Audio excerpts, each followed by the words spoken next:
That time I got reincarnated as a slime, Volume 17. Chapter 1, Mjolmile's Ambitions. My name is Mjolmile, and yes, I'll freely admit I've had more than my fair share of luck in my life. But you know what? The stuff I've experienced lately, well, luck doesn't even begin to describe it. Looking back, I suppose my luck turned unshakable once I accepted Sir Rimuru invitation. Sir Rimuru, in so many words, is my boss, but let me tell you, he's a lot more than just some faceless master I serve. After all, he's the head of the Jura Tempest Federation, its king, in other words. A demon lord, to boot. Not joking. I mean it. Since the day I met this Sir Rimuru, I've instinctively known that he wasn't one to be trifled with. Even now, I see him as this god, or goddess-like figure, and frankly, they say he's far stronger than I could ever imagine. I mean, think about it. He saved my hide once by defeating a sky dragon, a monster powerful enough to destroy entire cities, maybe even overthrow a small nation or two. That alone makes him a hero and someone I owe well near everything, but not long after that, I heard he joined the Octagram.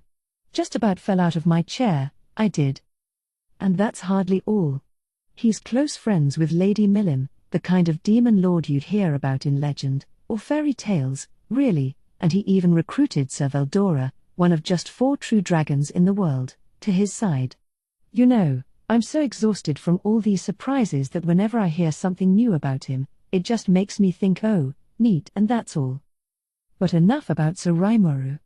Let's get down to business.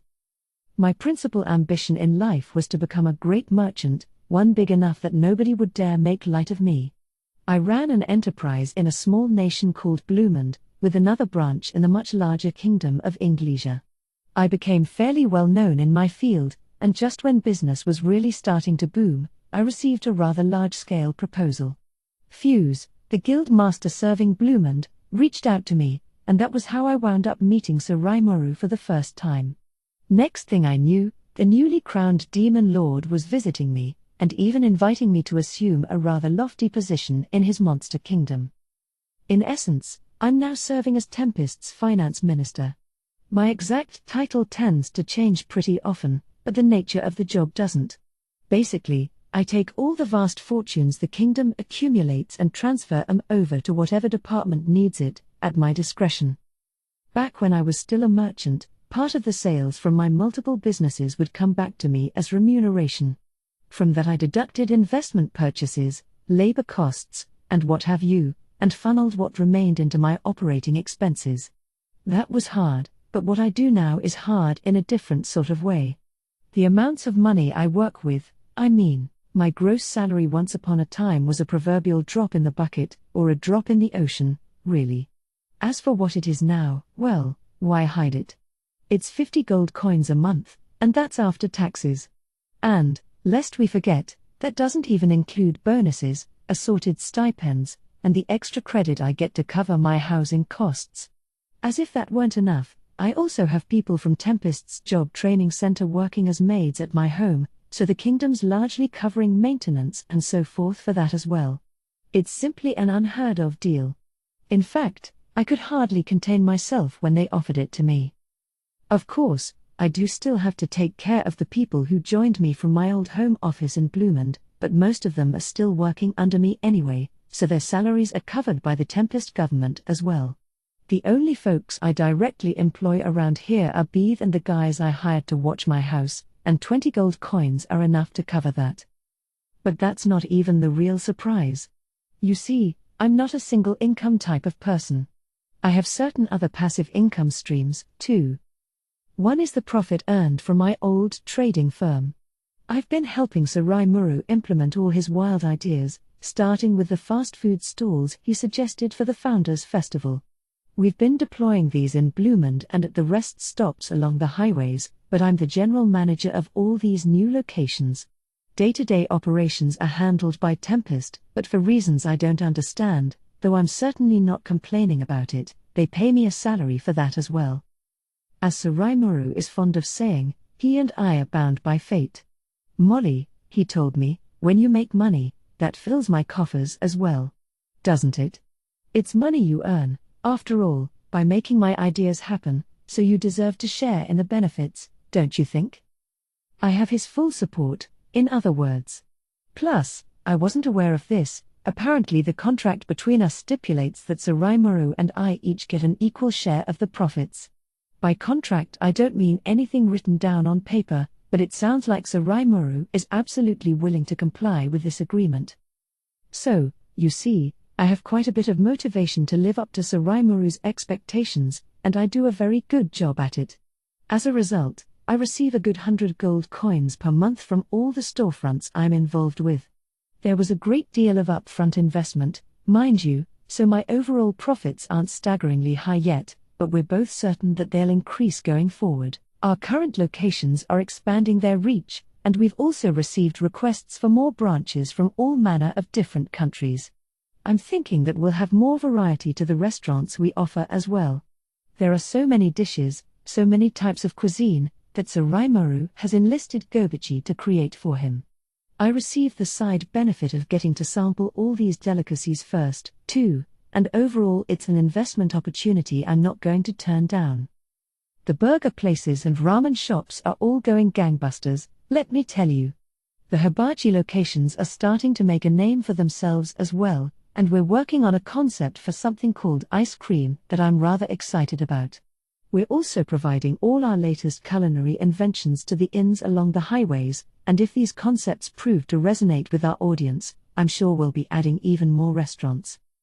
Thus, realistically speaking, I think I'm all but guaranteed to see profits commensurate with my investments. At this rate, I'm no longer excited to learn how much I make per year, I'm more terrified to learn the number. You have to keep in mind, after all, that in the space of under a year, I've stashed away enough coin to live like a king for the rest of my natural life. It's an absolutely unbeatable business arrangement, and that's not even all of it. I have another income source, you see, and that lies in that little Reg organization I'm a member of. Reg refers to a group consisting of Suraimuru, Her Excellency Elmesia of the Sorceress Dynasty of Thalion, and me, Guard Mjolmile. It's our initials, you see. Elmesia, the Heavenly Emperor, is truly a divine being. Nothing at all like me, to be certain. It's said that if you want to meet with the nobility of the world's more powerful nations, the waiting list can be several years long. When it comes to royalty, you may never receive an audience, no matter how hard you try. It's a simple matter of power. Folks say Thalion is as powerful as all the Western nations combined, and they've been supporting Tempest since its founding, so we've been able to bask in the glorious light of Emperor Elmesia for a long time now. I'm led to believe that Elmesia is treated as a god in her home country, and considering that Suraimuru's made her his drinking partner, one can only guess how mighty a leader he is. Why am I part of this little social club of adult beverage enthusiasts? At this point, I honestly can't remember. But thanks to that, here I am, sitting around with the Heavenly Emperor and even referring to her as Big Mama for reasons that, again, I don't recall. So people have come to refer to us as the three pranksters and the like, but nobody knows exactly what Reg is involved with. It's the very top among top secrets, so only a select few are allowed to be clued in. Within Tempest, that's Benimaru, CI, and no one else, just those two. CI's been lending us personnel and support for our projects, so we can't leave him in the dark about them. Benimaru, on the other hand, came in on Suraimuru's introduction. I can recall the conversation vividly. "Hey, you're gonna get married someday, aren't you?" I didn't have any plans." "Well, if you wanna prepare for that, you need to save up a little stash, you know. Like, some spending money you can hide from the wife so you can go out and have fun." "No, my lord, I'm already well compensated." "Oh, quit acting so dumb. You gotta hide at least your official yearly salary, or else you'll have a lot of trouble keeping up with all your male friends' drinking outings." I will, sir." "Oh yes. A man needs to be resourceful like that." I'm not sure if Suraimuru was giving him wholly sound advice, but it wasn't any of my business, so I didn't speak up. I just let it slide, wisely concluding that it'd be best to stay out of it. Besides, I knew that Benimaru, who, as our highest-ranking general, is Tempest's de facto Minister of War, earns the same salary I do, and you'd have to be quite the tippler to spend 600 gold coins a year on your bar tab. But anyway, oddly enough, Sir Rimuru seems rather petrified that Lady Shuna will find out about our reg plans. I'm sure he recruited her brother Benimaru in no small part to stand guard and ensure nobody got wise. Either way, though, we have Benimaru helping us out and CI lending us staff. These employees serve as our people on the ground, executing the plans of Reg, our little secret cabal. The exact plans came from Sir Rimuru, who honestly had quite an insight. The core of them is to establish a sort of three-way deadlock. We retain full control over Reg, this underground group that's not afraid to get its hands dirty, or bloody, and at the same time, we also build a couple of clean firms that compete in public. If we built a single giant firm, it'd start to rot on the inside over time, and either way, we knew Tempest had already earned itself a lot of enemies. So we decided to divide our activities between two organizations, then have them compete against each other. That energizes the market, and as these two firms compete, they're also set up to work in tandem as needed. That, hopefully, anyway, will prevent any internal corruption. This structure, of course, will take years to fully develop. Sir Rimuru is working on a vast timeline, and I gotta admit, I would have never come up with a thing like that. Either way, my job was to put together one of these two public firms. Big Mama, meanwhile, was building her own, mainly comprised of former employees of the Rotso family over in the Kingdom of Doran. This resulted in something called the Western General Trade Company, a group filled with people openly hostile toward Tempest. In order to compete with them, I was forming the Four Nations Trade Alliance, and I needed to get it up and running pretty damn fast. As we planned it originally, the FNTA was a parent organization overseeing major movers and shakers in Tempest, Bloomond, Farmanus, and the Dwarven Kingdom. The merchants I recruited after the Founders' Festival served as my ground team. We'd starve them of customers, ostracize them from their home nations, rob them of their support staff, and then we'd offer them a helping hand. Work for me, I tell them, and I guarantee you'll keep a roof over your head. Not many were foolish enough to refuse the offer. How could they?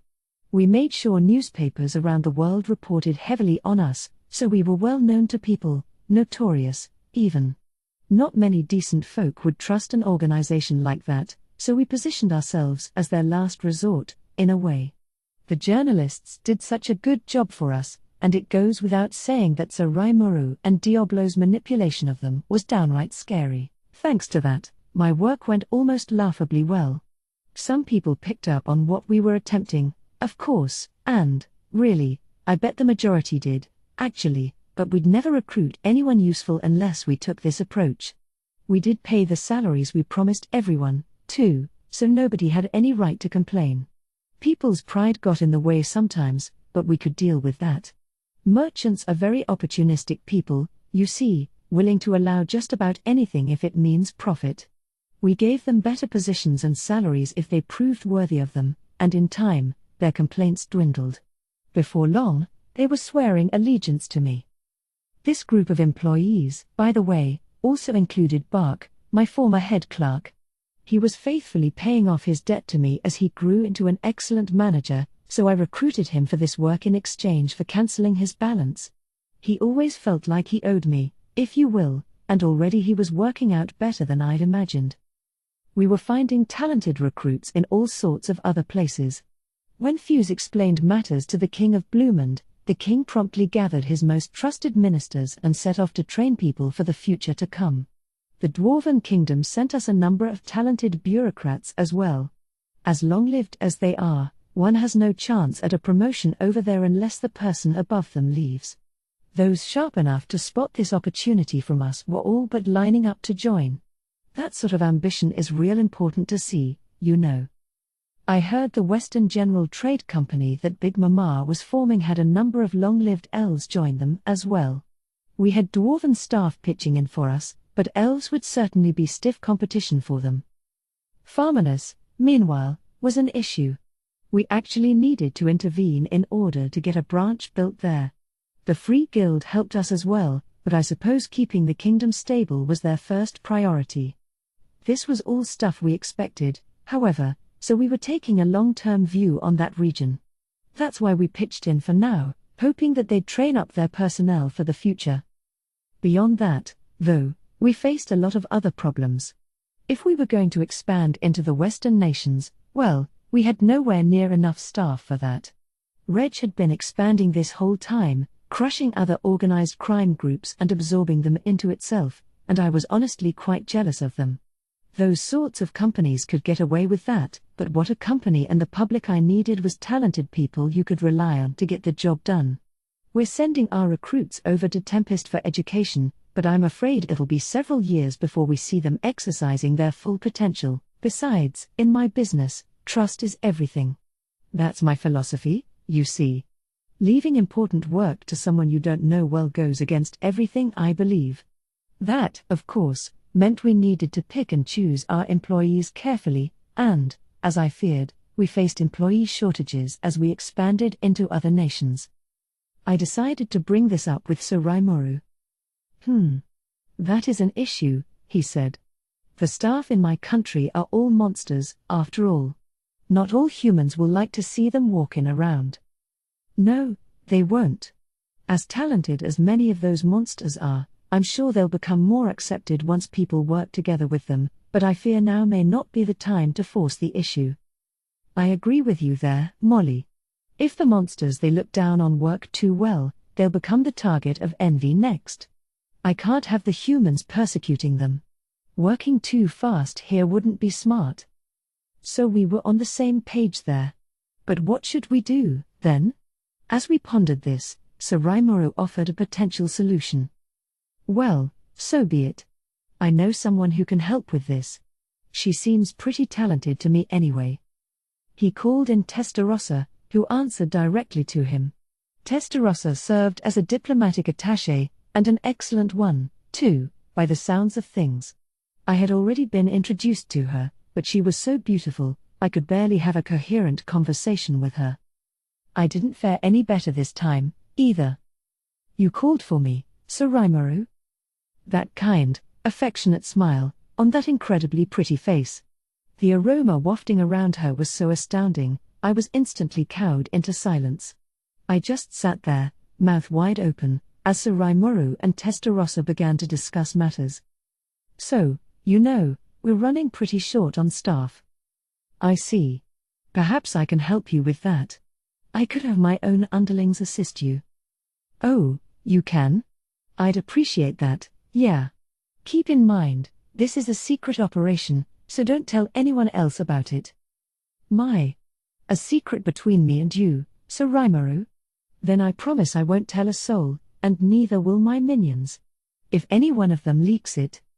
She let out a low snicker. One look at that grin, and I knew beyond the shadow of a doubt that our secret was safe. That settled things for the time being. But then Testarossa smiled at me. Sir Guard, I will instruct them to obediently follow any order you give them. Her voice sounded like the trumpets of heaven to me as it made its way through my brain. Testarossa, the Testarossa, was addressing me by name. Thank you very much, then. I couldn't help but blurt out. I now had Testarossa's support, and after that, things proceeded at a scarily fast clip. In the space of a few months, we had 4 nations trade alliance branches in every member nation of the Council. Many of these were quite small, with perhaps 10 employees at most, but it would suffice for now. This alone was a great surprise to me, but soon I was greeted by an even more shocking event. It turned out that, somewhere along the line, I of all people had been picked as the FNTA's director.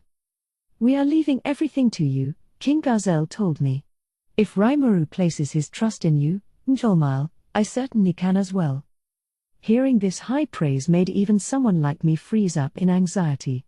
But if that was what the king was saying, none of our dwarven bureaucrats would be against it. If they were, they never betrayed it in their work. Yom was just as appreciative. We're the ones being helped here, he said, and I got no complaints about that so far. So hang in there, okay? Then he brought his lips to my ear and whispered, can't be easy, huh, being wrapped around Rimuru's finger? To me. Not for either of us, I retorted with a grin. But thanks to that, I couldn't possibly be having more fun. Yum smiled back at me, so I can only assume he understood. Blumund, meanwhile, was a slog. The people over there might have seemed sensible and open to debate, but my instincts told me that Daram, king of Blumund, was not someone to trifle with. And of course I was right, you know. The negotiations were an exercise in futility. Ho ho ho. The director of this trade alliance will likely wield untold power in the future, enough that not even a king could turn their head. If you were to take this position, Mjolnir, that would put my mind at ease. I'd been expecting the worst, but the way he put it, he was open to a wait-and-see approach. Ha ha ha. Well, I'm quite honored. In that case, I look forward to. By the way. Here we go. I steeled myself. Our nation is currently training people who will serve in Rimuru's plans. It seems natural to me that this staff would be guaranteed employment once their training is complete. Ah yes, of course. I'm sure the plans would never work at all without their cooperation. You believe so? That's quite a relief to hear. I imagine you are aware, then, of the current situation in my kingdom? The situation, Your Majesty? I replied, unsure what he was talking about or how I should answer. The king maintained a friendly smile as he told me something that sounded utterly preposterous. Let me be blunt, then. Our nation has completely abandoned all agricultural activity. We've released all the crops and provisions in our treasury, so our people will have something to subsist on. I would like to ask for some support along those lines, if I may. What? I was stunned into silence. But protesting wouldn't achieve anything. Of course, we will do whatever we can, but I'm afraid my current post does not allow me to make such policy decisions. Oh, I'm sure Rimuru would give his permission with a smile. We're letting him build the world's central station, the main nexus point for Magitrains, in our lands.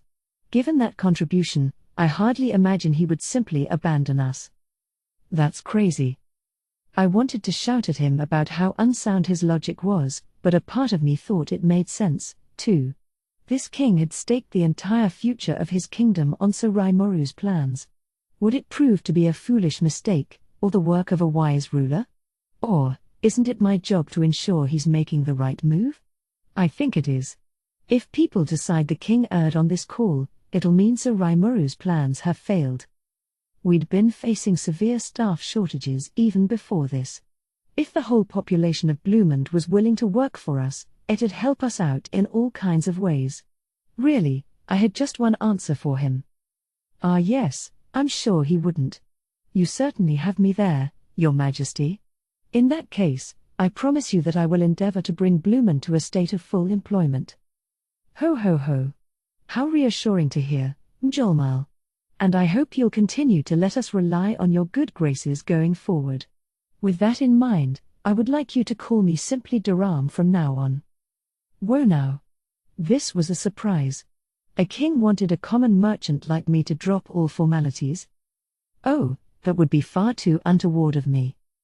I motioned to turn him down, fearing a trap, but... Mjolnir.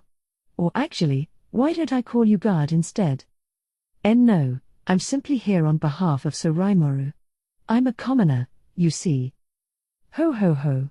No need for modesty now. Besides, guard, given your connections with both Rimuru and Emperor Elmesia, can one truly think you are a mere commoner?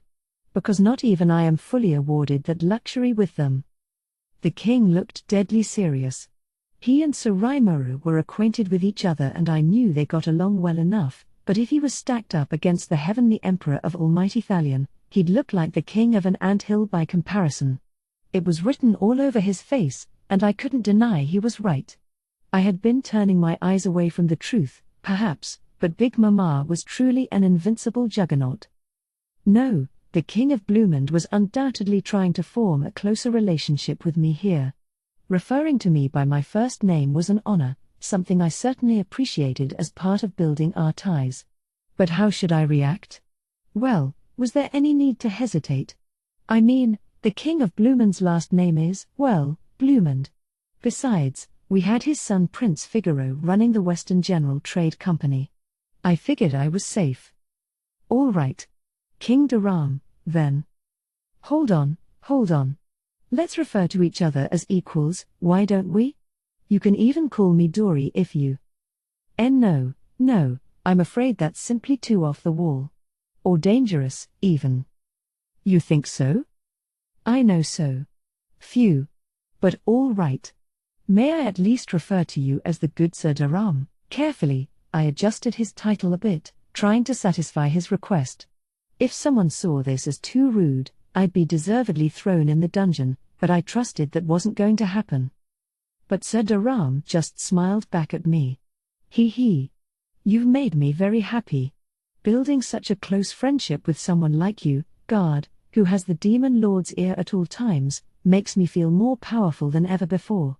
I look forward to continuing our relationship along these lines. Apparently I was Sir Daram's friend now. I looked around the throne room, wondering if anyone was going to voice an objection to this. However, although the king had all his dour-faced ministers standing behind him, not one of them made a peep. In fact, they were smiling at me in relief. I could only take this to mean that Sir Daram was serious about all of it. He was investing everything he had into the Four Nations Trade Alliance, this multinational organization I was directing, really betting his entire nation on it, and on me. What an unbelievable gamble. Even I would have had trouble making such a momentous decision. Looking at it that way, the King of Blumend was truly one of the world's boldest figures. Yes indeed, I look forward to building a long, fruitful relationship. And I'll try to prove to you that I'm not merely coasting on my lord's good name. With all the respect I could muster, I bowed to Sir Daram. After our meeting, I had some other practical business to handle in Blumend. Viard, who had lately been promoted from Baron to Viscount, gave me a briefing on current affairs. The kingdom apparently had a year's worth of food remaining, and its educational program was progressing well. The more talented students were already being sent across the land so they could contribute early in their careers. Of course, I don't think I'm delivering shocking news when I say that our nation is gifted in espionage. Our agents are currently deployed in many countries, handling work like price research for us. We're also training people for the bureaucracy, under the philosophy of wise people, bountiful country. People young and old are coming together to learn about world affairs and economics. The smile never faded from the Viscount's face as he spoke, but this rather extreme political move he described left me speechless. I hadn't doubted Sir Daram's words at all, but I also hadn't thought they were going this far with it. The king's subjects sounded just as resolved to this as he was. But I can't sit here acting shocked forever. Very well, then. In that case, I will go over the current progress of our own plans. No point hiding anything. I went over all the stuff we were up to. First, the Magitrains. Development was proceeding well with them. We had laid tracks from the terminus in Dworgen through the planned station at Farmanus. Construction had progressed to a point just a bit before Blumend in the middle. Crops and produce from Farmanus were being sent to Dworgen, and there the Magitrains' loads were replaced with industrial goods.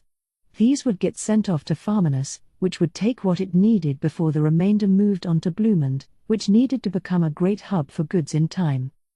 Of course. I suppose sanitation and storage for food commodities will become important work in the future, then? Indeed it will. I'd also want to ask Blumend to work out where necessary goods should go, and who they should be sold to. Yes, naturally. I am stating as much to the employees we are deploying on the field. I had heard Viard is friends with Fuse, but he's just as wily at the bargaining table, isn't he? And come to think of it, Sir Rimuru did tell me to watch for how sharp Viard is. He certainly was right, Viard's not someone I can let my guard down around. Excellent. So what are you doing with the land you're no longer raising crops on? We have plans underway for that as well. We've already procured the necessary land for World Central Station, which we plan to build near the capital. Most of the land around it will be left empty in all directions so the station can be more easily connected to the highway system. Oh, we also have land on the outskirts of the capital ready to serve as a logistical hub connected to World Central. You do? They were so well prepared, I didn't even know what to say. Soon, we were deep into frank negotiations, no longer trying to cow each other into submission. We and Tempest would provide a labor force to build the gigantic World Central Station and open a rail line to Dworgen. The plan was to then build new lines going to Thalion and Inglesia. As this was happening, we decided that Bloomend would build an array of warehouses on the empty land they had prepared for us. Through this, we could already picture a future where Bloomend was a vast, powerful industrial region. This would lead to a rise in land prices, no doubt, so it was vital that we secured the most favorable acreage urgently. Bloomend was clearly going to become a trade hub in the future, and I planned to buy the best land possible before then.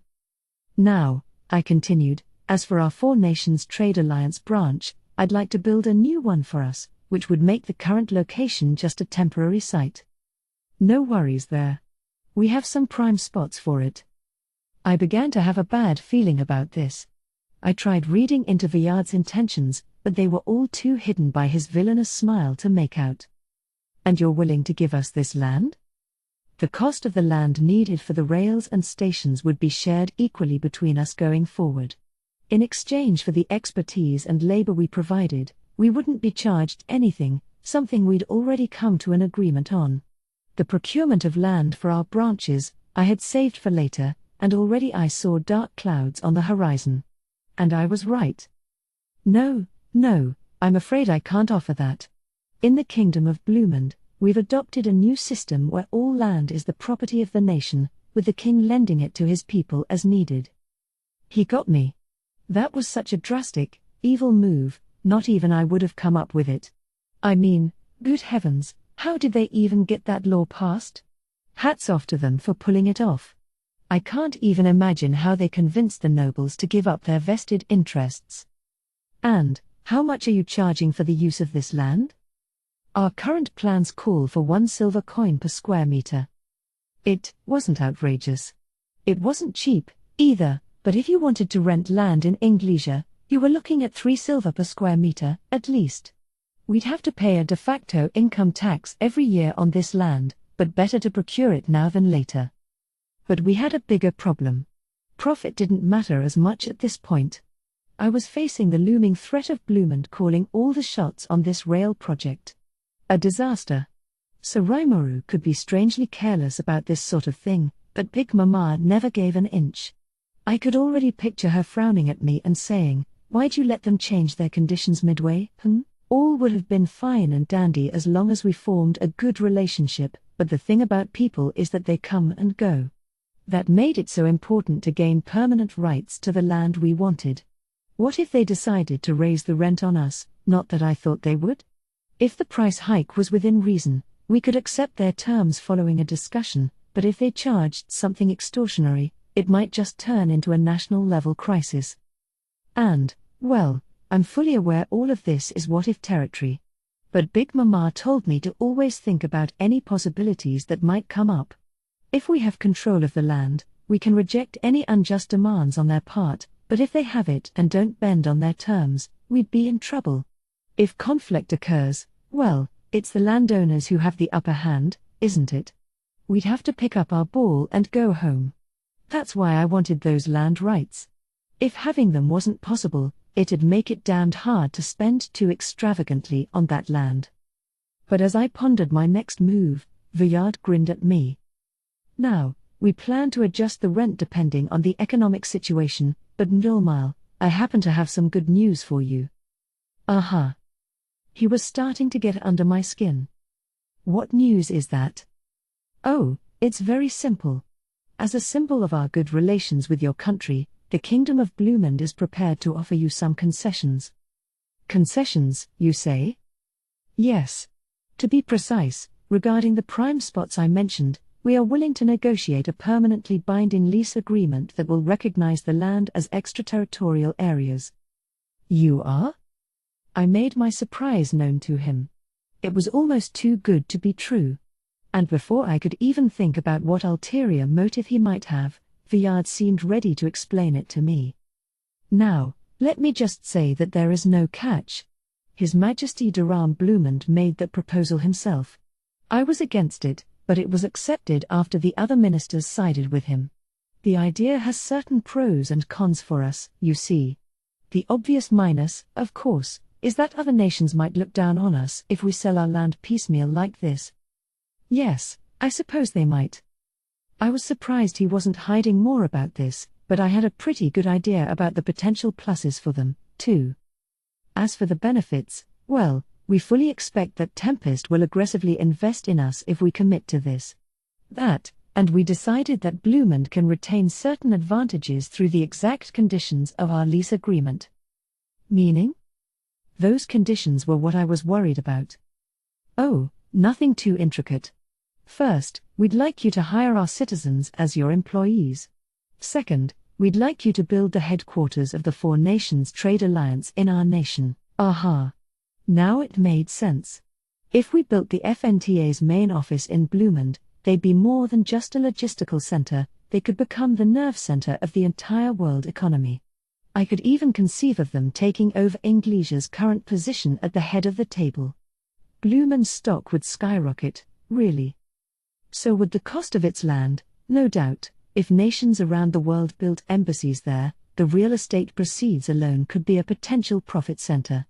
That business, unlike the tourism industry, wasn't as vulnerable to dips and rises in the economy, and even better, it'd create more jobs for the Blumandians. As long as they were serious about casting their lot with the FNTA, it was a bet that could pay off in spades for them. It was honestly impressive to see from Sir Durham. He's a natural-born gambler, ain't he? And besides, the idea of Blumand taking center stage in world economics had been part of Sir Raimuru's concept as well. So, having no objections to any of this, I eagerly gave Viard my agreement. Soon enough, after hammering out all the little details, we had a formal treaty in place. It was designed so that both nations retained their own vested interests, the agreement would be void in times of war, and so forth. I was fairly happy with this treaty, or I thought I was anyway, but for future reference, I still wanted to hear Viard's true feelings on the matter. Now, if I could ask you a question. Yes? You see, Viscount Viard, apparently, you were personally against signing this agreement. May I ask for your own thoughts on this, now that it's been ratified? The FNTA had received some pretty favorable terms, after all. They'd create some red tape for Blumand as it dealt with other nations. Maybe Viard wasn't dead set against this, but I wondered if he wasn't the greatest fan, either. Oh, you're asking about that? Viard paused to think for a moment. Then he stood up, not looking at me, and walked over to a nearby window. Question mark. He coughed as I pondered what he was doing. I am going to talk to myself for a moment, so please ignore me, he stated gravely. A noble is a creature that never reveals where their feelings truly lie. In fact, showing those feelings could be fatal for them. If a negotiation results in something less than desirable to them, they'll still bellow and brag about how it went just as planned. Anything else would be a sign of weakness, and weakness can too easily be used against you. So what I want to make clear is that I was against this, past tense. You may interpret that to mean I am now in full agreement as of the moment I signed the treaty. I was a little shocked. This was how he felt. If so, I had a feeling Viard had been aiming for this result all along. I didn't think I'd necessarily lost this battle, but it reminded me just how arduous it was to bargain with the nobility. Boy, I couldn't help but mumble, I see I have a long way to go, eh? And here I prided myself on my ability to deal with lofty nobles like you. Now I'm worried that I may lack the nerve to keep serving as head of the FNTA. No, Mjolmile, you strike me as quite a sly dealer, if I may be blunt enough to say so. Ha ha ha. I will gladly accept the compliment. I chuckled a bit, and, much to my surprise, Viard joined me. In a sincere, human sort of way, that cold exterior from before seemed like a distant memory now. So I couldn't help but risk taking just one more step. I apologize if this is too forward of me, but I hope you will hear me out, I began. Do you have any interest in working for me? The answer would probably be no. I knew that before I asked, but part of me really meant it, too. If someone as talented as Viard was part of my staff, I couldn't have asked for a better ally as we expanded into Inglesia, which was doubtless going to be an uphill battle. Ha ha ha. Ah, but look at me blurting out nonsense. You can just treat that as a joke. Well, hold on. That's actually quite an interesting offer. Oh? Viard studied my face. He didn't seem to be toying with me. You mean that? I asked. Yes. You see, I was actually considering a change of employer myself. Viard went on to give me a rundown of how things were going for Bloomond, and what he saw in its future. As he reckoned, wise people, bountiful country was a double-edged sword. It'd provide peace and prosperity for the people of Bloomond, but it could also weaken the position of the kingdom's nobility. In Bloomond, you see, the nobility do not hold vast parcels of land. In fact, numerically speaking, there are actually very few of us, perhaps 1% out of our population of 1 million. Of these, a little under 2,000 are knights, and their families add 8,000 to the total. Based on that, you can see how only a small handful of nobles are actually involved in politics, fewer than 100, in fact. Which is fine for now, but I'm quite sure that our titles will be little more than ceremonial in the not-too-distant future. That is the direction His Majesty has indicated in his plans. I see. Even a small nobility can still throw their weight around in a country of Bloomond's scope. But how could the nation so drastically reform itself while retaining the nobility's interests? I'm sure there was at least some backlash, but here they were, reinventing themselves. And are you, personally, against any of that, Viscount? No, I'm not. To me, earning a profit matters more. He grinned at me. I do think, however, that I need to find other work before I wind up unemployed. That smile told me the whole story. This had all been orchestrated from the start. Heh. Now I see what you're up to. This is your way of auditioning instead of answering my question, isn't it? Ha. I was expecting you'd see through that. Oh, I'm sure. If I hadn't, he never would have deigned to work for someone like me. So you are indeed interested? I am. I would be delighted to work for you, Mjolmile, but it would need to be strictly in an advisor role for now, if that works for you. Makes sense. He still has his noble title, so he can't make any major moves for a while yet. What I wanted most was Viard's knowledge and experience anyway, so his serving as an advisor was just fine with me. Of course it does. Thank you very much for your open-mindedness. And thank you for the offer. We defiantly smiled at each other as we shook hands. With Viard providing me his full support, the Four Nations Trade Alliance began to grow more steadily.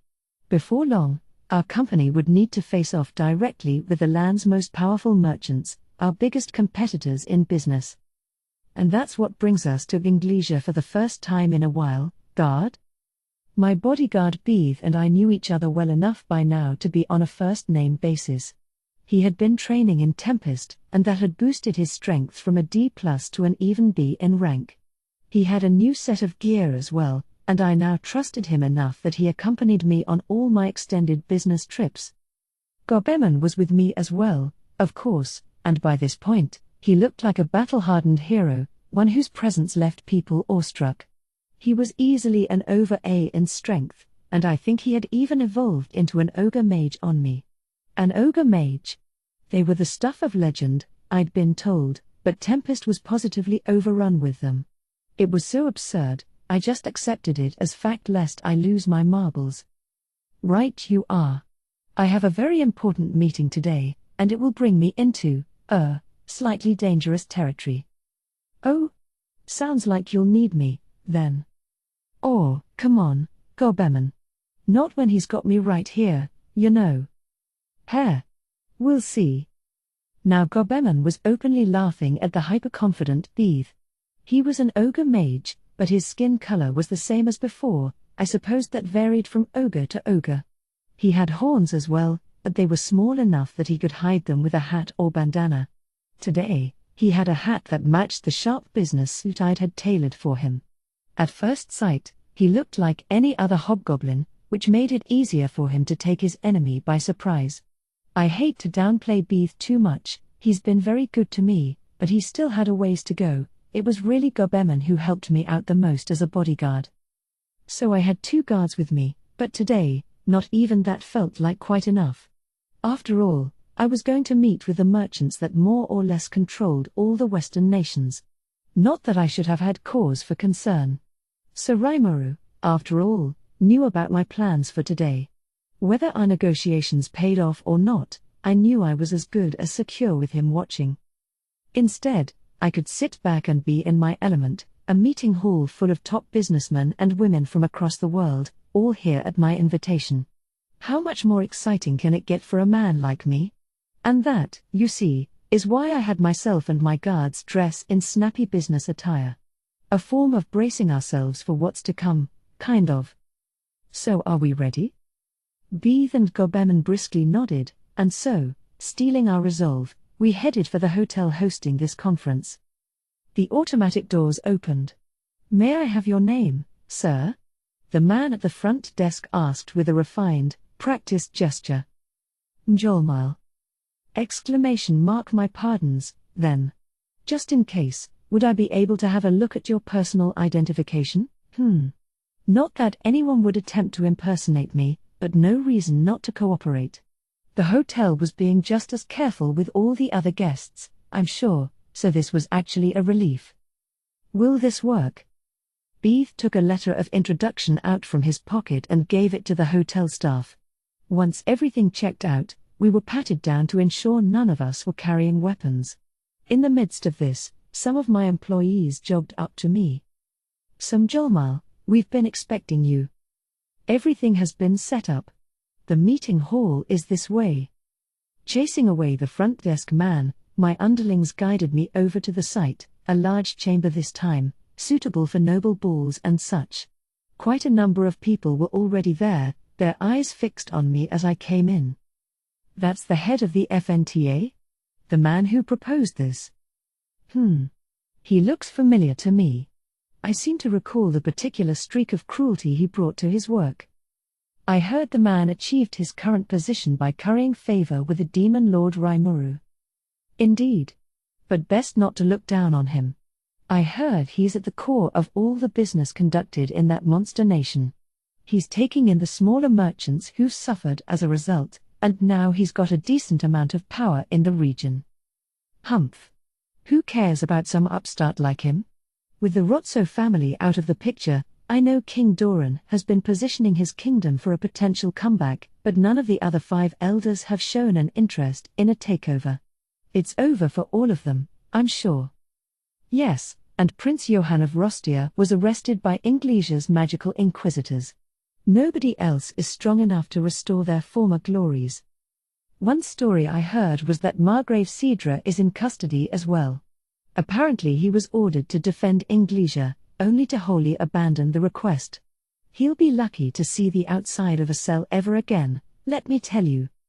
So whoever can seize the initiative at today's meeting can expect to wield enormous influence in the next generation, then? Heh. Not that I'll hand that throne to any of the other attendees. And especially not a mob of country folk like the 4 Nations Trade Alliance. But Tempest is nothing to trifle with. No, it is not. Their fighting power is formidable, and one of their diplomats, a talent by the name of Testarossa, has all but seized the council for her own. Well, let's just see what they bring to the table." "Absolutely. If that man proves to be talentless, we can step right in and take over his position. Simple. And what demon lord wouldn't pick the most powerful candidate for the job? I'm sure this one will as well." They weren't even trying to be secretive about this. I could hear the excited rumor-mongering from all across the chamber. Everyone was intensely curious about whether I had the acumen to back up my reputation, talking loudly to ensure all their frank opinions reached my ears, and who could blame them? I had far more than Rotso's former allies here today. I even had some crime lords from around the world, each with an iron grip on their local underground mobster activities. These were the kind of people who held a monopoly on the world's fortune, the kind of lofty leaders who'd normally never confer with each other. Indeed, the kind I'd never gained an audience with back in the day. The fact they were in on rumors about the five elders showed just how vast their networks spread. These were the sort of people who'd spent their lives constantly outwitting and outfoxing their competition. Their greed was endless. Rotso's decline didn't scare them, they all saw it as an exciting new opportunity. I braced myself once more, I couldn't let my guard down for a moment around these guys. In the midst of this furor, someone decided to directly address me. "Well, look who's here. Mjolnir, huh? You've sure gotten too big for your britches, haven't you? Not even gonna say hello to me?" This was Alikio, bodyguard of Don Gabbana, a huge man in the prime of his life with equally huge muscles. He was clad in full-body leather armor that made him stick out like a sore thumb at this event, not that anyone dared to bring it up. They'd have been foolish to. Alikio, after all, was a retired A-ranked adventurer with such a reputation for sheer violence that nobody in organized crime wasn't aware of him. We were acquainted, of course, although given the choice, I'd have preferred never seeing him again in my life. He's like a ferocious beast, is the only way to put it, one who's constantly starving and stalking his prey. Ever since I met him as a young man, he's been constantly pestering me for food and money and such. I'd like to yell at him about it, but he's a living personification of brutality, you know? And even worse, he's got Don Gabbana behind him. A towering figure, of noble blood despite not owning a title, and someone not even the Inglesia royal family can hope to defy. When Alikio went too far one day and killed this wannabe street enforcer, the military police wrote the whole affair off as a suicide, and ever since then, nobody's even thought about crossing that maniac. I was certainly not going to rattle my saber against Alikio, not when I was supposed to be discussing economics.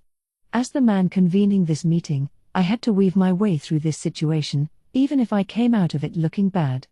So, with a smile, I faced up to Alikio. Well, if it isn't Alikio. What a surprise to see you in a place like this. Huh? Who said you could talk to me like that? You really have gotten cocky while I wasn't paying attention, huh? Oof. Scary. Alikio wasn't raising his voice, but the sheer intimidation resonated down to the pit of my stomach. I almost wanted to pee myself, I tell you. People call me the Emperor of the Underground over in Bloomond, but faced with the real thing like this, I was reminded all over again just how low on the ladder I really am. Alikio, this is supposed to be a happy event for us all, okay? Maybe you could talk this over later. Beeth was just as awed by him.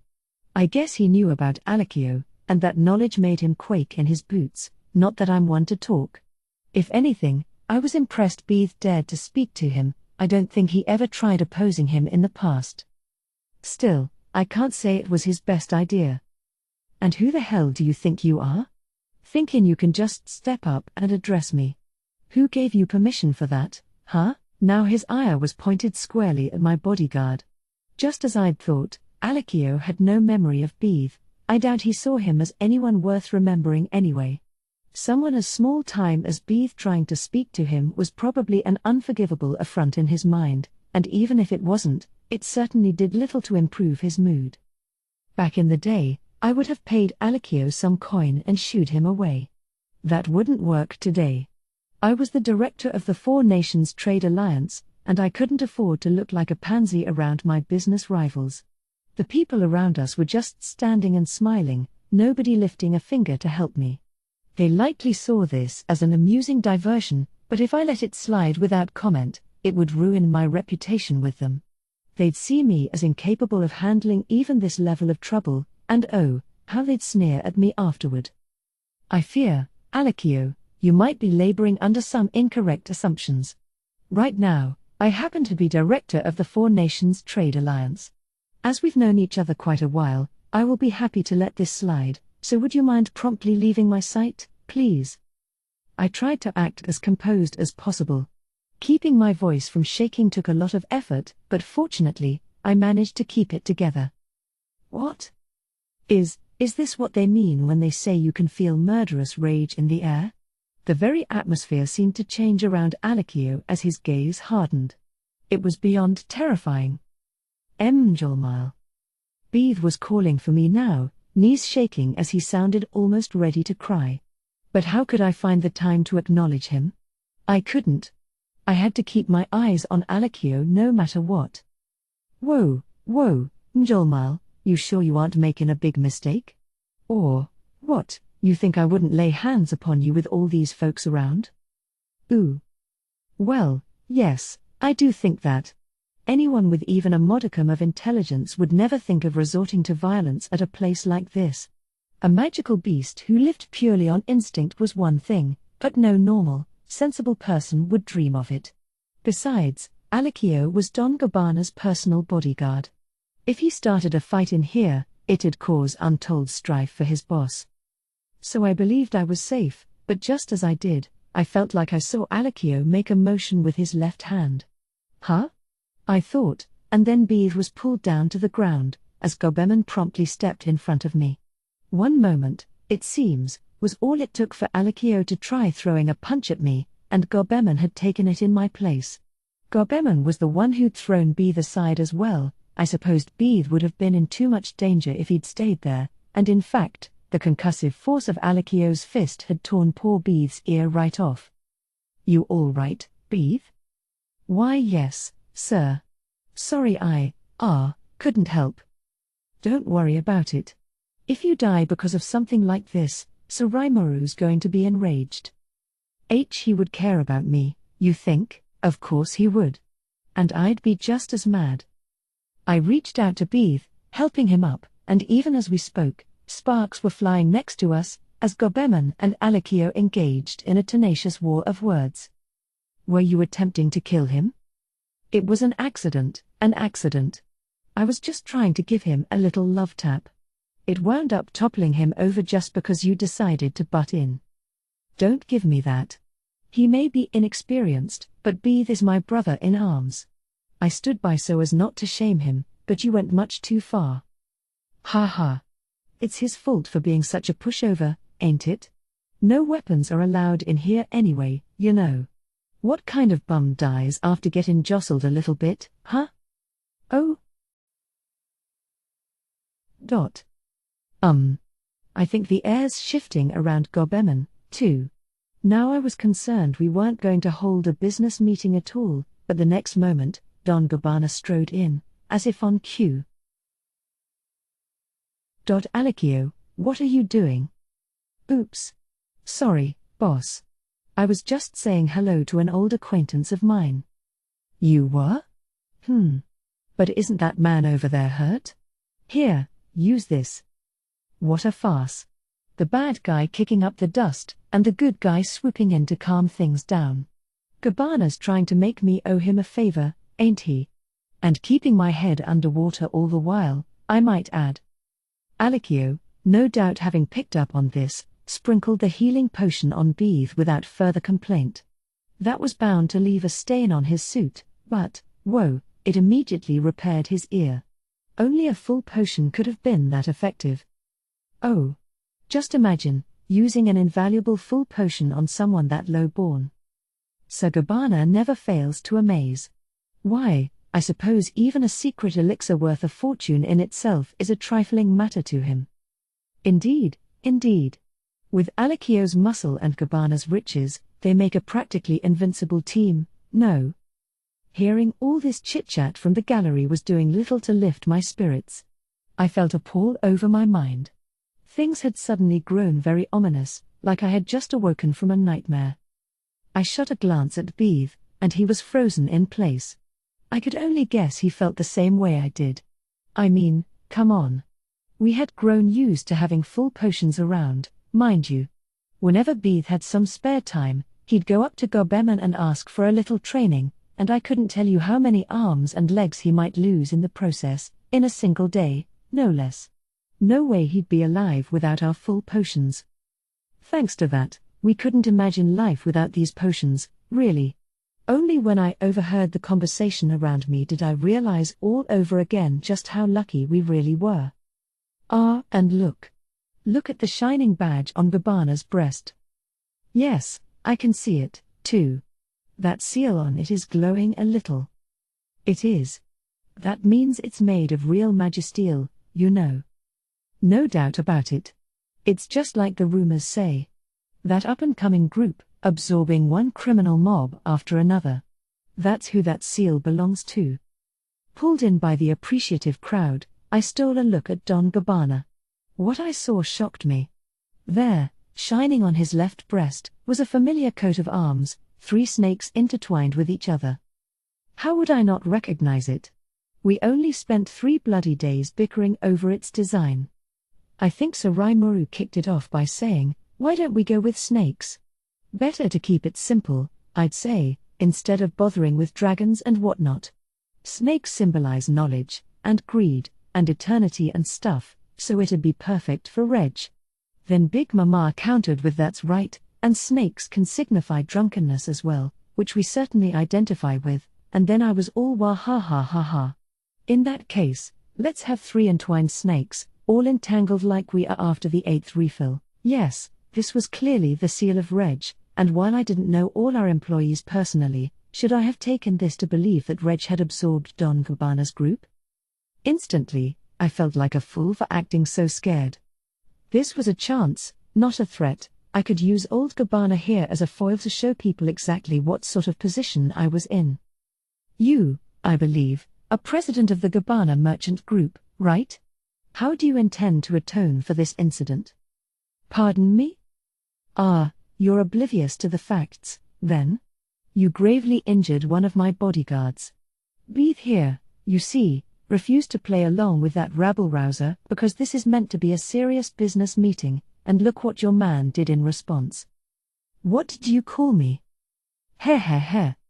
This is so wonderful. Both servant and master were befuddled by my return salvo. Who's that man daring to defy Gabbana? He's affiliated with Reg, you know, that shadowy group. That's right. And I hear Reg's even brought a certain well-known armed group into its fold. But look at this man. He's certainly in a hurry to die, I assume. Or does he have something up his sleeve? Are you telling me this 4 nations trade alliance has the power to openly compete with Reg? Our audience was getting on my nerves, but being the center of attention wasn't a bad thing for me right now. Not that I had time to bask in it. You're a dead man. Hold on, Alakio, hold on. Not here. Besides, there's no fun in merely killing anyone. If you say so, boss. I'll tackle him later. Better do something about these 2 men threatening me before handling anything else. Quiet, all of you, I shouted, my voice smooth as butter, not quavering at all. I could sense that I was back in my element. It hardly seemed believable that I'd feared Alakio a moment ago. I mean, I spend all day discussing matters with people, and monsters, actually, mostly monsters, far scarier than this. Don Gabbana would seem like less than a flea to Sir Veldora. He could release just a little bit of his aura, and the man would be a pile of dust. Perhaps Alakio could withstand that, but it'd still be no competition. Anyone who even thought about bringing harm to Sir Veldora would immediately cease to exist. That's how scary he is, and I deal with him on a near-daily basis. I've even put my foot down with him, steadfastly refusing his requests for a raise in allowance. Besides, the town I now call home is practically crawling with magic-born rated a calamity-level threat or higher, and I'm managing all their finances, aren't I? Here they were, these titans who could single-handedly level a smaller kingdom, and they were sheepishly plodding out of my office after I yelled at them for demanding a budget increase. That's what my regular life has become. This reminded me of a chat I had with Sienna Fair a while ago. I tell you, Testarosa's talented, she works fast, and she couldn't be more help to me. Beautiful, too. I'm rather jealous of you, Sian. Huh? Oh my. Ha ha ha. You're a very funny person, Jolmile. I haven't laughed this hard in a while. That was a hearty laugh, considering how calm and level-headed he usually was. After that, we managed to strike up a friendship for whatever reason, enough so that we'd go out for drinks now and again. The way he put it, Testarossa was a truly fearsome demon. I suppose she doesn't let on much with me, she's usually so elegant, with that lovely soft smile, so I never thought of her as scary at all. But I knew all about the events leading up to her takeover of the council, so I always tried to be prudent in my behavior. Sexual harassment is a crime. That's one of our office's slogans, you know. Regardless, I say all this to show that I have numerous kinds of crazy and amazing people constantly knocking on my door.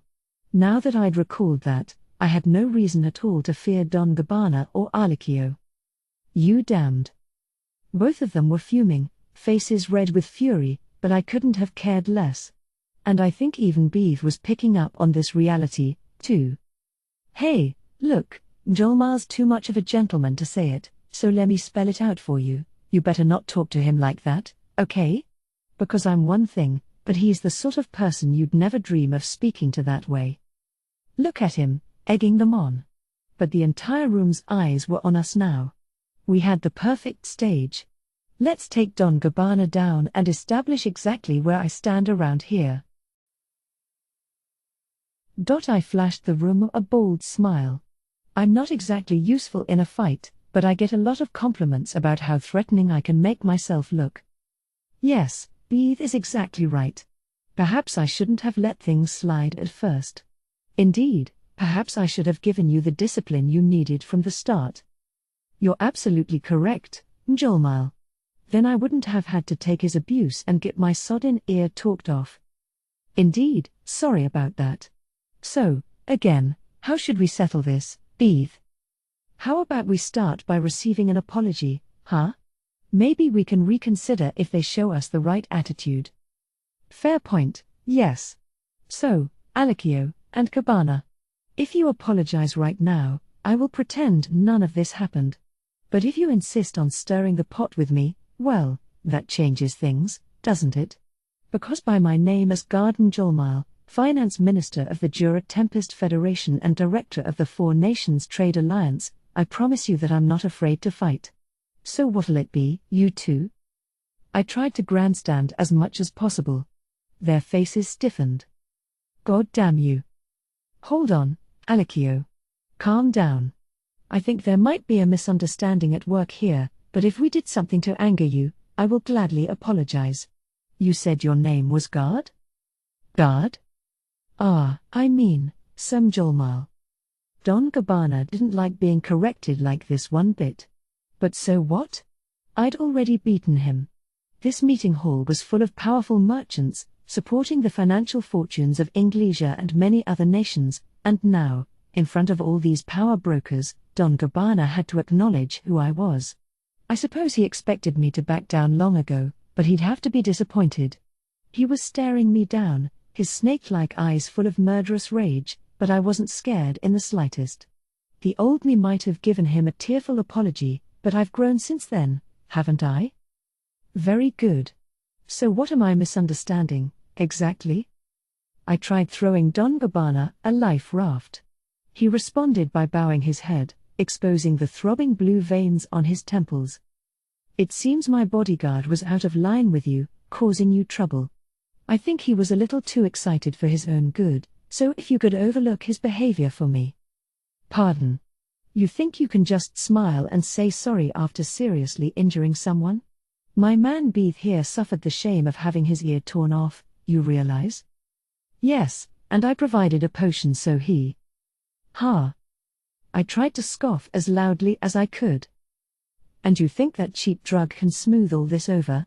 That tells me all I need to know about you. So Rimuru, worrywart that he is, provides me with enough full potions that I actually carry several on my person as a habit. They were cheap to me, that much was no lie, so I kept going on the offensive. Indeed, if that's all the talent you have, I don't think you have what it takes to join the vast project I plan to propose. Leave this chamber at once. My thunderous voice made Don Gabbana wince. Then, in a cold, penetrating voice, he rumbled, I hope you don't regret this softly, so only I heard it, and took Alikio out of the meeting hall. Complete victory was mine. The hall was deathly quiet, but the moment Don Gabbana disappeared from sight, cheers erupted, some for me, some not as much. The common sentiment, I'm sure, was that nobody expected someone like me to kick Don Gabbana out of this event. While I had people's attention, and momentum was on my side, I decided to go right into my opening statement. I followed it by revealing the make Bloomend a logistical hub plan Sir Raimuru and Vayard had discussed with me, successfully earning the interest of most of the audience.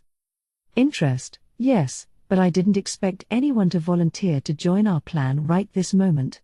The reason was simple. I had just picked a fight with Don Gabbana, one of Reg's most public faces, and I'm sure they all expected a hitman would rub me out soon enough. If the main organizer was gone, well, they could all aim to become his successor afterward, and besides, if the core of this plan was no longer breathing, the entire project itself was in danger of collapsing. It was nothing the merchants here would jump into that easily, I suppose. But that actually worked in my favor. Simply surviving today built people's trust in me, after all. Plus, I was publicly pitting myself against the Reg, and given that I was the G in that acronym, victory was all but guaranteed. So I gave them my pitch as fervently as I could, and saw my audience react with just the kind of excited enthusiasm I was hoping for. The next morning, as we left our hotel, we spotted a carriage parked nearby, painted entirely black. Pretty gutsy move. This was a public place, you know. Get in, Alikio growled at us. I grinned back at him as I climbed up, Beeth and Gobeman leading the way. You sure got guts, you know that? He said, blustering as he hopped in last, but he sounded like nothing but a sore loser to me. So where are we going? Somewhere good. Enjoy the trip. It'll be your last. Alikio said no more to me after that, so I followed his lead as the wagon clattered on. We reached our destination after around 20 minutes. Judging by the distance from the hotel, we were likely in the city's more affluent neighborhood, just as I thought. I breathed a sigh of relief. If I had been taken into Don Gabbana's territory, that would have been cause for at least a little distress, but now there was nothing to fret about. No, we were at the location the Sons of the Veldt used as their Inglesia headquarters. I had assisted with its renovation, so I knew the site well. Okay, get out. You've got people more fearsome than you could imagine waiting for you. I can't wait to see you piss your pants as you grovel for your life before them. I turned a piteous eye on the ranting Alikio. Honestly, I felt a little bad for him. Hold on, you. Why are you looking at me like that? Well, fine, I'll tell you. After all, it'd be over for him soon. After all what, you bastard? What are you talking about? Even Alikio had sensed something off about my attitude. I saw a little bit of concern on his face, even. Several men were milling about in front of the building before us. They ran up when the carriage stopped. Alikio, one of them said, I have a message. What? We have some pretty high leadership waiting down below. High leadership? The Seven Blades? No, higher. Don't tell me the elders from the Sage Cabal are here? Or the shadow forces of the Darksky Horde? These leaders are serving as guides. The three bosses, then? Alikio sounded pretty surprised, but I had never heard of any of these groups, so I couldn't imagine who they referred to. I inferred they were all part of the Gabbana family, and probably new recruits, too. Not even I have a full grasp of all the groups Reg now has under its umbrella, which is partly why we end up with unhappy events like these. But it's not like the Western nations had this many powerful gangs in the first place. We've already guided Gabbana inside. Right. Let's go. So Alikio, looking more tense than before, took us into the building. We were going into the basement, and it was actually quite luxurious down there. The Sons of the Veldt used to have an altar, but we took all that out and converted it into an audience room. Sir Raimuru wanted a place with a lot of atmosphere, something befitting a shadowy secret cabal, and so we made no compromises on any little detail. This may even be fancier than the chamber Sir Raimuru uses in Tempest to receive his finest guests. As that nation's budgetary overseer, It's my job to ensure we're not wasting vast sums of money, but as Reg, we're just a bunch of criminals, and we can use our filthy lucre any darn way we like. And why are you so calm right now? Alikio asked, perhaps a tad anxious. Well, who knows? I replied. He clicked his tongue at that and said no more as we proceeded 3 floors down, finding ourselves in front of a large door. Come in. Vegan? Of the 7 blades? You're guarding the door? PFFT. Alikio, eh? I used to respect you, you know. I even thought about recommending you for a position in the blades the next time we had an opening. Damn idiot. What? Vegan? What did I? Just get your sorry hide in here. Vegan glared at Alikio's servants. And all of you, wait here for me. I'm only letting Alikio and our guests in. That was valid. Best to keep the number of people who knew I was one of the bosses to a minimum. I silently followed his orders. Here we go, Alikio said as he came in, the rest of us following. Vegan joined us at the rear, closing the door behind him. This door was magically enhanced, ensuring no conversations leaked out of this room. No matter what happened in here, no one on the outside would ever know. Despite being so deep down, the room was filled with dazzling light, the flames from an untold number of candles dancing around us. The candles were key, so Rimuru insisted, even if magic would be far easier. That kind of extravagance, he said, only adds to the allure. There were no real dividing walls down here, so it was more of a vast chamber than a room, really. That was why it could work as an audience chamber, but as a rule, only our top leaders ever went inside, in other words, the sort of people who knew my real identity. Right now, though, over half of the people occupying this chamber were unfamiliar to me. There were nearly 100 of these leaders, and they all kept their gazes on me as I strode into the chamber. Hey! Alikio shouted to stop me. I ignored him. He attempted to place a hand on my shoulder, but Vegan kicked it away even before Beeth and Gobeman could act. I suppose he had been briefed on me when he was assigned door guard duty. The reaction from the management I didn't know ran the gamut. Some were surprised, while others looked simply befuddled. The leaders I did know all promptly took a knee in reverence, and seeing that must have made the truth dawn on the others, because they quickly followed suit. No. Mjolmal is one of our bosses? Don Gabbana's flustered yell rang across the quiet chamber. We kept the air cool down here, but with us being in such a vast underground room, his voice had an echo to it. Apparently he had just been delivering a speech to some of the people here, people I knew well. No doubt he'd been trying to convince them to kill me as a lesson, in order to show the 4 Nations Trade Alliance exactly where it stood with him. That's right. The man you've just spent this entire time impassionately pleading with us to kill is one of our very own head honchos. He was answered not by me, but by a figure in an eye-catching, revealing dress.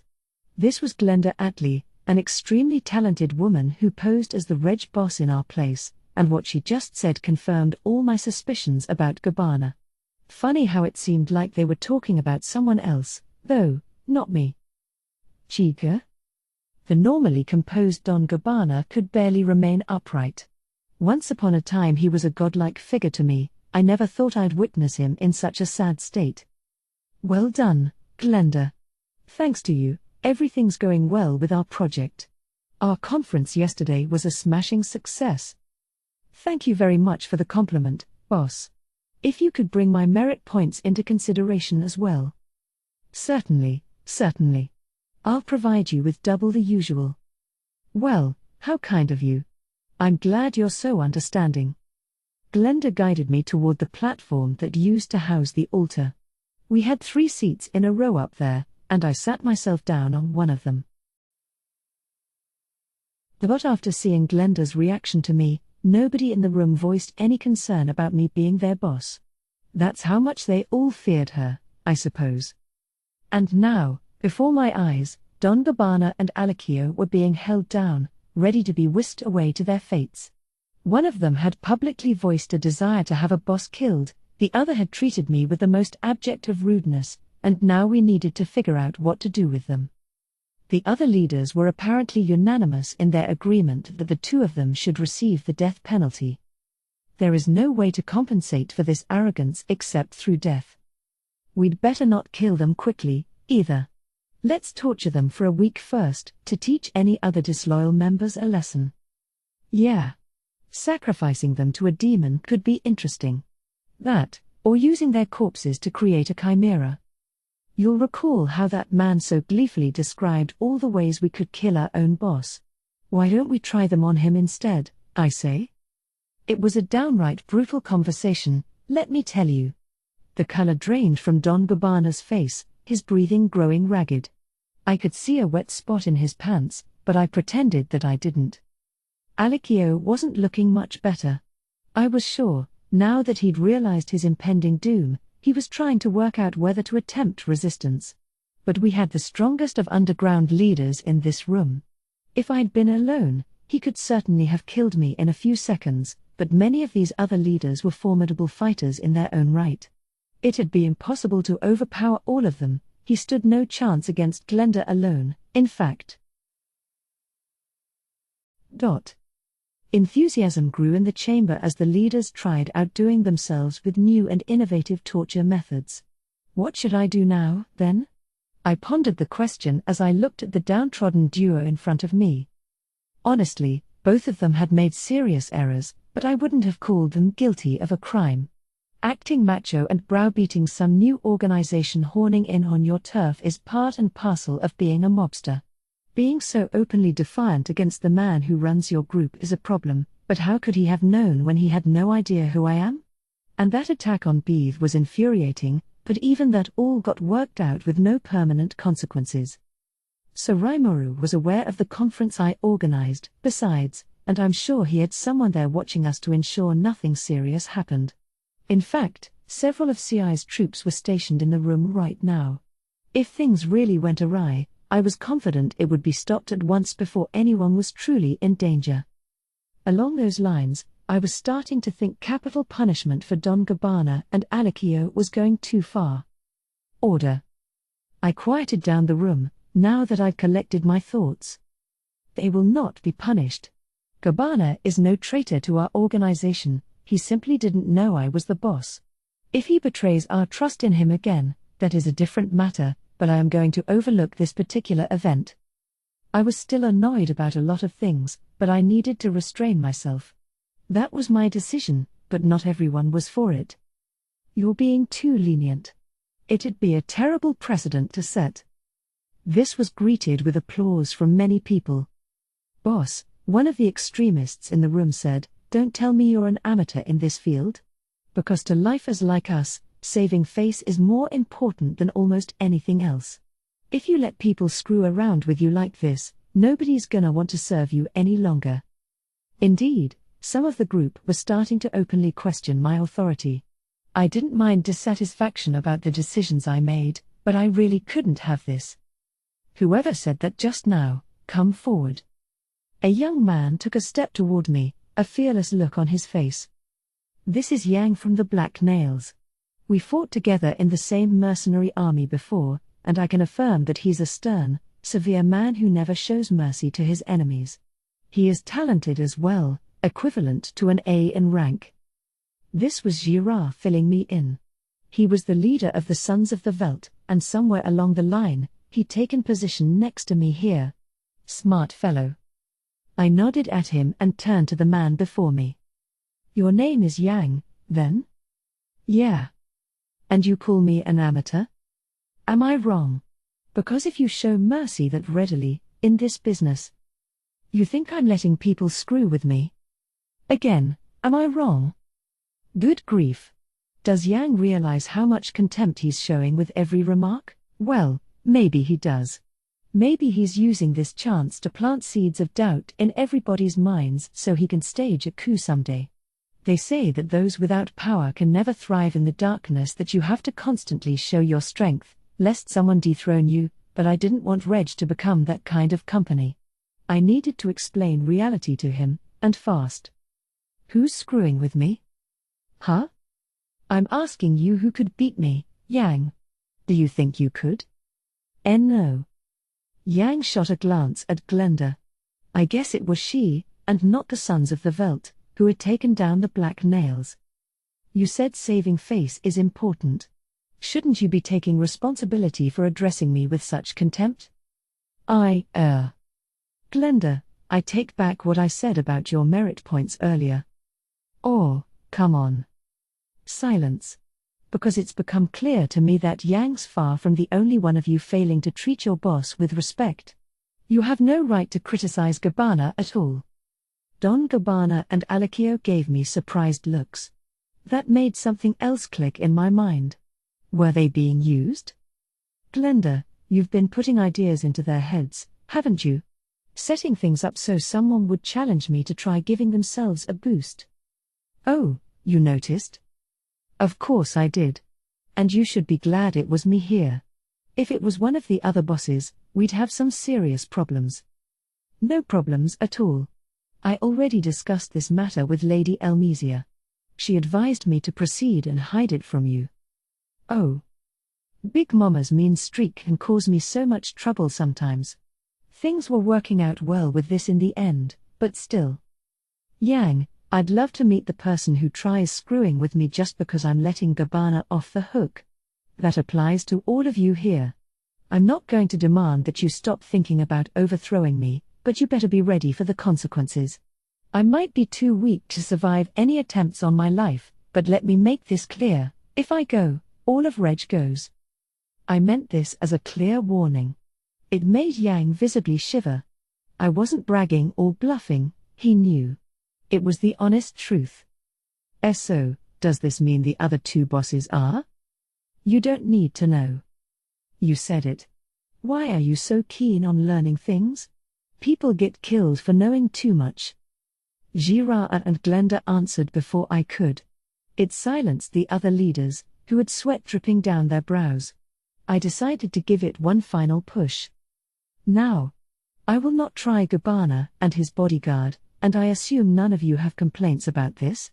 Let me hear you. No, sir. They all bowed before me, showing their allegiance. Well, Yang, you should rejoice. I'll let your insolence go this time, but you won't receive another chance. Of course. Thank you very much. I promise I will work harder than ever to repay the favor. You will? Good. That's the kind of spirit I like to see, I smiled, satisfied. I was now confident in my full control of Reg, and based on this experience, I decided to enact a core set of regulations for our firm. 1. Do not betray your friends. 2. Be gracious enough to forgive the mistakes of others. 3. Do not punch down or bring misfortune upon anyone. Those 3 should suffice. Not betraying your friends went without saying. We would sentence anyone who broke that one to death. Forgiving others' mistakes was trickier, but we were positioning Reg as a last resort for people who were down on their luck. We weren't gonna receive the cream of the crop, in other words, so I was asking our people on the ground to try and make up for any errors.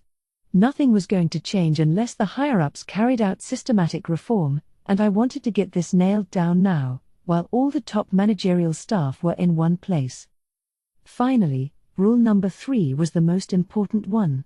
Reg was going to be an amalgamation of all the big forces in organized crime, but if we constantly tried pulling each other down, we'd never be able to take on our public merchant competition.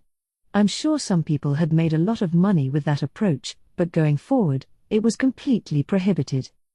I wanted everyone here to realize that we wielded far more influence than before, and that meant we had to contribute to society in a fair way. We weren't a lawless mob, we were a chivalrous group, one that helped the weak and crushed the powerful. That was my wish, and it was Surimaru's, too. Given our underground position, we certainly couldn't whitewash everything we got involved in like that, but I didn't want us to abandon our pride. If the top management is corrupt, the guys at the bottom have no way to defy them. That applied to me as well, and I wanted to be sure I didn't forget it. I know it's hard to change your ways immediately, I said to wrap things up, but you should see these as the rules Reg expects you to follow. Give our younger kids time to learn. They need to know there's more than one way to survive out there. The leaders meekly pondered this. They were used to doing all kinds of dirty things. It was impossible for them to change their thought processes that quickly. But with the right use of really, Sir Rimourou's, authority, I didn't think it was impossible. I suppose this is silencing the opposition with my power, but I'm dealing with people who believe that power is everything, so I think it's the right move to make. Hopefully it'll help foster change in everyone else, too. So the Gabbana family was set to be dismantled, its members reassigned to other organizations. Gabbana would be treated as my personal advisor. He'd work at our Bloomond headquarters under a different identity. He was good with financial matters and certainly talented in other ways as well, so I'd hate to leave him idle. I decided to let him oversee our Magitrain project, which was a constant, aggravating thorn in my side. It's really Sir Rimourou's fault, you know, he's at the core of it all. He comes up with these wild ideas, and then he pushes me to implement them. And that's fine. It's my job, and I won't deny that it's an attractive project to work on. But he really needs to remember that I've only got 2 hands. I'm an average human being, not at all like him. I need to sleep at night. It's hard to turn him down whenever he says, "It's all yours, Molly," to me, but when I call off a project due to budget concerns, it's often for the sake of my own health. Of course, with this much money on the line, that excuse is gonna stop working pretty fast, and that's why recruiting Gabbana was a stroke of luck for me. Gabbana, by the way, complained to me on a daily basis. "Damn it," he'd grumble, "I'm thankful for this, but look at all the work you've allowed to pile up in here." I had no idea it would be this much of a trial, said work was all stuff Sir Rimouroux had irrationally demanded from me, so I really wished he'd complained to Sir Rimouroux, not me. I did feel just a tad guilty, though, so I took measures to ensure he was generously compensated for the job. As for Alikio, I left him in the hands of Gobemon. The ogre mage himself requested this. He wanted to settle matters with Alikio, apparently, after the whole thing with Beeth. So we arranged a fight, one that Alikio had no right to refuse, but I dangled a chance at upper management in his face to sweeten the deal. It ended, as you'd expect, with Gobemon dominating. Do you understand now? You're always going to find someone stronger than you. And even I would be considered merely above average in my homeland. Strength is not something to show off, it is hidden within your heart. It must be used for just causes, to protect the things you must never give up. That is what I was taught, and it is not too late for you, either. You ought to take this moment to reevaluate yourself. I'd like to think that speech, plus the trouncing he received, opened Alikio's eyes a little. And I was right. Soon he was volunteering to serve next to Gobemon. So things ended rather quietly for the 2 men who'd tried picking a fight with me. But we announced something quite different to the general public. We needed to leverage Reg to give the 4 Nations Trade Alliance the flashiest debut possible, but we also needed to find some happy compromise to keep Reg from losing face in the process. Thus, for starters, we took the mansion we had purchased to serve as the FNTA's Inglesia branch and blew it to cinders. All the staff was evacuated in advance, but the fallout led to a lot of gossip among the general public. That, and the journalists Diablo introduced me to, wrote some truly wonderful coverage for us. They portrayed Reg as this fearsome, ominous entity, while singing my praises as someone who can't be intimidated. And why would I bow to mob activity like this? I'm the finance minister of Tempest, for goodness sake. The breakup of the Gabbana family made for big headlines as well, and between all the coverage, I think we got across to people that the FNTA is a lot bigger than they thought. On top of that, we spread rumors that Reg and the FNTA had declared a truce to rest and regroup their forces. This theory came to be generally accepted by the public, and with that, the whole thing was over. So that was how we safely got the FNTA off the ground, but looking at the earnings reports from our branches, even I was left speechless. Between you and me, these branches were earning the equivalent of several dozen gold coins an hour, more than my yearly salary as a Tempest minister in the space of one day, I suppose. In the eyes of the public, I was earning more in an hour than most of them could expect to make all year. By the way, we also gave Benimaru and CI payment for their services helping Reg, I think around 50 gold coins per month. CI's agents working directly for Reg were earning vast amounts more, though, and all their necessary expenses were covered, too. The same went for Glenda and Girard, the people we had posing as bosses. A boss needs a lavish lifestyle, after all, or else their associates will get suspicious. Finally, we also received compensation from our respective governments. Essentially, Big Mama, Sarai Muru, and myself were each entitled to 2% of the profits. This was paid yearly, but even now, my account was growing at a shocking pace. I consider myself a lucky man, yes, but this lucky? It's all so scarily unreal to me. But my ambitions don't end here. I've got big dreams, you know. I'm not about to stay satisfied with these little successes. My name is Garden Jolmile, the man whose destiny was changed after I met Sarai Muru. I want to run hard, climbing as high as I can my whole life, so that I have no regrets later on. And until death finally visits me in the end, I'm never going to stop trying. Chapter 2, Faraway Memories. The first place Veilgrind set foot in was a rift in faraway space. Exactly where, she didn't know, but she was unbound by the limitations of time, giving her a chance to face up to herself. That enabled her to fully make her ultimate skill, Cthugha, Lord of the Fire God, her own. Cthugha included the ability to trace the soul of Ludora. To be exact, it could track down the location of any object its master specified. Using that ability, Veilgrind was able to discover the pieces of her beloved Ludora's soul, no matter how far away they were, even beyond time and space. After that, all she needed was a way to jump toward them. This was provided by Dimensional Leap, the complete, full combination of control dimensions and transdimensional leap, made possible only by the powers of an ultimate skill that far transcended most others of its kind. However, not even this skill could calculate the exact coordinates of the destination, making it impossible to leap to the time and place of one's choice. That took extra targeting, but if one was leaping within the same timeline, that ceased to be an issue. In fact, Dimensional Leap even let the user travel any distance in an instant, making de facto teleportation a reality. So Veilgrind relied on this ability to chase after Ludora. The first place she came to was a large landmass on one planet or another, a location where civilization was only beginning to form. Here was the leader of a tribe of dark-skinned people, a man with blonde hair, still young. This man housed a piece of Ludora's soul within him. This band of hunter-gatherers had, over time, built a permanent home for themselves in the basin of a large river. Veilgrind didn't hesitate for one moment to help them, conjuring rain and taming the river in order to create a bountiful land.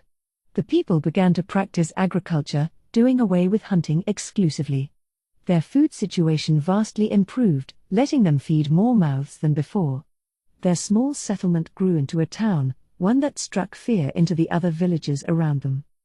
It was inevitable that the blessed would face foreign threats in time. So Veilgrind prepared her next move. She gave them a furnace, one hardy enough to melt metal, a very out-of-place piece of technology in this world. The young man and his tribe jumped straight from stone tools to bronzeware, finding themselves gifted with tools and weapons of iron. Swallowing up the nearby villages, the tribe grew until it became a kingdom. The throne was passed down to the king's son, and then his grandson.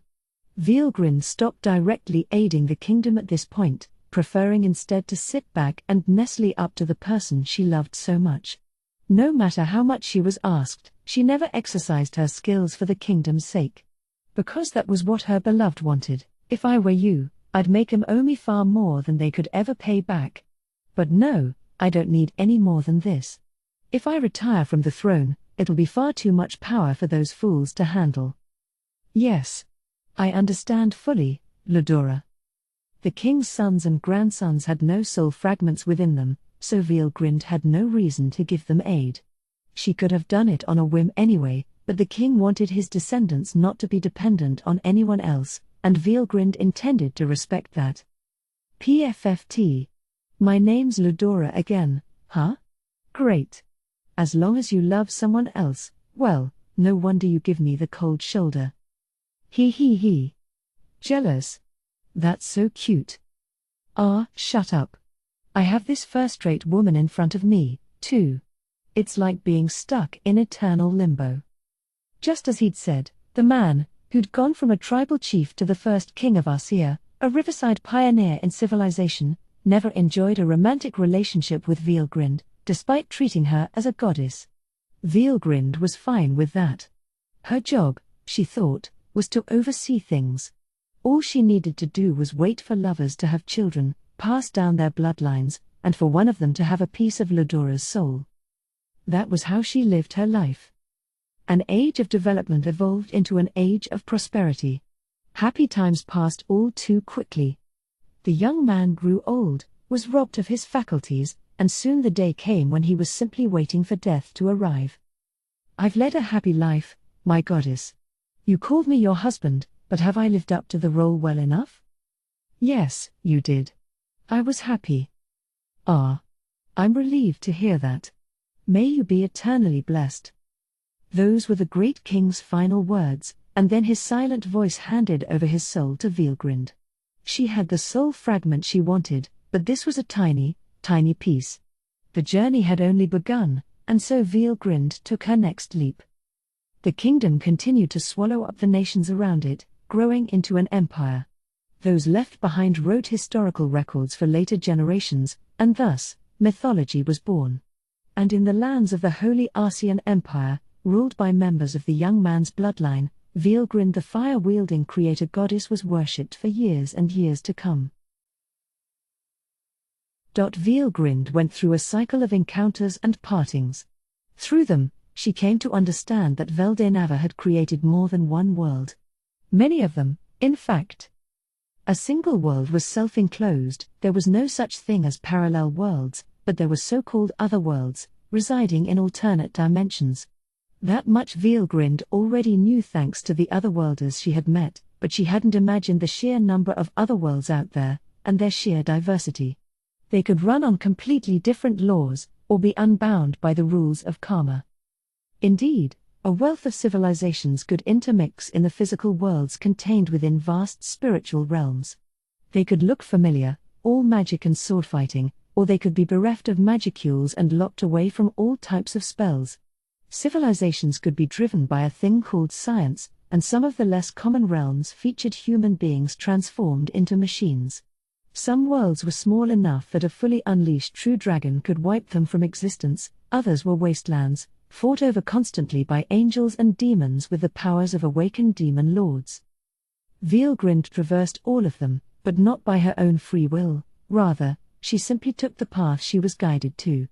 They were all at differing levels of civilization, if they had any at all, and she couldn't conjecture what dimension they were in, or what timeline.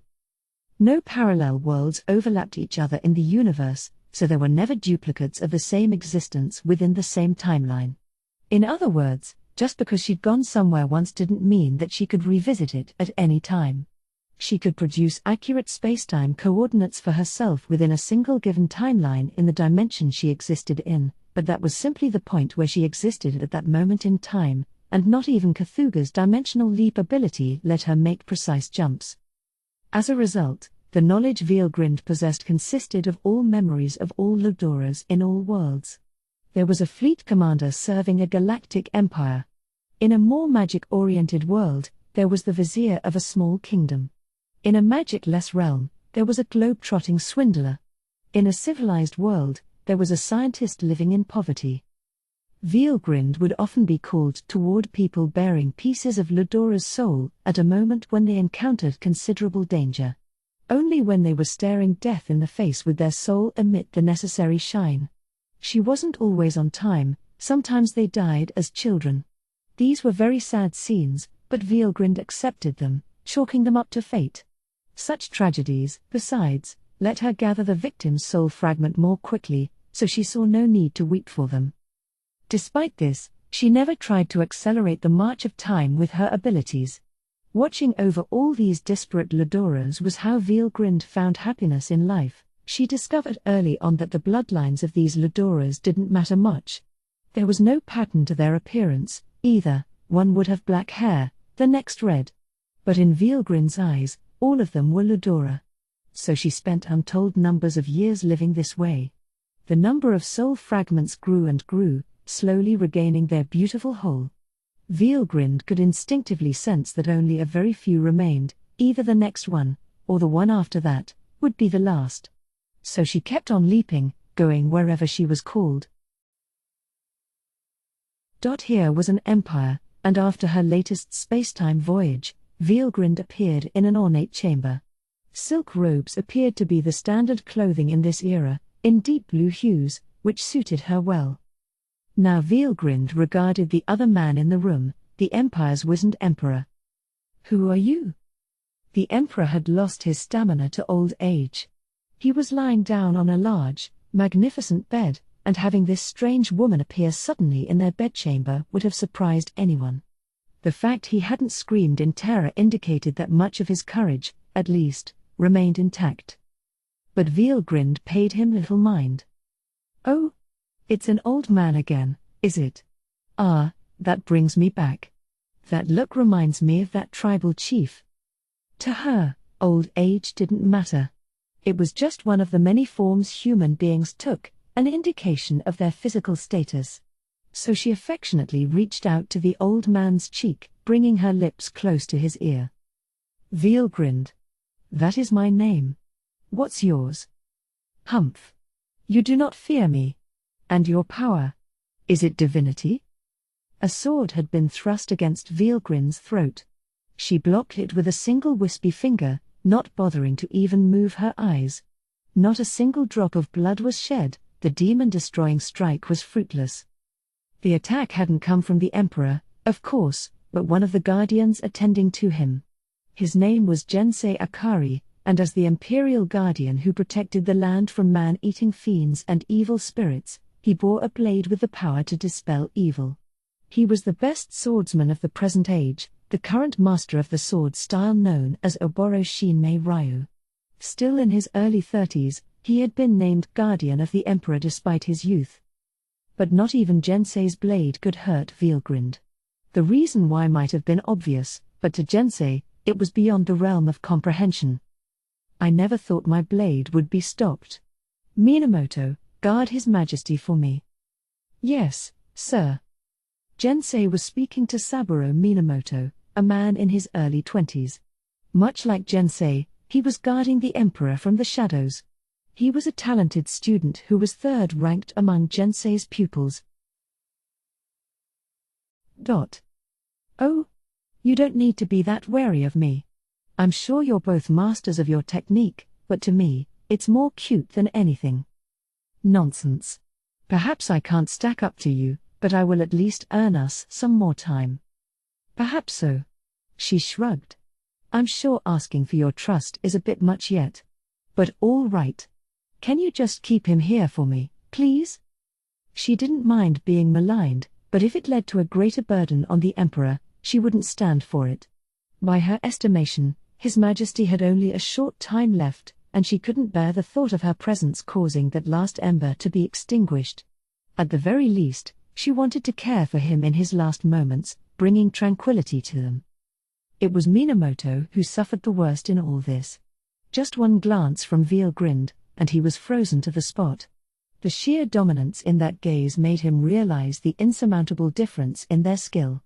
Actually, things went even beyond that. They now understood that this was something completely inscrutable, a foe that made all the demons and mystic beasts they'd engaged in the past seem like children.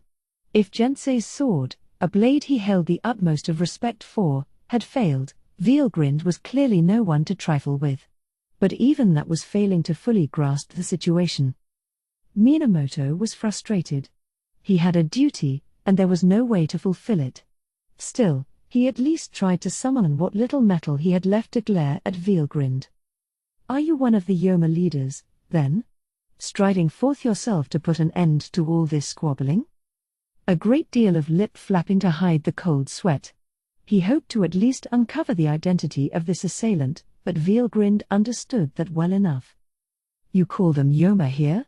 They exist in this world, too, then? You really do find them lurking everywhere, don't you? Are you saying you're not?" "That's right.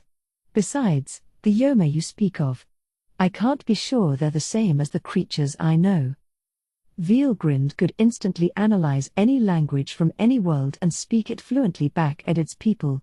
This wasn't dependent on any skill of hers, it was more of a latent bodily function, reading the thoughts that bounced between people in this world. But since similar concepts could sometimes be mixed up, she needed to carefully avoid making any mistakes. The term Yoma needed to be addressed, she thought. In her mind the term translated directly to mystic, and the mystics she knew were the ones led by FARAWAY, the mystic lord. They were part of the so-called aggressors, races that exist in any and all dimensions, and they were an enemy Veilgrind had clashed with many times in her long journey. The idea of running into them yet again made her groan, but she still held out hope that these Yoma were something else. Yoma are Yoma. That is the only way to describe them. Not even I know what they truly are. The Emperor, not Minamoto, answered the question. Realizing that Minamoto was immobilized, Gensei opted for a change in strategy. While Minamoto occupied Veilgrind's attention, he would move to evacuate the Emperor from the room. The way the two of them instantly switched roles on their feet with no previous instruction indicated just how deeply they trusted each other. The attempt to extract the Emperor was all but doomed to fail, but it was still a strategy worth trying. It was the Emperor himself who put an end to it. Your Majesty. It is fine. Somehow, this person fills me with a sense of nostalgia. And I am already in the safest location in the capital, protected by layers of defense. Where else could I possibly flee to? This person avoided all our security on her way here.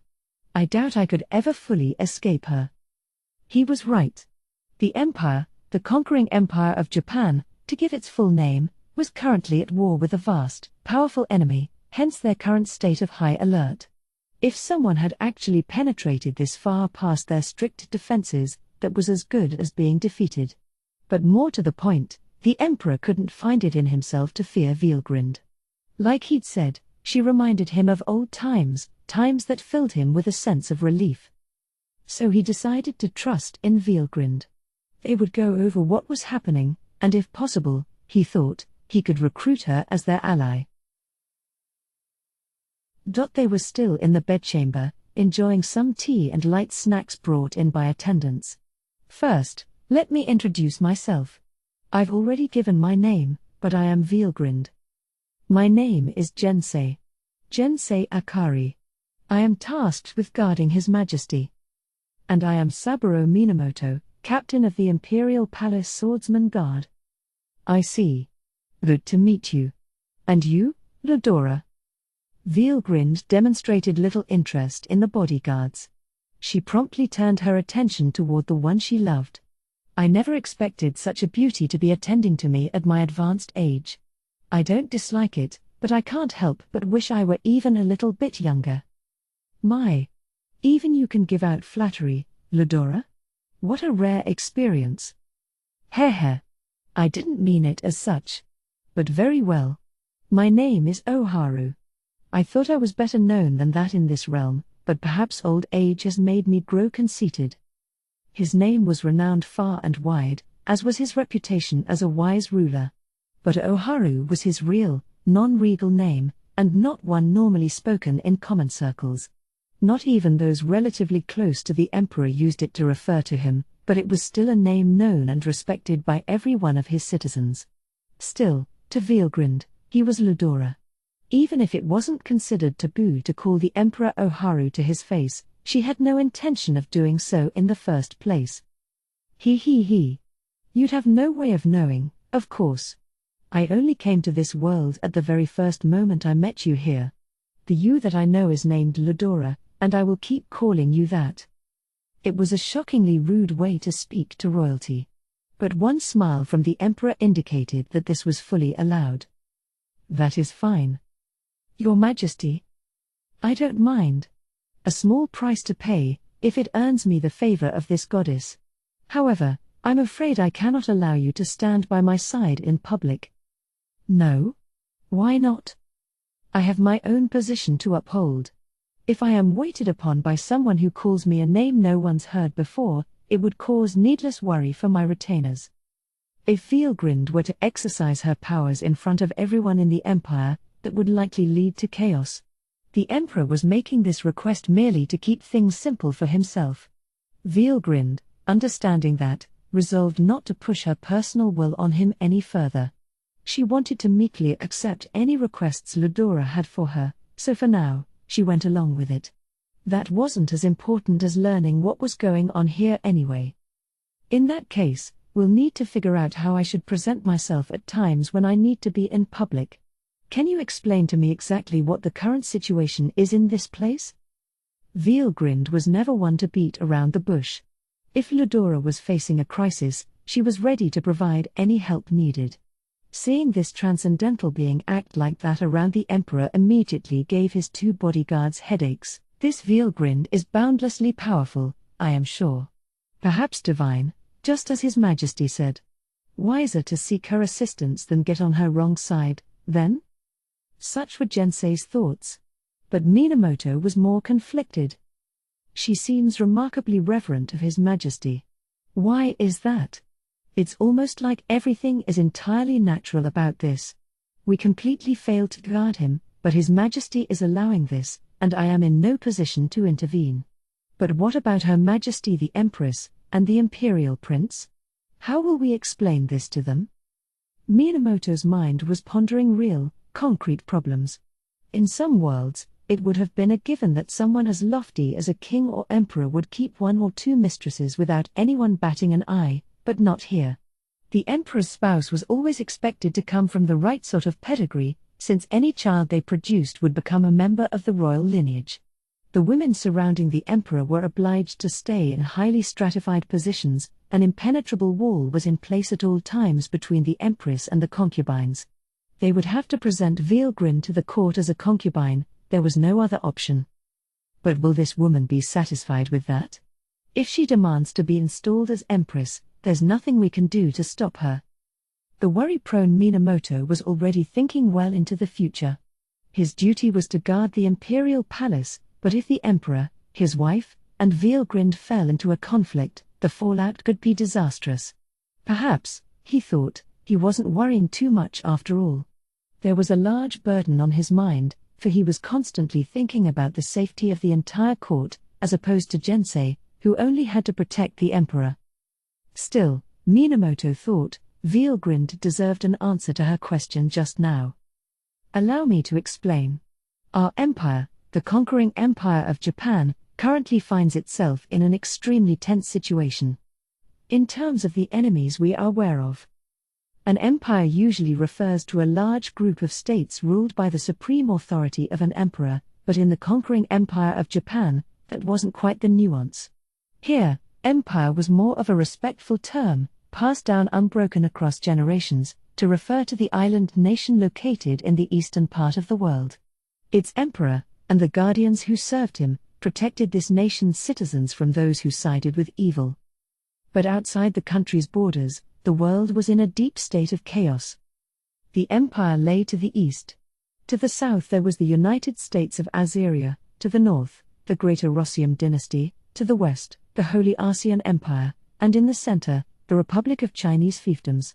These five forces had arisen to become the great leaders in their respective regions. Until a few decades ago, they had ruthlessly competed with each other for global dominance, but over time, a sort of equilibrium had established itself. As they carefully watched each other, waiting for their rival forces to decay, they'd wound up building mature international economic relationships. On the surface, war no longer existed, and an era of peace seemed ready to dawn. But national discontent over neighbors never fully vanished, and if someone earned a profit, someone else needed to lose out. This dissatisfaction built up over time, smoldering out of sight, and 4 years ago, it exploded. The trigger came when the Republic of Chinese fiefdoms suffered a large-scale drought. The lack of water led to starvation and rampant disease outbreaks. This unavoidably led to a dissident movement, but the Republic's government manipulated this discontent, pointing it outside its borders in order to protect itself. Now the entire world had gotten involved. For their first move, the Chinese turned their attention southward, to a large grain-producing region. The National People's Council voted unanimously to invade the United States of Azeria, and that signaled the beginning of war. In a flash, the entire world was in conflict. The Greater Rossium dynasty up north was the next to react after witnessing the Chinese military moves. They staged their own invasion of the Chinese mainland, and their mission was clear: to obtain land for agriculture and a warm water port. The region was suffering from an extreme drought, but that would no doubt fix itself in a few years, and so Rossium returned to its old habit of conquest. Naturally, the Chinese weren't taking this sitting down. All their remaining forces gathered to fight back, plunging the entire nation into a state of war. This was when the conquering empire of Japan got dragged in. They relied wholly on these Chinese fiefdoms for their food supply, and so were forced to deploy their military to the Republic on a humanitarian mission. That was done in the hopes it'd bring the war to a quick end, but Greater Rossium was incensed, and Japan's relationship with Azeria suffered.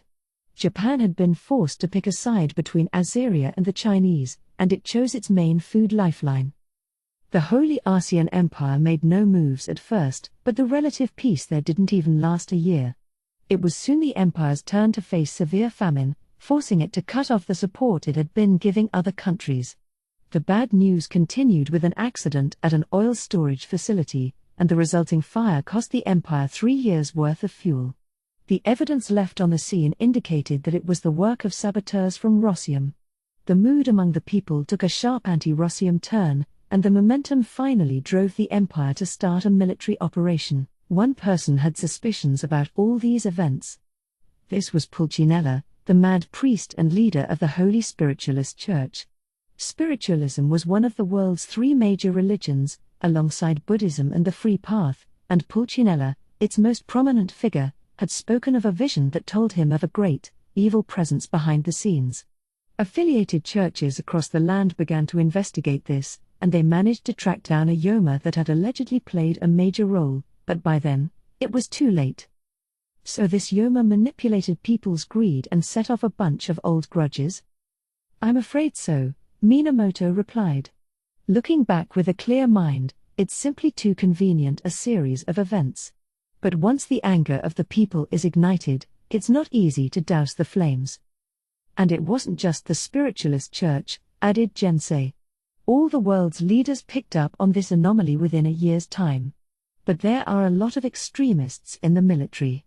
They took action in response to the enemy's sabotage, and by the time we were aware of it, there was no way left to stop the war. The other nations were in a similar state. As things stood, matters were proceeding not at all the way the upper brass wanted them to. The forces that had been deployed were nearly out of their control entirely. Just the other day, out in the ocean, a massive fleet from the United States of Azeria waged an epic sea battle against the conquering empire's proud imperial navy. The result was defeat. The preliminary reconnaissance indicated that the two sides were evenly matched, but once the conflict was underway, they'd found that the Azerian force was 3 times the size they'd anticipated. It was all the work of the Chinese fleet. They betrayed us, and unfortunately, their intentions are nowhere close to what we want. Not even the Chinese commanders were aware of this betrayal, so there was no way for Japan's intelligence apparatus to have detected it. It was already too late by the time they realized what was up, and now their military was severely damaged. But the defeat wasn't a total waste, either.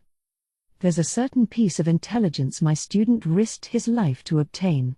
There is a man named Kondo who staged a brave, glorious suicide attack on the enemy fleet, but just before his death, he sent a telepathic message that the enemy commanders have been taken over by an unusually fierce Yoma. As Gensei put it, Azerian Supreme Southern Fleet Commander David Reagan and Chinese Eastern Fleet Commander Li Jinlong had both tapped into strange, mystical powers to interfere with Kondo. Realizing all hope was lost, Kondo kept gathering intelligence until the very end, when contact was finally lost. But now, Gensei somberly said, I fear he lost his life in vain. Hearing this, Veal grinned immediately understood. The Kondo that Gensei spoke of had to be none other than Lieutenant Tatsuya Kondo, a man she knew well. Chances are, she thought, Kondo was so concerned about Ludora because Ludora felt the same as the other emperor he'd once served. Perhaps he'd instinctively realized that Ludora and Oharu shared the same soul. It was the first time Veelgrind had ever felt any affinity for Kondo, and now, she could firmly believe that Kondo's loyalty was the real thing. Now Veelgrind had to wonder about not just Ludora's lingering regrets but Kondo's as well. Thinking back, Kondo had seemed frustrated about not being able to protect his home country. That was why he'd done what he did for Ludora, stopping at nothing. It was so he'd have no regrets this time. It made Veelgrind ask herself if there was anything she could do for Kondo, as late as it was. There was only one option. She had to atone for his regrets. So Veelgrind, her mind made up, focused on the conversation, taking it more seriously as Minamoto continued unaware. This Yoma, wielding the power to possess people's bodies, was swiftly reported to the world's top leaders. These leaders weren't on the front lines, however, and so they had no way to determine exactly who was being controlled. You could suspect someone if they began to act abnormally, of course, but it was hard to recall officers while they were engaged in an operation. The leaders considered publicizing these findings, but it was sure to cause general panic. Soldiers would start wondering if their commanding officers were Yoma, the entire chain of command might fall apart. It could also lead to witch hunts within their borders, which would be a disaster. That much, at least, needed to be prevented, and so their investigations continued in secret. In the end, they found that these Yoma, unlike your average Mononoke ghoul, engaged in organized group behavior. They were clearly looking to conquer, and they were active behind the scenes across the world. And also, they're incredibly strong. In our empire, we use what's called a KQ, an apparition scale, to measure the strength of mystical creatures. Even the weakest of these foes rank on the high end of this scale. It's unbelievable. These are truly fearsome foes, the type even an advanced swordsman or spellcaster may have trouble holding his own against. The apparition scale, from top to bottom, consisted of 6 ranks: Shinbutsu, gods and Buddhas; Kyu, demon dragons; Tenyo, heavenly ghouls; high yokai, mid yokai, and low yokai. Those in the bottom 2 ranks were called Chimimorio, evil spirits associated with rivers and mountains, and everything between high yokai and Tenyo were Okirasetsu, the man-eating fiends. With these Yoma, even the weakest foot soldiers were Tenyo class. Kondo and the soldiers serving him had discovered this during their suicide strike on the enemy fleet, and while they'd been defeated by the ringleader, their intelligence had made it through. Kondo estimated that Reagan and Lee both ranked as Q or higher on the apparition scale, and I firmly believe that is the right call. Why is that? Because Kondo was easily one of the most powerful fighters in the land of the rising sun. Even at the time of this final attack, Kondo's skill was first class. Mastering the Oboro Shinmei Ryu's ultimate move, Battle Will, gave him fighting ability on the level of a Q class. If that still wasn't enough to earn him victory, that was likely because the battle was 2 against 1. Yes, that man certainly was of that caliber. Question mark. Huh? Did you know Tatsuya, perhaps? I did, Ludora. Kondo personally served you in my world, too. Me? And, yes, you did say this Ludora possessed the same soul I do. Exactly. And even over there, Kondo fought for you, and died a noble death doing so. The Emperor fell silent. He looked unsure what to say. The loss of such a faithful servant filled him with a deep sense of disappointment. Oh no, not Kondo. Minamoto stood there blankly, like he couldn't believe it. That was how exceptional a sword fighter Kondo was. Part of him had wondered if Kondo was alive after all, if he could serve as their final option against the Yoma. Being faced with the truth made him unsure what to do next. A pity. I was hoping that Kondo was alive. Jensei, Minamoto's teacher, retained his calm, detached demeanor, but on the inside, he was fighting hard to hide the sadness of losing that last little bit of hope. It was out of the question for a man in his position to act flustered, unsure what to do with himself. He kept himself disciplined, because he of all people had the greatest obligation to remain tranquil. Everybody believed what Veelgrind told them. It was a funny thing to think, but as she told them all about Kondo's final moments, they could just sense she wasn't lying. But as she spoke, Veelgrind also tried to gauge the strength of this current foe. If they could beat Kondo before his trip to our own world, then perhaps this tenio rank isn't all that strong at all. I'm fairly sure that they mean mystics when they say Yoma, but this sounds like it'd be no threat at all to me, but, I shouldn't let my guard down. I can't make judgments if I have no scale to work with, so let's wait and see how this works out. Veelgrind was extremely confident, like any all-powerful true dragon should be, but having been defeated by Rimuru had taught her how to be watchful as well. She thought it almost impossible that these Yoma would pose her any challenge, but she reserved her final judgment for when she had more information. To tell the truth, however, her estimations at this point in time were both right and wrong. The magicule concentration in this world was low, so there were no particularly powerful monsters residing in it. The Shinbutsu-class menaces were often monsters who happened to traverse here from some other world, and not even they could win against a force large enough to overwhelm them. Swordsmen or casters working in tandem had cut their numbers down to the point that one hardly saw them at all anymore. This meant monsters of that caliber couldn't survive long enough to build their magicule counts. The environment just wasn't conducive to the natural creation of strong monsters. At this point, Veelgrind, unlike Veldora, could maintain a steady cycle of magicules entirely within her own body. She didn't need to replenish them from the air, and they were never expelled from her body. That was a skill she'd learned as she traveled through all the diverse worlds she had seen. As a result, she wasn't paying attention to this world's magicule concentration, so she hadn't picked up on that fact yet. It was normally impossible, after all, to go back the way you'd come when traversing worlds. Even if you had an underworld gate handy, you'd still be limited by the size of the portal. Someone like Veelgrind, who could use her dimensional leap skill with no limitations, was a blatant exception to the laws of nature.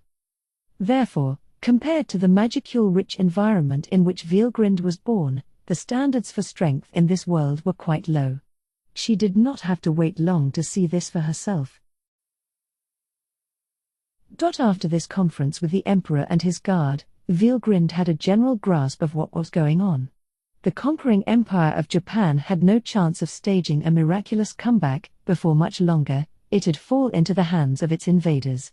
All the world's leaders were aware of the truth, but they were helpless to stop the rampage of the people, and the military that represented them.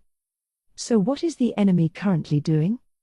The enemy's unified fleet, fresh from decimating the Imperial Navy Kondo belonged to, was currently an unknown, their movements a mystery. At least some of the Empire's ships should have survived, but all contact with them had been fully cut off. Normally, our fleet would have surrendered the moment its defeat was clear. The news of that should have reached the homeland by now, but still, nothing.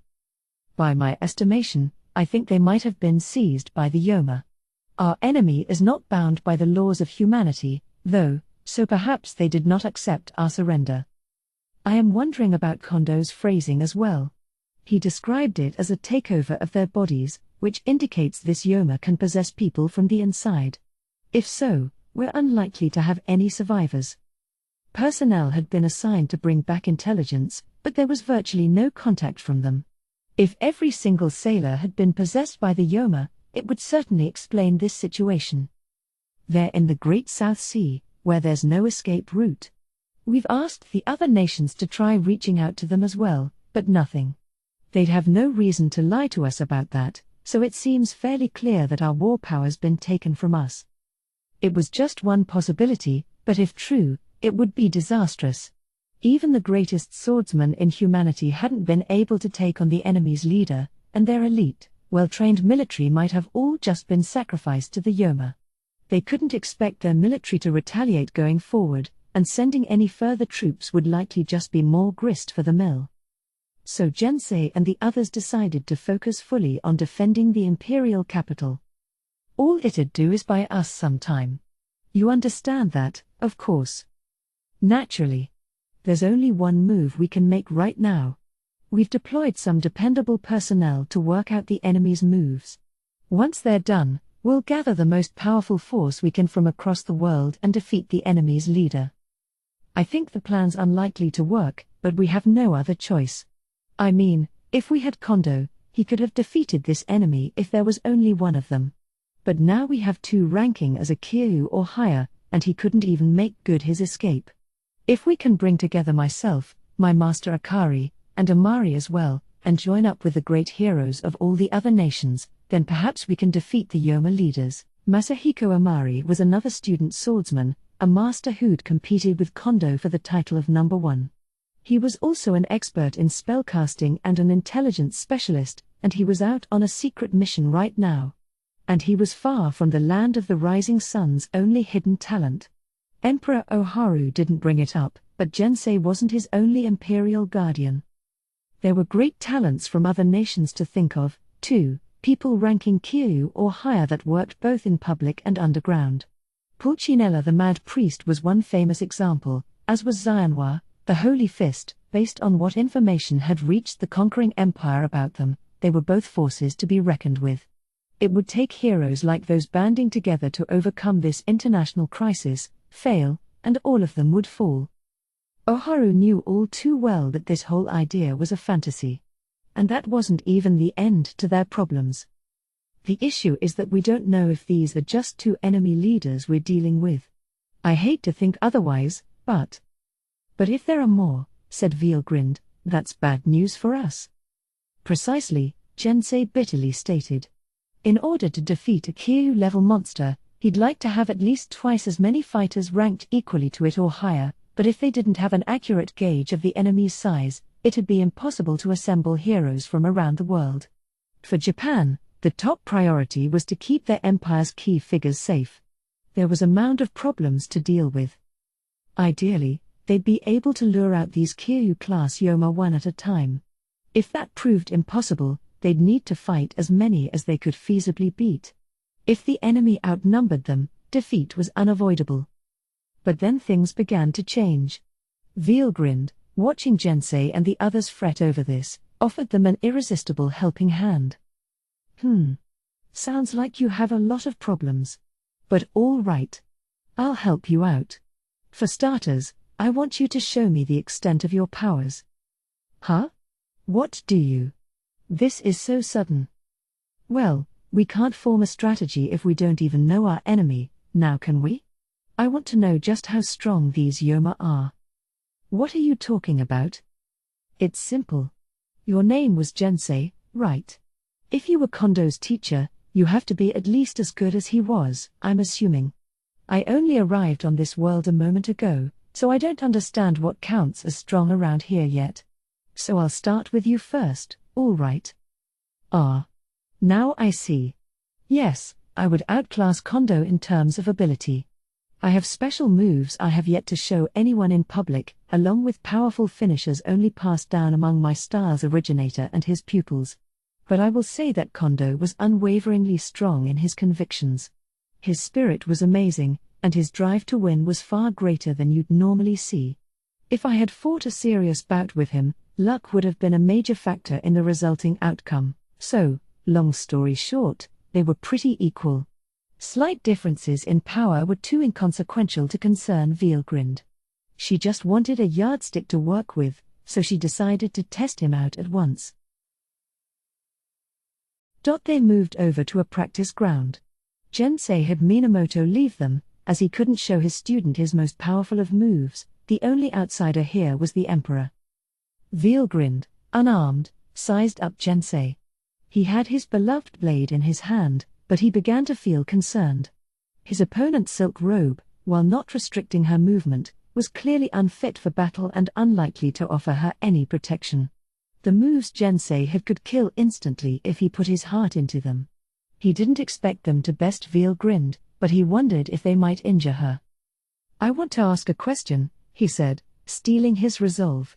My pardons if this sounds rude, but are you sure you'd like me to use a real sword? Because the very best of my style's moves could perhaps be a threat to you.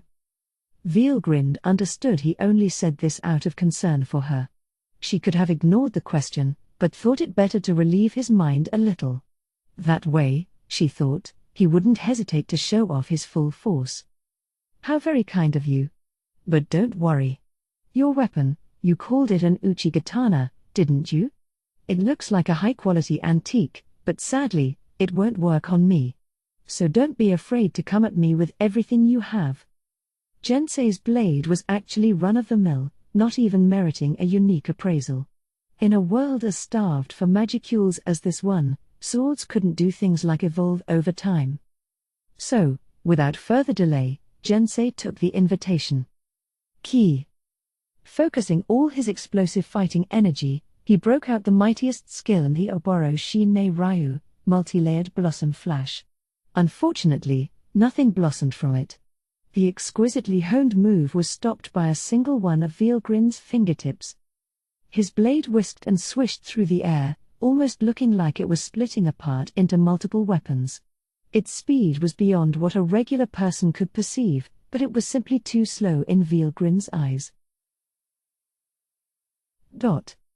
If that's your full effort, then I've seen enough. I give. Simply calling it a difference in power seemed trite. It was like comparing heaven and earth, or perhaps even something beyond that, and the yawning gap between them was now obvious for all to see. It was a grave disappointment for Jensei, but thanks to that, Veilgrin now had the information she wanted. Jensei's Hakusen was a secret art, one passed down only through the main branch of his sword style. It had never been taught to Kondo. Doubtlessly it was at the very top of this world when it came to almighty force. In terms of the muscle behind it, Hakusen let its practitioner surpass Kiryu and make it to the Shinbutsu rank. You truly are a god, then? Well, it was my brother who created my world, but no, I am not. Oh. We could certainly call that a god here, you understand.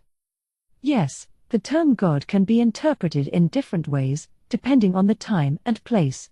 You can think of me as whatever you like, but I will remind you that there are forces out there who could even destroy me. Veilgrin recalled that happy-go-lucky slime. Losing to him still annoyed her, but she was no longer convinced that a rematch would go any better. But I certainly can't think of Rimuru as a god, either. Perhaps the correct way to think about it is that such things don't exist? That was all the thought Veilgrin gave to the question. It didn't seem like further consideration would provide an answer anytime soon. What mattered right now was the Yoma, their enemy in this world. Thank you for confronting me. It was a painful reminder of just how immature and insignificant I truly am. I must use this experience to further improve myself. Veilgrin paid little attention to this. A theory was quickly beginning to form in her mind. Jensei and Kondo were pretty much equal in strength, but that strength was far below what Kondo had when she'd met him. When humans in physical space crosses between worlds, most will die from the resulting exposure to concentrated magicules. On rare occasions, however, the magicules can break down and reconstruct their bodies, making these humans tougher and more resilient. Right, I forgot about that. The magicule counts on this world are so weak. It must be hard to cast any sort of spell, and magical body enhancement likely hasn't advanced much. If that was powered entirely by his natural strength, he honestly deserves praise for producing that much force. She recalled the blow she'd felt on her fingertip. It would have been lauded as an A-ranked feat back in her home world, a very impressive one, considering his weapon was rare level at best. Now she could picture the strength of their enemy. The Tenyo class is likely somewhere between B and A-, I suppose. You'd have to jump up to Q before reaching over A territory, perhaps. If so, I think my theory about the Yoma being mystics is right. Mystics was the term given to demi-spiritual aggressor species. In physical space, they could only function for brief periods if they weren't incarnated in physical bodies. In a world with as few magicules as this one, possessing someone else's body was a must. You'd waste far too much energy otherwise. But when in possession of such a body, you wouldn't be able to fully unleash your latent power, not without tearing the human's body apart. It must weaken them terribly. You can't expect magicule-based protection in this world, so if you use a ton of power at once, you'll destroy your body. And maybe they wouldn't care if they were just trying to kill their enemies, maybe they're holding back because their goal is invasion? That must be why the Kondo of this space-time period was a good match for them. If the mystics wanted to exercise their full force, Nobody on this planet could ever beat them. Reaching that conclusion, Vielgrind smiled, reveling in the knowledge that someone like her was on the scene. Even against FARAWAY, Lord of the Mystics, she was confident that she'd figure out a way to win, and there was little chance FARAWAY himself was involved with this invasion. And, in fact, it was exactly as Vielgrind predicted. The invaders of this world were a vanguard force of mystics under the command of Cornu, one of the 3 mystic leaders.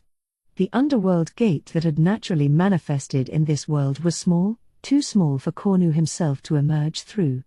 Work to enlarge it was underway, but the world still had a little more time before it could be fully conquered.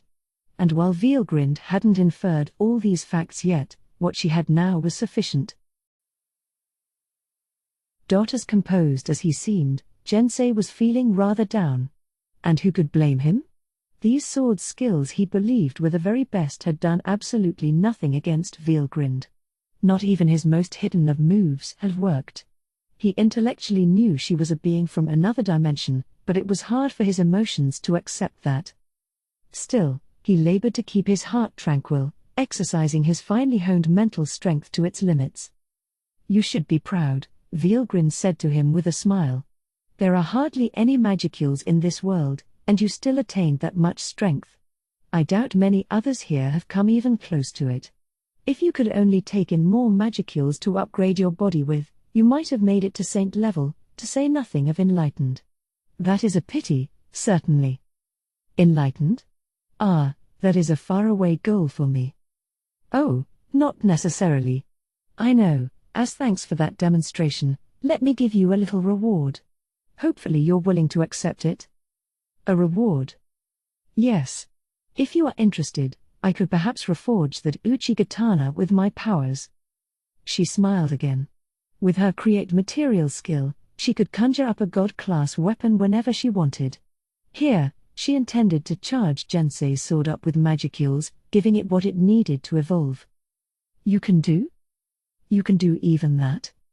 Jinsei was bewildered by the idea, but nothing could surprise him at this point.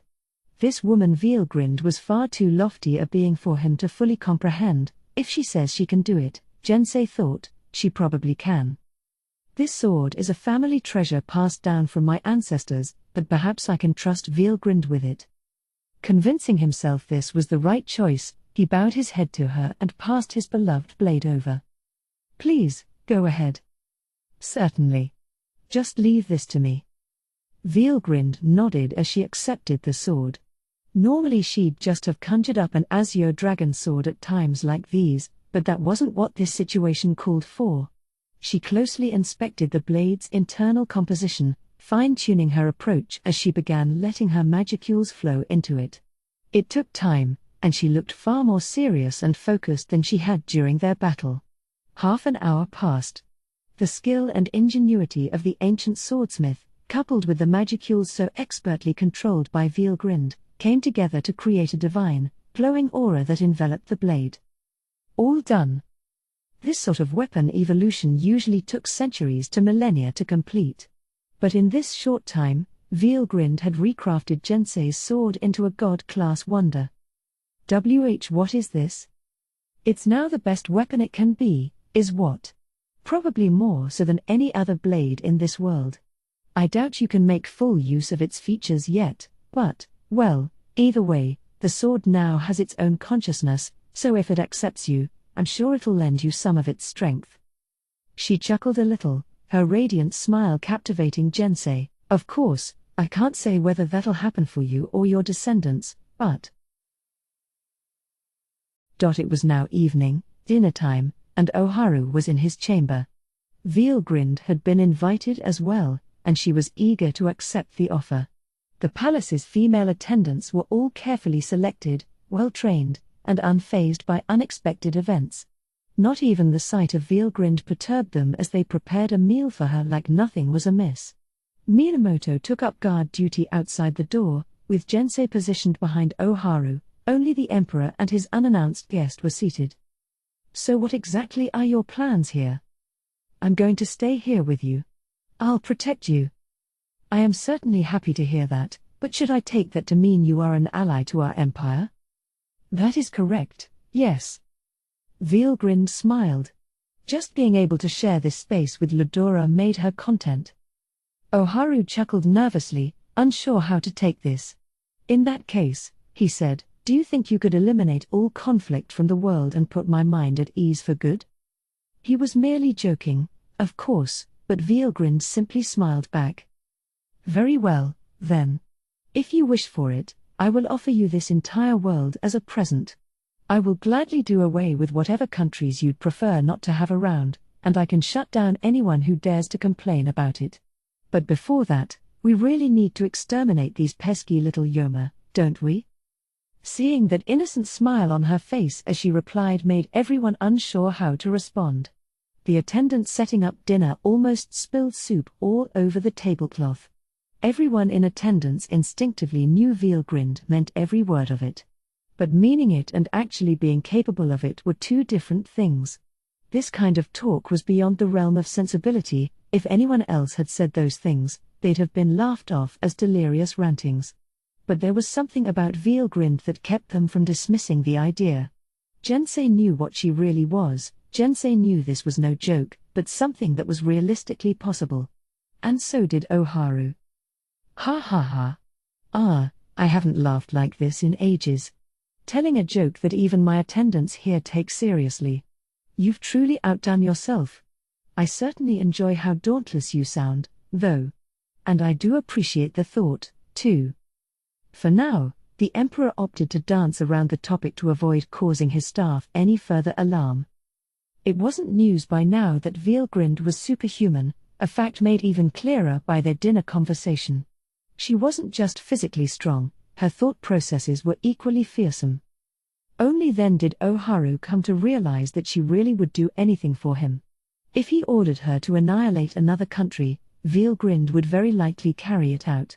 Concepts of good and evil were mere trifles for her, all that really mattered was Oharu's will. It made him feel more lost than he had at any previous point in his life. He was born as the first heir to the throne, never wanting for anything. He never had any freedom, either, but that, as he was taught from a very young age, was his obligation as a future leader. He had access to anything he needed, but was also forced to give up on the things he really wanted. Things like romance were a fantasy to him. He was wed to the daughter of one of the princes who supported him in the palace. It was mostly a contractual agreement, and he had no right to refuse it. As naturally intelligent as Oharu was, he realized by his teens that the only permanent thing in life is change. Everything is fleeting, the world is like a mirage. It's a good thing to pursue your dreams with all you have, as everything leaves you anyway, but if you choose not to resist fate, just going with the flow and tasting the little joys of daily life, that is just as beautiful a way to live. Oharu chose the latter. Even for an emperor with everything, the right to do what he wanted was an impossible luxury. That was the main reason Veilgrind came as such a surprise to him. She had so much freedom, nothing and nobody keeping her down, and yet she swore to serve no one but Oharu. Such a strange woman, or goddess, I suppose. Even if I'm nothing but a substitute for this Ludora person, feeling this honest sort of goodwill makes me feel so self-conscious, somehow. Oharu pondered these feelings as he enjoyed the most relaxing dinner he'd had in quite a while. The next morning, a conference was held in the imperial headquarters. The main topic at hand, how to deal with Veilgrind. As Oharu had declared, she was prohibited from acting as his lover in front of any third party, but if that were the case, the first order of business was how to explain her position to the general public. Beyond that, there was the issue of her clothing. Being dressed like a foreigner was out of the question, she needed to wear an outfit befitting her social position. The attendants all teamed up to bring in a vast variety of clothing, Jensei and Minamoto offering their input as well as Oharu contemplated how to classify Veilgrind. Perhaps she could become another one of His Majesty's imperial attendants. Attendants can't participate in conferences, you fool, Jensei said, cutting off Minamoto before he could finish. I suppose calling her a guard would be difficult as well. We did consider that, Your Majesty, but Veilgrind's appearance simply attracts too much attention. She is clearly not ethnically native, and I fear people may peg her as a spy.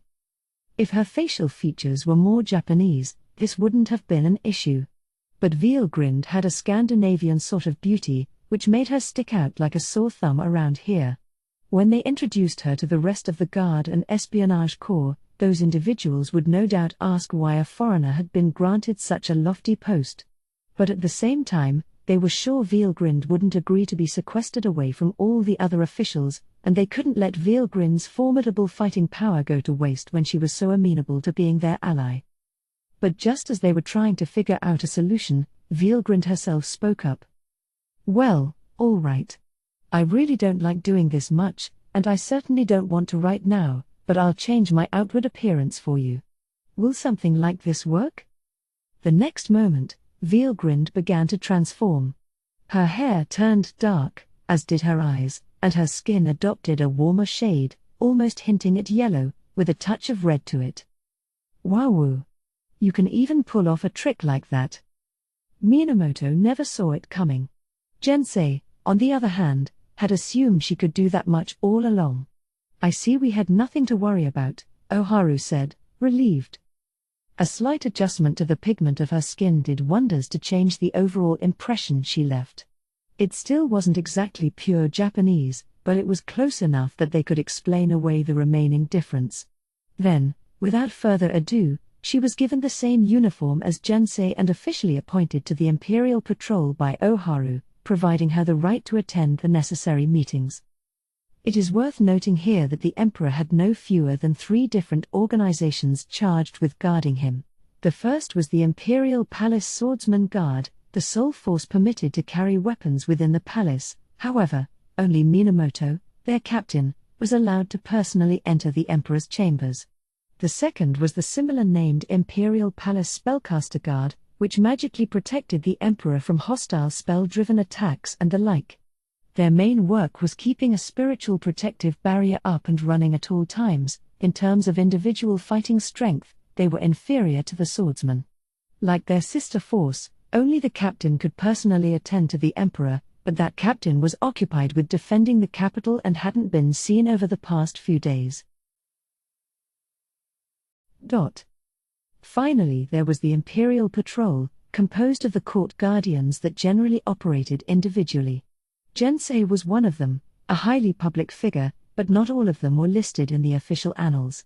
Some lurked in darkness as they worked to dispel evil, many had so-called supernatural powers, while others operated separately from the Imperial Chamber, so they could serve as body doubles for Oharu. The Imperial Patrol gathered together people that worked in a variety of ways to keep the Emperor safe, and it was generally known that not all of them kept a public profile. Thus Oharu thought that the patrol would be the best fit for someone like Vielgrind. "Right. I hereby name you a member of the Imperial Patrol. And with your current appearance, we likely won't have to explain much to everyone else. I will gladly accept the post. And I promise I'll act strictly as your servant around others." Vielgrind, in her brand new military uniform, sounded remarkably eager in her answer. A sense of doom pervaded among the Emperor's advisors, but no one had any other bright ideas. Even if some problem came up, they all reasoned, as they began their preparations, it'd be trivial compared to the ones the Yoma invaders posed. People began to gather in the Imperial HQ's meeting hall. Oharu was in a dressing room, watching them. This HQ was the Emperor's Supreme High Command, presiding over the Imperial Army and Navy, the 2 branches of the conquering Empire of Japan's military. These were led by the Minister of the Army and Minister of the Navy respectively, who were obliged to attend meetings like this. They could send a representative instead, but it was very rare, as it was seen as insulting the Emperor. Over the past few days of conferences, the main item on the agenda had been reporting on the current situation. The decisive battle in the Great South Sea had ended with the Imperial Navy suffering a major loss. They weren't even sure what had happened to the survivors yet, something both branches were exercising all their powers to find out. That being said, the army was acting a bit like this was someone else's problem. They didn't have a way to deploy in the water, they claimed, but Oharu reasoned that they were failing to truly understand the threat involved. Damned fools, he thought. Now isn't the time to be competing against each other for glory. But as emperor, he couldn't say it. When you have as much authority as him, your words take on intense weight. He could say what he wanted in private, but in a public place, he had to be careful with every word he spoke. Even now, an army officer in attendance was wailing out loud, unaware of Oharu's inner conflict. "Who are you? And how dare a woman enter this sacred imperial conference?" "Ah, I knew it," Oharu thought, feeling a headache coming on. These people with far more pride than talent, constantly whining about manners and who's above whom. It was self-evident something like this would happen, but if Oharu had personally introduced her at the meeting, the backlash would have been even worse. All his advisors had agreed on that. So he'd left Veilgrind to Jensei instead. "Just as I thought, these men with more hormones than brains are whining about it. Even though she'll kill them if they rile her, and probably raise the capital while she's at it." Oharu heaved a heavy sigh. Perhaps it was the fate of anyone bearing Ludora's soul to have their hands full dealing with Veilgrind their whole lives. "Are you talking about me, perhaps? Do I need to spell it out for you, you dunce? This is exactly why, GRNH." Suddenly, the officer's grating voice stopped cold. In a move faster than anyone could catch, Veilgrind had grabbed the man by his collar and thrust the barrel of a handgun straight into his mouth. "It'd be one thing," she stated with a thin smile, "if we were fighting with swords and lances like in the past. But at this point, when a single pull of a trigger can kill a person, I really don't think whether you're male or female matters so much. The important thing in this era is analyzing the situation and making calm, rational decisions, not letting your emotions do the talking. If that's how you carry on, though, do you really deserve to be here?" The man wouldn't have been able to overpower Veilgrind in the first place, but the sight of a gun, a symbol of violence anyone could instantly understand, sparked a furor in the meeting hall. Hey. Let the chief of staff go. Guns aren't allowed in here. Security. Someone call the palace guard. Veilgrind laughed, paying them little mind. "Why are all you idiots carrying on over a little toy? You call yourselves honorable imperial soldiers, acting like that?" Several of those who heard this turned red with anger, openly glaring at Veilgrind. She paid them no mind as she threw the chief of staff down, pointed the toy handgun at him, and pulled the trigger. A plume of water landed right on his crotch. He. "Looks like you wet your pants, didn't you? Better go home and get changed." How dare you?" The chief of staff was now quivering in humiliation. But the moment he looked into Veilgrind's eyes, he lost his voice. Her eyes terrified him. He felt them telling him that any more childish carrying on would result in his death. The blood drained from his face. Ha. My pardons. I think I let my emotions get the best of me. Why yes, those water guns certainly bring me back. I feel like a child again. Much calmer. Oh? Well, that's good to hear. If you want to participate in this meeting, mind your manners a little more, would you? The chief of staff eagerly nodded. He was hot-tempered and a little arrogant by nature, but he was no idiot. He might have messed up their first encounter, but he would make sure never to repeat that mistake. If he started grousing at her again, the next sinister glare from her would likely give him a heart attack.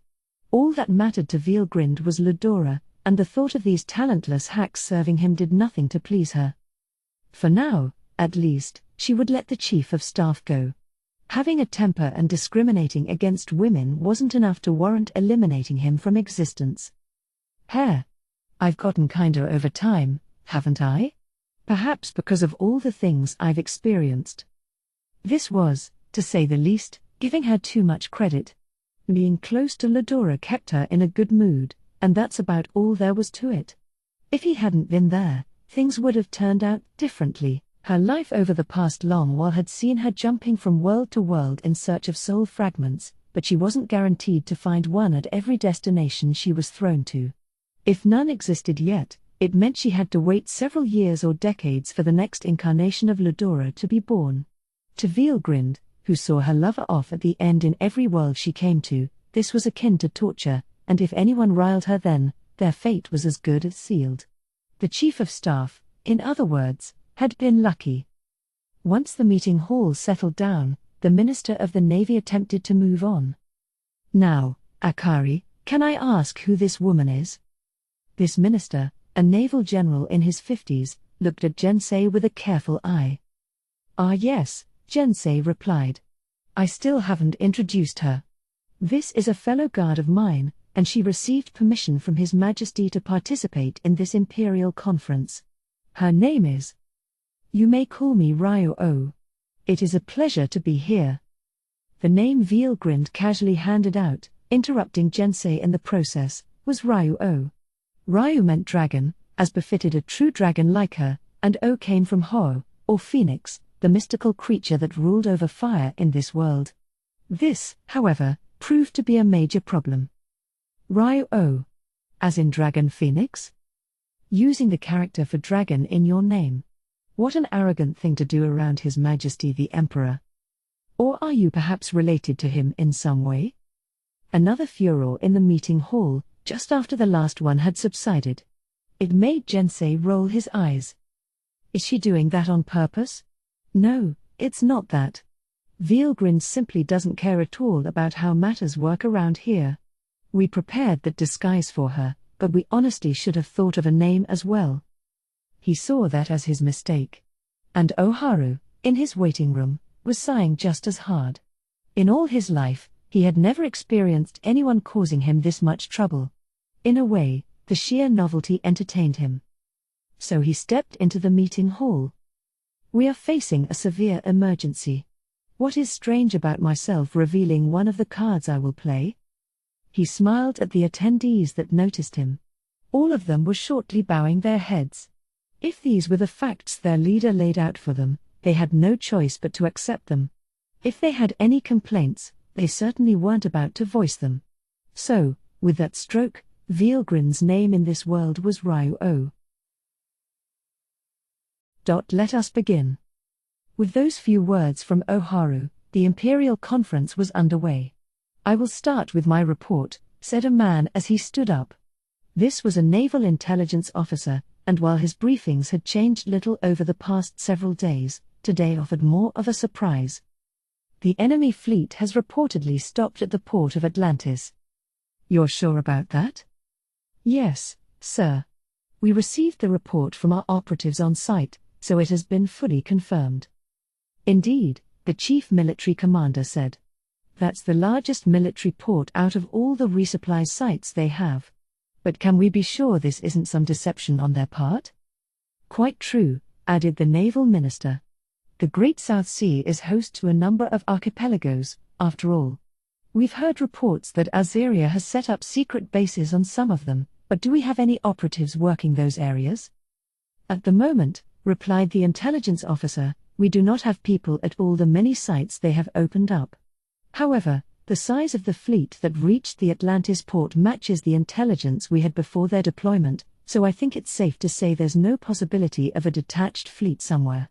We also have word that our Imperial Navy warships have been seized. I'm sure they want to take their time preparing this fleet so they can crush any further desire to keep fighting. The HQ was already aware of the Imperial Navy's massive defeat. Nobody was too shocked about that now, but the idea of so many allied ships being in enemy hands made it hard for them to stay quiet. We're quite fortunate to know where our enemy is going, indeed. So, did any of our forces succeed in fleeing, emerging unscathed by the enemy? How could they? The Chief of Staff brusquely pointed out. If they did, they would have contacted us long ago. He was calmer now, as he'd said, and his observations were wholly accurate. The Chief of Staff is right. It is safe to assume that all of our surviving fleet has been captured by the enemy. TCH. The Army Minister sighed. It's like giving the enemy more war power to fight with. But what could we have done? Countered the Chief Commander. We were dealing with Yoma, a complete unknown of an enemy. Even if I were there, I'm sure it would have turned out the same way. Yes. My pardons. I had no intention of insulting the Navy when I said that. But it is honestly frustrating. Your apology is most certainly accepted. We're all just as frustrated about this." The tension in the meeting hall was oppressive. It was the greatest crisis the Empire had ever seen in its history. Their force, allegedly the strongest in the world, had been taken out of the war by the enemy fleet. Even worse, so many of their ships, including their newest and most technologically advanced, had fallen right into the enemy's hands. The danger was unprecedented, and filled everyone present with anxiety and concern. It was pointless to whine about it, but it was also only human to want to. The chief commander needed to behave more maturely, lest this meeting be thrown into further disarray. As the atmosphere simmered down a little, Oharu seized his chance to speak. "Does that mean," he began, "that our imperial forces were taken prisoner?" The question alarmed the naval attendees. These were valued soldiers, many of whom they knew personally. Of course they'd be worried about them. They were also important allies to the ground army, and their fate was a major issue impacting the military's entire future direction. In a normal war, international conventions would have guaranteed that prisoners would be kept safe and out of harm's way, but considering they were dealing with unknown invaders, that whole assumption could crumble. If things worked out like they always had, then fine, but if not. All eyes were on the intelligence officer. Well, what? Won't you answer us?"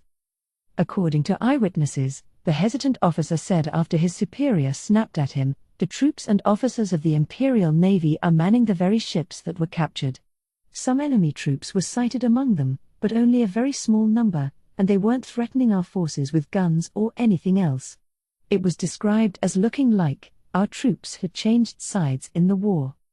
Now everyone understood why the officer had been so hesitant. So did Oharu. It was unthinkable for their proud, courageous soldiers to have abandoned their duties that easily, much less defect en masse like this. How will we ever explain this to Kondo, and everyone else who risked their lives? Minamoto's low muttering echoed across the silent hall. Everyone there believed, prayed, really, that their men had had their minds taken over by the Yoma. And Veelgrind was quick to confirm it. He.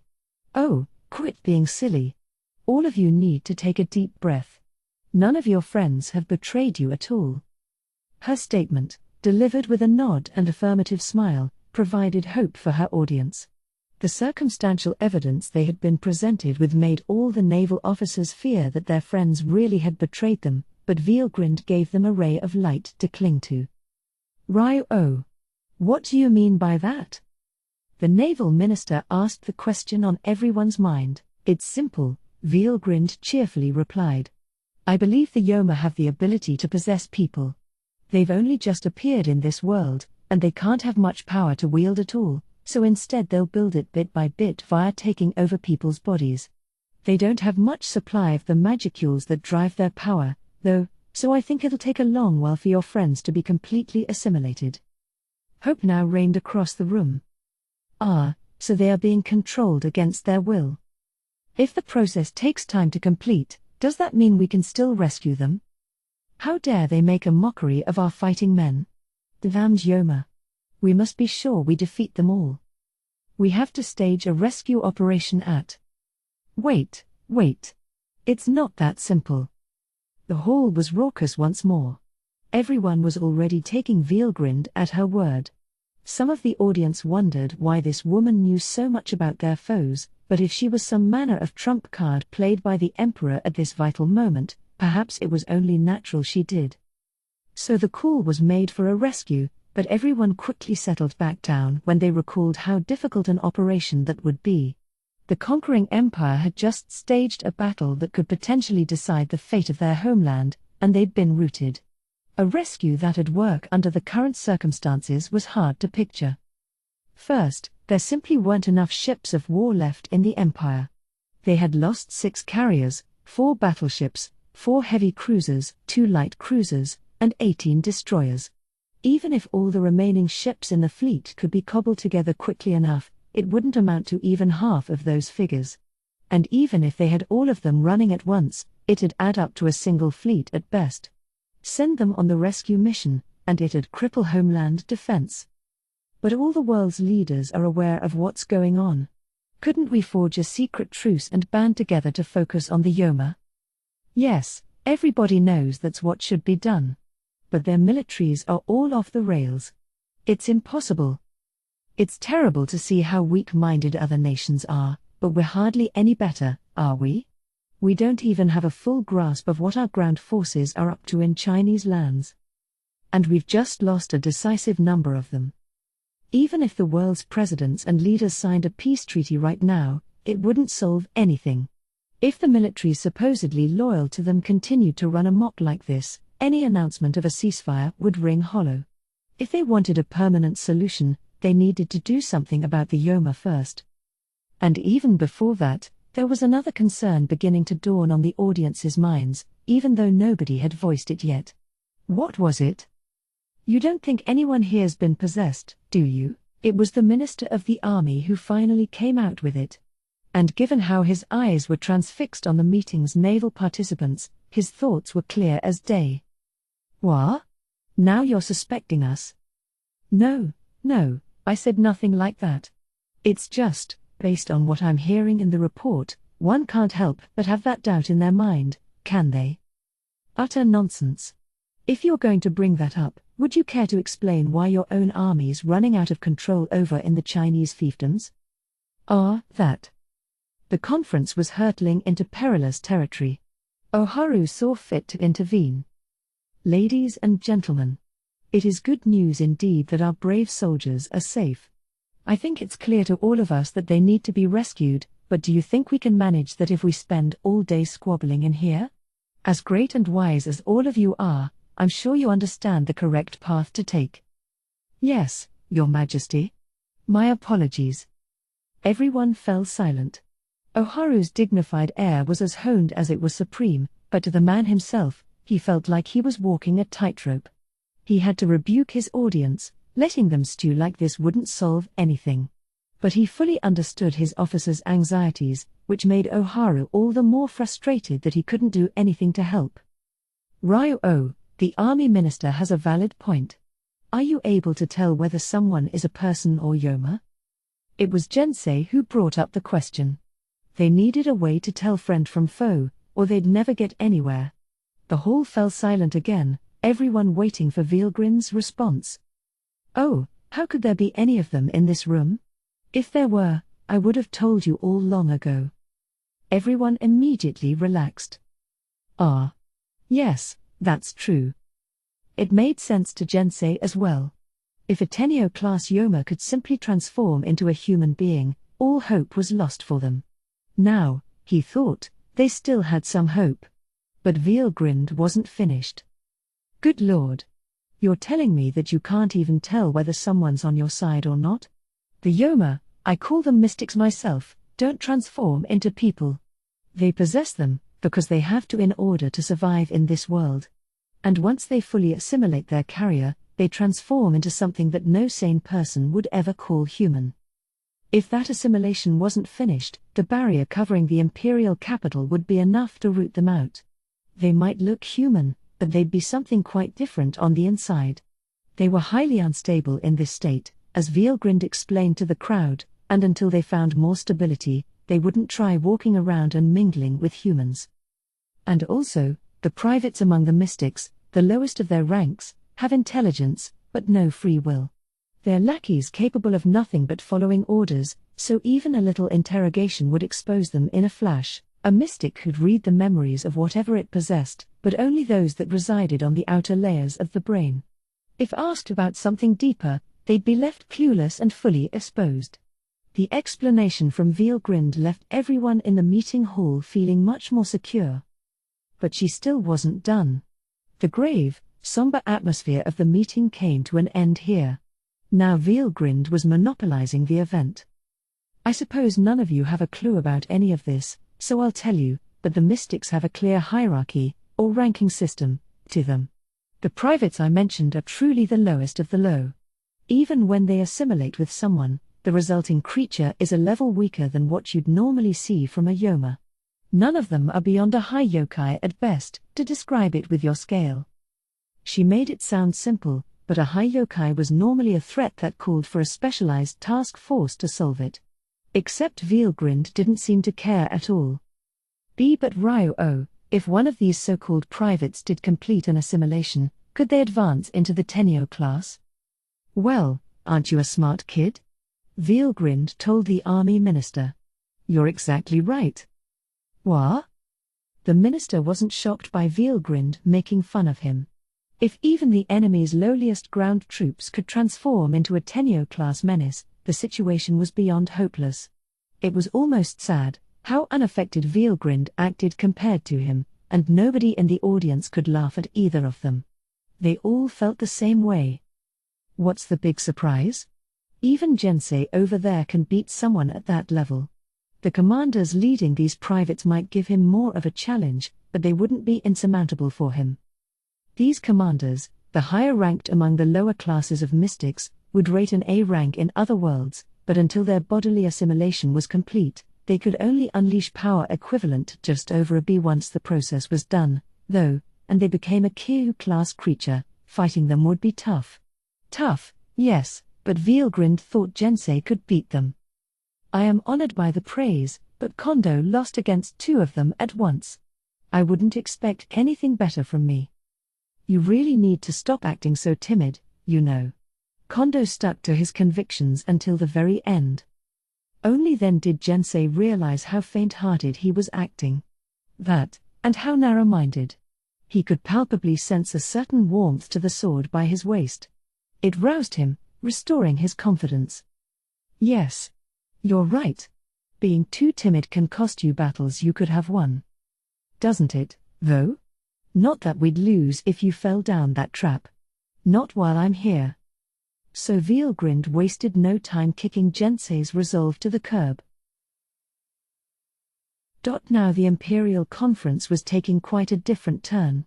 So mystics grow stronger the more high-level they are, but it'll be hard for them to manifest themselves in this world if they have too much energy.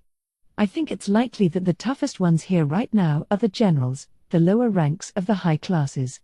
And that means we. Wait a minute. What's wrong? Veilgrind asked, miffed at being interrupted. If Oharu hadn't been right in front of her, she likely wouldn't have let this affront slide.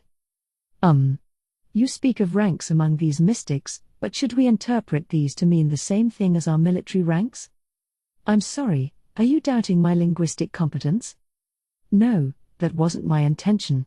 I was just wondering if there are, for example, other staff officers between the commanders and generals. The Minister of the Navy was asking this question, and everyone else was just as curious about the answer. The faceless crowds that Veilgrind didn't see as worthy of her attention were life-threatening menaces to the people of this world. If Jensei would struggle against a commander, would that place them at Kyu level? That seems valid to me. I believe those were the ones who defeated Kondo. Then how strong would their generals be? A high-level Kyu might just make it into the Shinbutsu class, the point of divinity, impossible for any mortal to defeat. If that's who was attacking them, all resistance was futile. Everyone's faces grew pale as the truth dawned on them. Is there a chance, then, that Kondo lost to these generals, perhaps? Maybe, but I don't care. It doesn't matter anyway. Exactly who had lost to whom wasn't a priority for Veilgrind. All that mattered was that her side had lost. Oh, right, I just remembered something else. There are only two ways for mystics to reach this world. Either they come through an underworld gate, or they're summoned by a superior class of mystic. I doubt there are any gates in the sea, so I think we're dealing with summons here. One general could probably summon 10,000 of them or so, I think. Veilgrind made it sound so casual, but to her audience, the information was devastating. They all fell silent, just staring at her, because they couldn't do anything else. But you think you can, beat them, Ryo? The naval minister asked. That was the last hope for them all. He almost wanted to laugh, because he knew how ridiculous a question it was. An individual general would be enough to wipe out mankind, and if it had an entire army working for it, there was nothing to be done. No matter how powerful this woman calling herself Ryo was, She couldn't take on an entire army alone. Because we're dealing with a divine force with powers beyond our imagination, aren't we? And the idea of man beating God is something you only see in mythology. All we can do is pray the world isn't destroyed, can't we? The chief commander and the ministers all felt the same way. Veelgrind just snorted at them. You all really are a bunch of sillies, aren't you? The only mystic who could beat me, and even then only maybe, is FARAWAY, their king. Not that I'd go in expecting to lose, and I doubt he could manifest himself here anyway. Why did she know the name of the enemy's king? The questions never stopped coming, but no one was brave enough to point it out. Given what they knew about this woman, nothing seemed strange any longer. But there was one thing they needed to confirm. I certainly would never doubt your strength, Ryu-O. That's why I wanted to ask you. It was finally the Commissioner of Education who drummed up the courage to speak, after having remained silent this whole conference. He was one of the 3 chief directors of the army, often playing a mediator figure whenever meetings like this fell out of order. Veelgrind looked at him. What is it? Our nation is on the verge of total collapse. I was wondering if you would, step up to take on this foe? No. I've only got one body, you know. That was a lie. With her parallel existence skill, she could easily protect the Emperor while engaging his enemies. But there was no reason to tell anyone that. She was appointed a court guardian, and that meant she was dedicated to protecting the Emperor. She had been given that role as a way to gauge the response to her presence. Relying on someone else to swoop in and save you would stifle all future growth. Any country acting that way was doomed to fail sooner or later. It'd just be a matter of time. Veelgrind was a caring person, and she hadn't abandoned this country or mankind in general. Velzard wouldn't have bothered keeping such weak-spirited creatures alive. Veelgrind wanted to take care of everything here until Ladora died, but what happened after that didn't matter to her, or at least, that would have been her thought process before she'd embarked on this journey. Now, though, she had gained a broader perspective, another change brought about by meeting and interacting with Rimuru. What mattered to Veelgrind now was protecting Ladora, the people he loved, and the bloodlines they kept passing down over time. So, with each cycle, she took pains to ensure the people she left behind after she departed weren't totally helpless. It was hard news to give, but she was declaring to the audience here that she wouldn't move at all for them. But don't you worry. I promise you that I will keep His Majesty protected, so you guys just try as hard as you can, all right? In other words, prove you've got some guts in you. Now that they knew the enemy's strength, the conference moved on to their future measures. With Veelgrind's cooperation, the Emperor's safety was assured. The officers in this meeting, being no fools, understood what she was saying between the lines. They would all try figuring out what to do themselves, not asking her for any more than that. I want you to keep a careful eye on the enemy fleet's movements. Understood.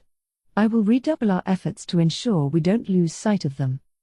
How much time do we have until the Yoma fully complete the takeover of their hosts? Well, if they had a lot of magicules, it wouldn't even take a week, but over here, I'd assume a good couple of months. Given her Ladora-appointed post, Veelgrind was obliged to truthfully answer the questions presented to her, not hiding anything. It helped the conference reach a valid consensus instead of flailing around for ideas. I imagine the enemy fleet will need at least a month before they can finish the resupplying and repairs required to leave port. Given how the timelines match up, is it safe to assume they'll go on the move 1 month from now? You think so? It may take time for them to reorganize the crews they captured, but the Azerian and Chinese fleets currently in operation could go out to battle right now once they're refueled, couldn't they? If that's all they need, it's a bit under 2 weeks from Atlantis to our empire. They might be hampered by weather, but no, they won't. Being able to control weather conditions is a given. You can assume they'll travel at maximum speed for us. Right. By this point, the officers were beginning to grasp Veelgrind's personality. She was incredibly pompous with them, but also very helpful and caring, in her own way. She gave honest answers to their questions, offering advice as well. If they could work out just how far she was willing to go for them, they could avoid stoking her ire. Really, she was a valuable ally, and the more astute in the audience showered her with questions, trying to make the best use of what they had. Thanks to that, a basic plan of action was in place before much longer. Ahem.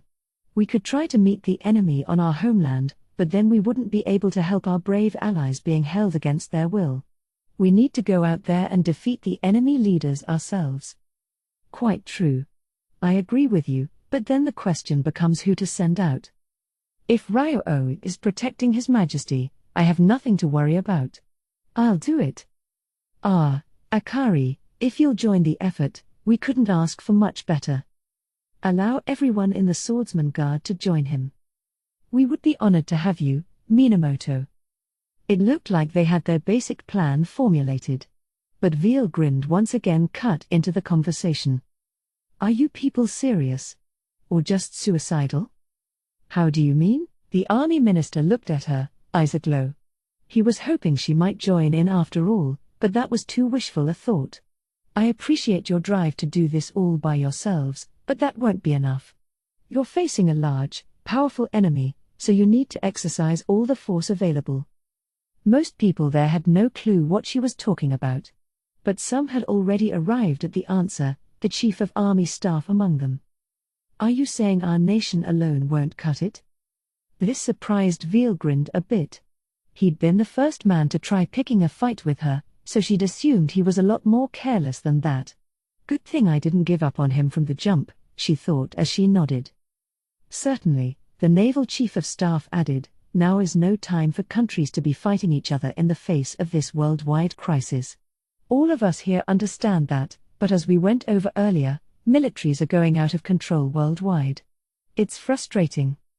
I think we really need our rival nation's support. Minamoto replied. If we go in with a half-hearted force, the Yoma will just possess us anyway. That's why we're using a small team of elites. We'll need other nations to provide only their elites as well. This was met with broad agreement. It's the only way. This isn't a war any longer. It's a battle for survival against the Yoma, and we can't afford to be choosy about our methods. We need to drive them away before we can work out our own war. Right. It's no longer just our empire's problem. Indeed. We need to reach out and get everyone on the same page. There was no other approach to take, such was the feedback they gave. Good job. You're all weak, so you need to use your heads more. Veilgrind, hearing that, gave them a satisfied smile. But to the bureaucrats in the room, the idea was preposterous. Wait just 1 minute. I'm sure every world leader knows that things can't stand as they are. But I just don't think they'd all suddenly want to reach out and join hands. Yes, that would be asking a lot. If we suddenly came out and proposed an armistice, nobody's going to give their immediate approval. I'm sure we would turn down similar offers. This was sensible. If something were to happen during this armistice, it could send everything tumbling down. For any truce to stick, the involved nations needed to rein in their militaries. And that was far from the only issue, either. Would the citizens ever go for it? What if some nation took advantage of this to hatch some sort of scheme? Once you started suspecting your fellow man, there was never any end to it, and while some cautioned against being paralyzed by too much doubt, they needed to address these concerns before they could ever hope for everyone to come together. As things currently stood, building a united front seemed beyond possible, but Veilgrind just smiled at them. So you're just going to give up without even trying? Well, if so, that's fine with me. I'll protect His Majesty anyway, and the capital he rules over. It was clearly meant to provoke. The diplomatic officer in the room had no defense. All right. Fine. In that case, I will begin to make contacts. Let's try to be as sincere as possible and at least set up an opportunity to discuss matters. He was almost rebelling against Veilgrind.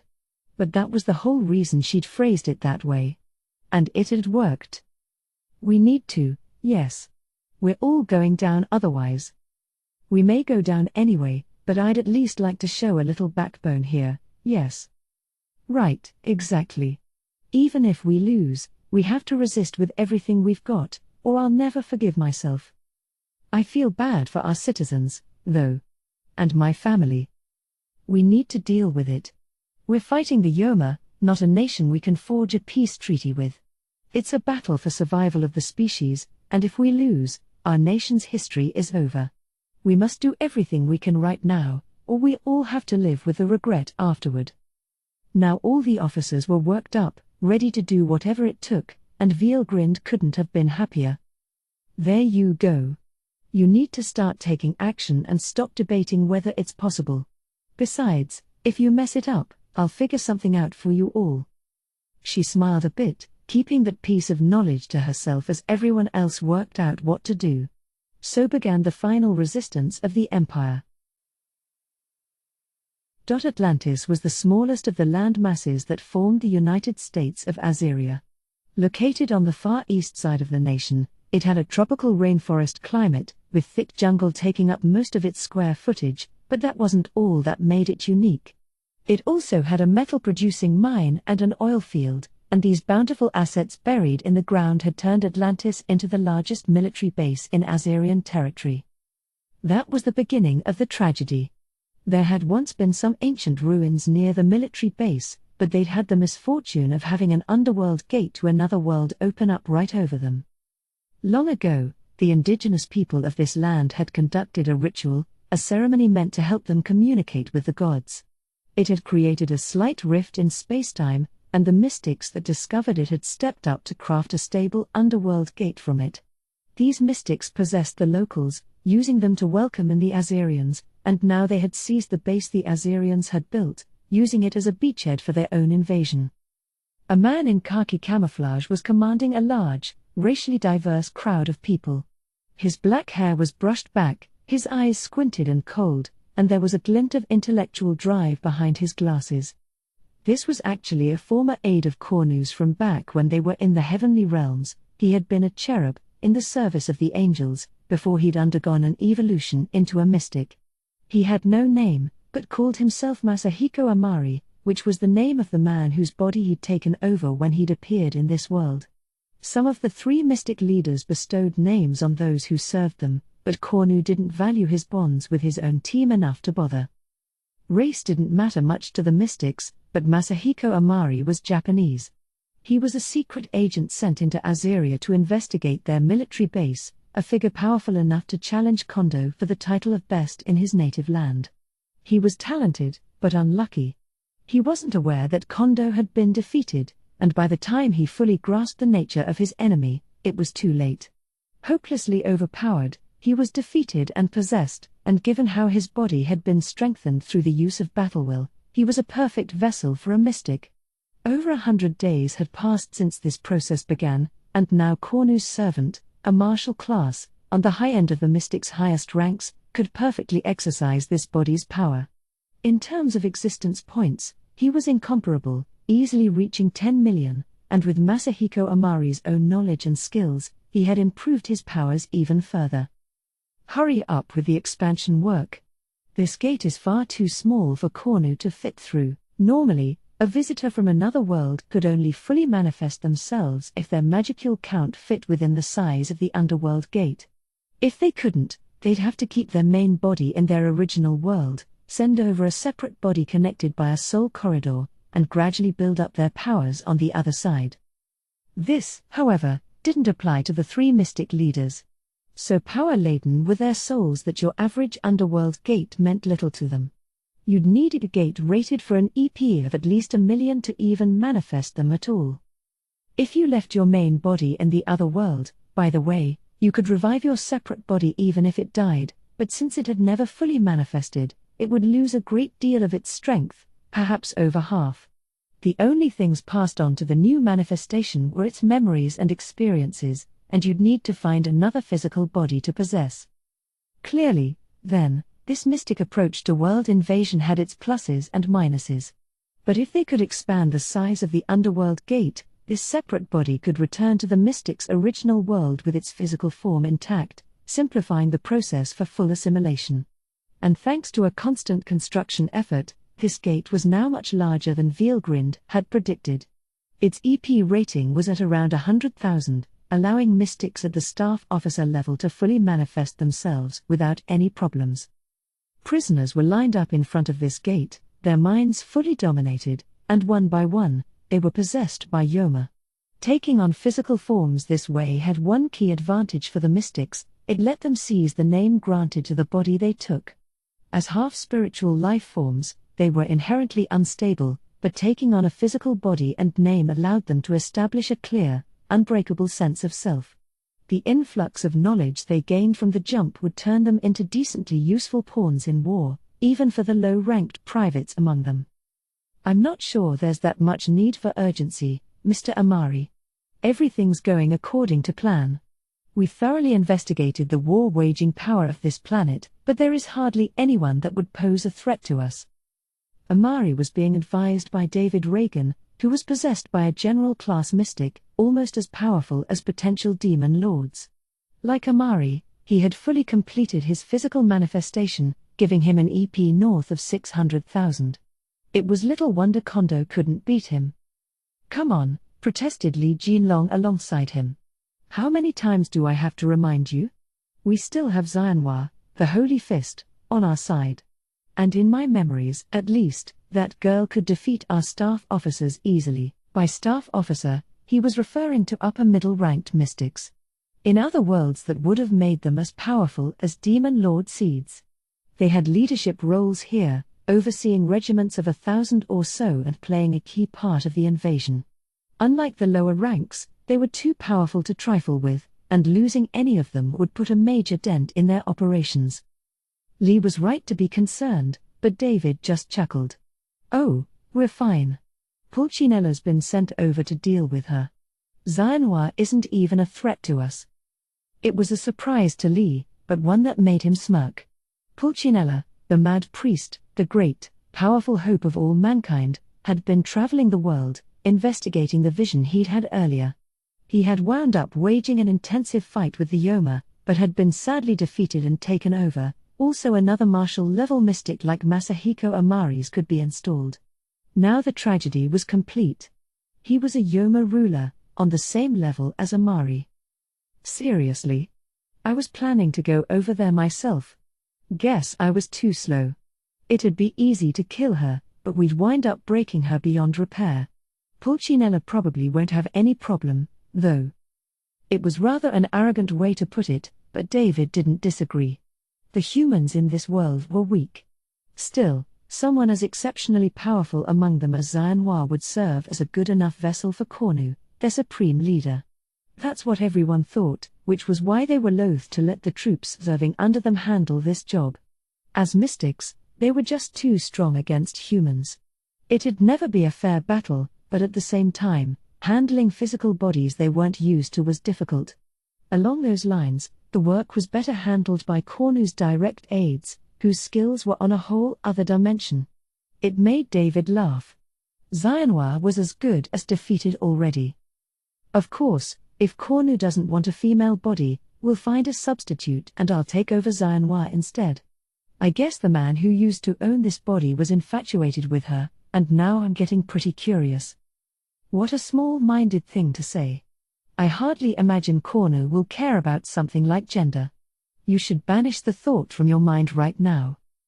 Lee and David were half joking with each other, as if the problem was already behind them.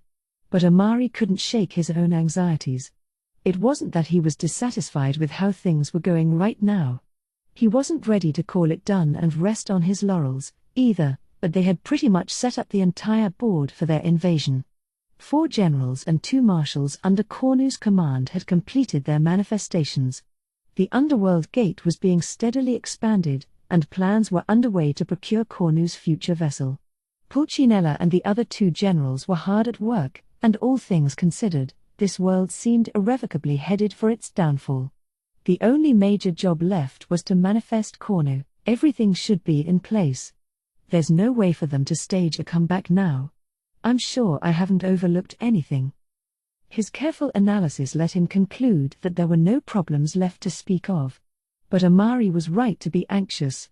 It was well near impossible to imagine someone like Vielgrind suddenly stopping by.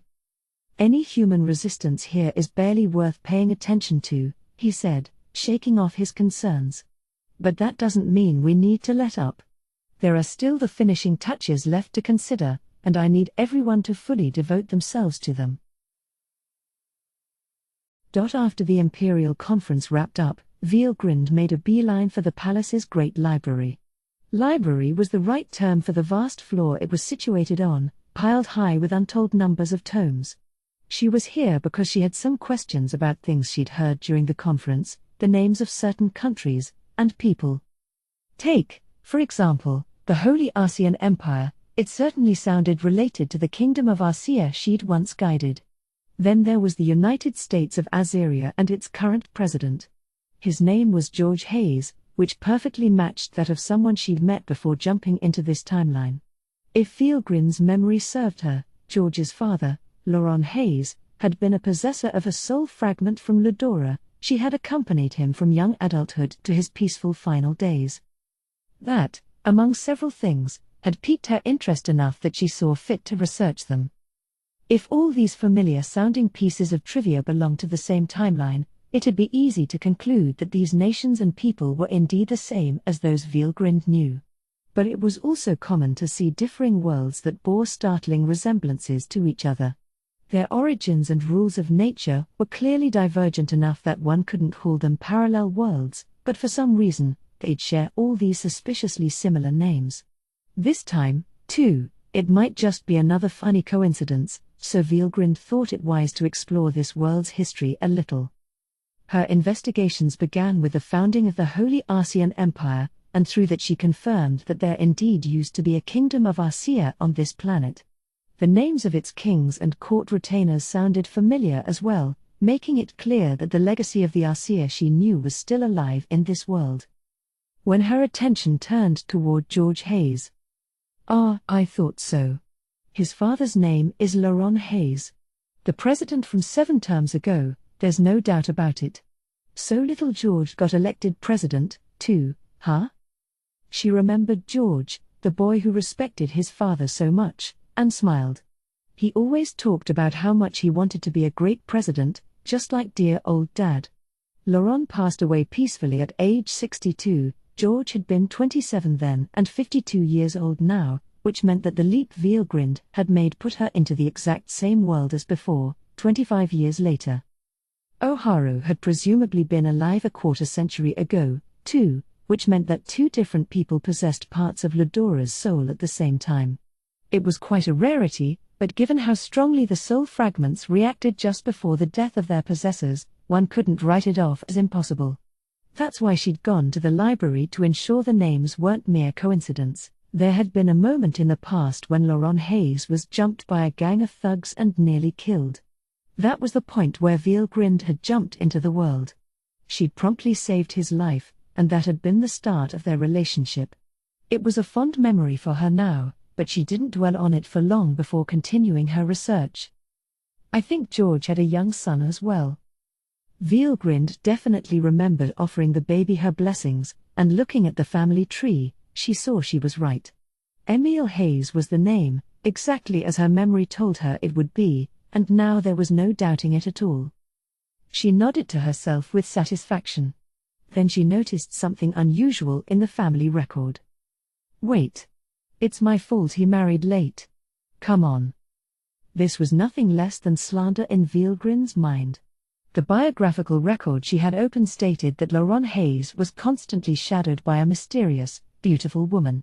That wasn't far from reality, but Vielgrind didn't picture it that way, and she had hardly been a sinister presence in his life. She felt she had a right to complain. After all, she'd told Laurent that he was free to love whomever he liked. She had no intention of binding him down. But it was no doubt hard for a woman to approach someone who had a supermodel-class babe hanging around him all the time. All in all, it was pretty clear that Vielgrind was one big reason why Laurent had married so late in life. I don't know who wrote this, but I really wish I could send them a letter. But the author had passed away long ago, which, perhaps, was really lucky for them. Vielgrind was done at the library, but still making the most of her free time. No one could stop her, no one except Oharu, that is, and he largely gave her free rein over the palace. His instincts told him that was the most moderate option. Of course, not everyone welcomed her presence with open arms. The military officers who knew who she was gave her a lot of leeway, but the ladies of the palace didn't. The Empress, Oharu's wife, was among them. "It's just repulsive, isn't it?" she said the very first time they met. "For a woman to get that close with His Majesty when we don't even know where she came from." She was 50 years old, the daughter of a prestigious noble prince. Medicine and sorcery had advanced to the point where the average lifespan in this world had reached around 60, and the Empress was still extremely active. To Veilgrind, though, she was like a cute puppy dog. Veilgrind had lived with Ludora in many forms across many years, so people like the Empress were far from unfamiliar to her. "Oh, come on.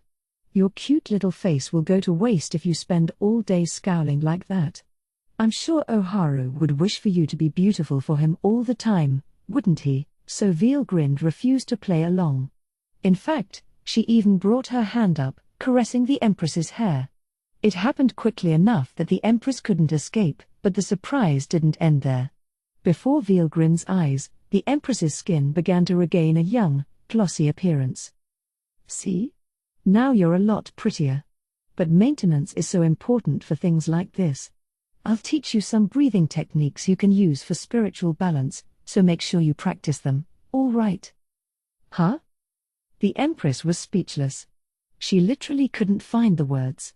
The lady attendants were all staring at her, eyes wide open. They had just witnessed the Empress fully regaining the beauty from her past. Anyone would have been just as surprised. It can't be. You can turn back time?" Veilgrind laughed. "No, not turn back time. All I did was energize her skin cells to make her look prettier. She hasn't changed species or anything, and she's still just as mortal as before. Everyone has a limited lifespan," she explained, "and using spiritual energy to give her skin cells this jolt wouldn't lengthen her life." But Veilgrind didn't quite have it right. It might have been little more than a blip to her, but she had extended the Empress's life. Her body was healthier now, capable of fighting off most illnesses. Her digestion had improved, giving her almost perfect anti-aging traits. It would ultimately grant her over double her potential lifespan, and if she kept up the breathing methods Veilgrind taught her, she'd be able to make the most of all those years. "I think I may have been mistaken about you, Ryo-O." Never one to look a gift horse in the mouth, she instantly became a fan of Veilgrind, as did her attendants. "Me too." "Yes, so was I." "Yes, so please, I would love it if you could teach me this breathing technique as well." None of them were going to turn down some free youth, either. Veilgrind was now a few days into her stay in this world, teaching the palace ladies how to meditate, enjoying high tea, and living a truly elegant life. The military, on the other hand, was busy. Talks with the administrations of all the other countries were proceeding slowly at best. There was still no sign they could arrange an international summit anytime soon, and without any progress to report, Oharu hadn't presided over any new imperial conferences. Pointless meetings just took up time. It was better for them to devote their efforts to something constructive. Oharu agreed with that idea, and Veilgrind wasn't about to object. But she was growing unhappy. She was losing valuable time. Even now, the Yoma were likely working on their preparations. If they didn't hurry, figuring out how to hold a summit would be the least of their worries. It'd force Veilgrind to take center stage and fight before humanity could come together to fend for itself. And, that's fine and all. But if that's how it shakes out, me shooing away the mystics isn't going to end this war. The thought depressed Veilgrind. Everything would become so needlessly complicated in that scenario. So she decided to lend a bit of a hand. In the end, she really did like being helpful, despite it all. "Does it look like the negotiations are going well?" she asked the question as she strode uninvited into the Foreign Ministry's intelligence office. It was just past noon, but things looked chaotic here, and Veilgrind's sudden appearance did nothing to mollify the bureaucrats that manned it. Not that she cared, of course. "Ryo-O, We really can't have this. Only authorized people are allowed in here. No more talking, please. We're 3 days in on this. Have any countries agreed to talk with us? As the ministry officer reluctantly explained, the Republic of Chinese fiefdoms had agreed to a summit only if the other warring nations also participated. The Greater Rossium dynasty held the same stance, but this was the same as saying no in the most passive way possible, because the response from the United States of Assyria and the Holy Arsian Empire boiled down to now's not the time. Given the current circumstances, it was unthinkable for the leader of a nation to leave its borders, and none of them were in a position to hold a summit anyway, whether conducted live or over the phone. That's how things are right now, the haggard-looking official said, so we're trying to be as persistent as we can in reasoning with them. Veilgrind rolled her eyes. Well, I'm glad to see you're taking your time with this. But fine. I'll help you a little bit. It was the classic hot and cold treatment people like Masayuki would have been well familiar with. But the stodgy bureaucrats here didn't take much of a liking to it. However, well, look who thinks she's the boss of us now. You might be powerful and pretty, but intelligence is our business, and I'd prefer if you didn't butt in. As annoyed as he was, even this official had to admit the truth about Veilgrind's beauty. But while he might have had good reason to not want amateurs commenting on his affairs, his reaction was ill-advised. But if I leave it all to you people, you'll run out of time before the enemy starts to move. Just let me sit here. So the now livid Veilgrind pushed the official away and took position by his communications equipment. A quick look around made it clear how it worked, so she promptly took action, reaching out to the United States of Assyria's intelligence department on the first try. You can hear me, right? She began, not bothering to ask who was on the other side. Quit hounding us, replied a strained voice. We passed on your nation's requests to the higher-ups, but the president is a busy man. You have to understand that there's no time for negotiations. They might have been the enemy, but they were being used by the Yoma just as much. That must have been why they were at least making an effort to respond instead of flatly dismissing Veilgrind. But they still hadn't set up a meeting, and the simple reason for this was that Assyria was in a state of internal chaos. Japan understood that well enough, so it hadn't pushed the matter very much. But Veilgrind didn't care about any of that. Whatever. Just put little George on the line for me, all right? You're president. You don't understand, do you? And you can't go around calling our president Little George, either. I keep telling you that we're busy. Tell him Veilgrind is calling, and I think he'll come right over. What? The voice seemed a bit confused by this, but Veilgrind ended the call without further comment. She personally knew the president of Assyria, their enemies, and naturally she wanted to take advantage of that. Now she had to see how they'd respond. If they actually relayed the message to President Hayes, things would start to go quickly. If not, she was planning to make a personal visit. She knew where he would be, in the same spot as 25 years ago, although it only seemed like a few days to her. And since physical positions remained constant even in other timelines, she could move right over via spatial transport without problems. I think I'll head over if they don't respond to me within 1 day. Next, Veilgrind sent out a message to the Holy Arsian Empire. She had thought about how to negotiate with them as well. Precisely working the virtually magical communications terminal in front of her, she immediately opened up a channel, called for someone on the other end, and began making her one-sided demands. Give this message to your emperor for me. Tell him to agree to the request sent by the conquering Empire of Japan. Do it, and we'll provide you with another sacred treasure, a sword, a spear, a bow, you name it. Veilgrind herself has personally guaranteed it, so we want you to work fast. The recipient of this snippy message had no idea how to react. As far as he knew, he didn't take orders from anyone calling themselves Veilgrind. He had no reason to agree to this, but this was an official international communications channel. Ignoring her wasn't an option, but a communications officer like him couldn't meet with the emperor just because he wanted to. He honestly thought the request was ridiculous. Still, he reported this call to his boss regardless. He did so because she had used the term sacred treasure. The Holy Arcean Empire retained a fighting task force, a national power whose name was renowned even in other nations.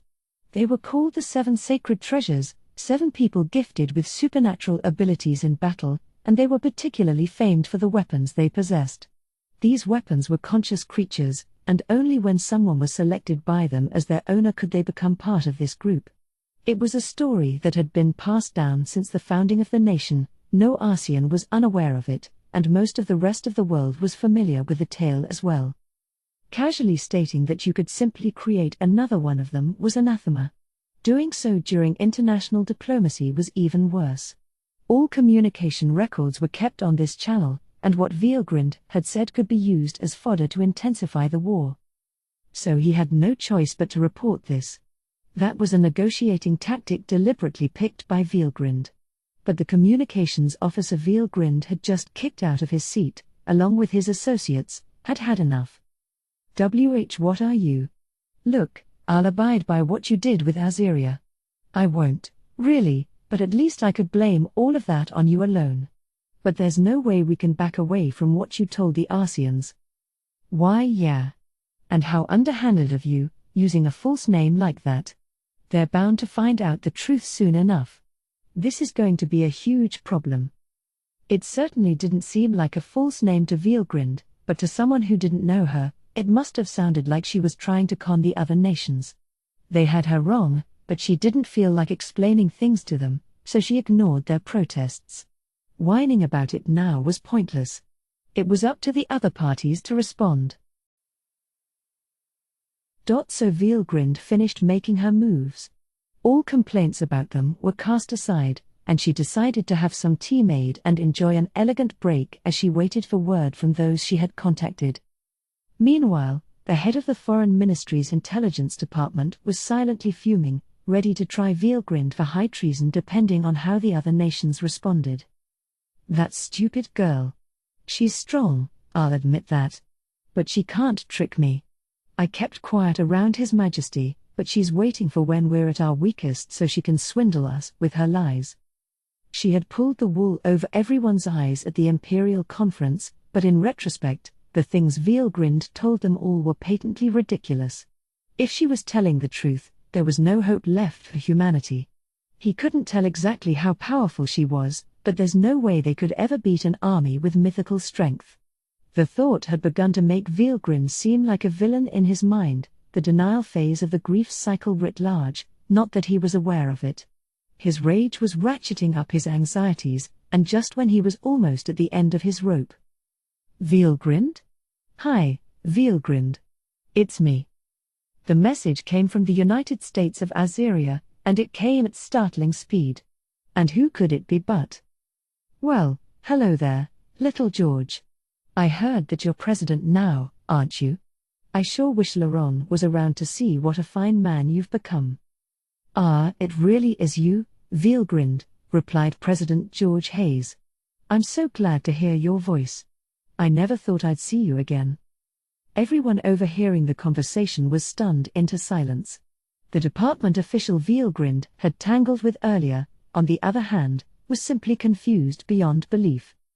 What? Vielgrind wasn't a fake name? Wait. No, that doesn't matter. Ryo is personally connected to the president? This makes no sense to me. He had looked down on Vielgrind as this impertinent compulsive liar, but in an instant, he was almost feeling respect for her. Vielgrind herself, however, didn't care what any of them thought. Now, George, I'm sorry to ask you for favors out of nowhere, but is it okay if we catch up later? There's something really important that I want to take care of first. Have they told you about what's going on? Yes. And you're right. I have things I want to discuss with you as well, though. Can you hear me out before we move on to this business of yours? Of course. You're Laurent's pride and joy, you know. I almost feel like a mother to you, in a way. Thank you. I'm happy to hear that. Now, as for the current situation, I think we need to sit down and brief each other so we're all on the same page. I agree with you. Should I take that to mean you'll carry out my request? That won't be a problem, no. When shall we hold this meeting? I'll tell you once I check with Ludora, I mean His Majesty the Emperor. Oh, yes, you said there was one other person from my father's generation, didn't you? Well, all right. I can't remain on constant standby, but I'll arrange things so I can sit down and talk whenever you can. And just like that, Vielgrind had secured a promise from the president. It wasn't much longer before a call came from the Arsians as well. Is Lady Vielgrind on hand? Right here. That's me. Thank you. My name is Bright, and I serve as leader of the 7 sacred treasures of the Holy Arsian Empire.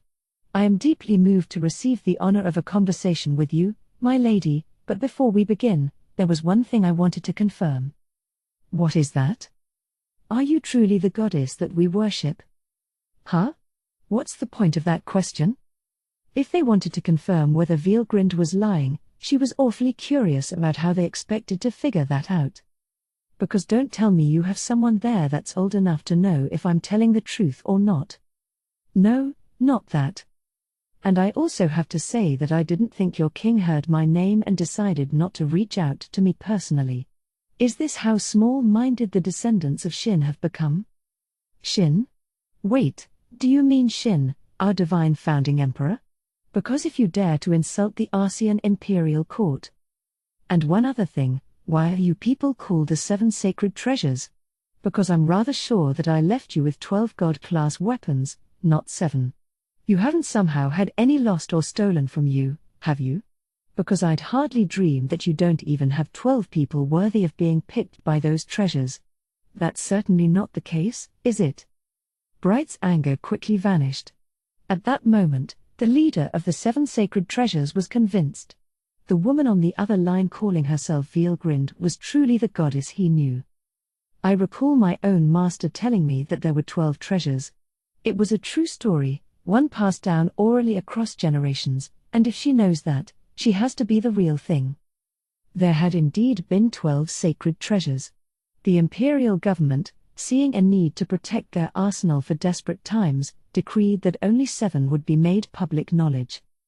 However, that didn't mean there were 12 people possessing them all, either. Currently, just as Vielgrind had surmised, the number was only 8. Across the 4,000-year history of the Holy Arsian Empire, 3 sacred treasures had been lost. 1 was taken away by a traitor, and 2 went missing after their owners went off to battle and never returned. As a result, the Arsians currently had only 9 treasures left. 1 was kept in secret, possessed by the Emperor's personal bodyguard and assistant, and another 1 was masterless, stowed away in the National Archives as an imperial treasure. Having Vielgrind guess the truth like this unnerved Bright. But that wasn't all that convinced him. Just hearing her voice put him in a state of awe. The sheer force behind it told him she was for real, that was most of the reason. So, regardless of what she had to tell him, Bright bowed his head to the communications equipment he was using. The fact she had no way of seeing this didn't matter. It was respect for Vielgrind that drove him to do it. I sincerely apologize, my goddess. I will immediately report to the Emperor of Arsia and give him your demands. Oh, you will? Well, no more time wasting, then, all right? Get moving. Yes, my lord. Vielgrind wasn't done complaining yet, but she let Bright off the hook for now. She had achieved her goals. Now she had 2 nations doing her bidding. Well, she muttered to herself, guess I'll tackle the Greater Rossium dynasty next. Working her communicator, she opened a channel with the Rossium Intelligence Department. However, the channel that should have worked was being blocked by some kind of interference. That's strange. Hey, you over there, when was the last time you made contact with Greater Rossium? Early this morning. The official she'd pointed at hurriedly replied. We make regular contacts with each other 6 times a day, in the daytime and evening. Being at war, they kept this window open regardless of the time difference. This was based on an agreement between all the countries involved, meant to speed up negotiations depending on the state of the war. Normally it'd be used to work out the terms of an armistice, but for now they exchanged information on the Yoma over this hotline. Given that they had all let their militaries run out of control, they needed a firm grasp of current affairs so they could work out how to explain matters to their citizens. Was there anything unusual up to now? Not in particular, sir. No progress, the hesitant official said, but no abnormalities, either. The time was almost here for their regular afternoon contact. It was doubtful that the other side simply wasn't on duty, and given their dedication to retaining backup communications equipment, a mechanical error was hard to picture. As the official thought, it seemed fair to consider the possibility of an unfolding emergency. But even in the midst of this, Veelgrind was her usual self. This world isn't at the level where you can magically interfere with communications like this. It's all but inevitable that the Yoma are up to something. And of course they have to do it right when I've got business to take care of. Unlucky for them, I suppose. Or not. Perhaps this is Ludora's own luck coming into play. Ah, he never lets me down. Her mind was bursting with optimism. And she was right, magic in this world was more the realm of offensive sorcery and energy-sapping curses, and it was hard to cast spells that could directly rejigger the physical laws of the world. But praising Ludora for this was going overboard. The Oharu of this realm had no such powers, all of this was better chalked up to mere coincidence. To put it bluntly, the mystics had luck going against them. The moment Veelgrind had begun to play an active role, their invasion was all but doomed. Nimbly working the communicator, Veelgrind began to draw two intricate magic circles in the air, each about a foot in diameter and illuminating her equipment with an eerie glow.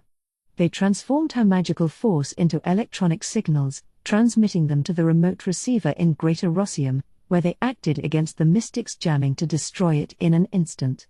It was a trick that not even the master sorcerers of this world could comprehend, much less your average person. Is anybody there? Please respond if you are. Ah, finally. Mayday, Mayday, Mayday, the Yoma are attacking the royal palace. They cut off all links with the outside. We thought we were done for. Oh, don't panic, silly. This is the conquering empire of Japan. I won't say that we're not going to help you, but I can't say that I appreciate being asked for favors out of nowhere like this. She had a good point. It brought the soldiers from Rossium who heard her response back to their senses. There was a pause as they discussed matters, and then the line was taken by a calmer voice. Pardon our alarm earlier. This is Sergei, Director of the Foreign Intelligence Department of Greater Rossium. It embarrasses me to admit this, but we want to ask for your support. We've been sending messages out across Rossium, but we have yet to receive any other response. I apologize, but could you reach out to the rest of our lands for us? As Sergei explained, they would provide Veelgrind with ciphers linking her to Rossium's military bases if she agreed to it. The royal forces were keeping up their resistance, but the Yoma clearly had the upper hand. The Rossium non-combatants were evacuated, but their hiding spots would clearly be rooted out before long, and after that the royal family's protection couldn't be guaranteed.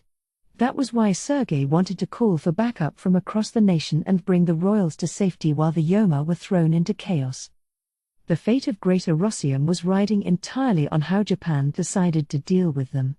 And yet, didn't I tell you that I don't appreciate receiving all these demands from you? Wait, if you can assist us. Calm down, won't you? It doesn't matter to me what's happening with you at the moment. I'm the one who deserves to make demands of you, all right? She was giving Sergei her terms, not the other way around, and she wasn't willing to take no for an answer. It was incredibly selfish of her, albeit undoubtedly much in character. But you can't just. Here are my demands. We're going to hold an international summit to determine the future direction for the world, so I want your royalty or any other supreme commander from your nation to attend.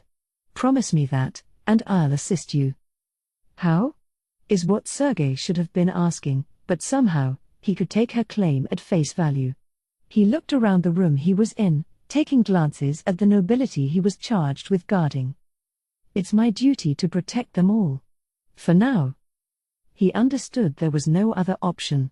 Trusting the words of some foreigner he didn't know would normally have been a terrible idea, something he'd never dream of doing. Right now, however, even if he wound up betrayed by her offer, it wouldn't delay their downfall anyway. In terms of the risk, it doesn't matter whether I believe her or not. In the end, at least, I might as well dare to dream of some kind of hope. I hate to get all the royalty mixed up in this madness, but Sergei was still ready to commit. Excuse me. I'm sure this must sound ridiculous right now, but the other party is demanding we participate in an international summit. Would it be possible for you to attend, Your Majesty? I will agree to it. He was answered by the most powerful person in the room. Emperor Magellan of the Greater Rossian dynasty was 35 years of age, still young, but in his 10th year on the throne. He was thus an ambitious ruler, using his absolute power to invade the Chinese Republic in order to gain a firm hold on all the northern lands. There were those against it among the military ranks, but many hawks as well, and so Magellan's will had taken precedent as the war began. Now Magellan was facing a serious setback. Faced with an enemy unimaginable by human standards, he was plagued by how sheerly powerless he was. It was far too late now, but he regretted every decision he'd made. All had been going well until he'd undertaken his first operation against the Chinese, but now it had destabilized his entire nation. He might have had the luxurious tastes of royalty, but he was not that inept of a ruler. Under normal circumstances, the citizens wouldn't have minded their emperor living an elegant, refined lifestyle if their own prosperity was assured. But the war had changed everything. They wanted to seize more arable land for their people, they wanted to obtain an all-year port for the sake of their defenses. Everything about the war was because of Rossium's desires alone, and it had led to an invasion that wholly backfired on them, an explosive situation where they could neither take action nor retreat. And by the time they realized it was the Yoma's work, things were just too chaotic to recover from. It all seems so foolish now. I never should have lent an ear to that man. Magellan's most trusted confidant at the time was the one who'd turned his interests toward war. They later found out that he had been taken over by the Yoma. These were strange creatures. Instead of simply overthrowing the world, they seemed to enjoy making humanity fight against each other, guiding them toward their own doom. That's why Magellan was still alive. Those Yoma are fiendishly powerful. We can't beat them. At this rate, even if we had Pulcinella here, we still would have lost. He recalled that confidant of his, possessed by the Yoma and laughing in his face. It made him shiver.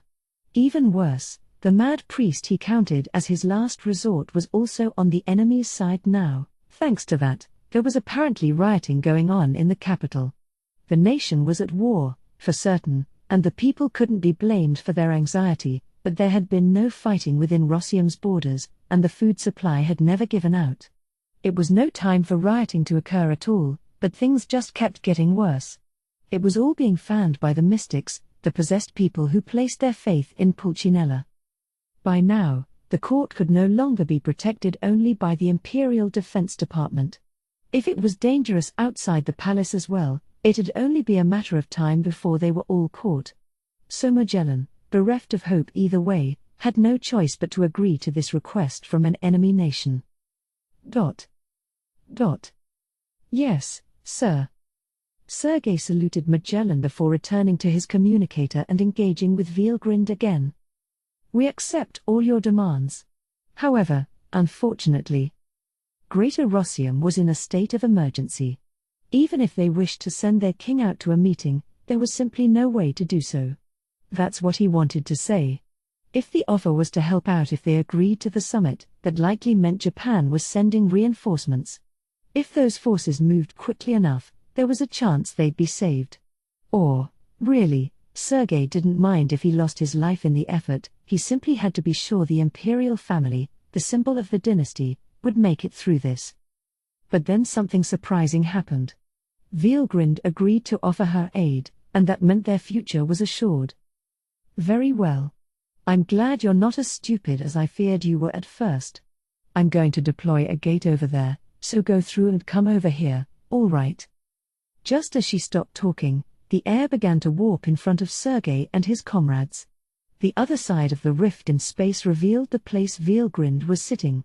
This was dimensional connection, the supernatural ability to link two places together regardless of distance. No. Everyone there except for Veelgrind was united in shock. They now understood who held supreme authority here. No matter what, they must never get on the bad side of that woman. Wait. Why are people from Greater Rossium here? Whoa, am I dreaming? Ow. At least one person was pinching their cheek, unable to accept reality. I can't believe it. Our records talk about people in the Shinbutsu rank who can cast teleportation magic, but others tried their best to analyze what was going on, but their brains just couldn't keep up. They couldn't be blamed. No one could imagine connecting two spaces so far apart from each other. Uniting three nations so instantly. Only the most resilient could realize what the meaning of this was. My goddess. You are truly a goddess. The staff at the Foreign Ministry's Intelligence Division were all astonished by Veelgrind's power and abilities. At this point, nobody dared to defy her. Even the top officials were busy cultivating newfound respect for her, no longer afraid to brown-nose her if need be. That just leaves China, but if we have three nations agreeing to this summit, that satisfies the conditions, doesn't it? Yes, my lady, it does. Okay, so you guys can handle the rest of the negotiations yourselves for me? Certainly. Nobody was foolish enough to refuse, of course, the officials all staking their pride on successfully reasoning with the Chinese. Veelgrind nodded and turned toward the befuddled Greater Rossium leaders in the room. So is this all of you? I'm sorry, but anybody outside the room you were just in is beyond what I could agree to. If we destroy the Yoma quickly enough, though, I think we can save all of them. They could do nothing but eagerly nod at this. Not all of the imperial court had made it through the rift, but they cared more about saving their own hides than whoever was left behind.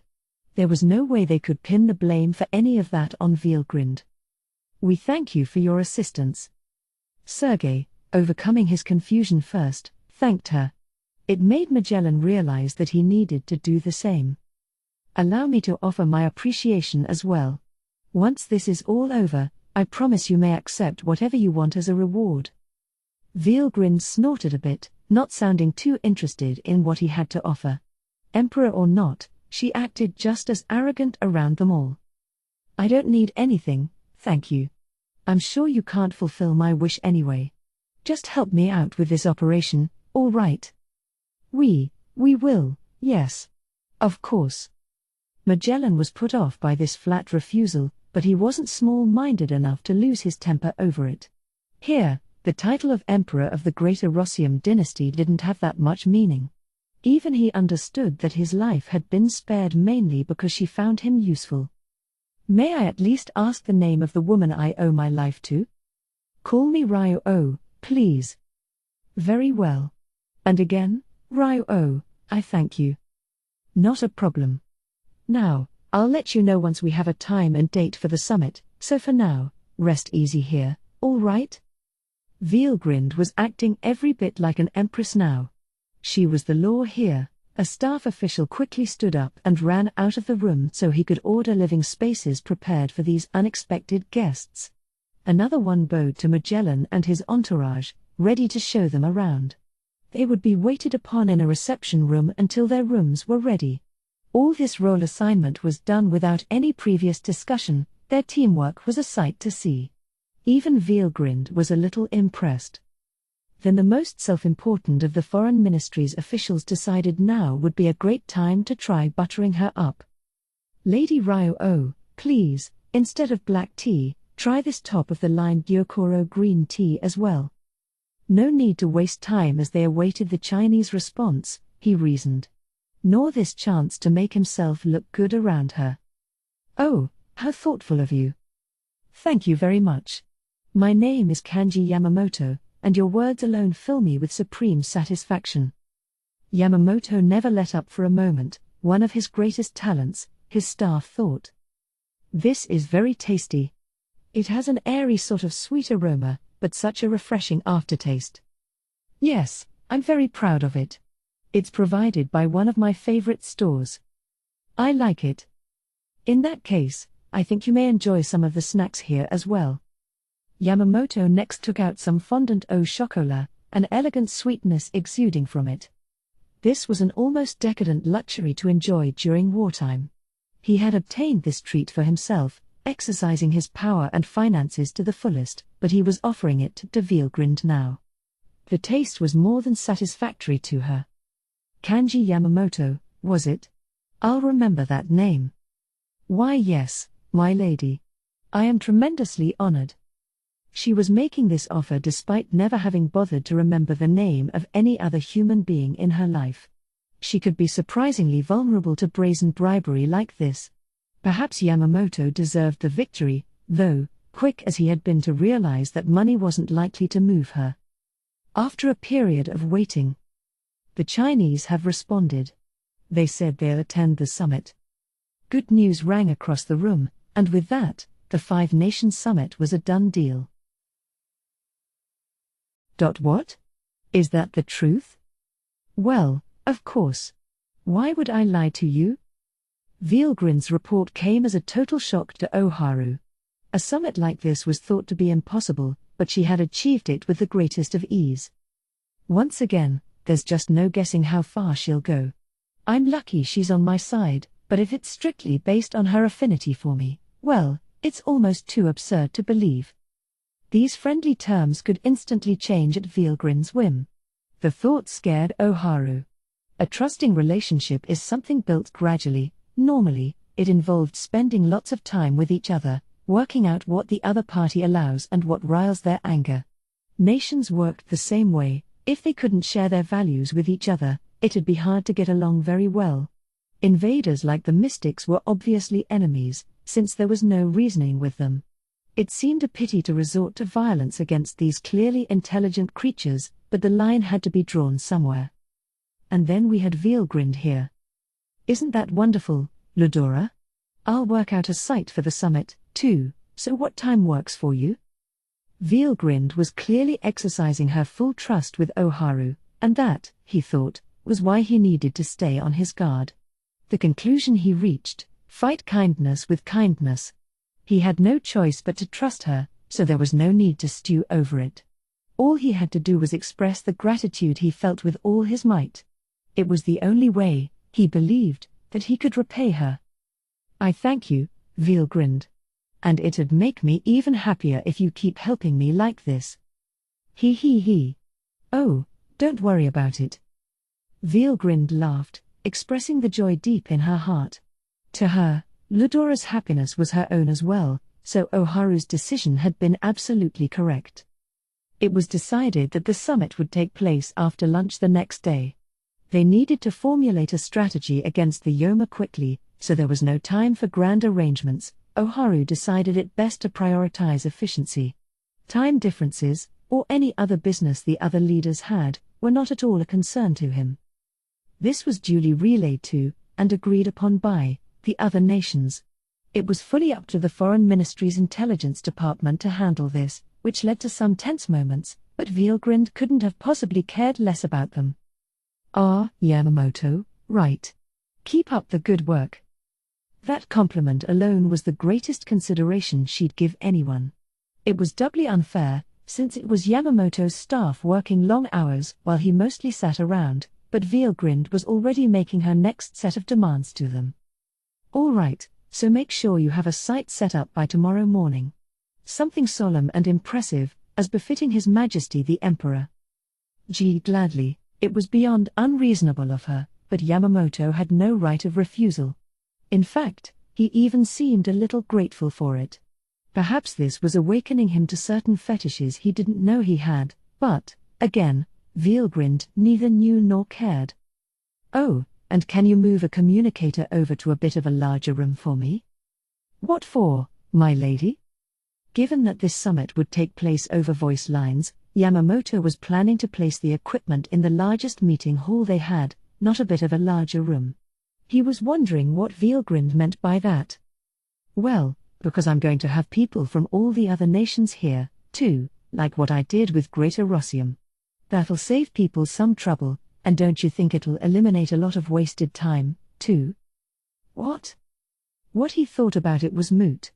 This was beyond the realm of common sense. Yamamoto couldn't believe it, but if it was possible, some part of his mind told him, then yes, it'd be better that way. Or do you have a complaint about that? No, my lady. I would never. I will promptly begin working on it. At once. Oh? Thank you, then. Veilgrind smiled, her anger quelled for now, and left. Yamamoto looked around at the ministry officials around him. What will we do, sir? What do you think, you fools? We'll do exactly what she says, of course. The site needs to be moved at once. All right. And move a communicator into meeting hall number 2 at the same time. Roger that. So began a long, sleepless night for the intelligence department. The fate of the human race was riding on this day. Meeting hall number 2 had been transformed overnight, and Veilgrind was satisfied with the results. A communicator was in place, along with a set of ornate chairs and soft cushions for relaxing on. All the extraneous fixtures had been taken out of this largish meeting hall, and the refined decor matched the tastes of the world leaders due to visit. Some light fare and drinks was spread on a table against the wall, with several servants waiting nearby. Everything was first class in make, ensuring that no one would question the conquering empire's finer tastes. I like this. Well done, Yamamoto. Yes, my lady. Thank you very much. Simply hearing that from you makes me feel like I, Yamamoto, am ascending toward the heavens. Kanji Yamamoto was nothing if not an erudite sycophant. This was a once-in-a-lifetime opportunity to curry favor with Veilgrind, and he had succeeded with flying colors. Veilgrind, after all, had always been a connoisseur of the finer things in life. Impressing someone like her was a feat in itself, and the military officers who stopped in to look were amazed he'd pulled it off in a single night. Yamamoto's own staff held their heads high, just as proud as their boss. Right. We're short on time, so let's get started. Veilgrind sat down on a chair. Elegantly, but with a sense of urgency, she nimbly worked the communicator. The first nation she reached out to was the United States of Azeria. Hi, George. Doing well? Why, yeah. It really brings me back, seeing you act all crazy like this again. But, maybe it's weird to say, but I'm relieved you haven't changed at all. President Hayes couldn't be blamed for his confusion. After all, the communicator had been dropped entirely in favor of a dimensional connection-driven trip right into the room. The Azeria cabinet members with him could scarcely believe their eyes. He. Why would I ever change? I know it's been 25 years for you, but to me, we only left each other a few days ago. Ah yes, right you are. Veilgrind and George chatted about the past a bit longer, Yamamoto making sure they weren't interrupted. With a casual look, he put the servants to work, and in a few moments, the befuddled Azeria cabinet members were able to relax and take in the situation a little more. Meanwhile, Veilgrind's conversation was accelerating in pace. Oh yes, how I remember. There was never a dull moment around that man, you know. Yeah, he mentioned to me how you always put up with his big talk. I sure did. Like how he declared the day before a big hurricane that it'd be clear and sunny the next day. Oh, I know that story, trust me. He told it to me before bed lots of times. And it really was sunny, thanks to you, There was this baseball game that day, and the neighborhood kids were looking forward to it. He was always messing around with them, telling all sorts of lies like that. Perhaps that's why he said it to me, like hey, what's the harm if something I say comes true for a change? And I actually agreed to it. It was the dumbest thing, I tell you. The idea of her single-handedly quelling a hurricane gave everyone in the room pause. You're kidding me.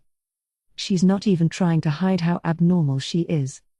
Some of them couldn't be bothered to conceal their surprise any longer.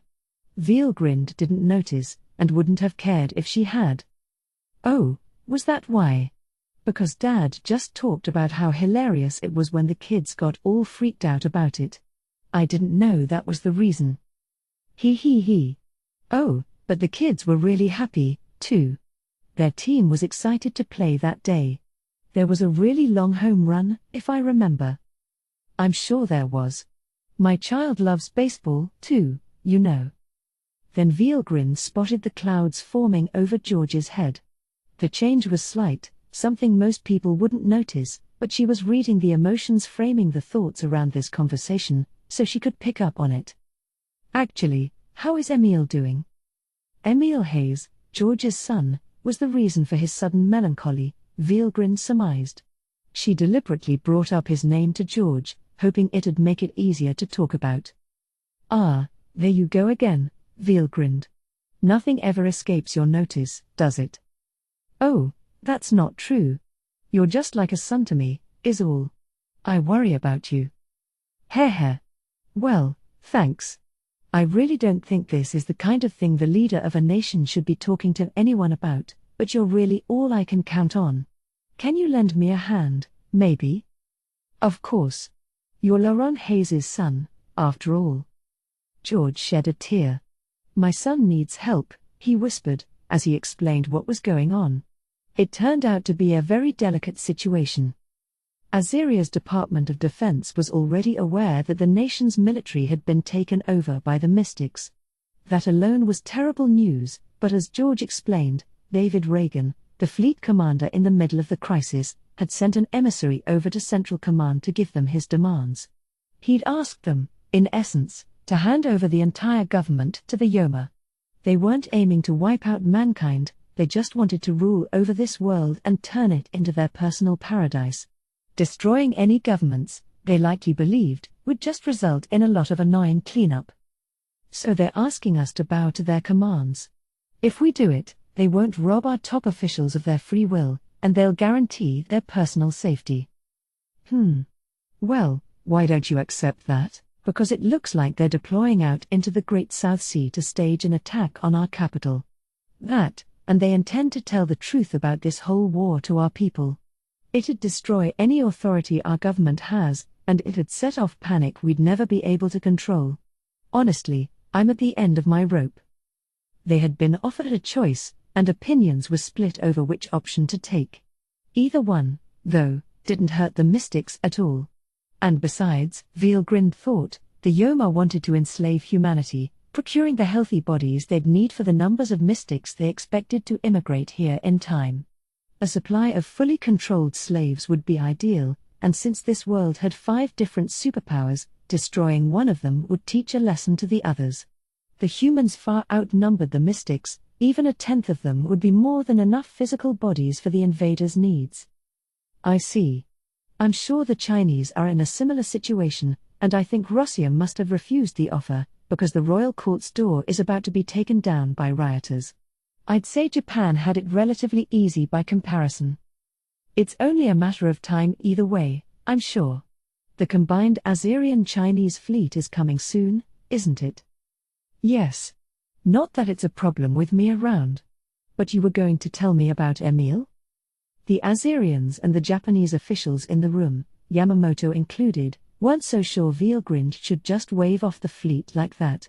But they all opted to let George speak first, fearing the worst if they interrupted him and sparked Veilgrind's ire.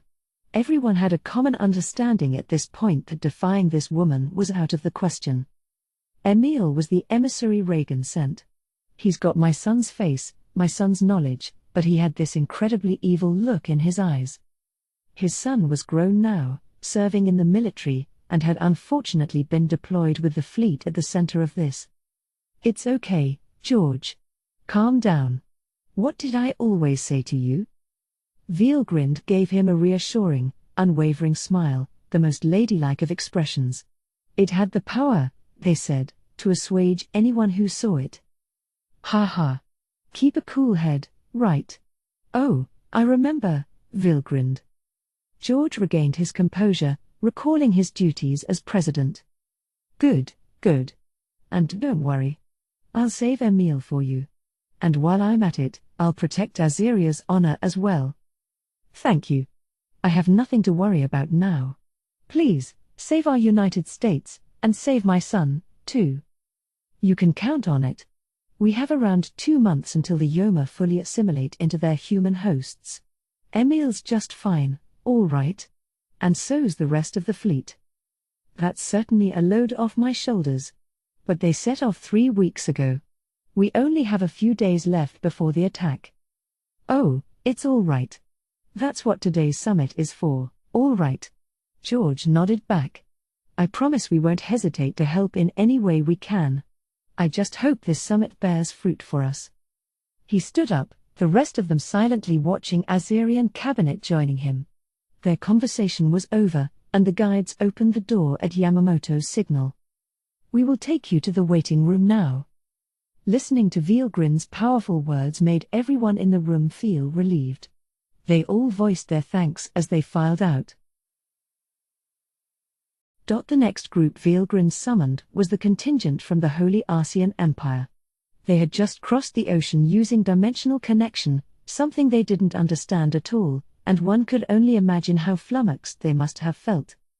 No, voiced one minister. We were in a safe room only a tiny number of people know about. How did you?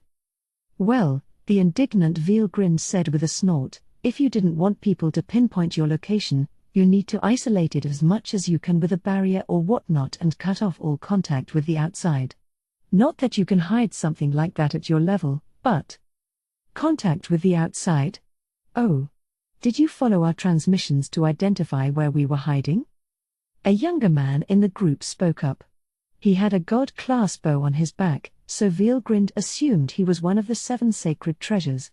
That's right, she said, not too interested in him otherwise. The Arceans were up in arms about this, but she wasn't about to put up with it. Something like that was child's play for Veilgrind, and she wished people didn't carry on about it all the time. So you're Veilgrind? A more arrogant team member asked. I am Zongu, current Emperor of Arcea. I understand you've been posing as the goddess Cardina, the one who bestowed her blessings upon our founder Shin?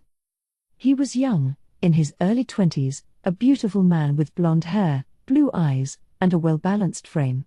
His full name was Zongu Uran Dolt Arcea, Emperor of the Holy Arcean Empire, in the flesh. Cardina? Oh, right, they called me that, too. Something about how they were too lowly to call me by my real name or whatever. I had no idea my nickname was the one that stuck. Don't tell me the real one didn't survive in the records. You refuse to admit it, then? What a farce. Or do you think your beauty gives you free rein to rant and rave all you want? Veilgrind was lying, he was convinced of it. But that attitude of his was a major problem. And if the leader of a group is in the wrong, it often takes more than an apology to make up for it. Some underling going on like this could have the blame pinned entirely on them, or someone higher up could show enough remorse for everything to be forgiven. But if the highest person on the totem pole made the incorrect choice, it could lead to events they'd never be able to take back. Bright, leader of the 7 sacred treasures, almost had his eyes pop out when he heard Zongu speak. You idiot! After all the explaining I did, you still don't understand how fearsome Veilgrind is? And before that, right after we had this wondrous supernatural thing happen to us, I think it should be crystal clear that it's the work of the gods. He had reason to be so perturbed. Dimensional connection was clearly nothing a bunch of puny humans could achieve. Whoever could conjure such a spell must be either a god or someone close to it. Angering someone like that was ill-advised at best, and it was his own emperor doing it, no less. Bright had no idea how to make up for this. But he wasn't the only one reeling at this. Kanji Yamamoto was just as aggravated. Whoa, was the Emperor of Arcea that brainless all along? What are we going to do about this? Because he's going to anger Ryo before long, and then who knows what terrors we'll see? Yamamoto's mind raced. This was his problem, too. So the first thing he did was give a message to one of his assistants. Bring His Majesty here at once. But, sir, that's... Say no more, fool. I know it would be disrespectful of us, but he's the only man who can stop Ryo. The assistant stopped protesting. It was clearly the right thing to do. Right away, sir, he softly said before zooming off. Normally, Kanji Yamamoto was the worst kind of middle manager, acting like some supreme being while doing little actual work. But when it came to judging whom not to cross in his line of work, he was a born genius. He had leveraged that skill well, and it had brought him safely through this crisis so far. But as everyone in the room sensed the danger, the emperor that had triggered all this remained as casual as ever. Heh. Cat got your tongue, now that you realize I won't be tricked that easily? Well, it's understandable, I suppose. I know a con artist like you wouldn't know this, but I'm not like the foolish rabble around me. You see, I too have been accepted by one of our sacred treasures. I have the 7th position among their ranks, in fact. And that is the man you were attempting to hoodwink. Zongu was tremendously proud of himself. And he was telling the truth. A god-class sword was hanging from his waist, and it was faintly glowing. Veilgrind had noticed it, of course, she just hadn't spoken until now because she was so aghast. Are you kidding me? You have me right here, and that's how you react? Could someone this incompetent really be descended from Shin? But as she lamented over this, something dawned on her. Clearly, from the way he'd refused her when she'd first reached out, this Zongu hadn't trusted Veilgrind from the very beginning. It was in a king's nature to be very cautious, so she hadn't chided him for it at the time. But if Zongu still doubted her despite being told of these secret matters only someone there at the time would have known about, it was a real pity, in many different ways, too. Being so mistrusted despite her revealing these secrets was, well, unthinkable, and if these secrets were common knowledge, it showed the emperor wasn't keeping his confidential information very secure. Either scenario was unacceptable, and if the emperor was this slow to pick up on that, it was a serious issue that called all his qualifications into question. Incompetent? Are you referring to me? You don't even understand that. What a pity. But you have gone through over 4,000 years of history in the meantime, so I suppose any bloodline would deteriorate. Veilgrind grinned. Zongu's outlandish behavior exasperated her, but she still wasn't petty enough to get angry over this much. But Zongu himself was livid. Heh. So not only do you try to keep up the act, you mock me to my face? Foolish girl. Let me ask you this, then. Not only do you dare to claim the name of a goddess, you even brag to us that you can copy her powers? Well, if you can create a sacred treasure, let's see you do it right now. But beware. Fail, and you'll be exposed for what you truly are. I don't really want to. Humph. I won't listen to excuses. You're the one making impossible promises, and you're the one who needs to pay the price for them. Oh, but I won't kill you. You do seem decently powerful, and you certainly have the beauty to match. I'll make you into my personal plaything, so don't you worry. There was no end to Zongu's foolhardy ranting. Everyone except him and Veilgrind were holding their breath, waiting for what would happen next. Clearly Zongu was in the wrong, but the fact Veilgrind was being patient with him despite all expectations to the contrary gave them a glimmer of hope. They all looked at her, praying that this would somehow end peacefully. Well, you really can't do any of that, can? I would like to say a few things to you, but all right. I did make that promise, so I'll give you what you want. Veilgrind, cutting Zongu off, produced an azure dragon sword, pooling her magicules together and building it with create material. Will this suffice? I doubt you can use it to its fullest, but it has god-class abilities, I will assure you. What? Zongu, instinctively accepting it, was instantly charmed by its glow. It was the mark of the real thing, there was no more doubting her words. As a king, Zongu wasn't entirely inept. He was extremely arrogant at the best of times, but not a tyrant. He even had enough of a conscience to listen to the words of the people he ruled over. This was the first meeting of the 5 superpowers in ages, so he was being more high-handed than usual today, lest anyone think he was a pushover. That was Zongu's mistake, and at long last, he had come to realize it. Then it's really true? No, it can't be. It's all just so ridiculous, isn't it? Someone from mythology, thousands of years ago, just showing up in this modern age? That's impossible. His mind succumbed to confusion. But as he did, Veilgrind, perhaps cutting him some slack because he was descended from a former Ludora, treated him as gently as possible. If this had been some unrelated person, the talking would have ended long ago, and there would likely be blood all over the walls. But Zonggu, despite having all the luck in the world, simply couldn't accept it. In fact, no, wait a minute. If a goddess from mythology actually exists, who would be more appropriate to be at my side? Yes. Yes. If I can get my hands on her, all our problems will be solved. It was an outlandish idea, but he sincerely felt he was snatching victory from the jaws of defeat. Heh. Yes, now I see. Veal grinned, my goddess. You've traversed across time to meet me, haven't you? What a gallant thing to do for love. But very well. Allow me to reply to your feelings for me in kind. I swear that I will love and cherish you for the rest of my life. He was horribly mistaken, and he had a room full of witnesses watching it all.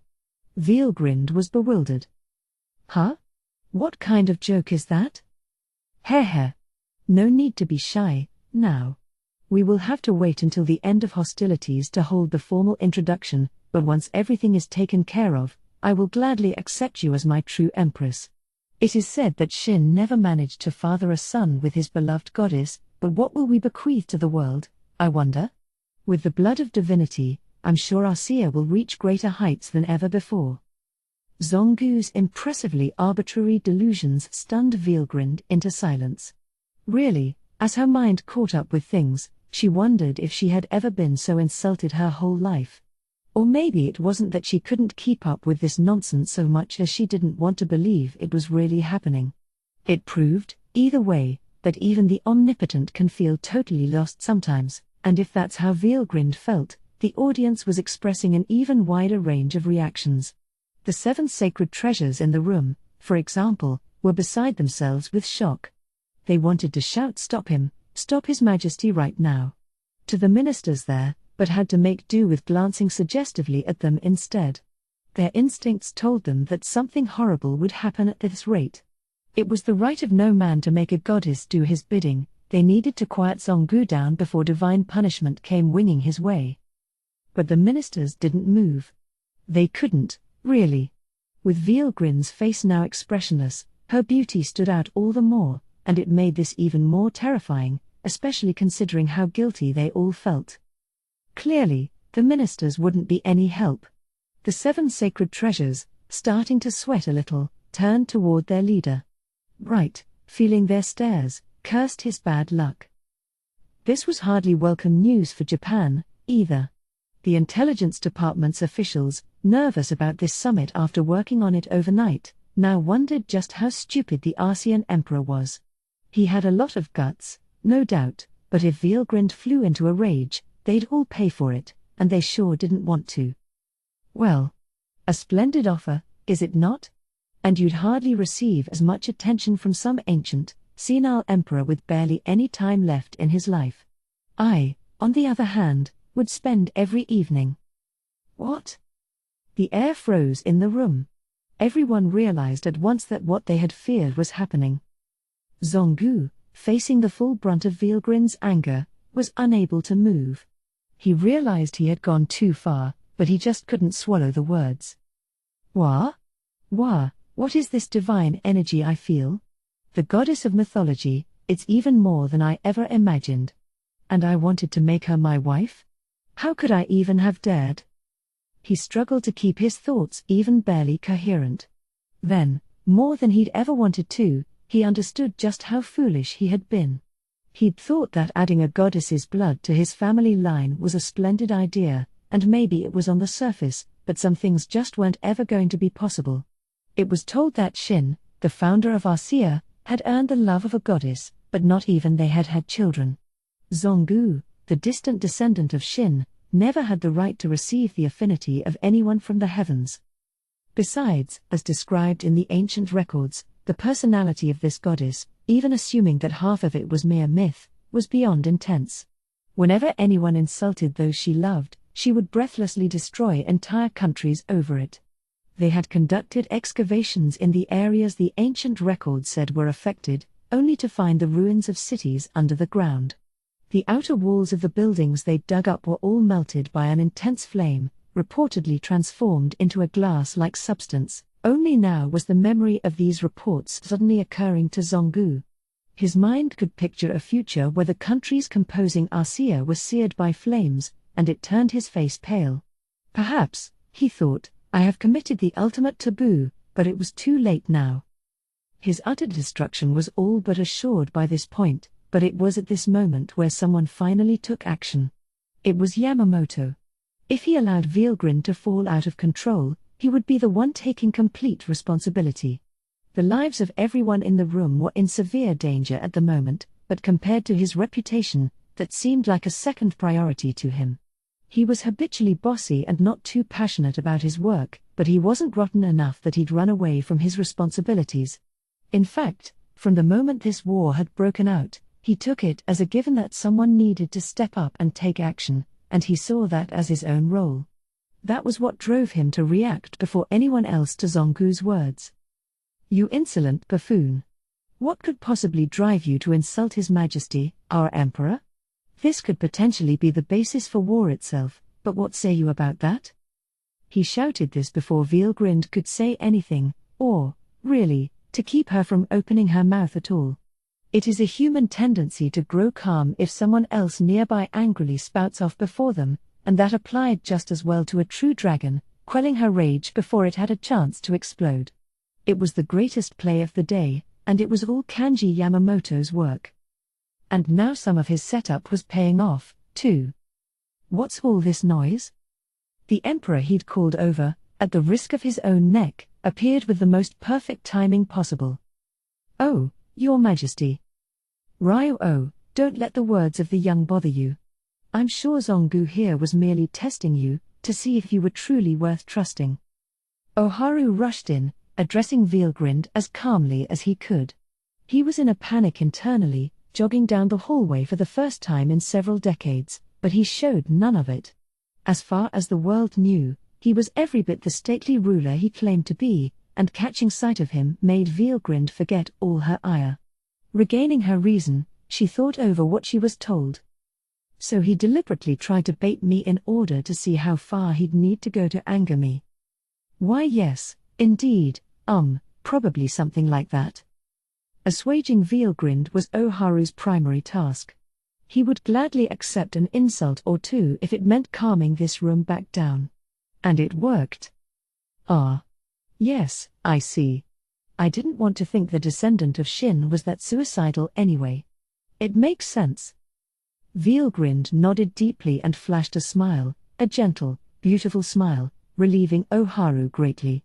Now, he said, swooping in to take the lead, I'm sure our ASEAN guests are very tired, so let's take them to the waiting room. The emperor normally wouldn't have been doing this himself, but he had little other choice.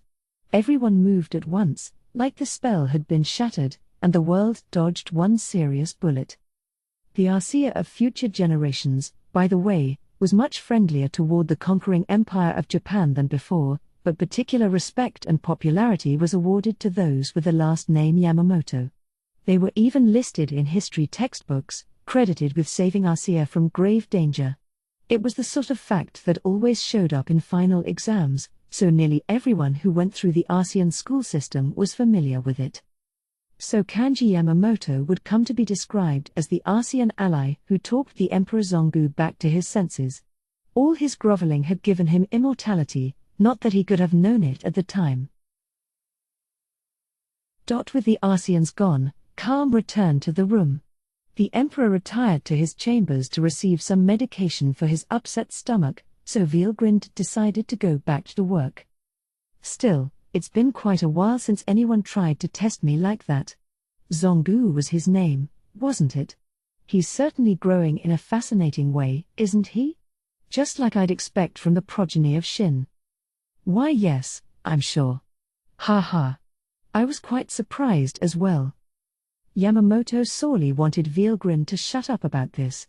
But he knew his reputation was flying high in the department right now, so he hoped they would be patient with her. So that just leaves the Republic of Chinese Fiefdoms. Right, yes.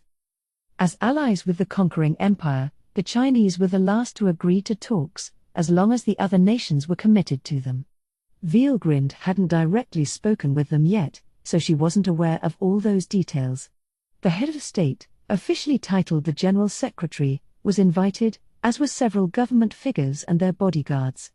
They greeted Vielgrind in her room, hiding any shock they might have had. "I am Wang Rongren. You are Ryo-O?" "That's right." "Humph. You look exactly like a human to me, but we won't be deceived so easily. Have you now infiltrated our closest ally, Yoma?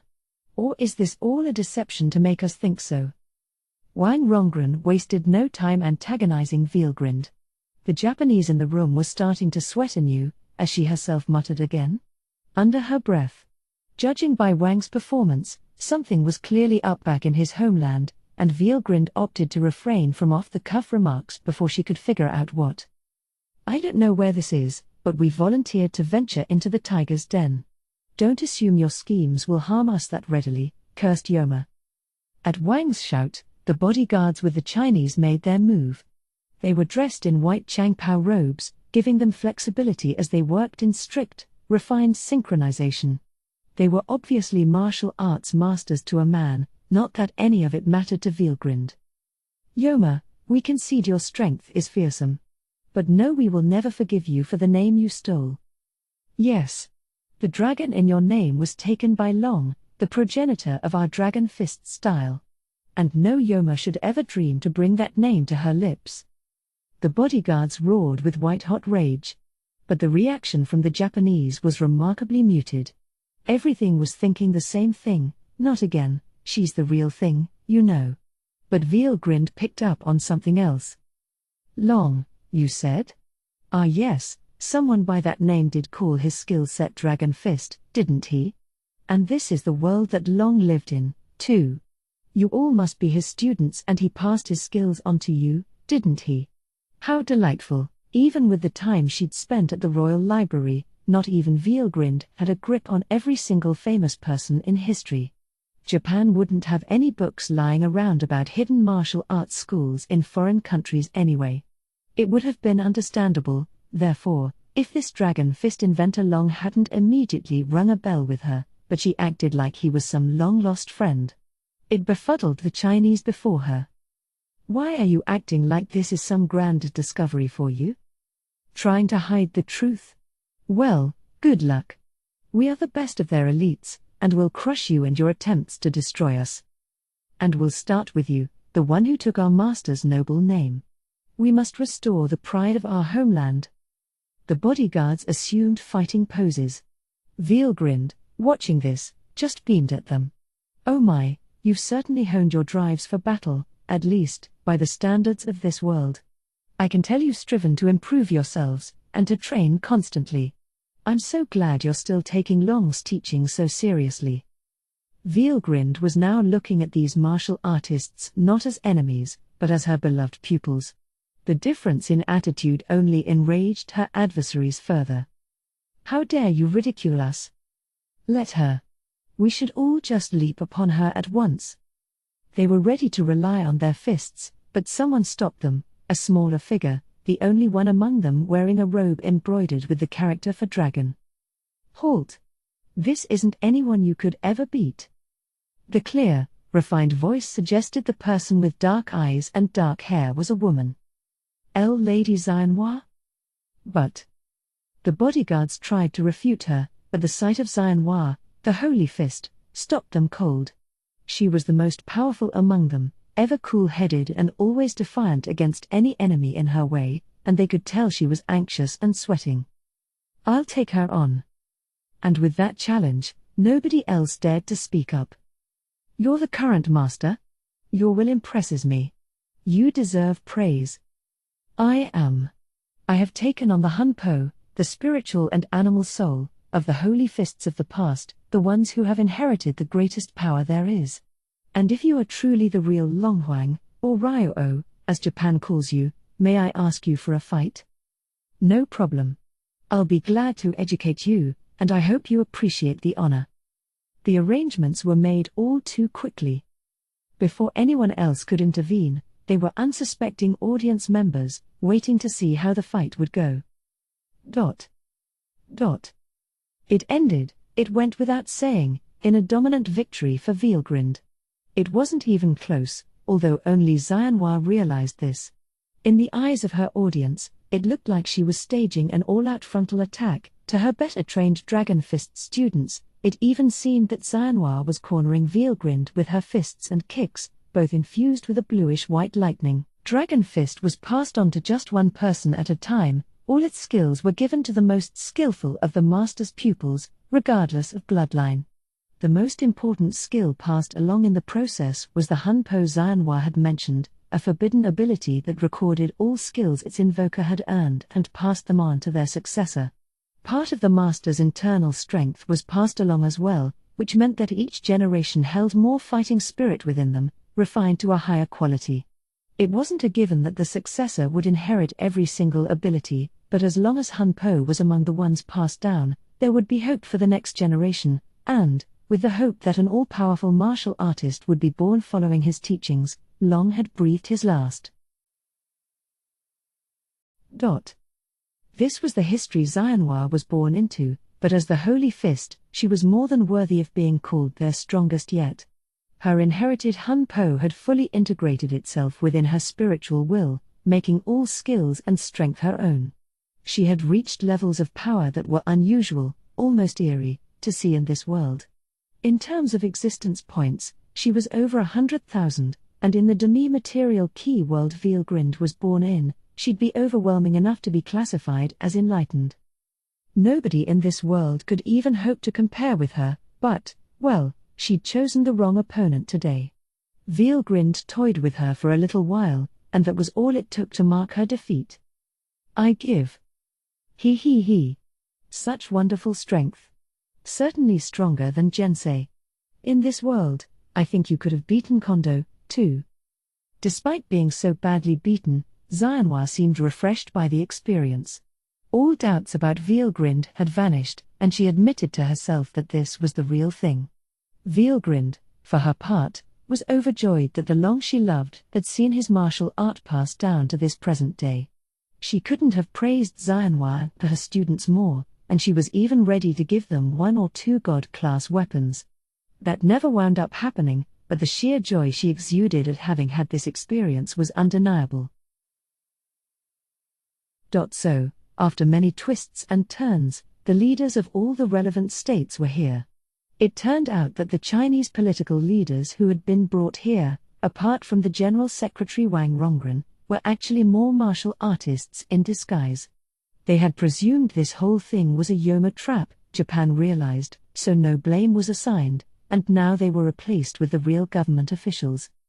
Listening to their story, it was actually an all too common tale of hostages being taken.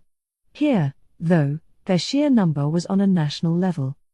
The mystics' activities in the Chinese fiefdoms had begun with the targeting of the children of the nation's leaders.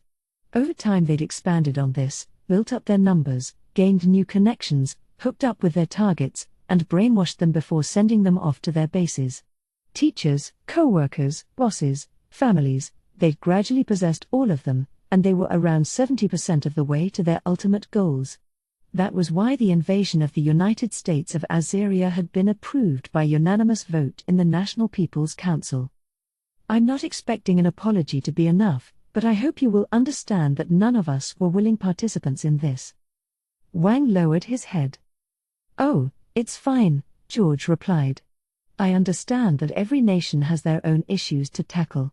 My own son was taken from me, besides, but if I put my family against my nation on the scales, my choice is gonna be the same every time.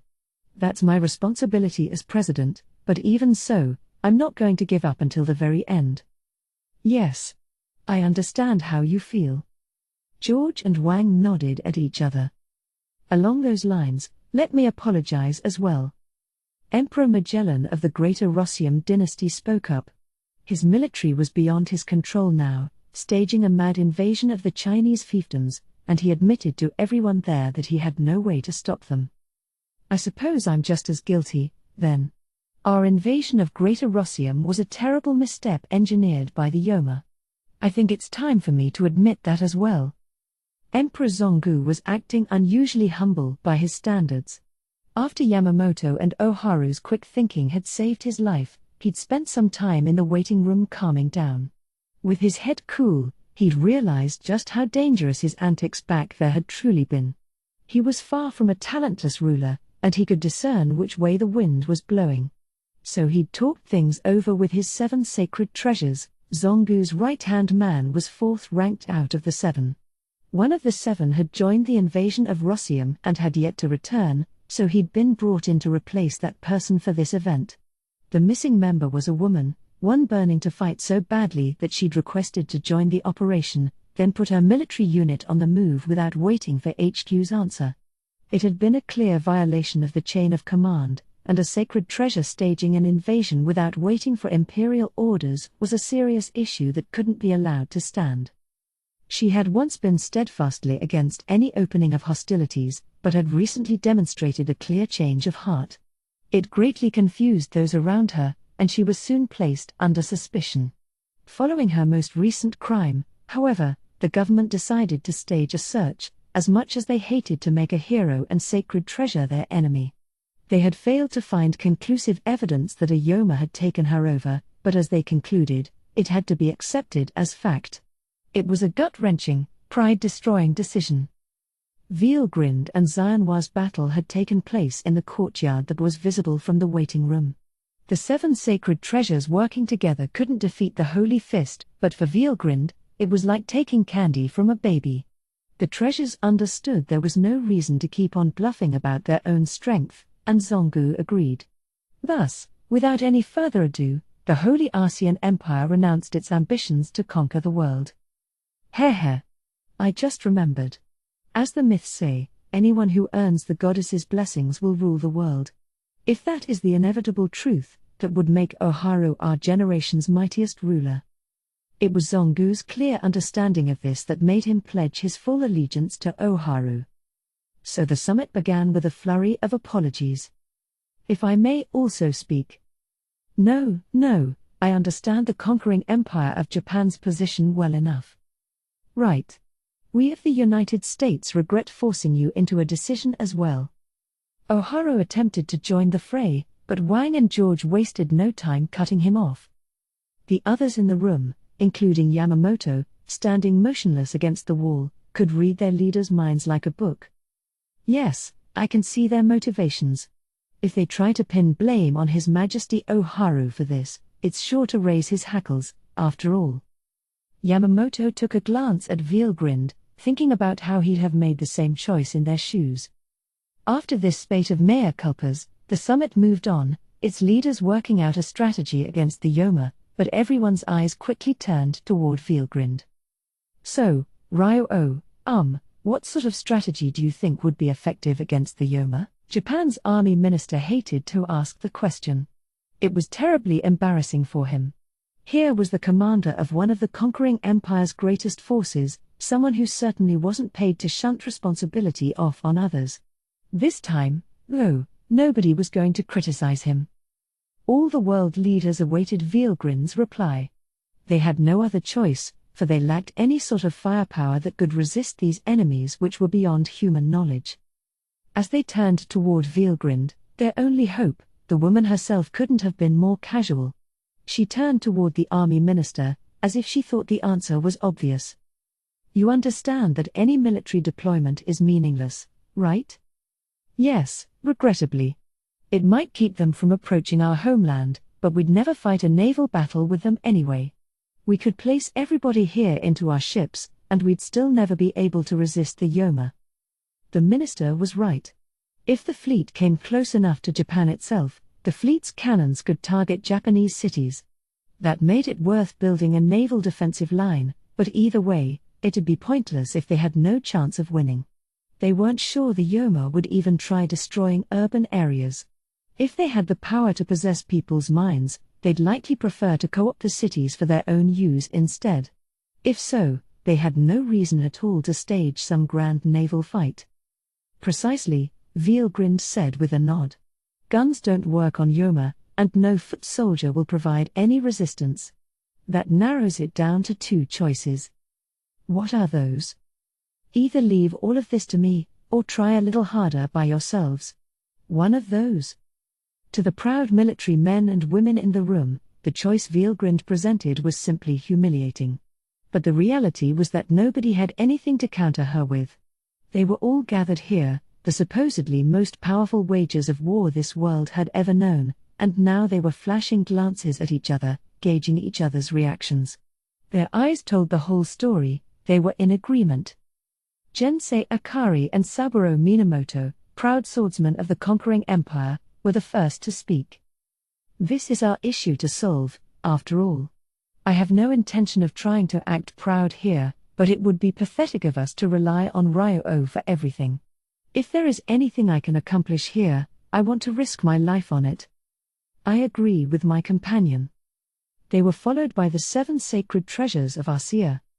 Well, I don't want Japan seizing all the glory. I want us to play a role in this, too. We can't have His Majesty Zongu come out and fight himself. I hope he can leave this to us. Exactly. The Emperor has duties he can carry out only if he is alive. This is a job for us to handle. The 6 members besides Zongu were ready to contribute. Xianhua the Holy Fist was just as resolute. Longhuang, my lord, if you are willing to offer the human race your protection, we have nothing to fear. Even if we are defeated, with you on our side, we are all but guaranteed victory in the long run. So please, allow us comparatively smaller presences a chance to grow and prosper in battle. She meekly bowed her head. That made her the 9th warrior to have volunteered for this effort, but there was one more remaining. Is it all right if I join you?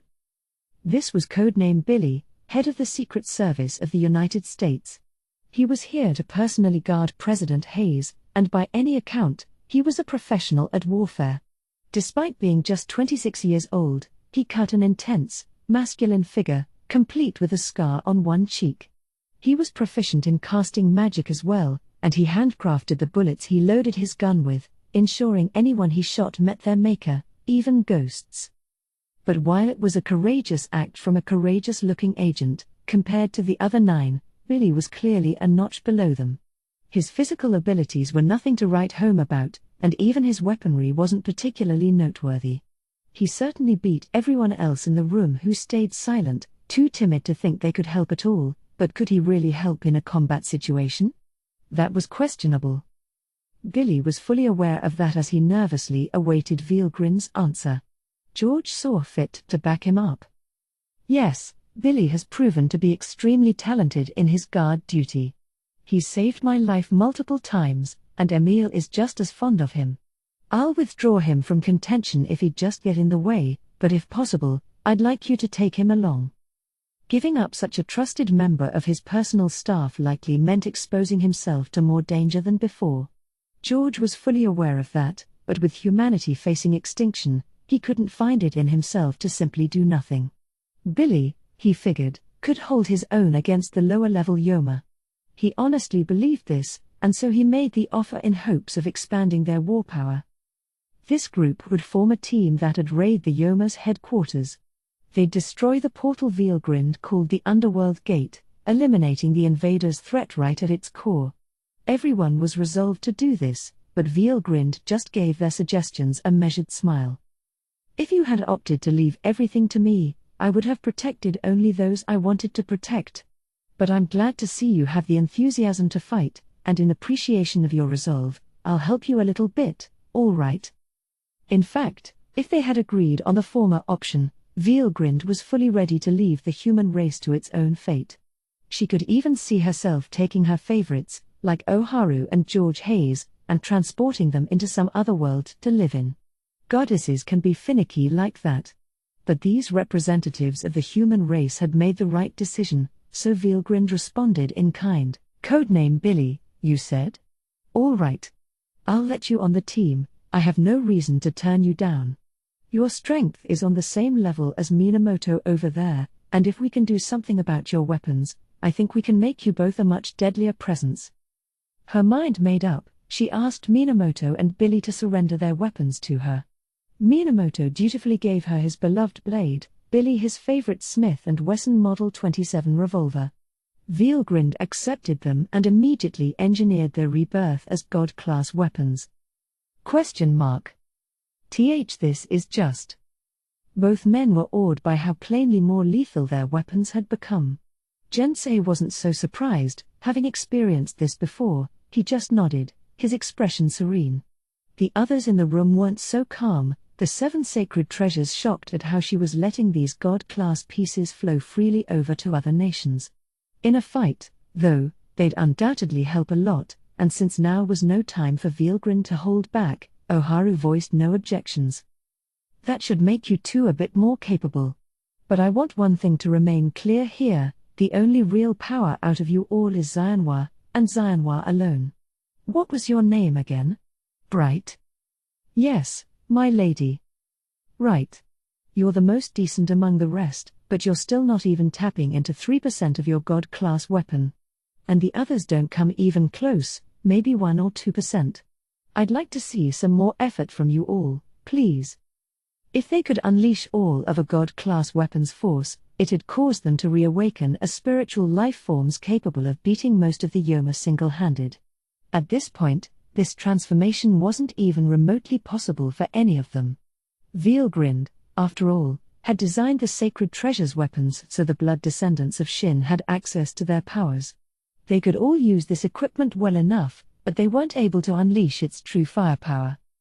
Still, there was no need to be ashamed of that. As sparse as magicules were in this world, everything was that much frailer and more vulnerable. If these people had crossed worlds and had their physical bodies remade in the process, they'd likely awaken to enlightened status, and Xianhua had every chance of reaching the saint level. So the warriors were ready. It was time for the grand counterattack. The Yoma Delia was taking a walk around Greater Rossium's Grand Palace. During her human years, Delia had been the 4th member of the 7 sacred treasures. On that fateful day, she'd received a vital assignment: stop a Yoma calling himself Emil from carrying out his mission. But it had all been a trap laid by Emil himself. Even their intelligence department had been caught in Emil's web, and he'd used this to lure Delia out. She had been defeated, trounced, in fact, by the roughly dressed Emil, despite the full set of battle gear she'd brought with her. It was humiliating. But more than that, it was the first time Delia, an overwhelming force among mankind, had ever felt fear in her life. She'd abandoned all sense of shame as she begged for mercy. Of course, Emil had said with a light smile. But by the time she knew what that spelled for her, it was too late. Delia's knowledge, position, and even her name was taken from her, and she was fully reborn as a Yoma. On the mystic scale, Delia was general class, just like Li Jinlong and David Reagan. She had come onto the scene in time for Arcea's invasion of Greater Rossium, participating in the operation to destroy Greater Rossium. As far as the Yoma were concerned, their first mission was to procure territory to rule over.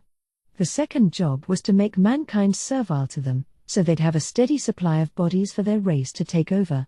Not just anyone would do, however. They preferred tough, strong, muscled bodies, capable of withstanding the magicule-driven transformation. This made sorting the bodies important. As a half-spiritual life form, when a Yoma possessed someone, they basically did not need to eat after that point. Not that they couldn't, and, in that, they could absorb nutrients from food just fine, but a lack of food was no problem, either. Regardless of that, powerful, durable bodies were still preferred as targets for possession, and so the Yoma sought ways to thoroughly manage and control the human race for their own purposes. The idea that they'd wound up adopting was to simply do away with the one nation out of the 5 with the worst climate conditions. That was Greater Rossium. Its fields produced relatively little, and over half of its territory was unsuitable for development. Its soldiers were well honed and spiritually strong thanks to this harsh environment, but the Yoma ultimately decided that no nation needed to be located here at all. Installing a king to rule over conquered lands was a must in order to control and manage the land and its people, but with Rossium no longer seen as necessary, there was no urgent need to keep the royal dynasty going. The Yoma had no intention of simply killing everyone in the region. They figured that if the Rossium royalty were eradicated, the nation's current political system would collapse by itself. Along those lines, Pulcinella the mad priest was agitating the populace with an eye towards staging a coup, and Delia was following his lead. Delia performed a patrol of the palace grounds, then let out an annoyed sigh. No matter where she looked, there was no trace of Rossium's royalty, the emperor and his entire family. The same was true for all his high-ranked political officials and their families, and, in fact, all the knights working in the palace, as well as the chamberlains and female attendants, had vanished as well. They had combed the palace, searching for hidden corridors and the like, but they had yet to discover any trace of those who had gone missing. They'd even possessed a couple of palace staffers, picking through their detailed memories of the palace, but still found no clues. The only conclusion they could reach at this point is that these people had all disappeared into thin air. "How's it going with you?" She was being addressed by Emile, a co-worker of hers. They were both of the same rank, so they had a friendly relationship with each other. "I give up. I have absolutely no idea where the greater Rossium Emperor could have gone." "Yeah? That's a problem. It's not like they have access to control dimensions like we do." "Oh, no way. People on this world would see that as an act of God. The 7 sacred treasures can't even teleport themselves around." Delia was sure of it. The memories of the powerful human body she had taken over left her fully convinced. There were too few magicules around for people to cast spells with, and elemental magic like warp portals didn't exist at all. There were extra skills like spatial motion that Delia did have access to right now, but the transport gates that skill summoned could be used by maybe a handful of people at best before losing integrity. Thus, no matter how you sliced it, it was absolutely impossible for anyone to have escaped this palace while they had it under siege, or it should have been. Emile was the most physically gifted among the more recent recruits, so he'd been set up with a Yoma from the general class, the lower end of the upper echelons. He wasn't the world's strongest man or anything, so Delia assumed he wouldn't be aware of things like transport magic. The body Delia now inhabited was stronger and contained much more knowledge of this world. It gave her a feeling of superiority over Emile. "Well," Emile said, "that would mean there's a hole in our siege, but my instincts tell me that's not the case.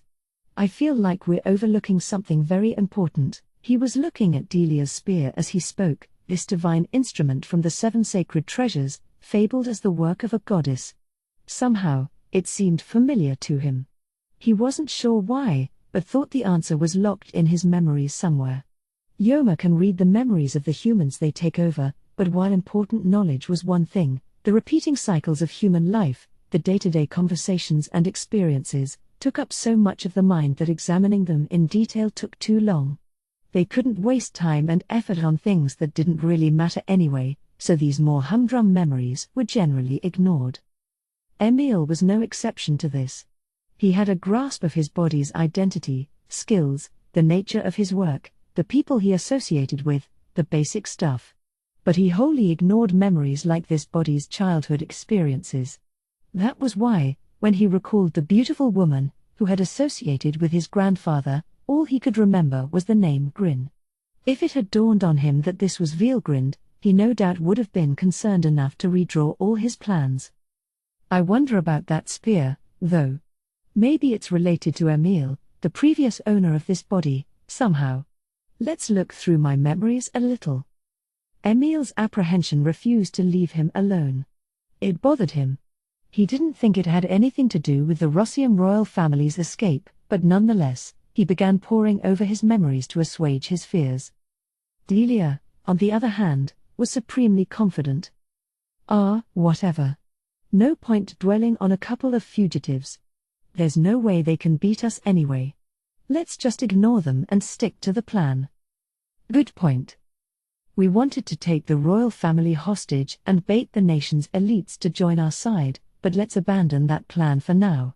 Instead we'll set this place on fire and make it known to the world that Greater Rossium is finished. The original blueprint had called for them to announce that the royal family would be publicly executed, sending the people into a frenzy. The powerful, civic-minded heroes of the world would be lured into trying to stop this, and then their bodies would belong to the Yoma. Ideally, this tactic would have helped to snare Xianhua, the strongest in the Chinese fiefdoms and likely this whole world. She wasn't from Rossium, of course, so whether she'd take action or not was a gamble, but the stakes were low either way, so the Yoma didn't care if things didn't pan out. Once Rossium was plunged into chaos, their attention would turn toward the Chinese fiefdoms next, and Xianhua was bound to come out then, so it didn't make much difference. Either way, once they had Xianhua in their grasp, this world was good as seized. Delia gloated to herself about it. It'd all be so simple. But then Pulcinella the mad priest sent an emergency telepathic message. "You can hear me, right? Father Pulcinella? Did something happen? Why are you personally reaching out to me?" "Well, a priest of mine I dispatched to Chinese lands ahead of me has sent back a strange report. I was having him work out where the Chinese commanders were located, but he said he couldn't find a single one of them." "What? So the humans are tricking us?" "No, I don't think so. I considered the possibility that it's some kind of camouflage spell unique to this world, but nothing like that would ever work against any of us officer ranks." "I agree. No one on this low-level world could ever threaten us, no matter how much they struggle." Delia couldn't imagine they were being deceived at all, and she assumed the same for the underlings who worked for her. Judging by her memories from back in her human days, even the 7 sacred treasures would be on the lower end of average in the Yoma hierarchy. Xianhua was another matter, but there was no way anyone else would get the best of them. But Pulcinella wasn't so sure. "Don't get so full of yourself, Delia. This world exists in physical space, full of possibility. With the right number of magicules, things can change in every which way. We Yoma only become complete once we obtain physical bodies. I want you to make sure you don't forget that." Delia, after that tirade, realized he was right. This world was inferior in terms of pure strength, but that was only because its physical laws differed from the ones they were familiar with. She admonished herself not to forget where she stood until this invasion was over. "My pardons, Father. I will take your advice to heart." "Good. See that you do." "Yes, sir. Now, I actually have some problems to report from our side." Delia thought it a good opportunity to update Pulcinella. They were here to catch the royal family, only to find nobody home. It was just like what Pulcinella had heard of over in China, making her sense of dread even more palpable. "What? The situation is similar in Rossium? I can see the palace from here, but I didn't detect anything unusual. Did we let our guards down? I don't know, but I feel like something terrible is happening. What should we do?" Delia was in full agreement with him. Next to her, Emile, listening in on the telepathic conversation, looked just as nervous. "Wait for a little bit. I will discuss things with Masahiko Amari." Pulcinella wanted to avoid reaching a conclusion by himself. The commander class, the sharpest leaders of Cornu's squad, had miraculously installed themselves within the brightest human minds of this world as well. Masahiko Amari was one of them, and asking for his advice made perfect sense to a fellow commander like Pulcinella. The decision they made was, "We're going to retreat. We've got an unknown situation taking place, so we need to free ourselves from all other operations. We're going to regroup over in Atlantis to carefully rework our plans." "Any questions?" "No, sir," Delia instantly replied. Emile had no objections, either, and with that, the Yoma paused all their plans and decided to regroup back on their home turf. Masahiko Amari, after hearing the news from Pulcinella, could tell things weren't going the way they wanted. All of them were invincible. Looking at the situation, both as Yoma and from the perspective of the humans they possessed, they were one step away from conquering the world. Once they built their rule over the human race, they'd top it all off by summoning Cornu, and from there, they'd start reworking the planet itself, making it into a stellar base for their future conquests.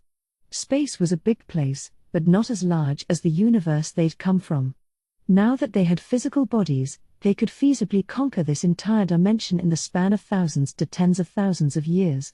As they did, they'd develop a new underworld gate to the next dimension, with an eye toward yet more pillaging.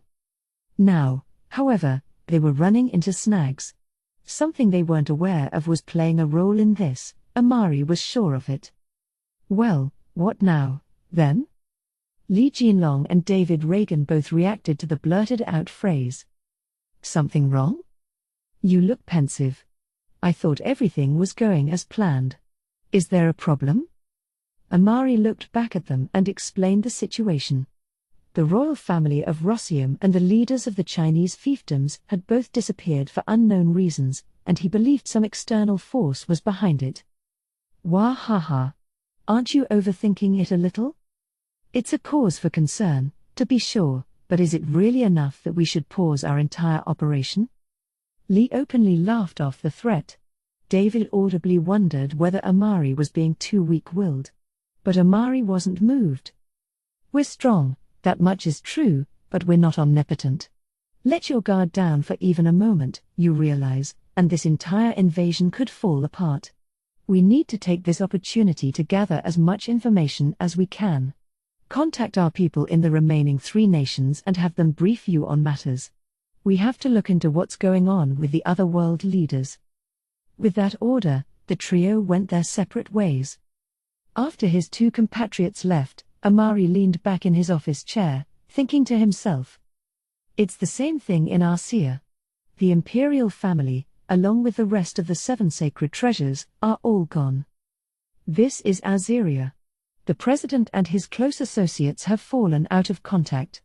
There's no record of them leaving the White House, but they're nowhere to be seen in there. Security's been stepped up inside the conquering empire of Japan. I attempted to enter the administrative zone, which includes the palace, but it wasn't possible for me. Before he gave his orders to Li and David, Amari had already been moving his own teams on the ground. Whenever something bothered him, he liked to take immediate action to address it, and his suspicions were quickly confirmed. Aziria and Arcia are fine, but I'm wondering about Japan. I think I had one of our company officer-class Yoma performing spy work over there, but perhaps Jensei would be a challenge for him? No, that's impossible. Fighting is one thing, but Jensei's no counter-espionage agent. As Masahiko Amari's teacher, Jensei was a world-class sword-fighting talent. He wasn't a spellcaster, however, and without Amari around, the Imperial Palace Spellcaster Guard would have trouble dealing with the Yoma's undercover maneuvers. It'd have been one thing if the Yoma stormed the palace, were discovered, and it resulted in a battle. But if they couldn't even get anywhere near the palace, that was highly unusual. Well, what now? Pulcinella and the others had been ordered to return at once. They would be teleporting in once they'd finished wrapping things up. David and Lee would have caught up with the news by then, so they'd likely all be discussing their future plans shortly. But that wasn't what Amari was concerned about. What am I anyway? The human Masahiko Amari had been possessed by a commander-class Yoma. The assimilation process wasn't complete yet, but he had gained enough access to all of this body's capabilities. Or not. Masahiko Amari, after all, was closely matched with Kondo. They had been dear friends and rivals, and thus it wouldn't have been strange if his spiritual force was honed to near ultimate levels. That was exactly why Amari was now wondering about himself. Am I really a Yoma? Or maybe the humans of this world received no support from magicules, that miracle state of matter. That made them weaker, but they were still free to think and act as they wanted, as their spirits could be as steadfast as anyone's. On the other hand, many of the Yoma were former angels that served the Seraphim, and angels in the Dominion class or lower were little more than robots carrying out orders. Their senses of self were stretched thin at best, and even now, there was a chance that the humans would possess them, not the other way around. If a human's will could break through a Yoma's sense of ego, all order among the mystics would be blown away. Amari could conceive of all of that, and it unnerved him. It applied just as much to him, too. As a Yoma, he believed the resurrection of Kornu was the best thing for them all. He needed to expend every effort to make it happen, no obstacle to it should be left unaddressed. Now, however, Amari's thoughts were different. The Underworld Gate expansion work could wait. In fact, what if we destroy that gate? Then I'd be king, wouldn't I? Ah, but a king can be such an irritating thing to be. I could let Pulcinella take the job, instead of having invaders like the Yoma do as they please. Wouldn't it be more desirable for us humans to rule over this land? These were outrageous thoughts, these ideas he kept hidden in his mind. But was this phenomenon happening to him alone? Amari's commander-class Yoma memories told him that he had once been a member of the Cherubim, given life by a god called Veldenava the Star King Dragon, and assigned to serve Cornu. Despite that, and despite having gained powers that had put him on the level of an awakened demon lord on certain other worlds, here he was struggling with questions about his very existence. He knew that he himself was a very convincing example. He didn't want to stop there. It was clear, he now concluded, that the others like him must be much the same way, and if so, who was really his friend, and who was his foe? Was installing Pulcinella as king really the right move? Now the question seemed impossible to answer. There wasn't enough information for him to make a decision. So Amari put off the topic until later, and that was when an aide reported that everyone had arrived. The conclusion seems clear, then. All the world's leaders and top officials have disappeared? Some still remain, just to be accurate. No need to consider them. We must assume that everyone with the power to enact policy in their home nations is gathered in the conquering empire. The human race is clearly showing signs of a counteroffensive. I will not deny that, no. If the two leaders in the room were in agreement, there was no debate left. Should we send our fleet to Japan, then? The fact that the Yoma had a base here on Atlantis was an open secret. The humans knew about it, and the Yoma hoped they'd be lured over someday. People in military service, after all, were typically more suitable vessels than the general public. Best to have them beat a path to their doorstep rather than try kidnapping them all, such was the Yoma's strategy. But if something disturbing was going on in Japan, that changed matters quickly. They could, perhaps, have sent out a large offensive force and wait to see what would happen, but Masahiko Amari was fighting off the anxiety that he was missing something important. The world was all but theirs now, because there was nobody strong on this planet. But was that really the case? If that assumption proved incorrect, that presented the need to reconsider this whole operation at its core. If I could just confirm this one more time, Amari said, I want all of you to exercise all your knowledge for me. Are there truly no strong people left in this world? That much is a given, Li Jinlong replied, a grin on his face. The only threat to any of us is Xianhua. The confidence he effused only added to Amari's concern. Hold on. Let me ask you, then, who trained Xianhua? That. Because in my research, I saw that she is trained in the Dragon Fist style, which is strictly passed down from the master to one of their students. It said this style includes skills that remain unknown to the public. Right, yeah. That's why she's so much stronger than average. But how were these skills created in the first place? The style was originally founded by a man named Long. Do we have any information on him? The question made Li reflect on his body's memories. He was an advanced student of the Dragon Fist, even though he hadn't been selected to become its next master, so he had learned quite a bit about its progenitor. I think it was written in one of our sacred tomes that he was guided to found this style by a great woman named Longhuang, but what I read was just a collection of oral histories. I don't know how useful it'd be for us. The dread was growing in Amari's mind. An ancient, unsourced biography like this normally wouldn't have fazed him at all, but something about it kept nagging at him. Actually, Delia said, remembering something, I recall a myth about a goddess who guided the original founder of Arcia as well. This was doing nothing to assuage Amari's mind. Delia grew pale as well, a cold sweat running down her back. Since becoming a Yoma she had never let herself be swayed by emotion like humans were, but the importance of this memory spooked her. And this goddess's name was? Cardina. It said she called herself Cardinal, in reference to the deep red color used to represent her, but came to be better known by the nickname Cardina. The word cardinal rang some bells. Amari, plunging into his Yoma memories, knew that Veilgrind the Flame Dragon had called herself that for a time, after the color of her aura. Quite a coincidence. Veilgrind the Flame Dragon should be in the same demi-material key world as Lord Feldway. I heard she was too infatuated with Emperor Ladora to have even known what our true objectives are. There's no way she can be in this world. Even as one of the commanders serving Cornu, he had never been given the chance to speak with Feldway the Mystic King, a godlike existence to him. Therefore, he had to rely on second-hand sources, but they told him that their plans in the key world were going well. Veilgrind was completely submissive to Ladora, she'd never leave his side, and that wasn't up for debate. It was impossible to picture her on this planet, but now Amari couldn't shake the idea that she was, somehow. The pained expression on Delia's face indicated that this topic was far from over. Is that all? He dared to ask. Delia replied by presenting her spear. This weapon is a sacred treasure, supposedly crafted by that goddess. It contains a fearsome amount of power, but not even I can take full advantage of it. Exclamation mark. The statement unnerved both Amari and everyone else in the room. It was a given that a general-class Yoma could wield a legend-class weapon like it was one of their own arms or legs. If she couldn't handle this spear in that way, it proved that it was a god-class item. Could a magicule-starved world like this really create a god-class weapon? And not just one, either. The stories say there were 12 at first.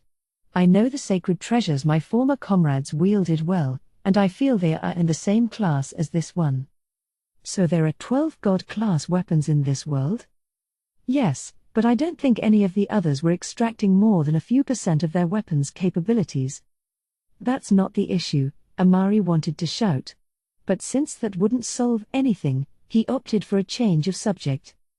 The issue here is the fact that, at one time, there was someone on this planet who could produce god-class gear. Oh, come on. These are all just legends. Can you think before speaking, please? You're smarter than that.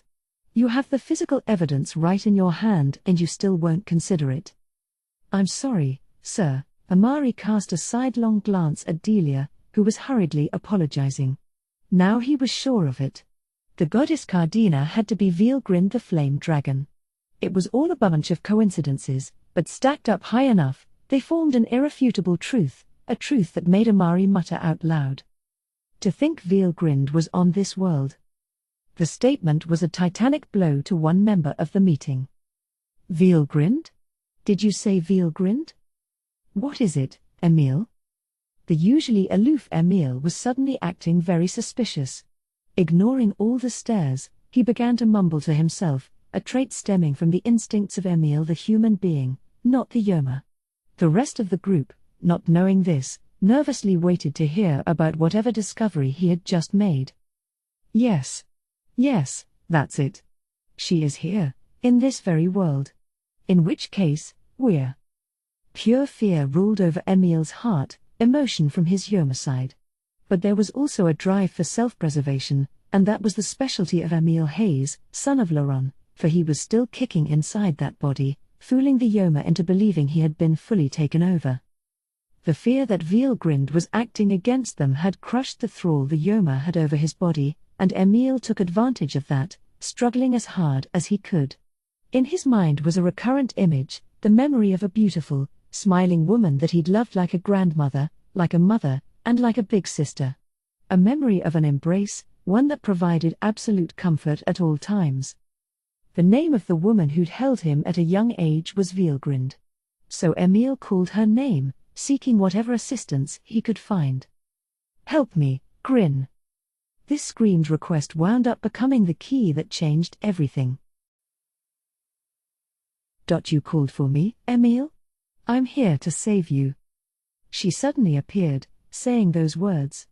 As tightly guarded as the Yoma base was, it almost seemed unfair how little that affected her. This, of course, was Veilgrind, and considering how she'd even managed to half-destroy Ramirez's labyrinth in the past, the Yoma's barriers may as well have not existed. The Yoma couldn't be blamed for their stunned silence. Even the normally calm and collected Masahiko Amari hadn't expected something like this. He was sure Vielgrind had a hand in this world's history, but he hadn't expected to encounter her like this, before he could even do anything about it. Vielgrind. Why are you here? You know my name, I see. Of course. Didn't you work together with our Lord Feldway to help Emperor Ludora with his conquests? Ah, I guess if we're connected by key worlds, we can sync up our timelines like that, huh? What? Forget it. If you don't mind, I've got some errands I'd like to take care of right away. Masahiko Amari was thrown into disorder, but the cool-headed part of him kept thinking. If they had picked up on Vielgrind's presence sooner, they could have at least taken some measures against her. But the threat had never even occurred to them. This is a huge failure. But why? Someone on her level shouldn't be able to cross dimensions at all. We're expending every effort to enlarge the underworld gate we have, but we still haven't managed to call in Sir Cornu. Vielgrind was an existence on the same level as Cornu, perhaps even higher.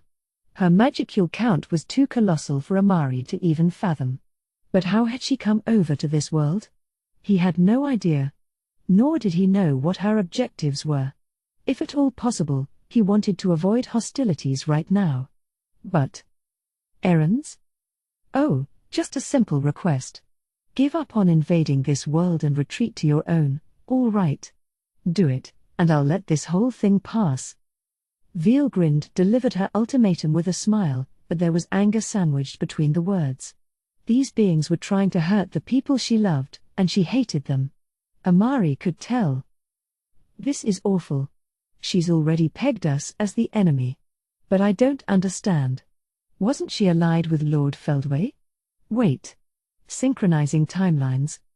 His astonishing brain worked at astonishing speeds, figuring out the truth lurking within what Vielgrind had told him. Oh. She came here from another timeline. I don't think she knows our situation, but she didn't seem surprised by my talk of Lord Feldway and Emperor Ludora. It seems fair to assume she is aware of all events up to the present moment. And judging by how Sir Cornu hasn't changed his orders, something or other must have happened at a future point in time. It's likely that.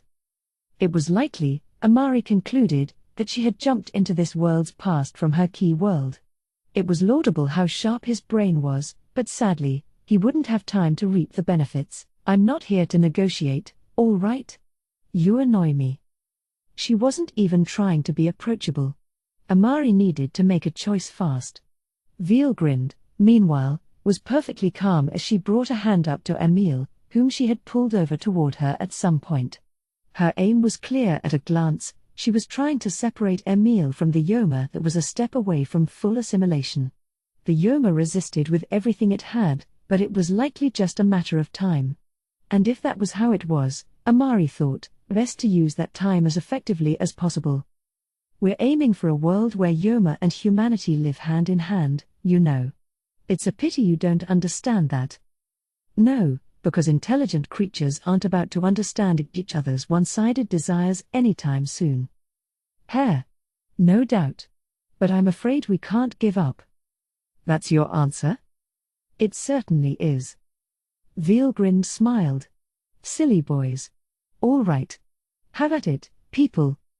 The final battle was about to begin. The Yoma's eyes opened wide at the people who'd suddenly appeared. The same was true for the other side as well.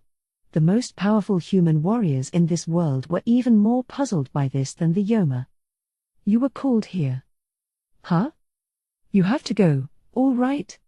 Go and save that guy. And after that short conversation, Vielgrind suddenly disappeared.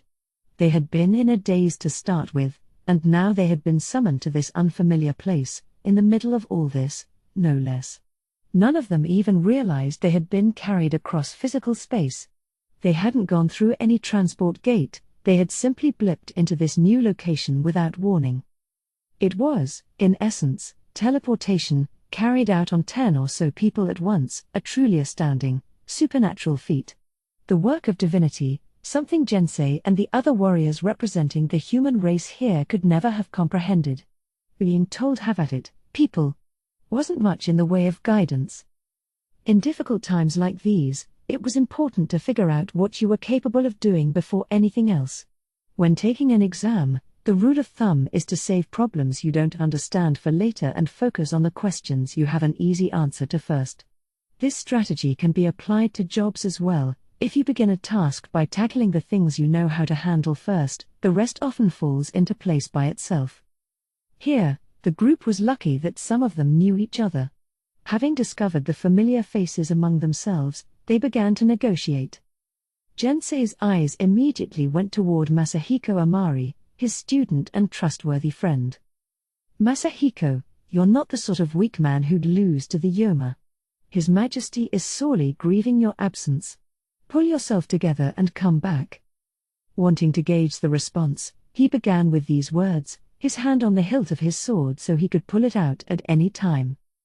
Minamoto, lined up beside Jensei as usual, followed his cue. You can't lose to this, Amari. Please don't lose your own mind. Like Jensei, he was appealing to Amari's reason.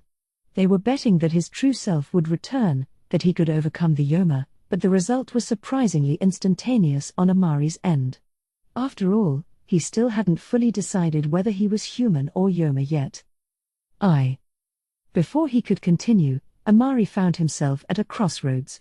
Even for him, this was far too unexpected a development. The main issue here was the presence of Veilgrind. He hadn't dismissed her ultimatum because he thought he could beat her. Quite the opposite, defeat was inevitable now, so he had called off negotiations in order to rile up his allies. Frankly, Veilgrind was on another dimension. There was no debate as to whether they could win or not. The moment they antagonized her, they were sunk. So what to do, then? Evacuating from this site seemed to be the best plan. They could have accepted her offer, but that had been shot down. If they said yes to her, the operation would end with nothing in their strategy having been achieved. The blame would all go to Amari and Pulcinella, and Amari wasn't meek enough to accept those consequences. In fact, the Yoma's defeat felt oddly refreshing to him. All in all, the human side of Amari was winning out, which is why Jensei's pleading hit home. His human heart was telling him to travel over to them. His intelligence as a Yoma was shouting about how it refused to accept defeat. His sensibility as a human told him there was no point trying to escape. His instincts as a Yoma were scared witless at the threat of Veilgrind.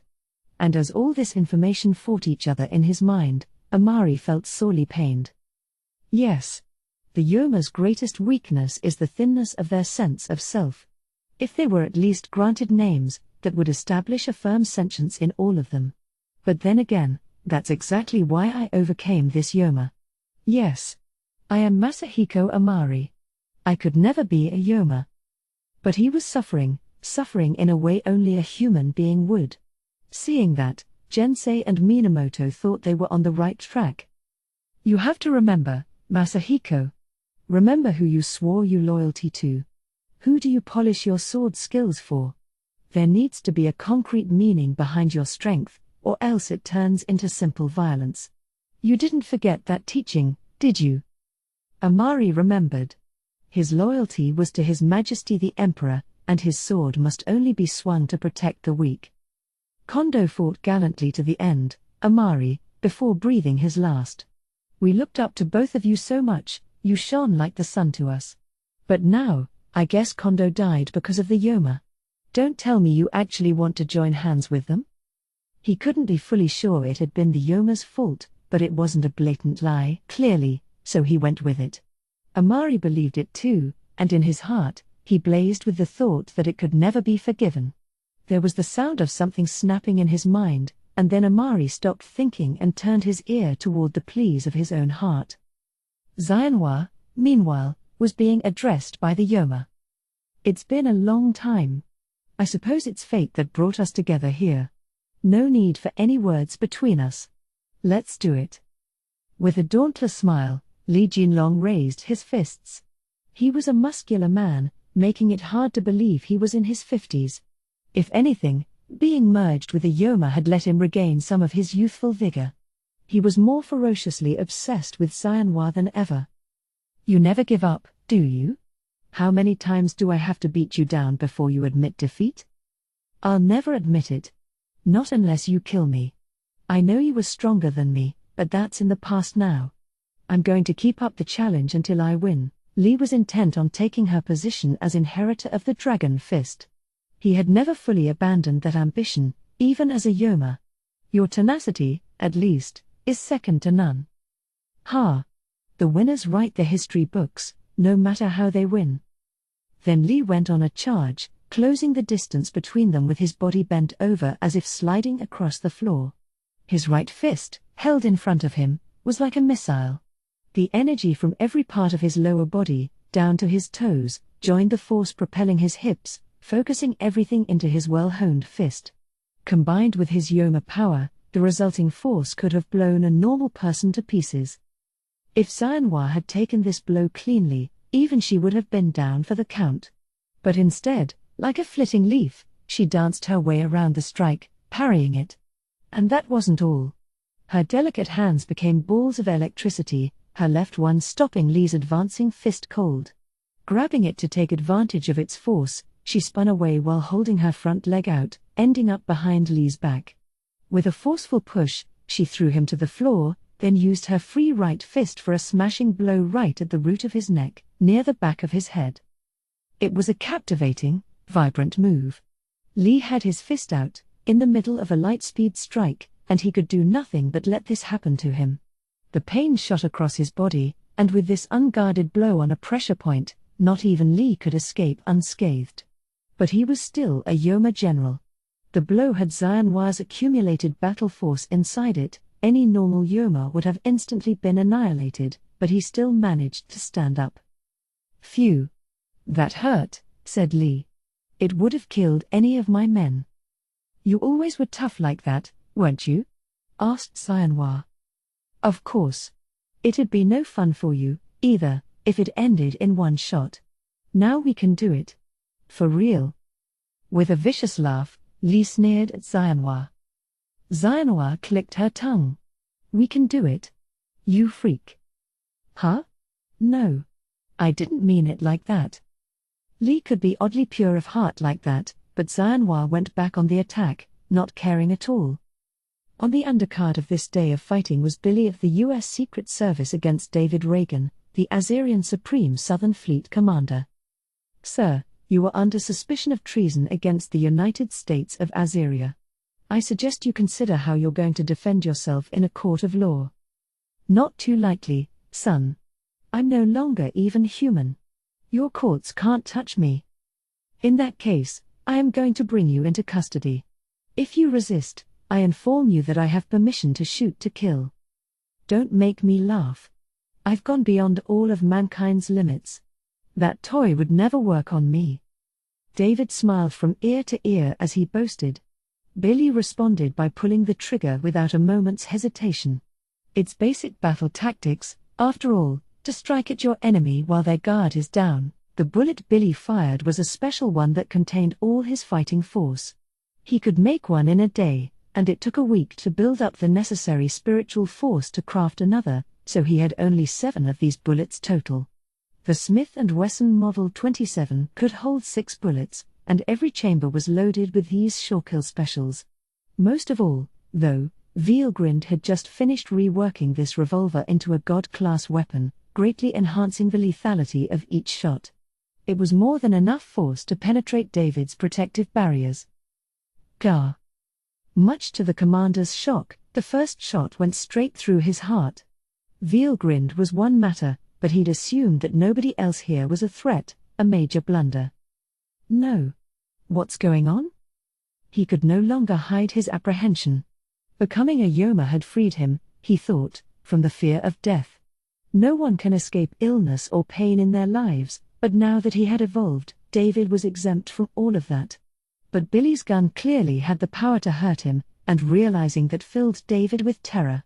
The weakness inside the human heart had been masked by his new Yoma will, but what the Yoma who possessed him didn't realize was that David had been a weak-hearted man all along.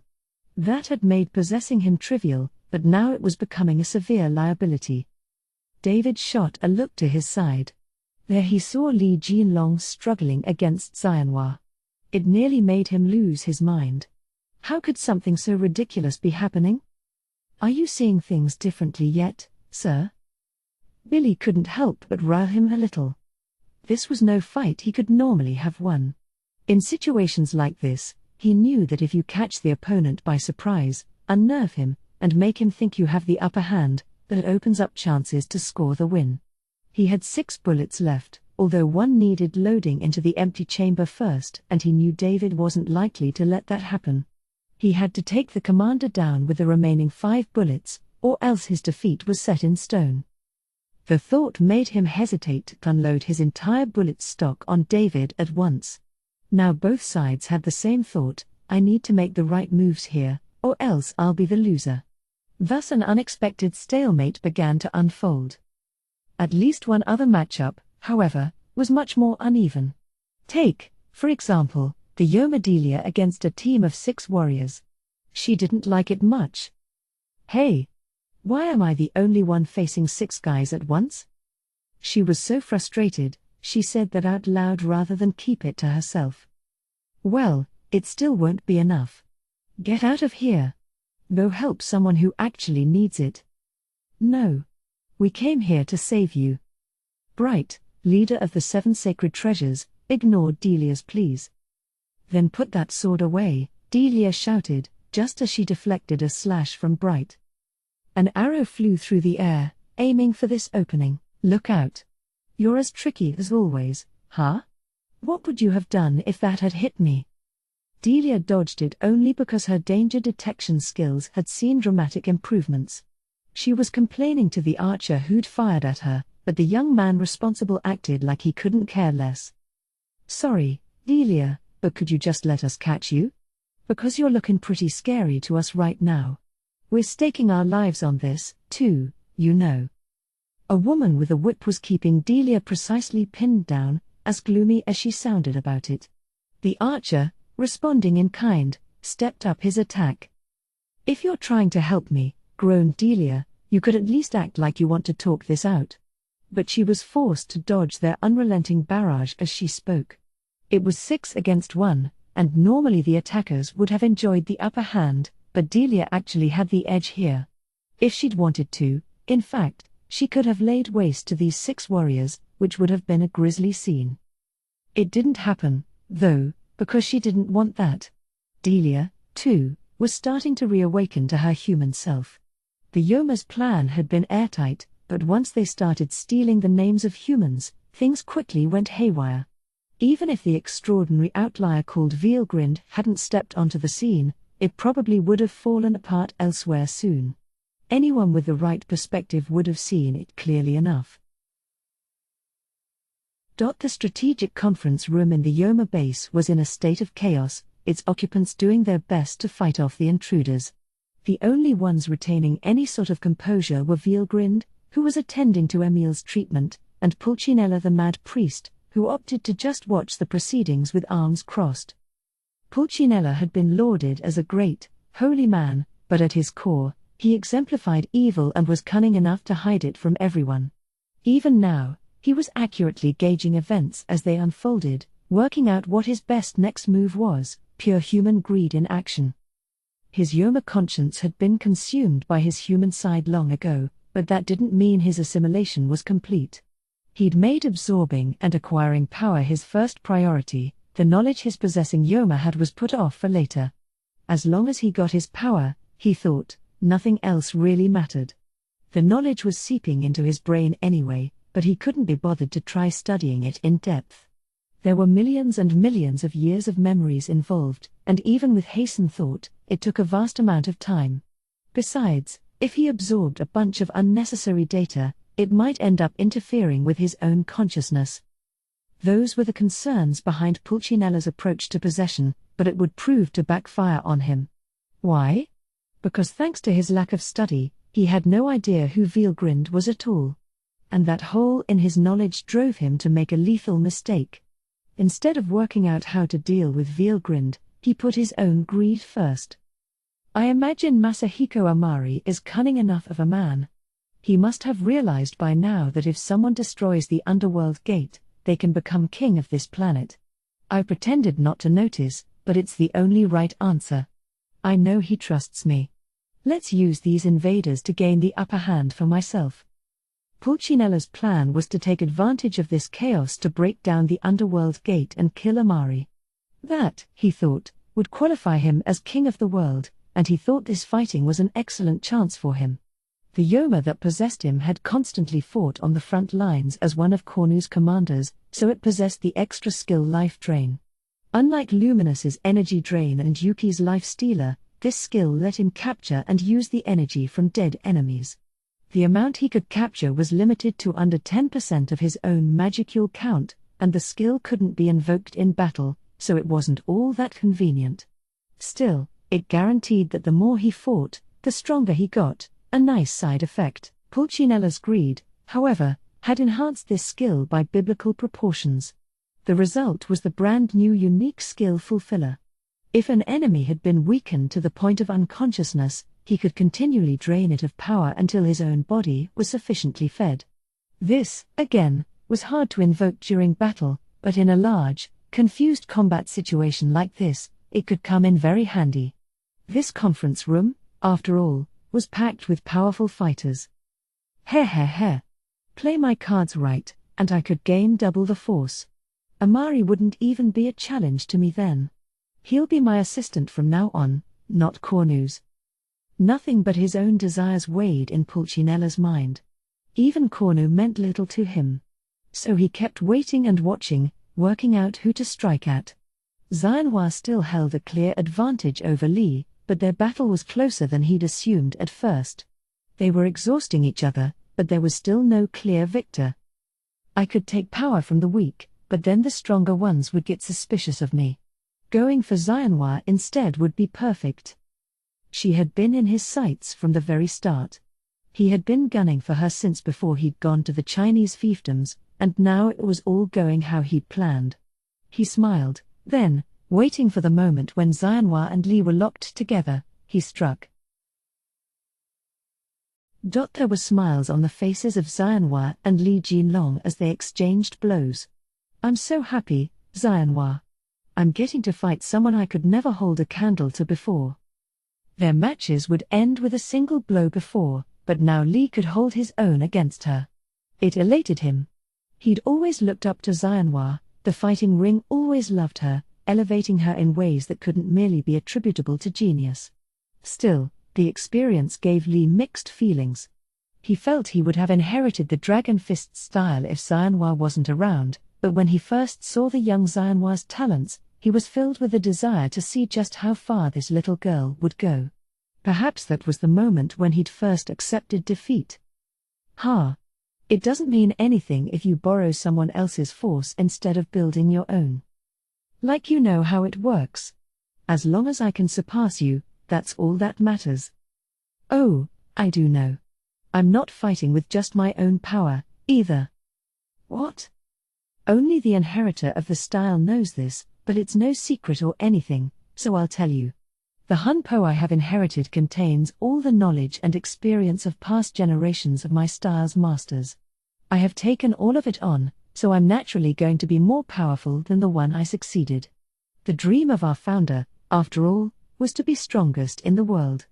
An impossible dream, but he kept chasing after it, and that's why he created this unbroken chain for his successors. The story sounded familiar to Li. He recalled rumors about how the successor was always stronger than their teacher. Now he knew why.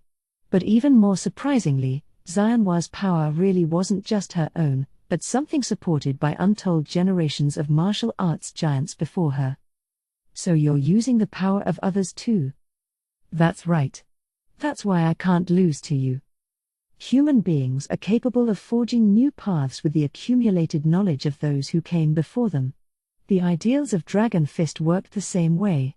Much like how a building will tilt without a solid foundation, one must constantly strive to improve their own core so they can make the most of other people's power.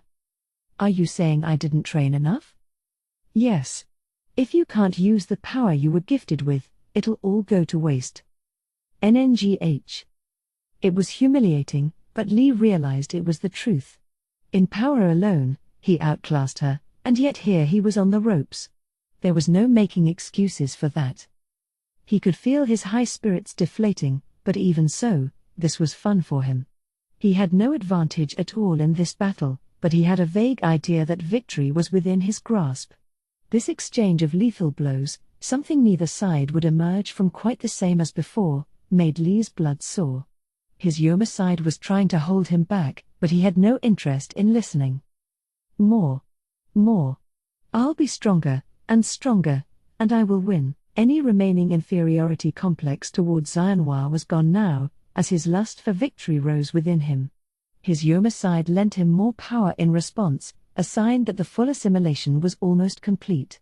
The desires of both human and Yoma merged, and Lee would make them his own, eliminating the borders in his mind. That, he was sure, would make it possible to beat Xianhua. Then, at that moment, Pulcinella was suddenly standing in front of Xianhua, who was still grappling with Lee. NNNGH. His hand, straight as an arrow, plunged into her back. It all happened in a single instant. Car. Bright red blood sprayed from her mouth as she fell to the floor. She had trained her body to its limits, dipping her toes into the realm of enlightened half-spiritual life forms, and that kept her from being killed instantly. But now Pulcinella literally had her by the heart, scooping it out of her chest. Death would come shortly, and Pulcinella couldn't have been more excited about it. Greedily devouring Xianhua's heart, he invoked his unique skill. So delicious. Now my powers will reach greater heights than ever. He was right. Power surged through his body. And nobody was angrier about it than Li Jinlong, his servant. The human part of Li was screaming, wholly ignoring the power hierarchy between him and the Yoma inside. You. Not only do you interrupt our duel. What have you done to the woman I looked up to? The strongest are only that way because they beat people fair and square. He launched a kick Pulcinella's way. It didn't work. It was a killer right roundhouse, but Pulcinella simply lifted his right arm to stop it. Puny wimp. I have no need for people who defy me. I will feed upon you as well. He hadn't fully drained Xianhua of her power yet, so consuming Li as well wouldn't earn him more than a few extra drops. But, with a sadistic smile, he destroyed Li's leg. Gah. Yoma had no pain receptors, but the human element of Li's conscience was strong enough that he felt phantom pain from the now severed limb. Pulcinella simply laughed. How ridiculous. You failed to master your Yoma powers. You don't even understand what it means to surpass mankind, you fool. If he had better understood the characteristics of a Yoma, he would have made more thorough use of that power. Then he might have had a chance of beating Xianhua. It made Pulcinella laugh, but he was also considering how to educate his own clergy members on this subject. If they stayed firmly Yoma for him, all was well, but if the human side started taking root again, that was trouble. Such a trend had its good and bad sides. It'd make his staff more accommodating to his needs, but it also opened up the chance of a betrayal down the line. Yoma had strict castes in place, but with enough greed and desire, they could put their own selves first at this rate. Pulcinella himself was a great example of that, so he knew it to be firmly true. So would it be a good idea to use Li Jinlong as an example of how not to strengthen themselves? If so, though, it'd make any betrayal even worse. Best to keep things as they are until I have a system in place which tolerates none of that business at all. By this point, Pulcinella was already acting like he was king. But he didn't have too many of his top officials left. He planned to do away with Li himself, and Vielgrind had taken command over Emil. That just left Delia, David Reagan, and the now questionable Masahiko Amari. He had to watch out for Amari, but a little demonstration of how much more powerful he was, and Amari was bound to fall in line and become his right-hand man. He's no fool, after all. Once he realizes he can't win, I'm sure he'll lend us a hand. The question then becomes this Vielgrind woman. Maybe I can test my skills a little and make her a sacrifice.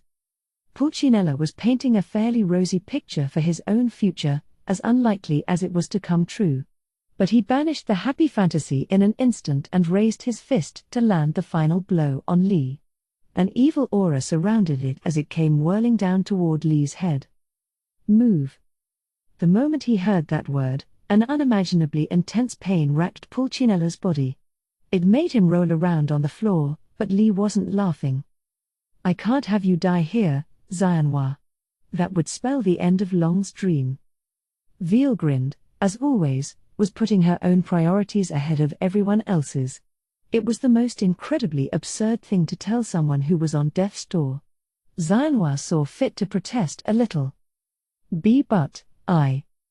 Regeneration. And also some healing, too. How's that? The magic, capable as it was of fixing entire parts of the body, regenerated her heart and even replenished her stamina. It was drastic, but that's what Veelgrind gave her. Veelgrind had gained a mastery of holy magic during her travels, and while she didn't need it for herself, it had proven handy for all the assorted reincarnations of Ludora she had come to know. It had occasionally made her the object of unironic worship, not that she cared. She might have been performing divine work with this magic, but it was of no concern to her. I'm healed. I don't hurt at all. I feel fine. Some people, like Hinata, have a natural resistance to magic. Her kind existed in this world as well, but a divine miracle that worked with a person's spiritual particles had no problem taking effect. I'm sure you do. I thought that the divine miracle resurrection would be going too far, yes. But good. Yes. There's an even greater magic than this? Xianhua thought. Her body was back to normal now, but that didn't solve the problem at hand. Pulcinella had been hit with a jolt from Xianhua's Hunpo, the combination of her spiritual and animal souls. It still contained the knowledge and experience passed down across generations of Dragon Fist masters, but it had lost the majority of its force. Unless that was addressed, Xianhua would be in a permanently weakened state. That'd normally have been a huge issue, but Veelgrind was there. I'll lend you some of my power. It's Dragon Force, so it should be a good substitute. More than a substitute. It made Xianhua stronger than ever before, by human standards. It was little more than a rounding error in Veelgrind's mind, though, so without any more hesitation, she placed her dragon aura around Xianhua. The force stabilized Xianhua's power, strengthening her entire body. It didn't bring her to saint level all by itself, but now Xianhua was fully awakened into an enlightened state. This must be the divine power that Longhuang gave only to our founder. Lee, left reeling at all of this, sounded oddly happy about the turn of events. His expression was exactly as it had been back in his human days. Heh. That's how I like to see that kid. It's hard to aspire to be someone unless they're high up in the sky. Once again, he considered himself Xianhua's greatest rival. Even from his perspective as a Yoma general, she looked so much more powerful to him. And while Xianhua was too elated to notice, becoming enlightened had just greatly extended her natural lifespan. She would eventually become the Dragon Fist Master, one of the world's guardians, after reaching a height that not even Long himself could dream of, but that's another story. Pulcinella, whom Veelgrind had so rudely thrown out of her way, couldn't understand what had happened to him. It might not have been up to the standard of Cornu of the three mystic leaders, but he was sure the power he'd just gained was absolute. Instead, here he was experiencing the most unbearable of pain. What? What's going on? Why am I feeling pain like some human being? The reason was simple. Veelgrind's dark red cardinal aura could burn anyone who touched it to ashes. She had been going as easy as possible with him, since she had no intention of killing back there, plus, she assumed, having a brush like that would hopefully teach him to avoid any more foolishness. But he was more drunk on the idea of himself as king than she'd thought. He'd failed to see reality, and now he was stepping into territory he never should have found himself in. A surprise attack? How clever of you. Those were the words of a tried and true minion, one who failed to realize just how yawning the gap in ability between them was. Not even Veelgrind could have imagined anyone addressing her like that. So, not giving him any more thought, she turned toward her next concern. Billy and David were still facing each other. Veal grinned, sneaking up behind the latter, slapped her hand down on his head, a cardinal aura-infused blow that instantly vaporized the Yoma inside. It was an astonishing show of force, but that was par for the course for her. As she did this, Pulcinella stepped up. Realizing he was in trouble, he barked out an order to Delia. "Give me your spear." "Huh? You can't access its full power anyway. It'd be far happier with me than in the hands of some worthless coward like you." As faulty as that logic was, it didn't stop Pulcinella from snatching the spear away. He could promptly feel its power. It made him laugh.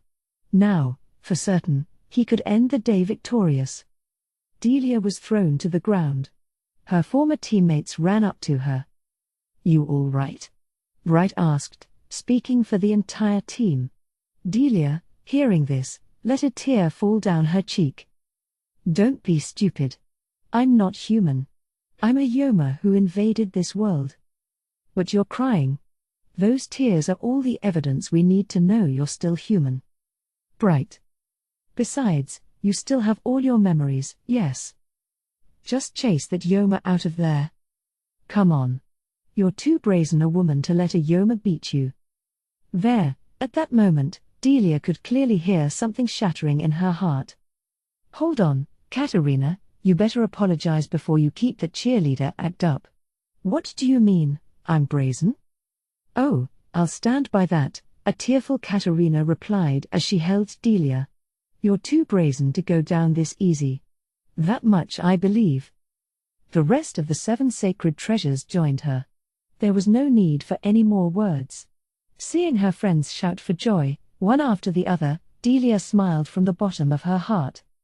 Pulcinella, watching this, just sniffed at them. Lord! This is why humans are so worthless.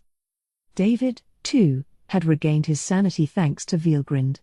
Delia was the last person still faithful to Pulcinella, but apparently her human consciousness had won out in the end. Even worse, by the looks of things, Amari couldn't be trusted to do much better, either.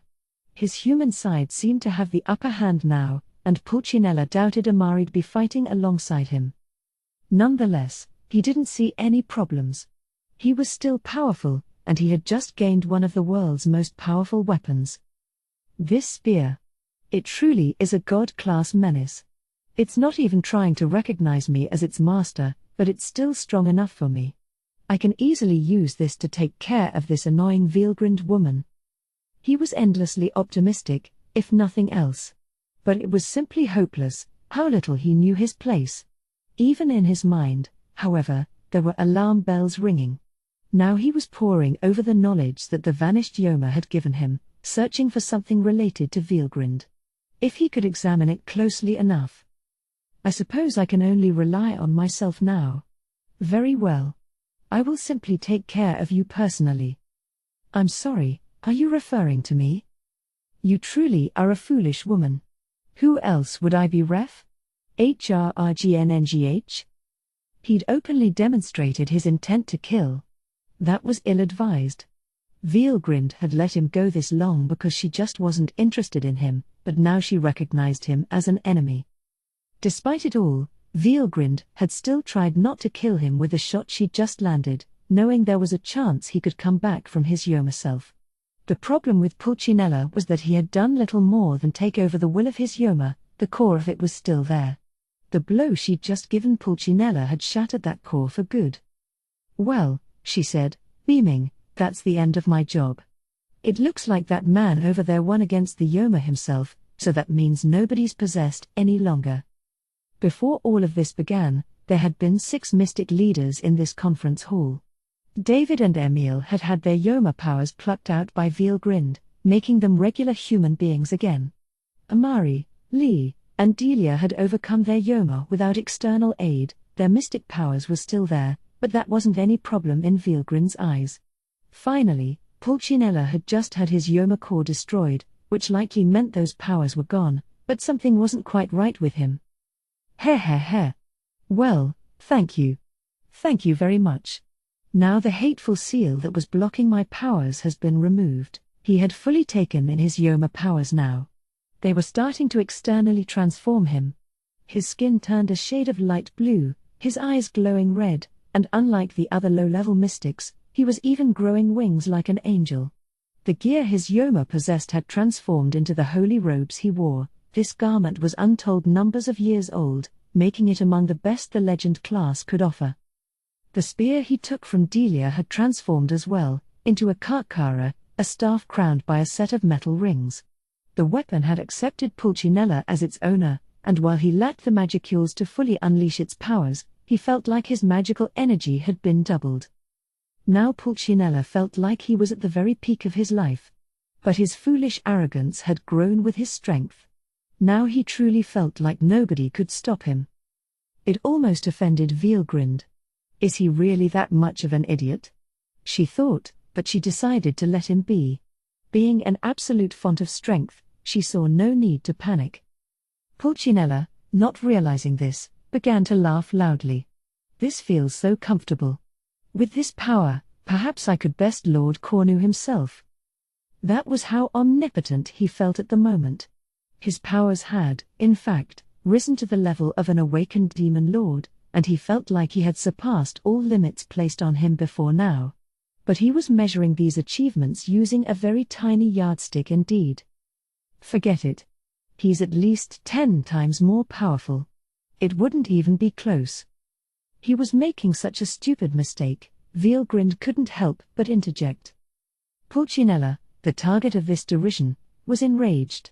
Well, he said. A sad thing some fools here don't understand how the world works. Speak for yourself, thought everyone else in the room. It was at this point that Veilgrind realized Pulcinella was talking about her. She didn't understand why, though. His attitude seemed to indicate he thought he could beat her, but she couldn't guess what basis he had for that. She had known the Yoma for a long while, so she couldn't believe that someone among them wouldn't be aware of who she was. Maybe it'd have been understandable among the lowest level mystics, but a high-end one, a former angel connected to the 3 mystic leaders, no less, should have been quivering with fear at the mere mention of her name. Against the strongest of true dragons, that was simply a natural response. But Pulcinella's reaction was just too unnatural. It gave Veilgrind pause. She wondered if she was making some sort of mistake. You know, I've been curious, you're being awfully rude. When you said fool just now, you weren't referring to me, were you? After her long journey, Veilgrind had grown surprisingly patient. She would describe herself as a graceful, piteous woman, and even if that wasn't quite true, she had certainly cultivated a gentler side of herself compared to before. That was why she asked that question instead of flying into a rage, but Pulcinella took this as a cue to get carried away. You don't realize. You may have some strength, but you really need to stop being so full of yourself. Because outside of this world, there is an even greater world. Wow. He really doesn't know. Now it dawned on Veilgrind. Pulcinella had overcome his Yoma self and was moving of his own free will. At the same time, she pitied him. Masahiko Amari had been taken over, but had used the experience to gain as much Yoma knowledge as possible. This man, on the other hand, sought nothing but power. And that's why he's grown this arrogant. He doesn't even know the most essential of facts. Realizing that made her more exasperated than angry. She turned toward Jensei and the others, ignoring Pulcinella as he pressed on with his little speech. What do you think is best to do with this man? I broke his Yoma core, but his power's still intact. At this rate, not even I can fully handle this. By handle this, she meant taking his powers away from him. But Pulcinella took it the wrong way. Heh. Of course you can't. It's a little bit too late to get cold feet, isn't it? He took those words to mean that Veilgrind couldn't defeat him. No matter what he faced, he always saw things breaking his way. If you admit your defeat, I will make you my underling out of respect for your goodwill. You will soon appreciate my mercy when I appoint you to BRRNNHH. Silence. Another slap from Veilgrind. Pulcinella was helpless to react, and only then did he realize something wasn't going to plan. Am I making a great mistake? He thought, hurriedly attempting to search through his memories. But he wouldn't find anything at all. When Veilgrind had destroyed his Yoma core a moment ago, all the memory data that came with it had disappeared. No. No, no. Pulcinella felt overcome by a sense of dread for reasons he couldn't define. Leaving him be, Veilgrind turned toward Jensei again. If I let this man live, I'm sure it'd present problems for all of you. I think it's better to kill him, but what do you think? Whether Pulcinella lived or not was of little importance to her. But no matter what she chose, she couldn't just leave him like this. Things would be fine as long as Oharu was alive and Veilgrind was around to protect him, but after that, there was no telling. Upon Oharu's death, Veilgrind would zoom right off to the next soul fragment of Lodora's, no longer caring what happened on this world, and after that, no one would be able to stop Pulcinella. But Veilgrind also knew that reincarnations of Lodora came back to this world on a cyclical basis, passed down through a family bloodline. Letting Pulcinella do whatever he wanted with this planet wasn't in her best interests, either. Neither Jensei nor anyone else could stop him. That much was clear. And that's why dispatching him right here and right now was the quickest path for everyone. You're right, yes, but there was nobody here from Greater Rossium. Killing one of that empire's greatest heroes was bound to leave a bad taste in the mouth. Everyone here knew it was the right call, but nobody was too enthusiastic about it. Veilgrind knew that, and that's why she wanted more opinions. In other words, she wasn't keeping Pulcinella alive out of kindness, it was because she concluded that killing him right now could cause Oharu untold trouble later. So she left the decision to the others. It wouldn't be an easy one, they were all from other nations. If they talked it over and decided to let Pulcinella off the hook, Veilgrind was prepared to accept that. Amari certainly knew what she was doing here, as did everyone else. That knowledge emboldened them to speak freely. We have no other choice but to execute him, Amari said. We can just tell everyone that I did it while possessed by my Yoma. If Greater Rossium demands I be put in their custody, you can go ahead and offer me. No. I agree that we need to finish him off, a cautious Jensei replied, but there's no need for you to sacrifice yourself. We can give them the whole story and try to win them over. He's right, David said. I mean, if reasoning with them won't make them understand, we can just apply the right kind of pressure instead. We in Azeria would be glad to help. I think your words could be misconstrued, Commander, but I do agree that execution is the right choice. Absolute power corrupts absolutely, and stuff. That's what my grandfather always said. I think Pulcinella has nobody but himself to blame for this. Between Billy's and Emil's responses, the decision was unanimous among the Azerians. Laurent Hayes, Emil's grandfather, had only relied on Veilgrind's assistance for the most insipid of things. The recollection made her smile a bit. The reaction from the Chinese fiefdoms, meanwhile, was along the lines of tacit approval.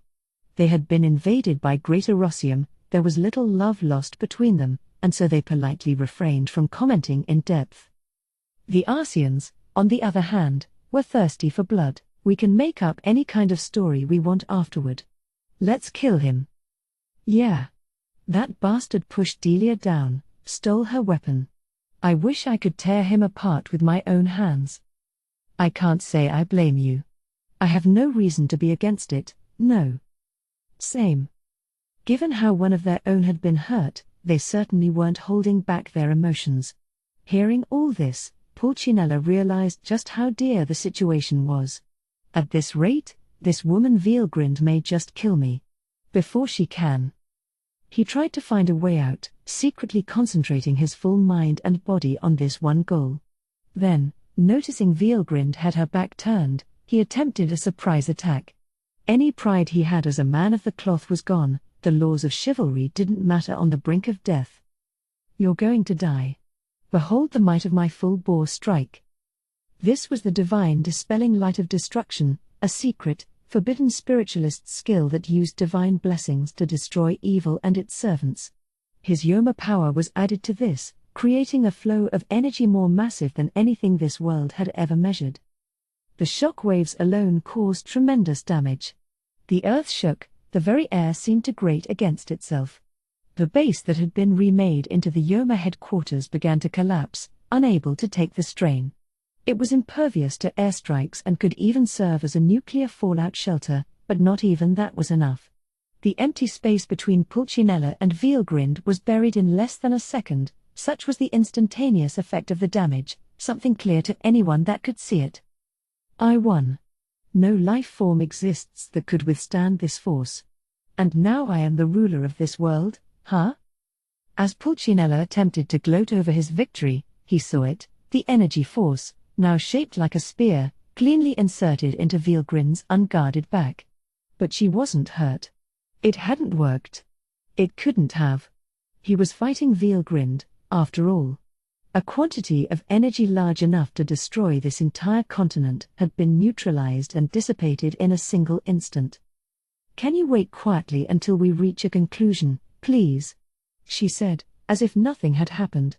And then Pulcinella knew. He could never defeat Vielgrind. If he had given up at that juncture, perhaps things would have wound up differently. But there was no point theorizing about that. Because Pulcinella, never knowing when to quit, was about to tap into something he never should have. Well, what can I say? I never realized there was someone I couldn't defeat on this world. A grave miscalculation, but you still can't touch me. Why is that? Because I am a very careful man. I always pretended to be a good man so no one would bear a grudge against me. I only stopped because I thought victory was assured. I never imagined there was anyone like you, but victory is still mine. I've already taken the necessary measures. Can you quit stalling, please? Just give me the summary. Heh. Why the hurry? But all right, I'll tell you. The nations of Azeria, Greater Rossium, and Arcia have all been hard at work developing a new kind of bomb. They all work on the same principle, although each nation's working on a different design, but what matters is the force of this weapon. And you're going to use this bomb to kill me? No, nothing like that. I believe I can withstand the blast, and if I could, I'm sure that you can. Oh? So why are you bringing this up? Don't rush me. I can certainly understand your anxieties, but... Pulcinella was now teasing Vielgrind, greatly irritating her. She knew that was on purpose, but she played along. Pulcinella was the kind of coward who'd attempt a sneak attack while they debated whether to kill him or not. Taking him out right now was clearly the correct option, but she decided to hear him out anyway. The reason for that was simple, it was to keep any future trouble out of her life. If he was going to lay his scheme bare for her right now, it was only polite that she listened to the whole thing. That, and she was sure things would be fine no matter what kind of trick he had up his sleeve. It was thus with a placid mind that Vielgrind kept listening, but the next thing he had to say took the smile off her face. But here is my plan. I am going to steal these bombs and set them off above the capitals of each nation. I already have my people in place for it. It's too late to do anything now. It was a literal bombshell announcement. Are you crazy? If you do that, it'd claim so many innocent lives. You have to be kidding me. If you take out the leadership of all the nations, it'd destroy all sense of order.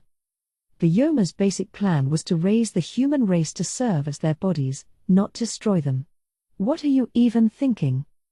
Pulcinella's lips twisted into a smile at all the shouting. Ah, how lovely to hear. Yes, I suppose I can't blame you for panicking. It deeply pains me as well. Much as you said, Mr. Amari, it is best to help humanity grow and thrive, but the fact is, there are far more people than there are Yoma. Being possessed by one should be all it takes to help you survive this era of war. None of it will affect us at all, and we'll just collect the survivors and raise them instead. The plan had been delayed quite a bit, Pulcinella admitted. But, as he boasted, there was still nothing to stop it. The logic was highly questionable, but he wasn't terribly off the mark, either. It made Amari grow quiet. Jensei looked just as pale as he turned toward Vielgrind. Pulcinella had done all that talking in an attempt to stall for time, no doubt. The plan was ticking right along, even as they spoke. Now, there was nothing Jensei or anyone else could do. The only possibility left to them involved relying on Veilgrin's teleportation. There would be a lot of casualties, no doubt, but they needed to be sure each nation's top government officials were brought to safety. They were all evacuated to the conquering empire of Japan at the moment, fortunately, so Gensei assumed Veilgrind could guarantee their escape. That's why he gave her a look, but he instantly regretted it. What he saw there was an angry goddess. Pulcinella's scheme had brought her wrath to the forefront. It pains me as much as it does you to see innocent people die, Pulcinella continued, failing to read the room. If I could, I'd try to avoid that as much as possible. But what do you think? Why don't you let me go for now? If we agree not to interfere with each other, I'll gladly give you Japan, no, half the globe, even. Given the threat of those bombs, he thought he had ample material to negotiate with. But that was just wishful thinking. Lowlife. I didn't mind how you targeted me, no matter how low you stooped, but I will not let you do anything that gets my man involved. You will never return to the cycle of life again. I will crush your soul and grant you eternal suffering. Veilgrind was, at the core, a vengeful woman. She was strong, and that gave her an above-it-all attitude in most situations, but flip the switch, and she'd fly into a rage. Wait. I told you, I have no interest in, wait. Listen to me. My people are going to set off the bombs unless I order them to stop. I have them on standby right now above the capitals of all 5 nations. Please, let's all just take a deep breath and... Will you shut up already? I took care of that long ago. Eh? Pulcinella couldn't parse this. Neither could anyone else in the room. What she meant was a total mystery. It didn't exactly seem like a bluff. It had the ring of truth to it, but how could she have protected 5 different countries while remaining in this conference hall? That, of course, was because Veilgrind had parallel existence, a skill that made such a feat completely possible. She would never leave Oharu's side for any reason, which kept the conquering empire safe. She could also travel instantly to any point she had visited before, and she had been to Azeria, Arcia, Rossium, and the Chinese fiefdoms. That eliminated any potential problems. All she'd had to do was send out some parallel existences, bring them to each nation, find the Yoma hiding in them, and blow them away with their bombs, and the task was already done. No. That's impossible. That's completely impossible. Pulcinella frantically tried reaching out to his agents. The result was silence, and indeed, they had been silenced well before now. Faced with this reality, his face twisted in terror. Now, in a very literal way, he understood just how boundlessly dangerous the beautiful woman before him was. Please forgive me. Nah. It said there is nothing scarier than the smile of an angry woman, and everyone there now knew this to be the truth. No. Cardinal acceleration. Behind the fleeing Pulcinella, there was a flash like a supernova. Enveloped by searing rays of heat, Pulcinella's soul was crushed to nothing. And that wasn't the only damage. Veilgrind had intended to keep it as small scale as possible, but it had had enough force to wipe out a good third of this continent. The survivors could only stare blankly. The goddess before them seemed so beautiful, and so fearsome. By the way, Veilgrind's cardinal acceleration wound up causing damage in areas quite removed from this world as well. The shock waves from it, riding in via-dimensional combo, went across time-space boundaries to even reach Cornu of the 3 mystic leaders, the Yoma boss that had possessed Pulcinella. Trying to open, then enlarge the underworld gate on this world had come back to haunt him, and thanks to that, Cornu lost his entire army and sustained injuries so grievous that they would take several decades to recover from. The fallout was nothing short of shocking, but that was none of Veilgrind's concern. Well, I suppose goddesses have always been like that. Clearly, much of the fault belongs to the humans that angered her. These were the first impressions offered by Oharu after being briefed on everything that had taken place. I'm sorry. I thought I was turning it down pretty low, but, I guess I pack a lot more of a punch than I thought. Trying to say that in a cutesy voice wasn't going to help matters. But Oharu didn't call her out on it, and if he wouldn't, no one else was about to. Veilgrind had done it, and there was nothing left but to forgive her. Fortunately, although devastating didn't even begin to describe the damage, Pulcinella was the only one who had died. However, the area between the Azerian naval base the Yoma had used as their headquarters and the hidden cove they'd used as a military port was completely obliterated. The shock waves shook the ocean, leading to large-scale natural disasters, but Veilgrind quelled them before anything serious occurred. The steam from the evaporated seawater created storms, but she used climate control to make them go away. The wrecked cove turned into a small mountain of pure magma, but that was already taken care of. Some forested land and the like was lost, but aiming some high healing at the land, a move that made no sense to observers, let Veilgrind create entirely new environments before the day was through. So while the geography of the world had been irrevocably changed, the actual impact was pretty low.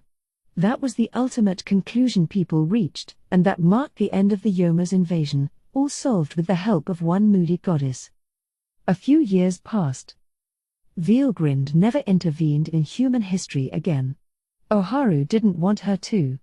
Her power was transcendent, and in a world without serious magic like this, things would just turn into a farce whenever she showed up. Therefore, she left matters to him. He might make mistakes sometimes, but as he warned her, those experiences would help humanity in time. So the goddess stayed by Oharu's side, calmly watching over the workings of man. In time, the end came. Oharu's life had run out. Veilgrind was there, along with Oharu's family and close advisors, as well as anyone else who had been involved with the emperor and his consort.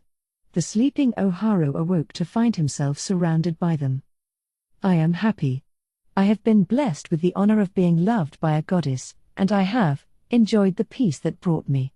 I worry for those I leave behind, but I refuse to allow you to fight for my sake. You must always strive for a peaceful resolution. There is nothing good about conflict. Those were Oharu's last words. Conflict was something he was willing to stomach if it were for his own sake. But if it was for the sake of his loved ones, it quickly became unavoidable. It would cost not just him, but his loved ones their honor. He could perhaps rile them into action to dispel their fears, but doing that on a national or religious level could never be tolerated.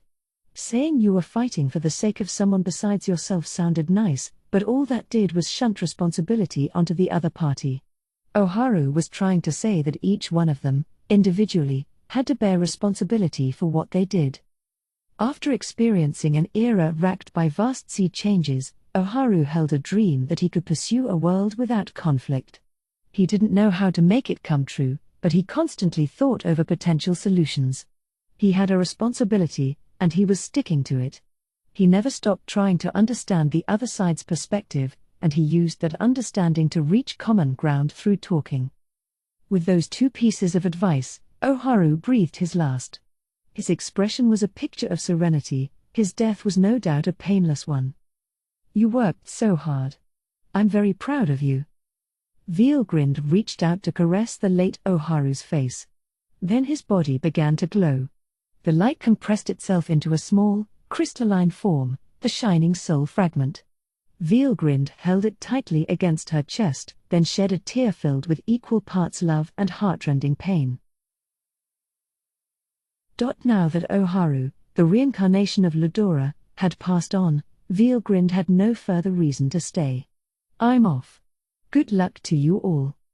She thought about adding I doubt I'll see any of you again, but decided against it. The thought, she was sure, would come across. I only wish I could continue to chase after you, Lady Longhuang. Well, you can't. Maybe not.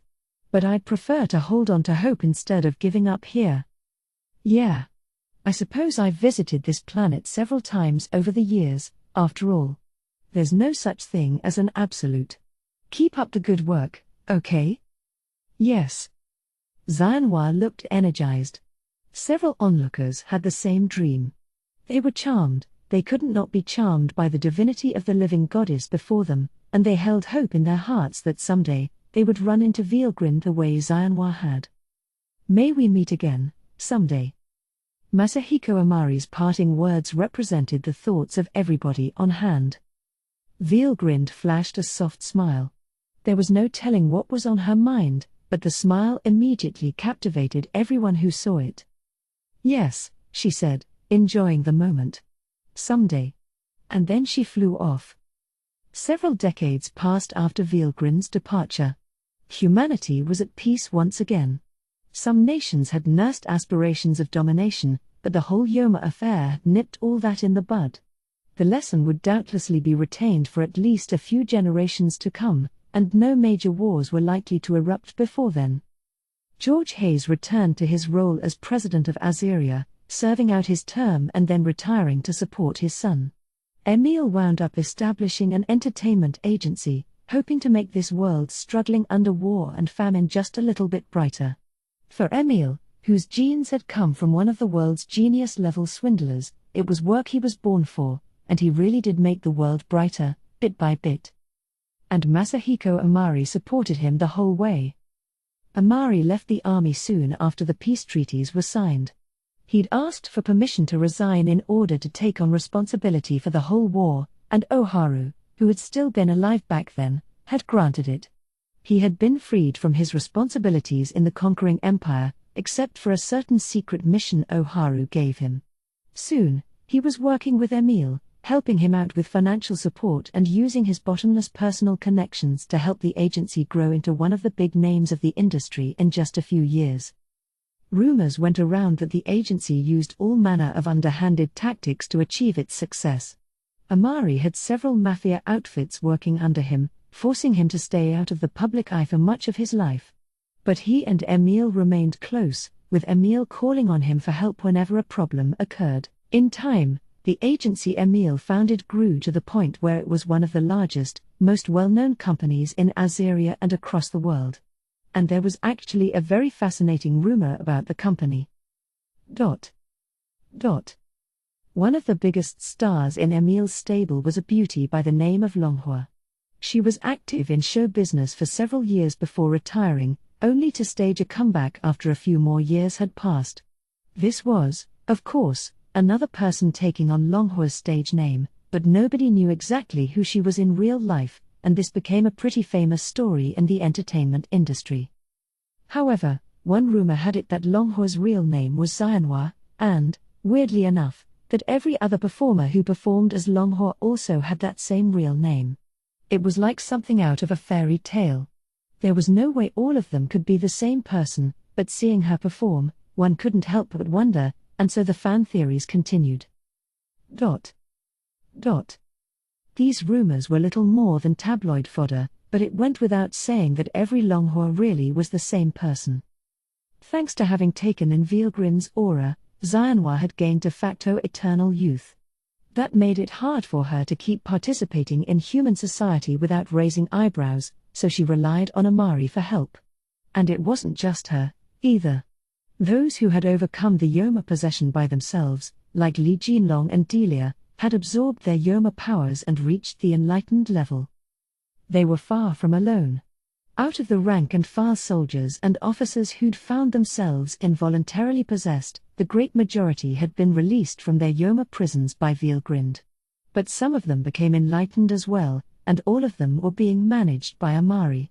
Gensei Akari and Saburo Minamoto were their mentors, teaching them the evil-dispelling Oboro Shinmei Ryo sword style. The fighters of the future were being raised there, and in time, they would form an international anti-Yoma organization. And until the promised day came, their fight would never be over. Chapter 3, Days of Upheaval. My name is Caligulio. I used to command the Armored Division, which boasted the most powerful force in the Eastern Empire, and that whole time, I was little more than a fool. I went on about how what I did was for His Majesty's sake, but really, my eyes were focused strictly on my own fame. Now I see how little meaning there was to advancing my career like that. I mean, a man from low-level nobility rising to command an entire force before age 40 really is something to crow about. Receiving a barony from one's in-laws seems like so much garbage compared to being a division commander. It'd be foolish to use that as an excuse, but I don't think you could blame me for becoming arrogant. And I still regret it all, of course. Still, I should note that I started my career getting chased out by my in-laws.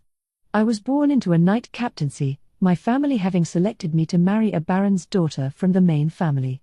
I was happy, I suppose, until I was cheated on and forced to accept a separation. My wife, or my ex-wife, was irreplaceable to me at the time. I thought she was the most beautiful woman in the world, and I thought I was the happiest man in the empire. She said she felt the same way, so I thought she was the one who picked me, but I was wrong. I was complacent, really. But a year later, when my father-in-law died, I was unceremoniously tossed out. I still remember it now, or it shows up in my nightmares now and then, that is. But there's no way I could ever forget how she looked when she addressed me. It was a good dream for you, wasn't it? A dirt poor knight, getting to play a make-believe noble. But that's in the past now. My father ordered me to marry you, but now I'm finally free. And it's your fault, you know. You couldn't even father any children. I was so desperate, I wanted to scream. I couldn't understand what she meant at the time, but the bottle she thrust before me told the whole story. She had been drugging me the entire time. Maybe I could have lodged a complaint and filed legal proceedings. But I was fighting a baron and his family. My ex already had a lover on the side, a wealthy merchant, and that made things even worse for me. He had already paid off all the baron's servants to talk trash about me. So the merchant got the noble title and my ex got a life of luxury. All that even though my father-in-law had lectured me about how a noble must remain proud, even if he lives austerely. I'm sure he never liked living that way. But that's all water under the bridge now. Back then, I never thought about bringing my complaints to the people from the main family that took care of me, like family, too. My own parents died in an accident when I was still a boy, so nobody stuck up for me during any of this. So, sure, I guess it was just a matter of time before the Baron kicked me out of that place. Looking back, I think I might have gotten a lot of motivation from the whole experience. The anger and hatred I felt after being betrayed by the girl I love kept propelling me forward. I wanted to move up in the world and get my revenge, I suppose you could say. I was still in my early 20s. Young. Ready to use that hate-driven energy to work myself to the bone. I towed the line with death more than a few times. I put up some serious results. I didn't hesitate to take on dirty work, and I was pretty good at undercover operations. I was friends with this other merchant, and I tried cutting him as much of a deal as my rank would allow me. I also took on some money laundering work, passing around the cash to the nobility to build connections for myself. So thanks to all that hustling, all that striving for the top, I was a field officer class soldier by my mid-20s. I was a Knight Academy graduate, so I got to kick things off as a warrant officer, going up in rank every year or two, in other words. Pretty fast, right? But it only worked because of the way power means everything in this empire. By this point, I began building my own faction in the military, so I could gain a tighter grasp on it. That's when I met Minutes. He was from nobility, but he loved to fight. Which was pretty unusual, yeah. Whenever he went back home, he always wanted to set right off for the front lines, despite how much more upper class he was than everyone else. That baffled me. But anyway, he was definitely a talent, so I made use of the guy. I wasn't looking to have him like or respect me, so I was never too shy about asking him for money or whatever. But he was weird that way. He actually liked all my orders, and he always carried them out. Of course, he was using me just as much the whole time, so I guess we were pretty much even. We happened to be a good match, considering the goals we had and all, but it's true that we had a trust going, too.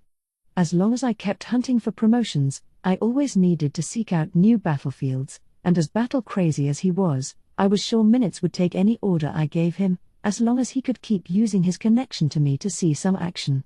Besides, I didn't have any family anyway. It wouldn't hurt anyone if I died, which let me be as crazy as I wanted without repercussions, so Minutes and I had this oddly trusting relationship going.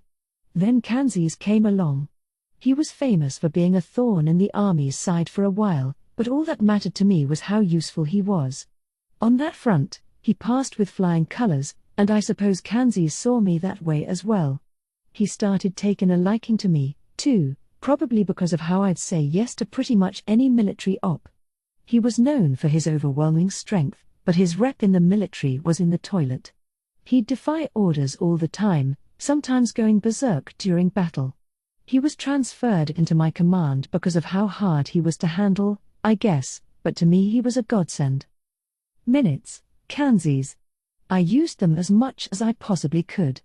I'd come up with ops that any normal guy would hesitate to even touch, and I'd make 'em run them. But it kept paying off for us, and before much longer, we were so high up that nobody could bitch and moan about it anyway. So I reached the upper officer ranks in my early 30s. My command didn't give me much time on the front lines by that point. That's because I lost my sight in my left eye, thanks to a certain someone attempting to poison me when I was younger. But that didn't mean I was any less powerful. Our nation had already opened itself up to a new power, called science, and that made it easy for them to create an elaborate artificial eye for me. I usually kept it under an eye patch anyway, though. It had put the enemy off their guard, I thought. I had assumed that my strength would wither on me as I aged, but I felt more energetic by the moment.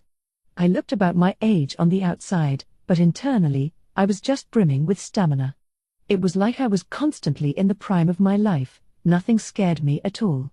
Ranking duels were a particular interest for me, but I put my dominance over the military ahead of that. I could sense that a commander rank was within reach, and by my estimation, that'd give me more power than the Imperial Knight serving His Majesty. So I kept building up my faction. I used Old Man Ghidorah in my drive to steadily strengthen the armored division. I had the merchants I knew provide money to modernize it as well. All the preparations were falling into place. I was building a resume for myself, and so, just past my mid-30s, I was named one of the Empire's 3 generals of the Guardians. Life couldn't have been going better for me.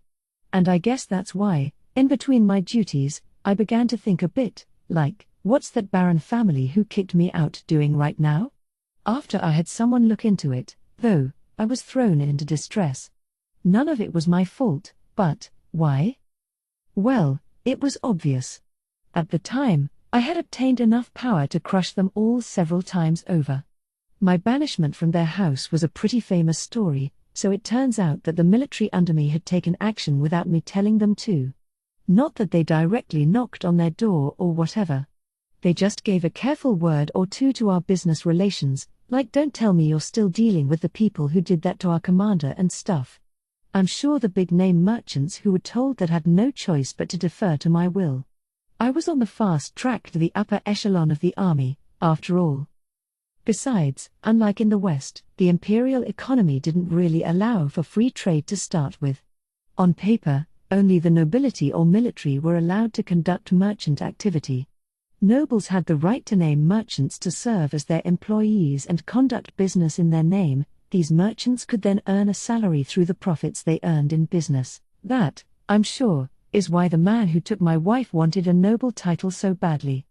That way, he could keep up his merchant work for whatever high-end noble he was working with, setting up his sons or daughters with noble marriage partners all the while. That title would then earn him the legal right to conduct business on his own. It was a classic pattern, something you saw all the time. So, yeah, now that merchant was a baron and all, but I bet he hadn't been counting on me climbing this high up the career track. The guy whose face he'd laughed at while booting him out the door was now a general. Shockingly enough. The military ran on a huge budget, leading to all sorts of business opportunities, and it was the high-ranking officers who decided which merchant got what kind of business. As one of 3 generals of the Guardians, I'm sure it's clear what sort of say I had. I didn't control the entire budget, but the influence I had put me on the level of a noble earl or higher. No way some baron could compete against that, of course, and so all his military business connections were shut down. Hearing that made me feel a little empty inside. I'd wanted to get revenge with my own 2 hands, but now it was already mine without my even having done anything. Still, I thought, that wasn't any reason to let up. I'd already been betrayed once. If I went all soft now, it just meant more people trying to take advantage of me. I'd made it up to the rank of general in no small part because I couldn't father any children. Advance high enough in the military, and you were automatically awarded a noble title upon retirement. The more you achieved, the loftier the title. Me, I didn't have any kids and I wasn't gonna have any, so no matter how fancy the title I got was, that lineage would end in just one generation, no real threat to any of the other nobles. The military hates it when nobles recruit their own private forces, and in turn, nobles hate it when military officers get rich. The military gets the power, the nobles get the money. That kind of separation was considered really important, and one side bleeding into the other was seen as taboo. That's why so many of the top military brass were single. It meant they could dive into battle without concerns about creating widows or orphans, yes, but really, this kind of competition with the nobility played a bigger part. But now I was starting to have an idea. The Baron who'd betrayed me was on the skids, sure, but his life hadn't been totally destroyed or anything, right? Really, it was like a divine revelation to me. I still had stuff left to do, didn't I? The only reason that family's still alive is because they're nobles. Low-end or not, it's a barony, so they can live decently off their imperial stipend alone. If I can just take that title from them, they'll be ruined, with nowhere to go, and they weren't the only people I needed to purge. There was her new husband's merchant father, for example, and the earl who hired him. If they weren't around, I never would have had to go through any of that. So there you have it. I had to eradicate the enemy, or they'd get me next. But destroying an earl required even more power than what I had already. And that's when I began to aim higher, and try to obtain the kind of force that could beat anybody on the planet. Right, so after that, I was pretty much in my own little world. You know, I could understand just how low down and dirty it was, what I was doing and all, but it's like I couldn't see it, kinda. Yeah. Honestly, you weren't much of a pretty sight back then. You would have been perfectly justified abandoning me then, really. Then you would have been a general, not me. That work was never my thing. Besides, I never hated you or anything. It was the same deal with Kanzis. Whether I'm a good guy or a bad guy, I want to deal with the people I like, essentially. PFFT. You always were weird like that. I'm aware, but I sure don't need you reminding me. The men shared a laugh, Caligulio, the skinny officer in his 40s, and Minutes, a man in a freshly tailored suit. They were in the Elf Club, an exclusive members-only joint located inside the labyrinth. It was the stage they'd chosen to reminisce and discuss their past follies, all while sampling a wide range of the club's drinks. Normally the venue was off-limits to all but a carefully selected member list. You had to be on the list to enter, and only after undergoing a set of body checks and paying the entrance fee. They'd never have been allowed to set foot in it usually, but after the Tempest/Empire Summit the other day, it had been open to higher-up Imperial officers. That move had been suggested by Rimuru, who'd said he wanted to put this war behind them and build a better relationship going forward, and the two of them knew that. That's why they hadn't hesitated to take him up on this offer. But, yeah, you know what happened after that. I took control of the whole army and got aspirations of taking over the world. Then this nation beat us, and here I am. Beat you makes it sound like a schoolyard brawl. To be more accurate, you couldn't even put up a fight. Heh. No doubt. But I'm glad I got to see it, you know. Seeing for myself that Emperor Ludora and the Marshal, or Lady Veilgrind, weren't the most unimaginably powerful people in the world after all. I can't see how the thought makes you happy, but if you're glad, I'm glad. So are you planning to make up with your brother? Minutes gave Caligulio a self-deprecating smile. I pretty much have to. He's the Marquis banding together the nobility. With Sir Masayuki set up as the new emperor, it's our job to support him with everything we got. Although Minutes was born into the family of a noble Marquis, he joined the army anyway, out of a desire to prove his talents. Those talents had brought him this far, in no small part because of the preferential treatment he received as a highborn noble. Still, there was no denying Minutes his real strength. Nobody thought ill of him at all, and anyone who did received a lesson on how stupid they were in short order, So it was Minutes' younger brother who eventually became Marquis, but he wasn't very fond of it. He resented Minutes, in fact, for palming the job, and all the stress it brought, off on him. Caligulio had learned about that just a bit ago, so he was relieved to hear his friend wanted to mend fences with the man. A peaceful agreement was never possible for me, he thought. Minutes, at least, had the good luck of owning a family fortune and the freedom to use it however he wanted. He had the strength to back up his extravagant habits, though, if he didn't, he and his brother would have been branded debaucherous failures. Caligulio doubted that the two really disliked each other that much, though. Minutes' brother said it wasn't fair, the lot he received in life, but so would anyone else put in that position, really. It took someone like Minutes to get away with abandoning his noble title like that. Yeah. I'll be counting on your support for that, Mr. Prime Minister. Minutes might have escaped his noble obligations, but as part of the new Masayki-driven administration, he had been appointed Prime Minister, one of the most powerful posts in the whole empire. The conversation between Masayki and Rimuru had gone something like this.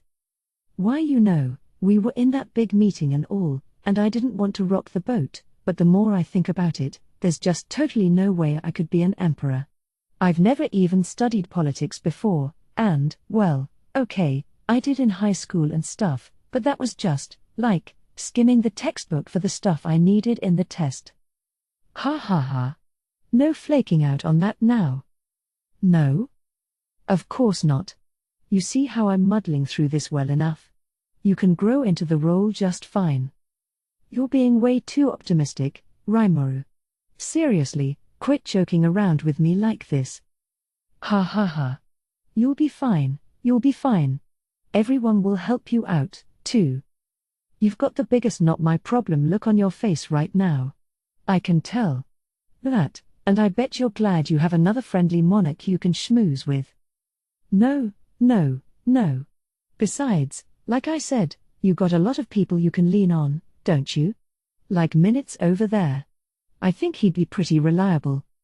Minutes, sitting nearby, made eye contact with Rimuru, a serious mistake. He was pretty sure Rimuru was acting entirely on a whim, but either way, he had stood out too much in that conference for his own good. Being branded a capable man by Rimuru, he was promptly assigned to be an advisor to Masayki, and that, once the dust settled, had evolved to the position of Prime Minister. Great. All Minutes could do about it now was laugh. He had Masayki personally pleading with him for assistance, and it wasn't the kind of thing he could just turn down. Besides, when push came to shove, Minutes really liked Masayki. It was better than getting browbeaten under Veilgrin's gaze all day. This, of course, led to one little problem: the post of Prime Minister was already occupied. Minutes figured he could make this man his assistant, however. The Emperor had the exclusive right to name his cabinet, so if the current Prime Minister wanted to complain to Minutes about it, he was barking up the wrong tree. He might have anyway, of course, but Minutes didn't care. He had come to know far scarier people in his life, and if the old minister gave him any guff, he'd just point him in their direction. Yes. I suppose this will work out in time. He had received more than enough of an education, as the heir to a Marquis family. He may not have realized it, but his performance was hardly unsatisfactory. It might have been a slog at times, but as Minutes saw it, he was capable enough out on the field. So he decided to bounce Caligulio's jab back at him. Don't make me laugh, Mr. Secretary of the Military. And I'll remind you that you're the only surviving division commander left, so you got a lot of work to do. Under Emperor Masayki, the empire's military would undergo a massive round of reform. If Minutes took the cabinet position of Prime Minister, the current one would become Deputy Prime Minister. Secretary of the Military was on the same level as that. Masayki didn't know much about government, but he did remember the importance of having a civilian politician oversee the country's military affairs. He mentioned that to his new assistants, and that was immediately reflected in the new system. In fact, though, all he said was, "Don't we need a minister controlling the army?" He didn't order it, and he hadn't postulated any kind of grand theory about a civilian-appointed minister holding supreme authority over the military. As a result, The secretary of the military was still selected from among the army's commanders, the somewhat skewed take on the idea, and now Caligula was now both secretary and commander of the army. That was the concern behind Minutes' observation, but Caligula laughed it off. No need to worry about that. We won't have a war for a while to come, and besides, as long as I'm running the army, I won't rattle my saber at any foreign country. Those were his honest, resignation-tinged feelings. Given the geography of the empire, there were no longer any neighboring states they could war with. The Jura Tempest Federation and the demon Lord Millem's domain were off limits, of course. Fighting the armed nation of Dworgen at this point was unthinkable. The dwarves were backing them at the moment, and they needed to build and maintain a peaceable friendship with them. An airship invasion of the western nations was plausible enough, but it was doubtful the demon Lord Rymoru would ever allow it. There really was no adversary left for them to point their spears at. The only ones were already within their borders, the powerful nobles that controlled the regional militaries, who might not know their place and could potentially be plotting rebellions as they spoke. We've already sent word across the empire. The nobles should be replying soon, but have you heard from Krishna? He hasn't made any notable moves yet. Your brother's factions have all sworn their loyalty to the new emperor, and I think that's keeping the other factions in check for now. Well, even if the nobles did reply, it'd be the same thing. I don't think it'll be enough to silence the sons of the emperor before Ledora, or the families with blood relations to him. I'm sure. We just sent out word that Emperor Ledora has passed away, so I'm sure some people will mistakenly assume their turn's approaching. That would only come with Lady Veilgrin's consent, of course, but they'll likely allege that the imperial household law no longer has any teeth and should be ignored. The fools don't even realize how angry that'll make Lady Veilgrind. Caligula thought Minutes was right. The idea of rebellious nobles refusing to fall in line with this new emperor didn't scare him at all, frankly. His and Caligula's victory was all but assured. The real problem was the hit the nation would take power-wise. The faker who'd taken the place of Emperor Ledora, not that Caligula thought he was that, given how he'd been serving him his whole life, had been in cahoots with an unknown invader called the Aggressors and attempted to throw the world into chaos. They had fought one of their leaders, a man who called himself Cornu, so they knew full well what the threat was. Veilgrind had come along to save the day, but if not for her, the whole empire would have fallen. The being that had once been Emperor Ledora had wanted powers along the lines of a god's. After all, they couldn't dismiss the possibility that he'd seek to use the empire's people as pawns in this endeavor. Of course, nobody but a few people in the empire knew what the emperor's face looked like, so if someone claimed to be Emperor Ledora, they could just reject him post-haste.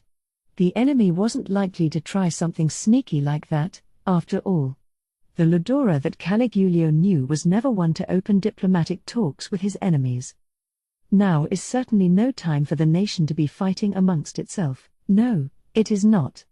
I'll put out some feelers along those lines. If you could, thanks.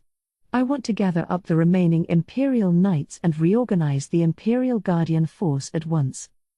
This would be Caligula's first big job as Secretary of the Military, and it was more difficult than even he could have imagined. He had to begin, for one, by figuring out just how many of them had survived. Caligula didn't even know exactly what missions the Imperial Knights were assigned to. Their locations were unknown, so before anything, he had to get in contact with them all. Some would want to leave the force, no doubt. Krishna was one of them. He was practically worshipping the demon Lord Rymoru as a god, and he had already declared his intentions to quit his post and go live in Tempest.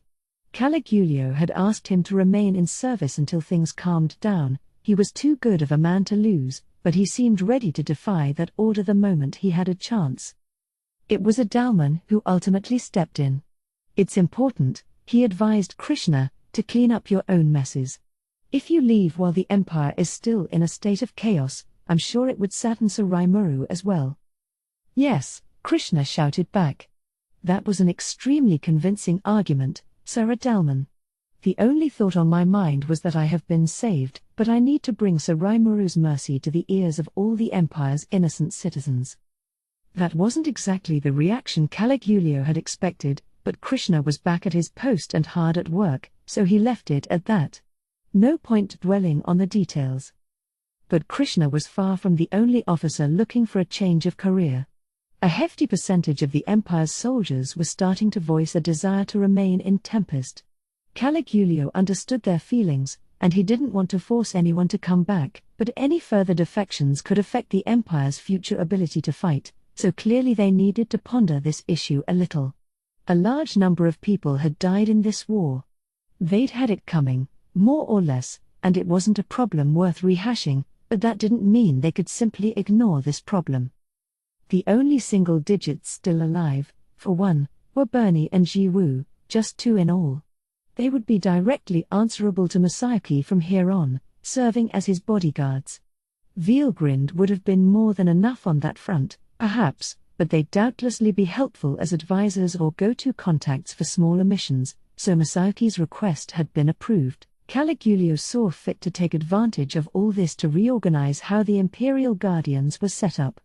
It would depend on how many surviving Guardians there were, but he didn't see a need to stick to the set number of 100. He intended to do away with the ranking dual system entirely. To him, numbers shouldn't be allowed to be so important among the soldiers. If they were strong enough and absolutely loyal to the Emperor, he didn't mind opening the doors a little wider for them. His plan called for them to be deployed in groups of 3 across the Empire's cities, firming up the Imperial defense. 3 in one place might not be enough to defeat a high-level aggressor, but they could buy a lot of time anyway. Ideally they would remain highly mobile, covering each other and providing backup. The Empire had more than 100 cities, though, so they needed a lot more personnel. The regional forces were still intact, however, which was why the Guardians could work with them to cover matters for the time being. Either way, the Guardians would continue as a going concern, built mainly around enlightened-class warriors and kept prepared for future combat. "It's an uphill battle for both of us, isn't it?" muttered Minutes as he finished his drink. "Yeah," replied Caligulio. "But it feels oddly worth it, too." This was a passing observation, but he meant it. Thinking he was working to better the Empire, as opposed to just trying to earn a higher rank, made the days a lot more fulfilling. Plus, now that I've heard Lord Raimuru's plans, we need to restore order and stabilize the government immediately. If we're late on this, we'll be left behind by the rest of the world. With Raimuru and Masayuki's approval, rail-laying work had already begun. In likely just a few more years, the Empire would enjoy a future where they were fully connected to the rail network. Even the little bit that had been discussed at the conference made Caligulio quiver, but that was far from all. "And, what about our plan to rule the world's skies? I mean, that demon lord is ridiculous. He said it while we were all drinking, but I'm informed that he physically cannot get inebriated. He meant every word of it." Yes, Zamdo was quite excited as well. He even offered his personal assistance for the project.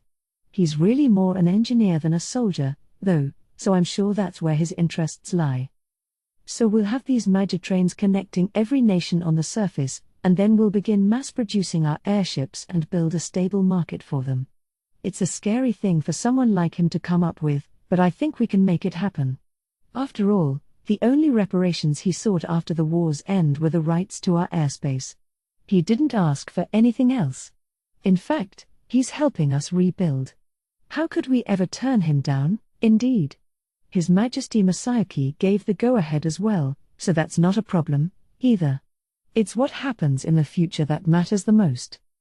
Caligulio thought to himself as he spoke. Something about Tempest just didn't add up to him. The words of the demon Lord Raimuru, words that sounded like he was making things up as he went along, would be placed into concrete, executable plans by the next day, or even later that evening. He had apparently considered a plan to mass-produce airships ever since he'd known the Empire had them, but he was ready to provide an R&D base for the project immediately, which was unheard of. An entire floor of the dungeon was now serving as a hangar for airship repairs and upgrades. Zamdo was having the time of his life working there. He'd been given free rein to order whatever materials he wanted without worrying about a budget, which put him in the habit of saying things like "so heaven exists right here after all," on a regular basis. He was already amped up after surviving what he had, and this only added to his intensity. It made Caligulio jealous, seeing all of Zamdo's desires fulfilled like that, but he had to cheer Zamdo on. He would need to work hard if Tempest and the Empire wanted to retain friendly ties. But enough about him. It was time to discuss their future. The Demon Lord Raimuru's proposal offered broad support for upgrading infrastructure around the Empire. Having just been badly defeated, there was no way they could say no to that. The Empire could certainly provide its own labor, so they didn't have to rely on Tempest for everything. Caligulio's thoughts were very different from the Western nations on that front.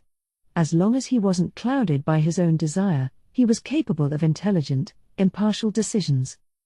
Along those lines, he concluded that what the Empire needed the most at the moment was the restoration of domestic order. The Empire wasn't in a state of disarray at all, but once the details behind their defeat became known, it would undoubtedly shock their citizens. Raimuru would be seen as the hateful enemy of anyone who'd lost their family, of course.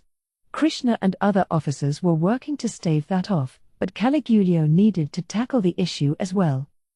Also, as Minutes warily pointed out, the more powerful nobles were making ominous-looking moves.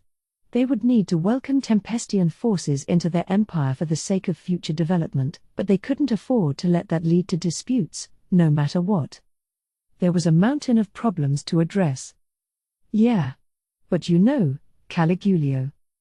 What? Don't you think the Demon Lord Raimuru has it much worse than we do? A moment of thought, and Caligulio felt Minutes was right. They had been told about all these plans for future development, and they were just beginning to put in the hours to make them happen. But that went without saying. Things like restoring order and developing your home nation aren't things you do because you're ordered to. You beaver away at it daily because you want to make your home a better place. They were facing an unavoidable battle with the aggressors sometime soon, but, as they just realized, they weren't all that nervous about it. They had too much work to handle in the meantime, burying and dissipating any potential anxieties. You think he's trying to have us not worry about it? I'm sure, yeah. But maybe that's not all. It could be that the Demon Lord wants to handle the aggressors with his nation alone. That or he doesn't see them as a major problem, but... Of course it was a problem. But the Demon Lord Raimuru was more focused on his grand future plans than any of that stuff. Caligulio and Minutes admired how bold a leader he was, and King Garzel likely felt the same way. The whole way Raimuru acted around them indicated that he didn't see the aggressors as much to sweat about. Maybe it was just a bluff, or maybe he really did feel that way. Caligulio did think he was just trying to keep them from worrying themselves sick, but even so, he had to agree with Minutes. If he's seriously thinking about dealing with the aggressors by himself, we'll need to find a way to assist him. At the very least, we need to prevent any attempt at an internal revolt. We can't have anyone dragging him down like that. Caligulio was ready to serve his leader. So the two of them left the club after drinking for around an hour. The next day, they put Masaki up on his palanquin and set off for home. The moment he reached the capital, Caligulio was swamped with work. Some regions of the city had been damaged during the war, but there was no need to think about rebuilding immediately. They planned to work on that in tandem with Raimuru and the Tempestians later on. No, the first order of business was reorganizing the military. All surviving, or resurrected, soldiers and officers were now safely back in the Empire, and he quickly gave them new duties. Maintaining order was top priority, so he kept an eye on Krishna's reports and sent soldiers out to any region facing unrest. Fortunately for him, some 700,000 soldiers and officers remained loyal to him. Even those who wished to move to Tempest were being cooperative with this effort. Raimuru, after all, had promised them jobs after the turmoil had subsided. "Don't make up your mind right now," he told a large group of them assembled at the Colosseum. "Just take your time and think it over, okay?" That's what he said after Rigard came out and presented a fairly detailed immigration plan to them all. Raimuru wasn't trying to convince any of them, hoping instead to respect their individual desires. But the 200,000-odd potential immigrants in the audience were pretty enthusiastic about the news. Aggressors? We'll rip those guys apart. Certainly, they were ready for a fight. And while they had lost the power in their souls, they still had their surgically enhanced bodies. Some of them still merited an A rank, so they were nothing to sniff at. So Caligulio wanted to figure out any way he could to keep the imperial capital peaceful. But then a bigger problem popped up. The real thorn in his side, as he'd predicted, was the nobility. Nobles from up and down were demanding an audience with him, putting a damper on his work. He wanted to turn them all down, but some of them were big names whose support he wanted for future purposes. Militz's overtures and Krishna's military coercion did what they were asked for as well, preventing any major crises from developing, but it certainly took a lot of stamina from Caligulio. Just then, though, the demon lord Rimuru sent over a lifesaver, Testarossa, that most beautiful of demons. The first job Testarossa took was delivering a speech to win over the masses, a talk that would soothe the frayed nerves of a shocked, defeated populace while fully ignoring the nobles. Caligulio worried that this was no job for a demon, a race practically born to strike fear in people's hearts. But he didn't need to, surprisingly enough. Demons lived off people's emotions, and if you wanted to cleanly remove the terror and anxieties from the minds of an entire populace, they were the most qualified group you could find. What a surprise! Here you are, Blanc, or Lady Testarossa, who put the Empire through so much pain and strife, and look at how much you clearly care for our people. Why wouldn't I? That is the job assigned to me by Sir Rimuru, our overlord. Well, yes, naturally, but I was expecting you to be rougher, or, I'm sorry, I mean that I didn't think you'd take such a reserved, moderate approach. Caligulio chose his words carefully around her, sweating. He regretted being too honest, but Testarossa didn't let it bother her. We can't afford to have Sir Rimuru gain a bad reputation around here, after all. Of course I'd be more careful with how I hold myself, but that winds up thinning out the effect, too. Trying to strike the right balance is tough, you know.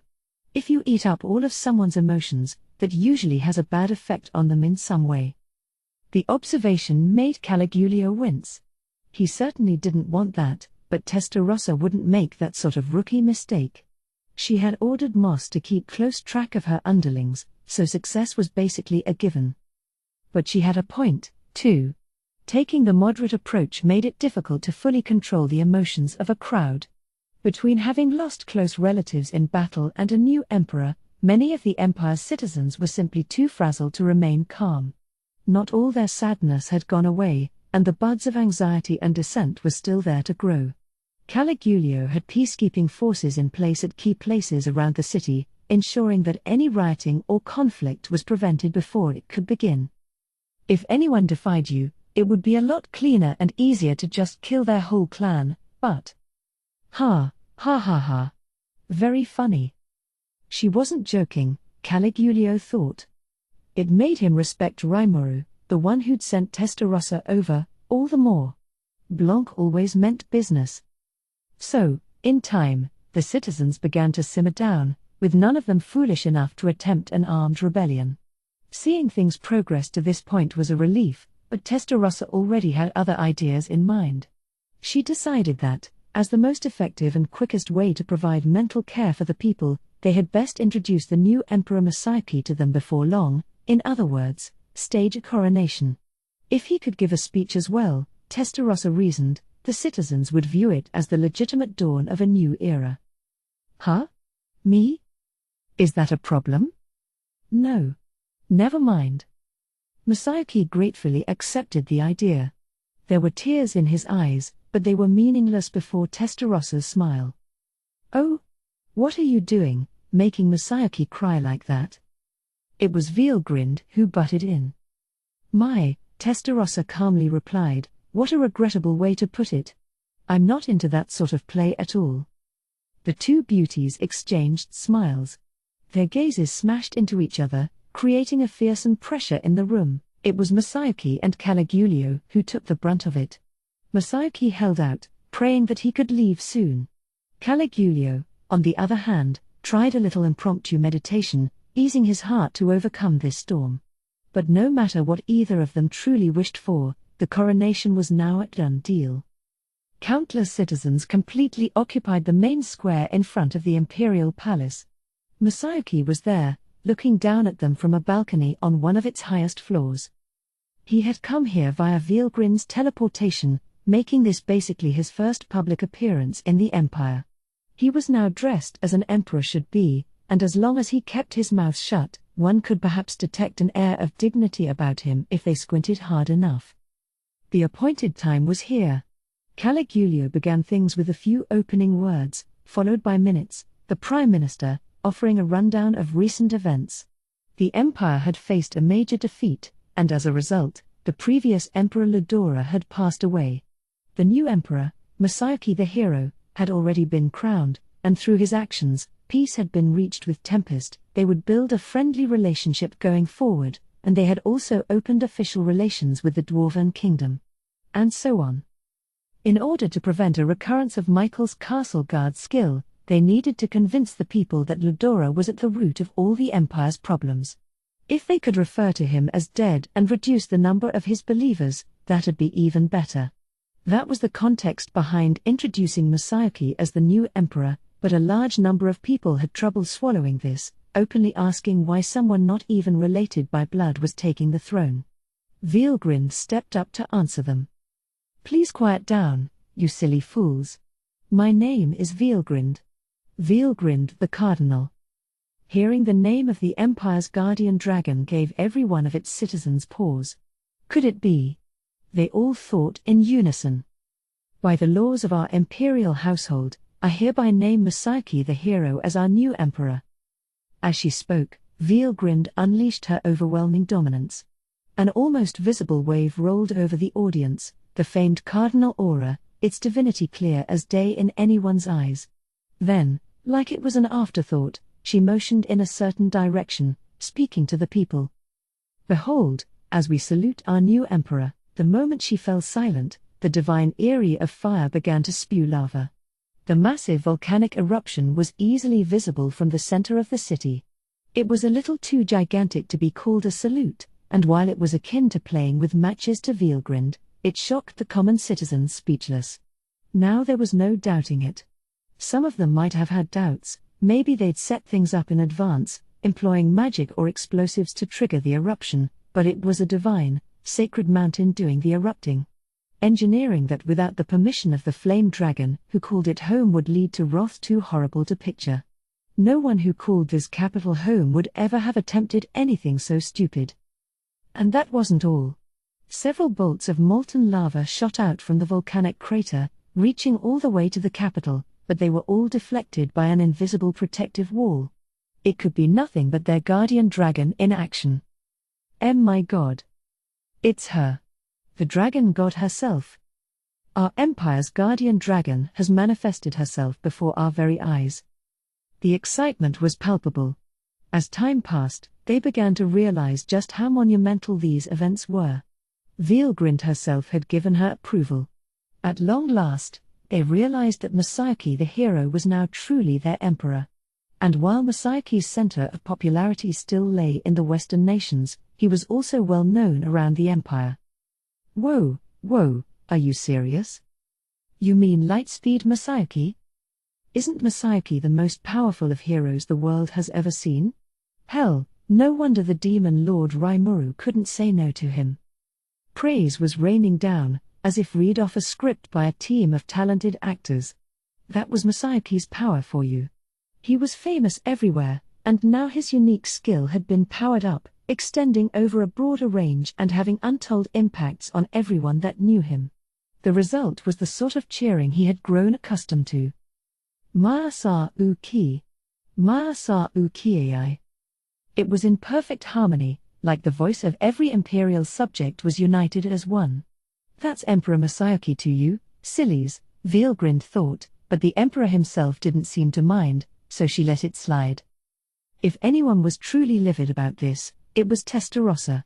The citizens had the completely wrong idea that Rimuru wouldn't dare try to cross Masayuki, a thought that made her furious to the core, but she was the one who'd inadvertently led them to that conclusion. She couldn't complain about it to anyone here, so she just had to smile and put up with it. So Masaiki now had the people on his side. It went far easier than anyone had anticipated, and thanks to that, the name of the divinely ordained emperor of the Nazca Namriam Al-Maria United Eastern Empire became known to the entire world. The capital's residents, driven by new hope, regained their old energy. The pain of those who'd lost loved ones wouldn't be forgotten that easily, but even they were now taking new steps, moving on with their lives. The normal routine was returning, and to Caligulio, nothing could have been more joyful to see. But there was still a long way to go before he could truly relax. With the emperor having been officially named, those bothersome nobles were starting to show signs of activity. The nobles were Minutes' duty, and Caligulio wanted to palm off all responsibility for them on him, but that was just him being selfish, and the nobles didn't care who they reached out to as long as they were connected to the new emperor. That's why he kept getting hounded for appointments. He looked toward Testarossa for help. "This nation's nobles?" She matter-of-factly replied. "I don't think the great majority of them are any big problem." Caligulio didn't know what she meant, but he interpreted this to mean that Testarossa was making some key below-the-surface moves for him. Minutes was doing his job as well, so Caligulio decided to focus on what he could do instead. Then, before even a few days had passed, the requests for audiences began to dwindle. Excuse me, Lady Testarossa, but..." He assumed she was intimidating them into submission, but was too timid to ask. This stately lady elegantly enjoying some tea before him was Blanc, a demon feared by the Empire for ages. He still found that hard to believe, but it was the unvarnished truth. And no matter what vile, terrorizing methods she'd used, he wouldn't find it strange at all. "Oh? Well, that's mean. Why are you looking at me like I just threatened your life? I haven't done anything bad to you." All villains think that way, that they're different, somehow. Caligulio suddenly felt very small. Even though he was in his own office, it'd be impossible for him to say anything like "How could I not be afraid" to this virtual queen of the underworld. "No, ha ha ha, I don't have any suspicions about you or anything. I'm thankful every day for all the help you provide me. I was simply wondering what sort of methods you employed to keep the nobility at bay. I'd prefer if you didn't worry about that and just stuck to your own work, please." Testarossa took a sip of tea, then let out an elegant little sigh. "But all right. I'd feel guilty if I took all the credit for it, so I'll tell you. Let me begin with the conclusion: the nobles weren't any problem at all." "Yes, but why, is what I was curious about. First, the nobles of this empire are divided into 3 large factions. You're aware of that, of course?" "Yes, my lady. There's the military faction, led by Minutes' brother, the Marquis. There's the old money faction, which plays a central role in the emperor's support, and finally, there are the countryside nobles. The military was the keystone of the empire, one of its largest organizations, and many nobles tried to curry favor with this unmovable institution. That made them one of the largest, most powerful factions, but despite the fact that a Marquis, 2 ranks down from the top, was leading it, relatively few of its members were from high nobility. The old money faction, on the other hand, mainly consisted of the sort of highly connected nobles that had links to the emperor. They symbolized the concentration of power among their ranks. If you weren't at least an earl, you wouldn't even have a chance to speak in public among them. The regional nobles, meanwhile, were the least organized, just a rabble who'd come together because they wouldn't be allowed to speak up as individuals. They were only a group at all because they happened to share the same goals and little more. Testarossa nodded at Caligulio's rundown. "Right, exactly. Now, starting with the military faction, Minutes already has them wrapped around his finger, doesn't he?" No, he and his brother aren't getting along very well." "Oh? Not really. He was just all pouty, is all." "Huh?" "He had his elder brother take the Marquis title for him, and he found the responsibility to be crushing. He was just rebelling a bit, getting to grips with his position while still retaining his good name." Testarossa smiled a bit. It's something weak people do all the time. Is that true, my lady? How did you even find that out? Not telling, sorry. You've heard the expression what you don't know can't hurt you, haven't you? The truth was that Moss had investigated all that in a single night. He had no free time, what with Testarossa using and abusing him, really, despite being a demon peer and lauded as the King of Ash, he arguably had it the worst out of anyone in Tempest. But he had no one to complain to, so he just kept his head down and dealt with the harsh work conditions that were placed upon him. Moss had snuck into the Marquis's residence and read through the journal hidden in his office. He'd then informed Testarossa of the secrets he'd found inside. Even the Marquis's strict security may as well have not existed, as far as Moss was concerned.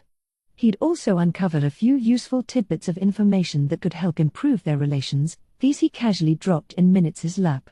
This was clearly a criminal act, but to someone who didn't have a clear understanding of what bad was, it barely counted as a crime. Ah yes, ha ha ha. I'll trust in you, then, Lady Testarossa. It'd be boorish of me to inquire further, wouldn't it? Caligulio ran from the question. It was a smart decision. Whatever the background circumstances were, Minutes was on his way to patching things up with his brother, and if so, all was well. Best to just focus on the final results. All right. So that's the military faction. What about the others? Well, the countryside nobles demonstrated to me that they're ready to submit to you. Huh? Since when? Oh, they fell in place immediately. The most important thing to them, after all, is that people can live in peace without starving. The Empire's rural areas are well stabilized by now, so the only concerns they had left were about our political direction. I see. And by the way, do you know how the rural nobles fund themselves? Well, mainly with the crops they harvest in each region. They retain what they need, pay their taxes, and then sell the remainder to their affiliated merchants. The revenue from that keeps the regional lords funded, is how I understand it. Yes, that's mostly right, but you're wrong on one aspect. This was starting to feel bizarre to Caligulio. Why was someone like him, at the peak of the imperial military, receiving a lecture in economics from the demon that had put the empire through so much pain? He didn't know, and it confused him. Why does a demon know this much about human economic policy, huh? I was educated in it as a lower-level country noble, but I don't think most top-class military officers would know much about it. And to think he didn't have it fully right, either. There were also regional handicrafts and specialty products, but that didn't seem like the correct answer. Caligulio didn't think of Testarossa as someone who would normally keep finding fault with him like this. So what is it? The underground trade. What? He couldn't help but exclaim. There was no way black market trade would be allowed in the Empire. He trusted in that, but the bluntness of her response threw him. Oh, is that strange to you? Well, of course. The Emperor of our land wields his power to ensure the equality of all his citizens. The nobility is a different matter, of course, but even a commoner can rise up in life through military service. I know all that. I'm not talking about surface matters. The black market is a necessity for practical business. Do you know why? If she was calling it a necessity, Testarossa must have meant it. But Caligulio still just couldn't believe it. Black market trading was tantamount to treason against the emperor. If it were that rampant, imperial secret agents would have picked up on it by now. There was no way the late Lieutenant Kondo would have overlooked it, for example. They feared him as the stalker of the halls of information. Caligulio doubted he could have just let this slip past him. I don't believe it, he blurted out. Are you saying Lieutenant Kondo just let this slide? Testarossa gave him a chiding look. Are you really that hard-headed? He did let it slide, because it wasn't a bad thing at all. What do you mean? Well, as a merchant, I'm sure being affiliated with a noble sounds nice, but who you get to sell to is basically dictated by the title of your employer. Do you think the merchants of low-ranked nobles can compete with their brethren serving earls and dukes? The answer is no. It's impossible. You're forced to do the bidding of whoever holds power over you. And that's where underground merchants come in. Groups like the Echidna Club that ruled over the imperial black market, along with their successors, the Cerberus Secret Society, they were all able to exist because they were seen as necessary. Caligulio could feel the blindfold coming off. As Testarossa put it, merchants had a need to be free. They'd never aggressively pursue profit if they were working for a fixed salary. Trying to restrict that by force would just have been met with resistance, and besides, it had put the customers they served in a bind. Kondo knew that, so he'd never tried to seriously intervene in the black market. The same was even true for human trafficking, as publicly illegal as it was. If a village was facing famine and could no longer keep itself fed, there was a need to reduce the number of mouths. While legally forbidden, it had to be done, or a great many people would die, and if it came to that extreme, selling them off gave them a better chance of surviving than any other resort. That was a rather extreme example, but one that had been seen several times in the empire's history. Inconvenient truths like that were all over the place, treated as open secrets by the government. One big problem was trade with foreign nations. Since the empire had never so much as acknowledged the sovereignty of countries besides itself, foreign trade was officially prohibited. This, however, wasn't something that any sane economic policy would allow to exist for very long. And that was how groups like Cerberus had taken root in the Western nations. Testarossa dispassionately lectured Caligulio about all this. He wailed to himself about why a demon was so up-to-date on such things. It made him feel like an oblivious idiot, and it saddened him. Well, thank you very much for the detailed rundown. I appreciate it. Not at all. But regardless, that made handling the regional nobles pretty simple, you see. I explained to them that free trade would be fully allowed going forward, and they all lined up to join our side. Plus, as Sir Rimuru proceeds with his plans, we'll be laying rails between the Empire's regional cities as well. That'll ensure the wealth gets spread across more of the Empire as a whole instead of being concentrated in a small handful of cities. Between all of that, they readily pledged their support for Emperor Masayaki. Caligulio was certainly convinced. The Empire was home to some cutting-edge scientific advances, but they didn't have the time or money to connect all its cities. The reason was obvious: the great majority of the imperial budget went to R&D and the military. The transport of food and goods was also important, but the supply network only extended to the cities near the capital. Deliveries from the far regions were instead made via magic or airship. Now these left-behind cities were a part of Rimuru's development plans. And once they had been informed of this, it was easy to win the favor of the regional lords. This negotiation hinged on a huge amount of money and labor streaming into these regions, but Rimuru and Testarossa could make all of that possible. They had researched the economic conditions of these lords, using that knowledge to their advantage in the talks. Caligulio was impressed. They weren't a disloyal lot to start with, but with this thorough of an approach, they were receiving fabulous results. He resolved to revise his own approach in the future. So that just leaves the old money. Indeed. And, knowing how you work, I presume you've built a dossier outlining all their illegal deeds? By this point, Testarossa had Caligulio's full trust. He didn't know what kind of scheme she had hatched, but if she said it was no problem, he was certain that she was right. Don't put words in my mouth, now. You don't see anyone foolish enough to commit outright felonies these days in the Empire. A lot of cleanup work took place over the past few decades, and I've determined that much of it was Kondo's doing. So the real villains among the nobility had already been purged. Testarossa had been stationed in the Empire for a while now, but she felt that people around here were generally calmer in spirit than they used to be.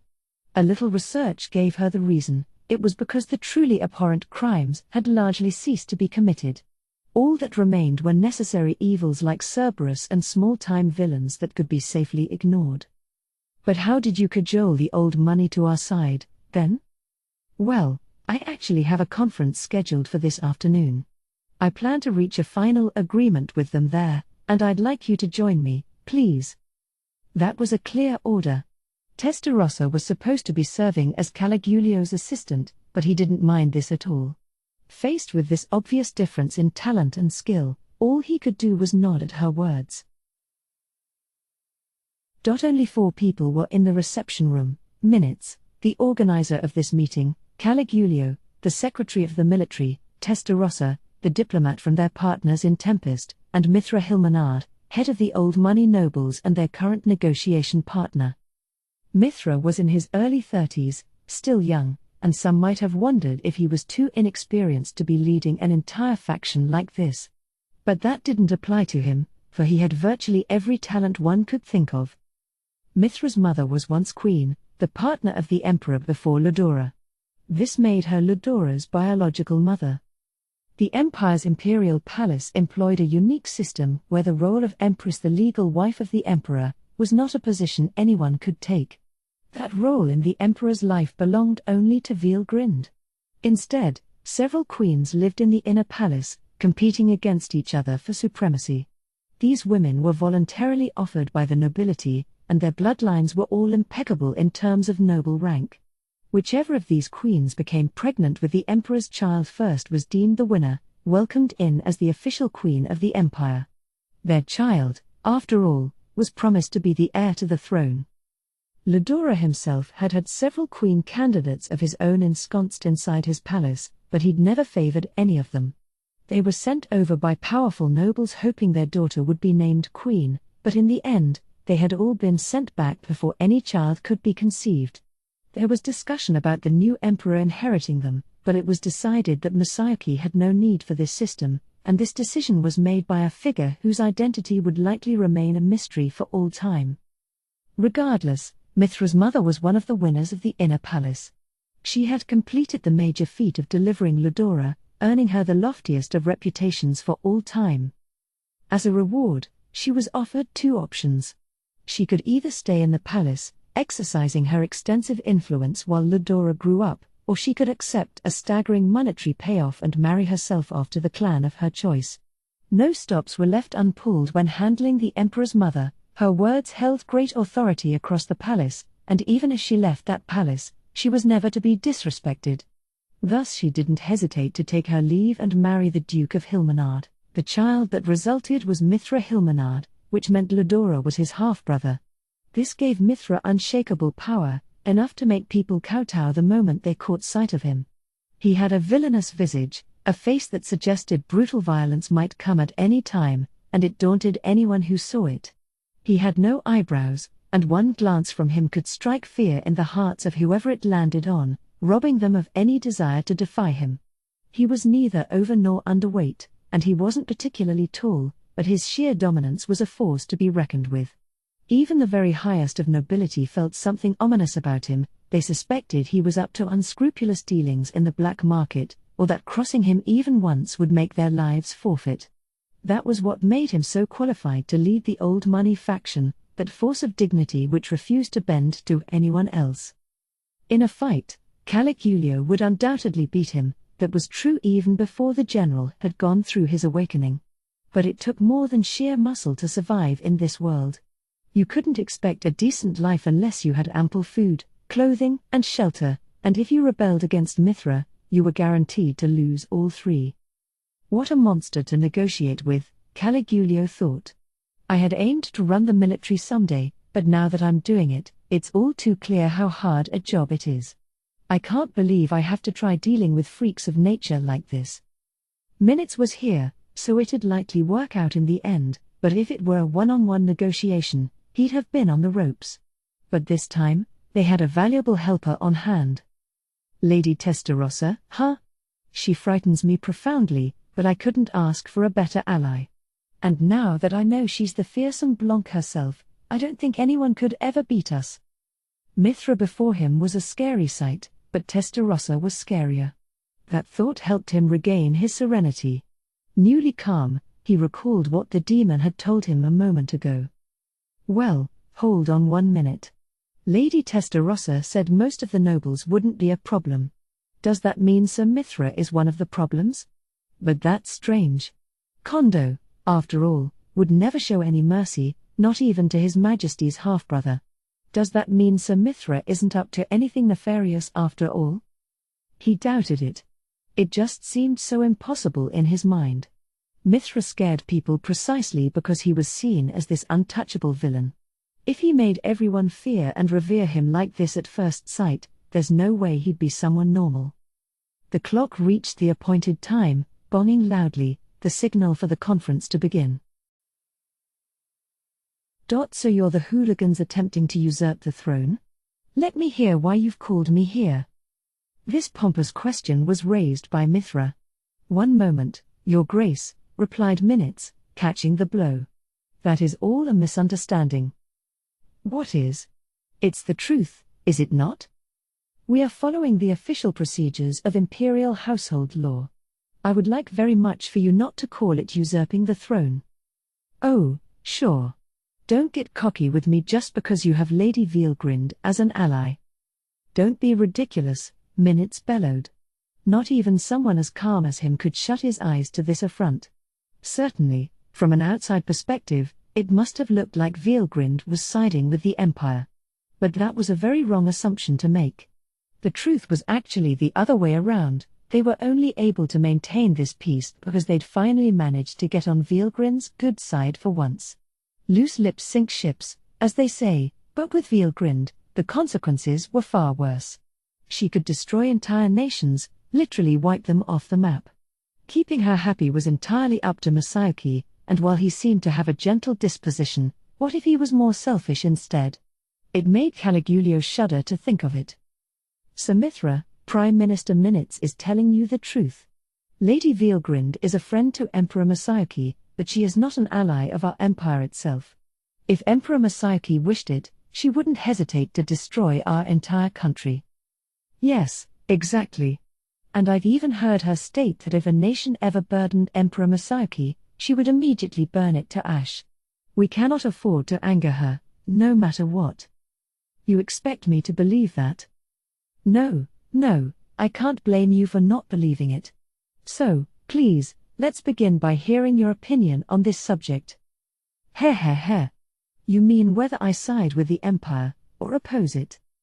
Not that. What? Minutes promptly answered Mithra's arrogant question. He then proceeded to tell Mithra his true feelings. Listen to me. I don't want this to get out, but I'd like you to understand how I actually feel about everything, Your Grace. That is why I want to tell you the truth. Quit beating around the bush. If you want my opinion, just ask for it. In that case, let me ask a question first. Duke Mithra, do you want to rule over the Empire? Or would you like to join hands and help us out? What? Not even Mithra had expected this. He had been expecting a tough negotiation, but this sounded like they were perfectly okay with handing the Empire over to him. And this interpretation was absolutely correct. Minutes had become Prime Minister through an improbable course of events. It was a role he'd basically had no choice but to accept. If Mithra wanted the job instead, Minutes would gladly give it to him. Stabilizing the Empire was priority number one, and that had largely been achieved. Minutes pictured a lot of room for change within the Empire's political structure. Caligulio had seen through Minutes' thoughts, too. Yes, I know we'd like his cooperation as we try to unite the nobles on our side. Letting Sir Mithra take this job wouldn't break our promises at all. But isn't that a little unfair, Minutes? This, he thought as he gritted his teeth, was exactly why Minutes' brother had a grudge against him. What, are you saying you'll give the Prime Ministership to me? I appreciate how quickly you picked up on that. Now, will you listen to our viewpoint for a moment? Very well. Mithra reluctantly nodded, perhaps sensing he was out of the loop on some matters. So Minutes began to speak. As he put it, Masayoki himself did not want the position of emperor, but if he abandoned the empire right now, the resulting political instability could lead to serious disruption. They were also aware of a new, unknown enemy stalking them, and if they ignored it, it would create serious trouble for everyone in time. In light of that, Tempest and the Dwarven Kingdom had also welcomed Masayoki as emperor. Veilgrind would listen only to the will of Masayoki. To put it another way, if he didn't become emperor, she wouldn't hesitate to abandon the entire empire, and even if she didn't strike against it, losing their guardian dragon posed a huge problem. Along those lines, it was far better for all the citizens if Masayuki accepted his invitation to the throne. As I stated, minutes concluded, His Majesty himself sees the throne as a heavy burden to bear. If someone were to rule in his place, I think it would be welcomed without major complaint. This made sense to Mithra. He understood that Vielgrin's affinity was a vital question for the empire. Masayuki was a must in order to keep her on their side. If they didn't have him on the throne, she might very well leave the empire entirely.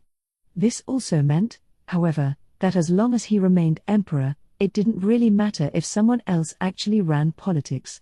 In fact, perhaps it'd be better for the empire's growth if they didn't tether him to his post too much. The demon lord Rimuru, Testarossa added with a sweet smile, wishes to build a fruitful relationship with Sir Masayuki as well. If Sir Masayuki is to become emperor, then Sir Rimuru will provide the maximum amount of assistance that he can. So I hope it's clear to you that this is not at all an attempted usurpation of the throne. Mithra had been informed of that aspect in advance. It was known across the empire that despite having trounced them in combat, Rimuru wasn't demanding much in the way of reparations. He wanted friendly ties going forward, and if that were the case, Mithra didn't see any reason to doubt Testarossa. So what was the right move to make? He had been given two choices, but he wasn't limited strictly to those. If there were other paths available, he had the freedom to take one. However, as Mithra half resigned himself to his fate, it was unlikely that any other path would bring him victory. Would Mithra lead imperial politics as prime minister, or would he take Minit's side and make the nobles follow him? To be honest, Mithra wasn't terribly interested in the decision. What he really wanted was to hole himself up in his mansion and devote himself to his passion of painting. Between his noble bloodline and his power as duke, Mithra was seen as a born ruler, but that was all a great misunderstanding. His mother had been beautiful enough to earn the love of Lodora's father, after all. She was a strong-willed woman, her aura resembling Vielgrin's in a way, but that was only on the surface. Despite that dominating atmosphere, she was actually a very placid woman. If she hadn't been, she would have taken position as queen the moment she'd given birth to Lodora. She was allowed to enjoy every luxury possible as Lodora's mother, for the short period until he attained full independence, but she wanted her freedom over any of that. It was a highly unusual choice to make, but not long after she earned that freedom, she fell in love with Duke Basa Hilmenard. Basa was a handsome young man, leading to rumors among the general public that it was Mithra's mother who wooed him first, the former queen having her way with whatever man she wanted. But it was absolutely the other way around, and it was pure love that brought them together and led to Mithra's birth. They were still passionately in love with each other, although that didn't matter here. I have no great desire to be a politician, either. Dealing with all these office seekers and hangers-on makes me sick. But, much to Mithra's chagrin, he was a very popular, charismatic figure. He was smart, too, to the point that none of his more underhanded schemes had ever been exposed. This had given him a great number of devotees, and many of his affairs would go running off in their own directions before he could do anything about them. The worst example of this was when a certain earl had lost his social standing thanks to Mithra. Mithra had accidentally bumped shoulders with him one day. The earl wasn't watching where he was going, but he still refused to apologize about it.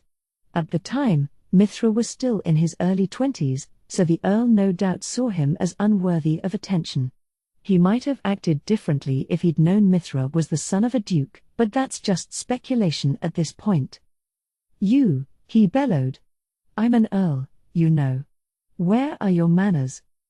Mithra still recalled how he'd just stared at the earl in response. If he's this angry over something so small, he thought, perhaps he has a calcium deficiency.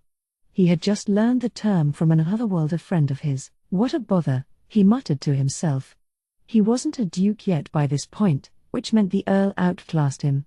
At the same time, he'd been taught that he should never bow his head to someone below his family's title, so he legitimately wasn't sure what to do. That's why he said those words, and things really did become a bother. You're bothering Sir Mithra. What is a mere earl doing, haranguing Sir Mithra like this? What a sorry sight this is. Mithra's friends were already causing a commotion. Just then, a group of knights clad in black appeared from some unknown hiding spot. Several of them accosted the Earl. Ah. The panicked Earl only then recalled who Mithra actually was. But that realization had come too late for him. The captain of the knight team went up to Mithra, saluting him. "Allow us to decide what to do with him." "All right, sure." Mithra couldn't say anything else. The newspapers the next day were filled with evidence of assorted injustices and fraudulent behavior on the Earl's part. Whether all the crimes were true or fabricated, Mithra didn't know. The only clear truth was that the Earl was soon arrested and stripped of his title. It went without saying that the encounter made people dread Mithra more than ever. A mere brush of the shoulder had brought an Earl to his doom. It taught Mithra just how much power he had, a lesson he'd find hard to forget. Mithra would later have similar things happen on several occasions. He'd never meant any of it, but before he realized it, he had become one of the most formidable, awe-inspiring nobles on the scene. From those experiences, Mithra knew the power of his words. It turned him into a quiet man. On this occasion as well, his dukedom's talented intelligence officers informed him that Ludora had, indeed, disappeared. Whether he was dead or just fleeing the throne didn't matter. What did matter was whether Vielgrind, the Empire's guardian dragon, would preside over Masayuki the hero as the new emperor. As the report he was given stated, the identity of the mysterious marshal is believed to be none other than Vielgrind the Cardinal. She is attached to Sir Masayuki, and that likely means he has inherited the soul of the true Emperor Ludora. Anyone with even the slightest reasoning ability would have understood the hopelessness of trying to defy this. Unlike most royal families, bloodline wasn't a major factor when it came to imperial succession. The public might attach a lot of importance to it, but to the true power brokers in this empire, it was known that Ludora's soul was the most vital factor. Mithra, as a duke, was naturally aware of all this. "If we play this wrong, it'd mean more than the end of my noble line. If my followers decide to riot over it, it'd be their lives at stake. I need to brace myself and take action." Mithra was an intelligent noble, and this was the obvious choice for him. Ideally, he'd like to keep a healthy distance away from politics while retaining the influence he held over the nobility. If he could keep hold of his noble title, money would never be a problem for him. His stipend would be enough to let him paint in peace without forcing himself into government work. It certainly wasn't impossible. So that was Mithra's ultimate dream. Plan B for him was to retire back to his homeland. Focusing on the administration of just his countryside dukedom, sticking strictly to serving as lord of his dominion, that'd work, too. It'd keep his days somewhat occupied, but there'd still be time to paint. It'd keep the number of annoying people in his life to a minimum, too. He saw it as a good compromise. The absolute worst case was anything that sparked Vielgrind's rage. That alone had to be avoided at all costs, and that's why he was fighting so hard over this right now. So Mithra had decided to propose a plan of action. He'd use his notoriety to exile himself from the capital. He'd be his usual, arrogant self, enough that people would think he was just too much trouble to bother with. If enough of them turned against him, they could then contrive some sort of story, at which point he'd pretend to fly into such a rage that he'd give up his seat. Negotiations would be cut off, but then Mithra would pretend to realize the position he'd put himself in, and flee the capital to save face. That was the kind of story he'd wanted to concoct, but instead, Minutes was giving him these two crazy options. "Do you want to rule over the empire? Or would you like to join hands and help us out?" The answer was no to both questions. But saying that, he thought, was a bad idea. So Minutes continued talking. Testarossa, the diplomat from Tempest, joined in as well, trying to justify their position. But Mithra didn't need all that explanation. He knew all of it in advance.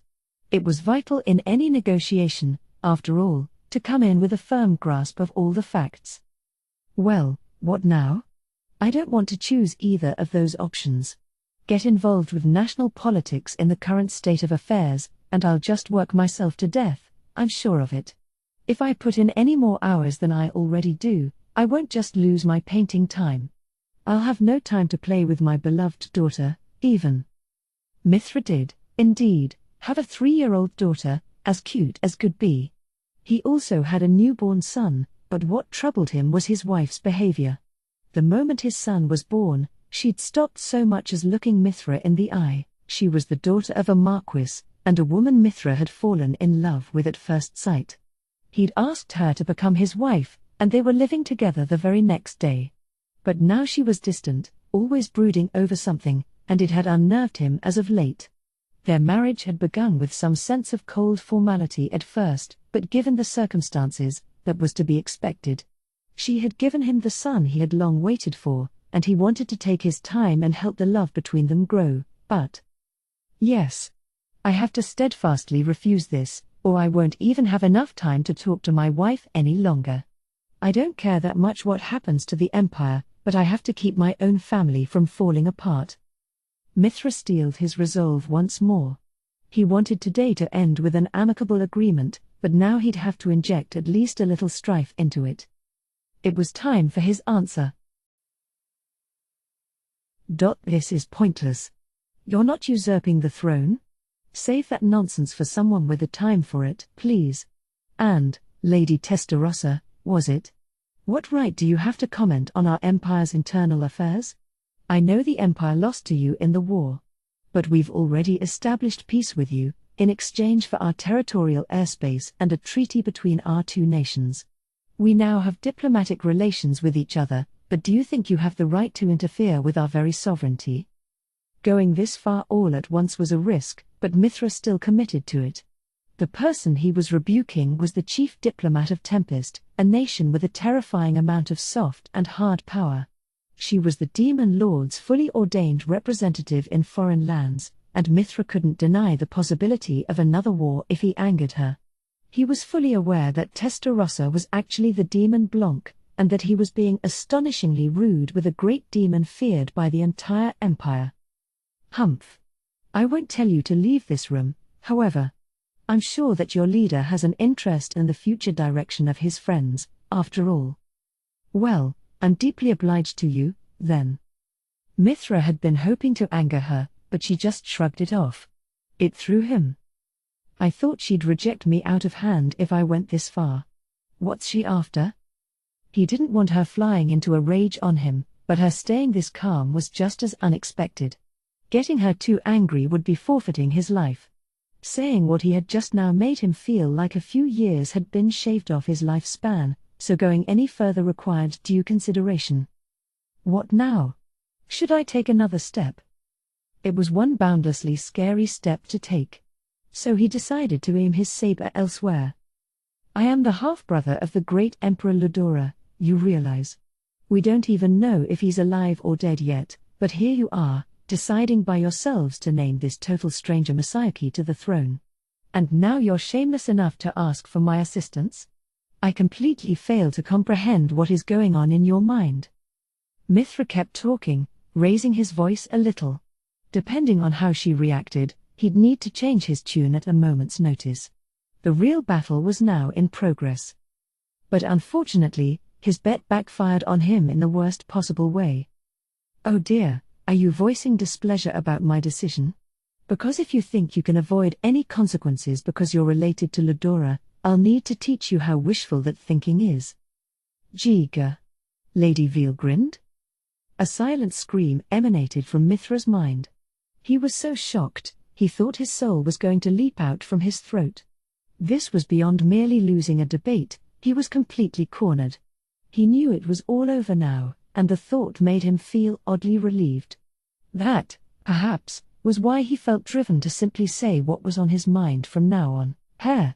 You are Lady Veelgrind, our former marshal and the guardian dragon of the Empire, are you not? I wasn't aware that you would be part of this conference. It's an honor to meet you. First, he'd demonstrate that he wasn't particularly impressed by her. Deep down, he wanted to run from the room immediately, but it had already dawned on him that this was impossible. Oh, I'm sorry. I don't feel I'm worthy of the throne or anything, but considering all the people who call the Empire home, I think installing me as emperor would be the best option we have. Now Masayuki was there, too, coming through the door right after Veal grinned. This hadn't factored into Mithra's plans at all. The way things were going, he was forced to assume that his life was forfeit by now. But something still bothered him. Ho? You seem rather unconfident, Your Majesty. Do you think you could take the place of my half-brother like that? He was trying to talk down to Masayuki as he spoke, but he half meant what he said, too. If he was going to be executed either way, he thought, he might as well try to bluff a little more. Ha ha ha. I was just a normal student until a little bit ago, you know. It's not a matter of being confident or not. I never even imagined being an emperor before. Hair. Pathetic. You think you can lead a mighty empire that way? Mithra's lips were moving on cruise control, but... Huh? What kind of nonsense is he talking? I didn't realize from the way Minutes and Caligulio reacted that this isn't what my investigating staff told me. Mithra's spies had told him the new emperor was an ambitious, power-hungry young man. He had overwhelming support from the citizenry, and even the demon lord Raimoru, who couldn't have cared less about the empire, was reportedly an avowed fan of his. The nervously chuckling young man in front of him didn't seem to match that description at all.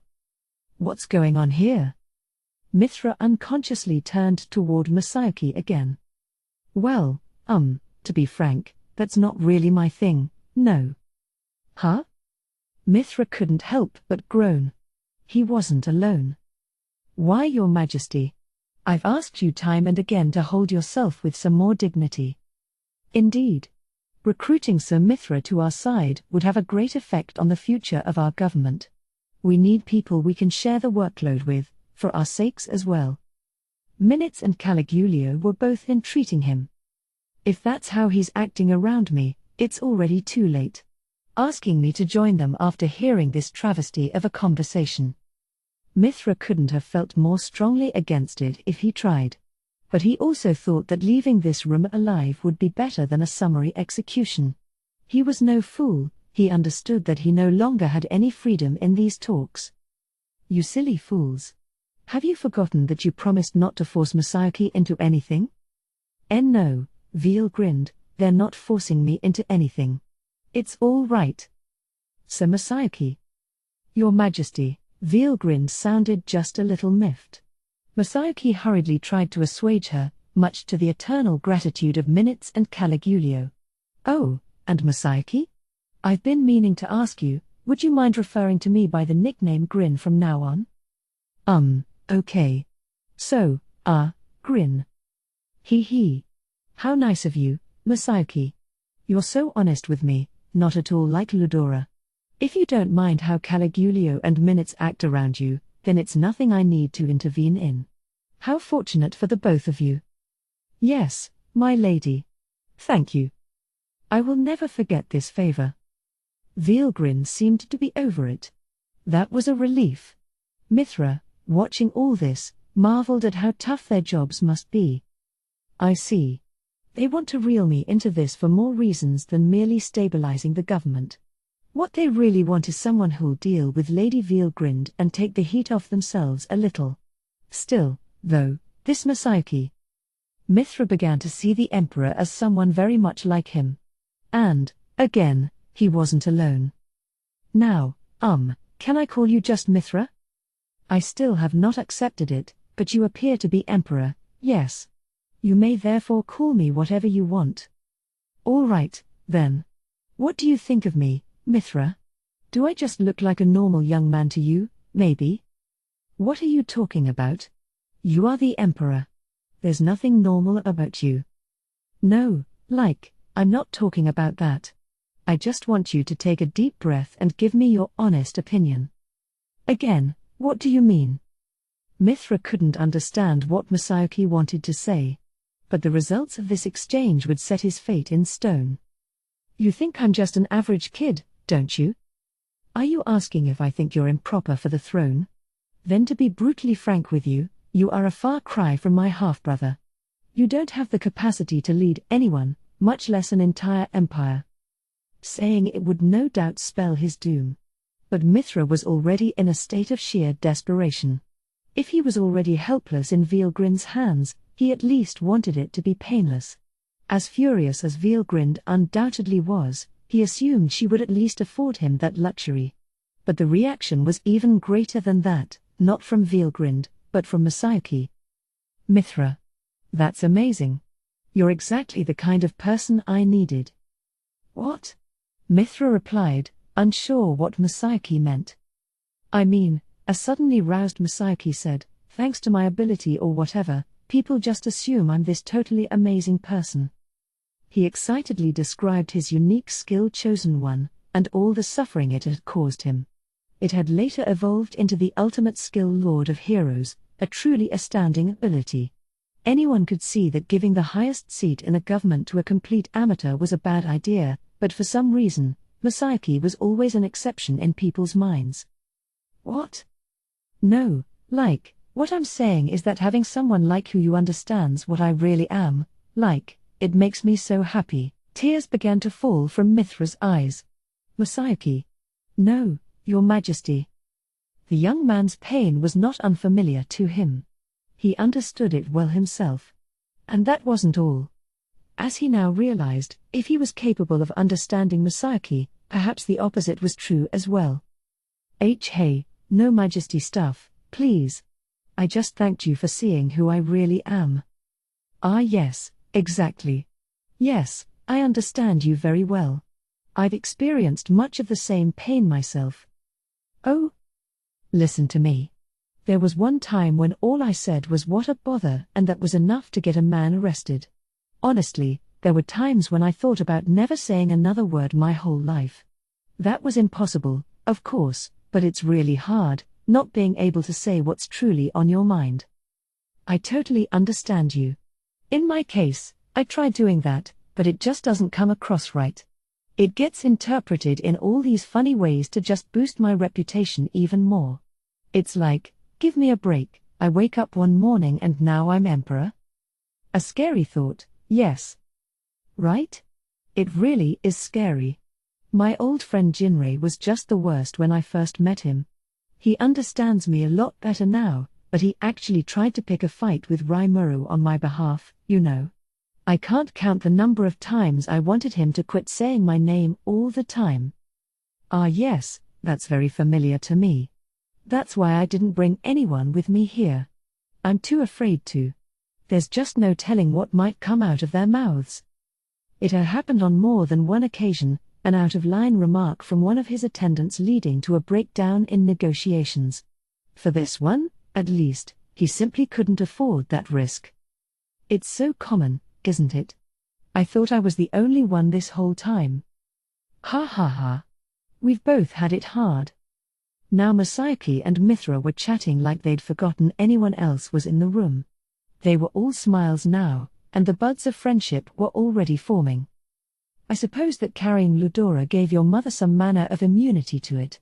I've lived for a very long time, but I've never seen anything like this. Veelgrind was just as surprised. But, out of respect for their newfound friendship, she decided not to remark on it. With Masayuki and Mithra now fast friends, all ill feelings were banished. Mithra was now promising his cooperation, but since he didn't want any direct involvement with politics, he would remain leader of the noble old money faction and provide Masayuki with behind-the-scenes support instead. He wanted to keep his valuable free time, and as they spoke to each other, it became clear that this was the best way to move forward. I will continue to manage the nobility dissatisfied with the current situation, but should I find someone with the right talents, I will endeavor to suggest that they offer you their assistance. Thanks. We're really short on good people. That would be better for the military as well. Needless rebellion could cause us to lose good personnel. If you're helping us out, Sir Mithra, we can take our time to win over any potential rebellious elements. So things worked out fairly well in the end. With that, the conference was over. One moment, Testarossa said as Mithra stood up. May I have a word with you, Sir Mithra? His heart skipped a beat. He recalled the venom he'd spat in Testarossa's direction as well. He thought that had faded into the background, given the amicable terms they'd come to, but perhaps he was just kidding himself. "Yes?" he said, trying to keep his voice calm as he sat back down. "Our conversation just now left me curious, so I did a little investigating.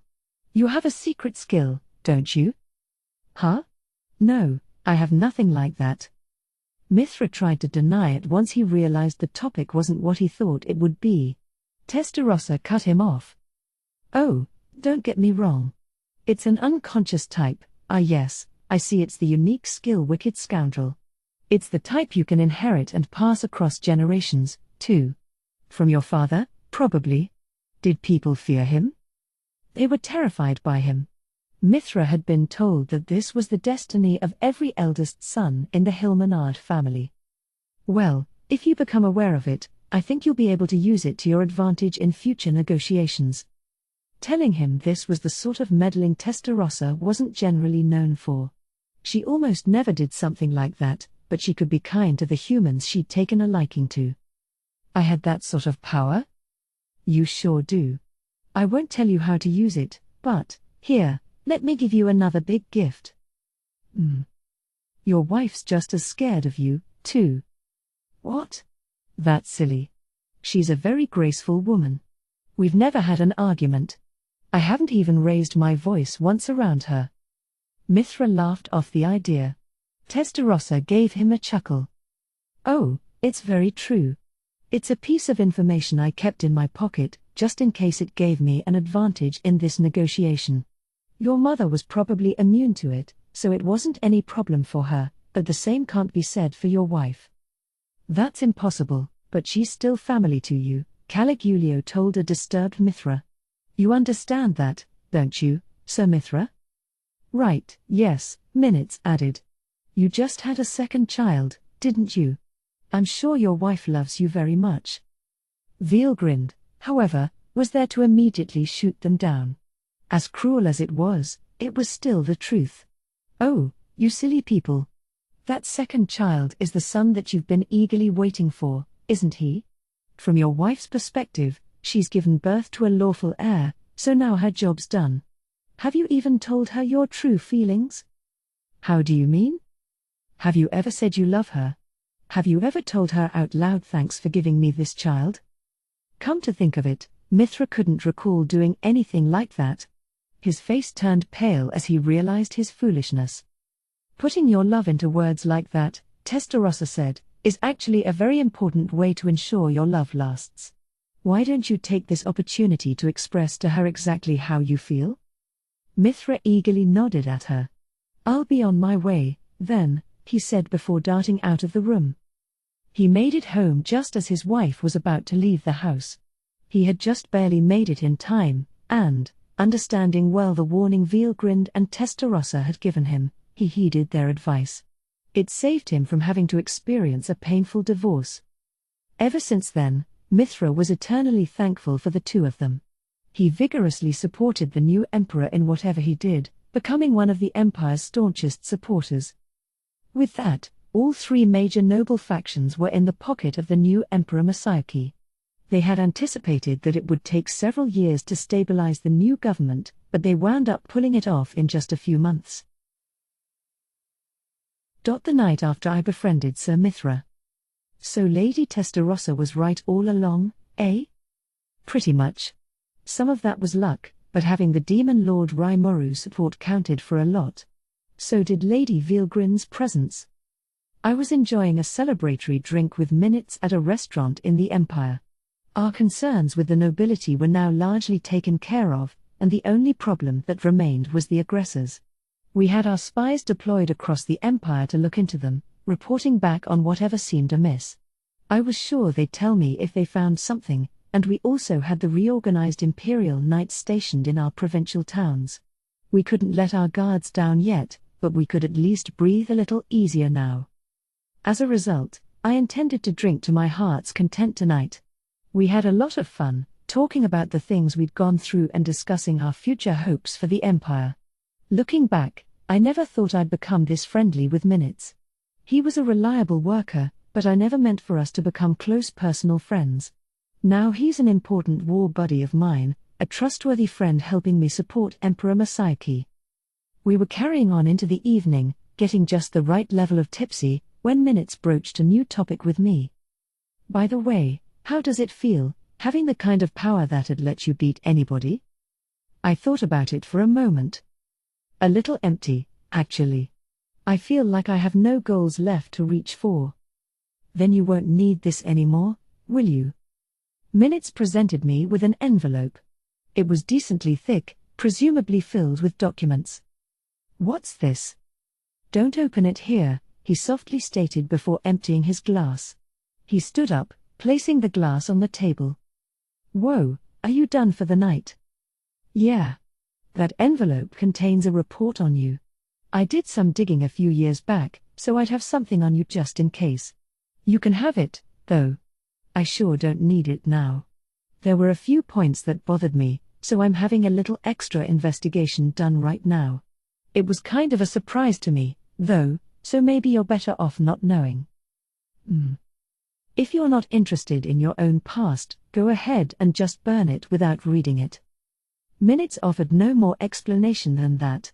He just waved and headed out instead of answering any of my questions, never even turning back as he left. I was alone now, and in no mood to drink any further.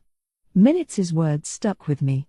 These papers definitely had something to do with me, some weakness of mine.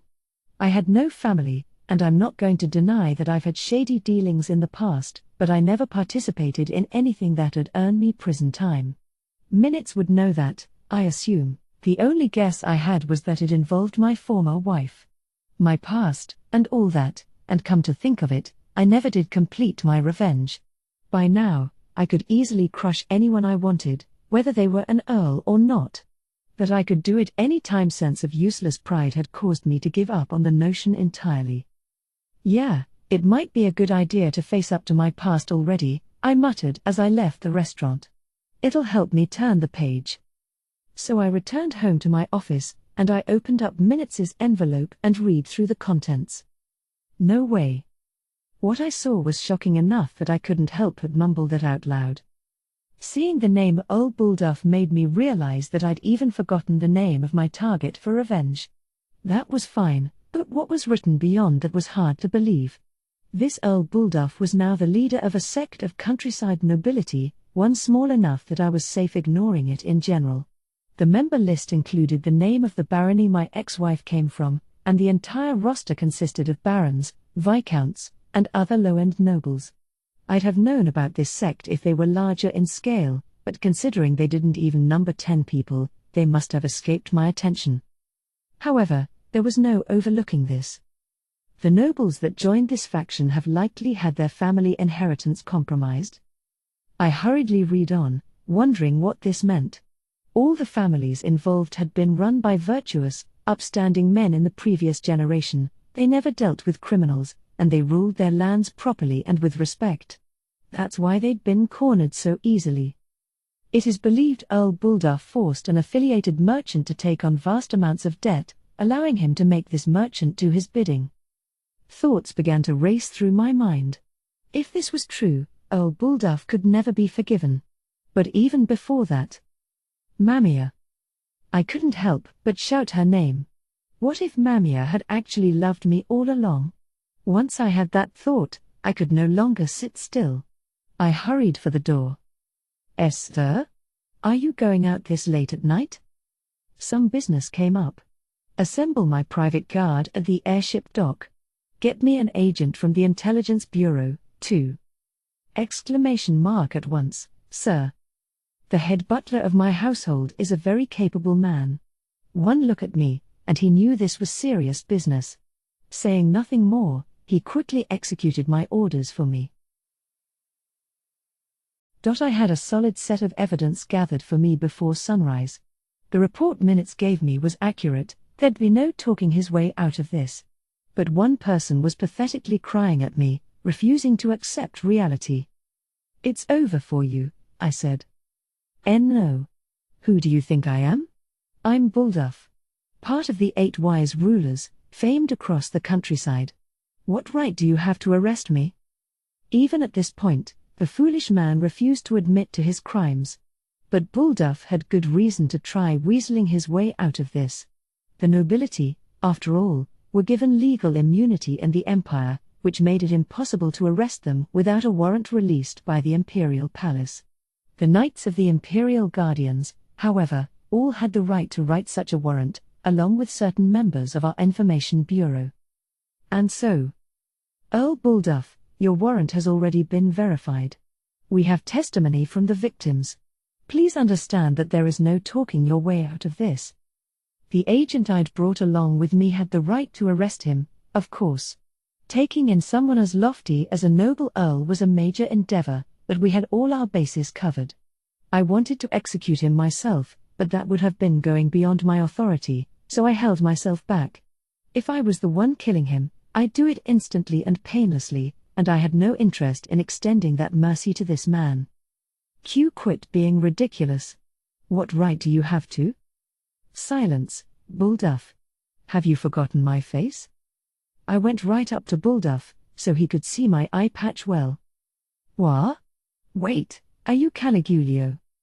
Oh, you knew? Of course I did. Your exploits are famed across the Empire. I heard you tasted defeat at the hands of those dirty monsters, but I'm sure you'll vindicate yourself before long. He seriously had the wrong idea here. If Lady Testarossa had heard that just now, his fate would have been even worse than it already was. I could tell him that, but better not. Get him too angry at me, and I might be dragged into doing something I didn't want to. I'm amazed that you aren't ashamed of yourself. You were laughing the whole time while I was kicked out of my Baron family, weren't you? Exclamation mark that, that's a misunderstanding. I hadn't explained anything to him yet, but that statement was tantamount to an admission of guilt. This is stupid, I said, my expression remaining unchanged. The Empire's Supreme Court will decide your fate. You'd better be ready for it. Their inquisitors aren't nearly as nice as me. Bulduff turned white as a sheet. Wait.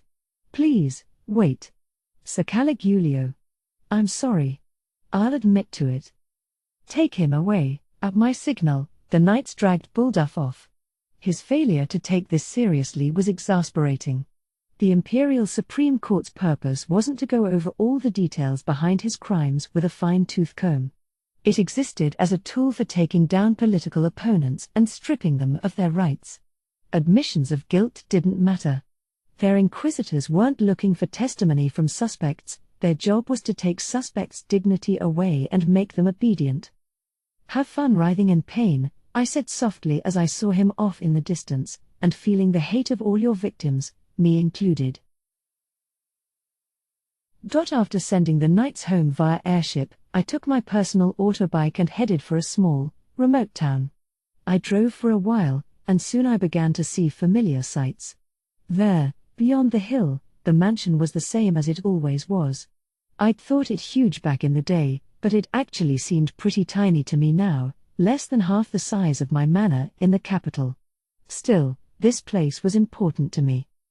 This sure brings me back. It's barely changed at all.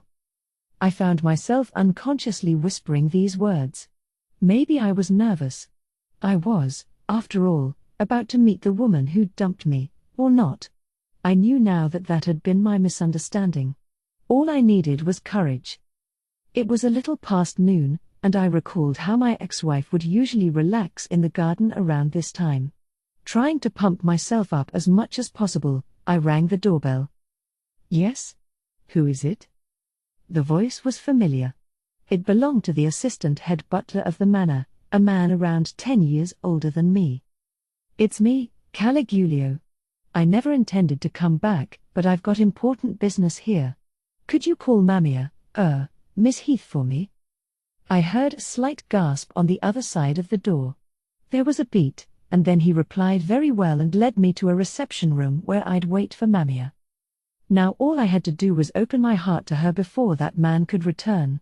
By that man, I'm talking about Baron Nest Heath, the person who kicked me out and took over the Heath family. He was out, called over to the house of his friend Viscount Zook, so he should have been currently traveling to the next town over. I knew this because I'd arranged it.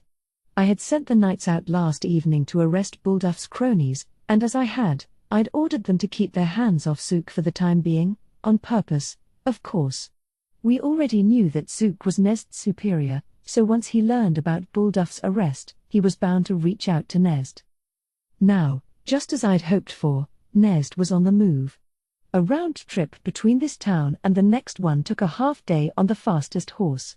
I had heard he'd left early in the morning, so he was unlikely to return until after dark. I needed to get everything settled before then. Sorry to make you wait, Sir Caligulio. I suppose I should say long time no see to you? My first taste of Mamia's voice in ages made my pulse accelerate. There's no need for formal titles between us. Are you doing well? Mamia was notably thinner. She had makeup on, but she wasn't trying to hide the bits of grey starting to appear in her hair. I deduced that she didn't have the money to beautify her appearance, which made a few facts apparent to me. This was a sudden visit, I knew, but a nobleman's wife would normally have paid more attention to her appearance than that. Of course, she's always my Mamia, no matter how she looks, but Minutes' report stated that Nezd liked to spend extravagantly, and what I saw indicated that he didn't value her much. It sorely angered me. Oh, I hardly deserve the right to drop yours, Sir Caligulio. I am merely glad that you seem to be fine and healthy. Her attitude toward me was still hardened. She was nervous, unsure what I was doing here. So may I ask what brings you here today? Are you finally going to execute me? I saw that coming. What are you talking about? He. My husband left here this morning in a great rush. I'm sure he was up to no good. You must have some evidence against him, don't you? And I'm the woman who betrayed you. I can't think of any reason why you would have mercy on me. Her eyes looked beyond fatigued, bereft of all hope. We had been separated for 20 years, I had gone through a lot in the meantime, and this was true for Mamia, too. I didn't know if I had the right to ask what she'd been through, but still, I had to clear up this misunderstanding between us. I do have a reason. You were my wife. And my love hasn't changed at all since then. Oh, don't be silly. I'm not being silly, I avowed. What are you? Her eyes wavered a little. I am a foolish woman. Lower than a dog. There's no value in you remembering me. I committed a major crime, one that can never be forgiven. I did something to you I can never take back. She choked up, tears streaming down her face. She put up a bold exterior, but her words made her recall exactly what she'd done. That's right. Now I remember. Why had I hated Mamia so much, forgetting the one most important thing? My father-in-law, the Baron, was a fine man, a lord that I respected. I took in his one and only daughter. How could I have been so stupid? You did nothing wrong. I was a fool. I failed to notice that man's little trick, and I hurt the one person I swore that I'd protect. I spoke slowly, making sure I was understood. Mamia gave me a surprised look. Now, I was sure she would listen to my story. I didn't want to waste the opportunity. It still pains me to this day that I chose not to believe in you. I understand what you and the Heath family are dealing with. Could you trust me one more time? What is the meaning of all this? Like I told you, I have no right to do that. And you have the right to do away with all of us. No, I'm the one without any rights. I abandoned you all. That was my crime. I swore I'd become a knight who protected you, and now look. So give me another chance. I watched Mamia closely, hoping my request came through. Am I really allowed to believe in you again? The tears never stopped flowing from her eyes. I wiped them with a finger and firmly nodded. I'll never abandon you again. Mamia flew into my arms, and I held her, swearing this from the bottom of my heart. The servants of the Heath Manor were assembled for questioning. At the time, everyone who had worked in this house took collective responsibility for protecting Mamia. The one who drugged me was still there, so all the required evidence was quickly gathered.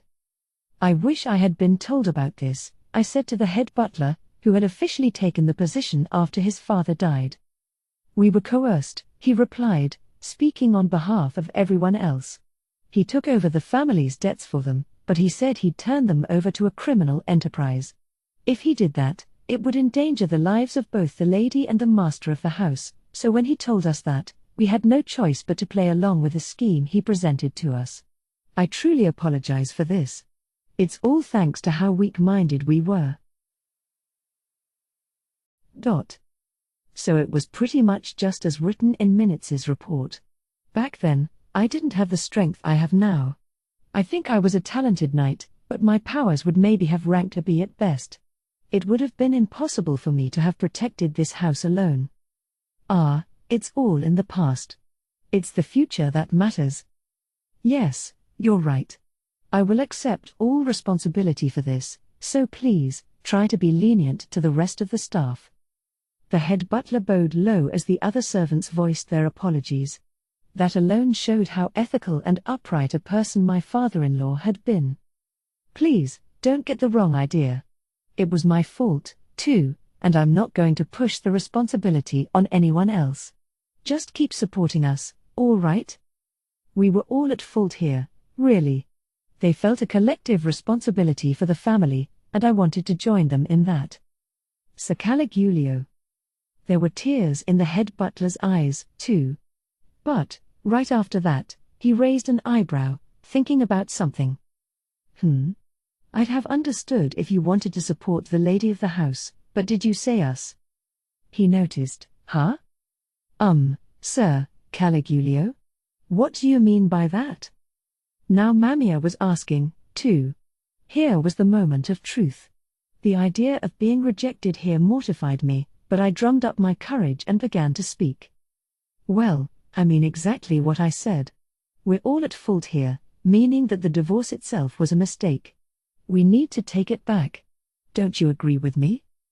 I spoke as calmly as I could, despite my emotions. Honestly, pushing this line of logic was a stretch. My and Mamiya's divorce had been filed with the relevant Imperial Judicial Office, as was her and Nest's marriage certificate. That was all a done deal, and normally it'd have been impossible to overturn, but I was sure Minutes would figure out a way for me. You mean we'd go back to being a married couple? Exactly. Not a fan? I felt like my heartbeat was drowning out my voice. Are you sure it's all right? Because what I did.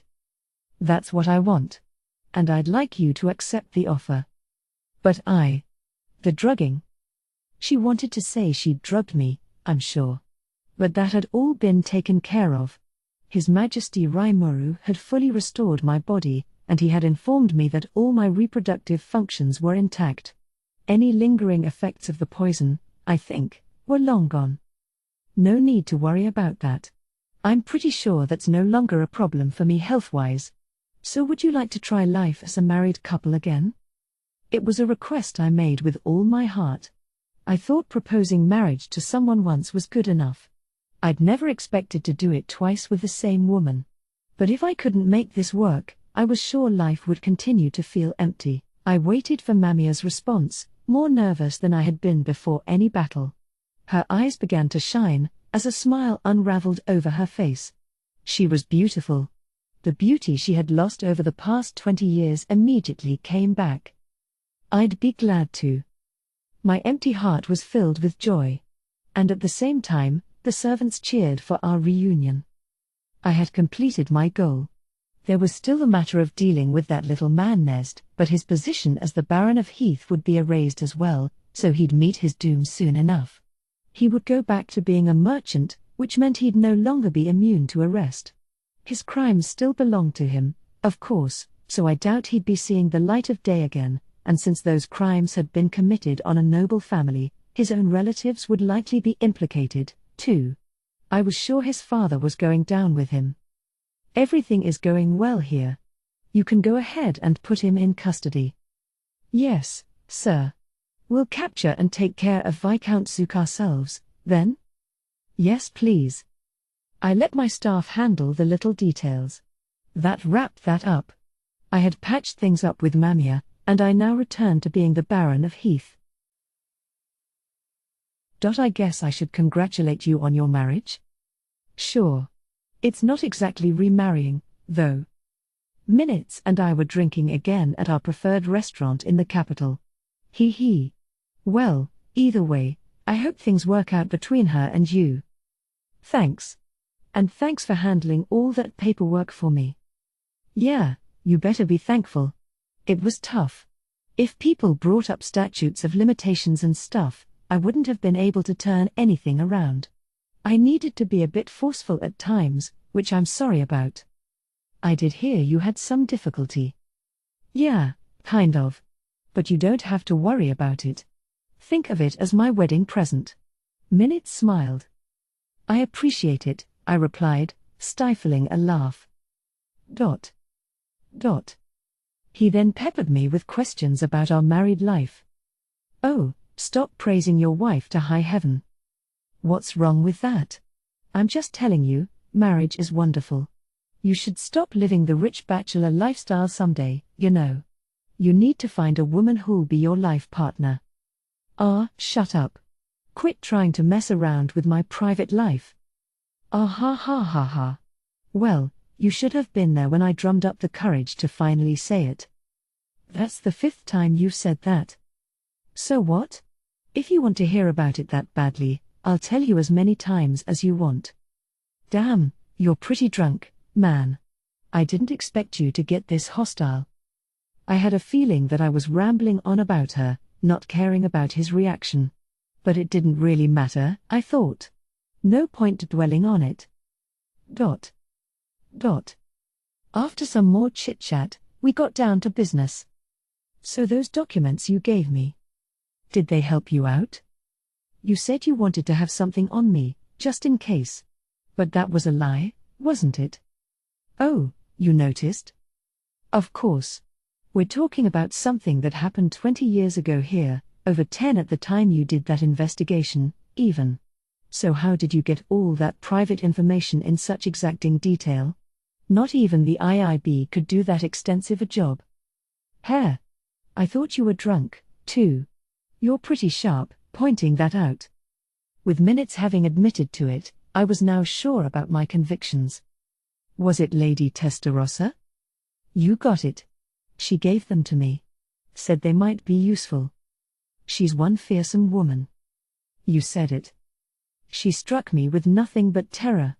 What kind of information network would you need to have gathered that much info on me? I mean, we're talking Blanc, the demon that menaced the Empire for years upon years. The Emperor's guard supposedly sealed her away after the Bloody Shore incident, but at this point, I'm sure that was faked, too. She let herself get sealed off, or maybe sealing her away was bound to fail anyway. That was what made Lady Testarossa so strong, that brain of hers. She was even a thorn in Lady Vielgrin's side, I heard, despite the huge difference in power.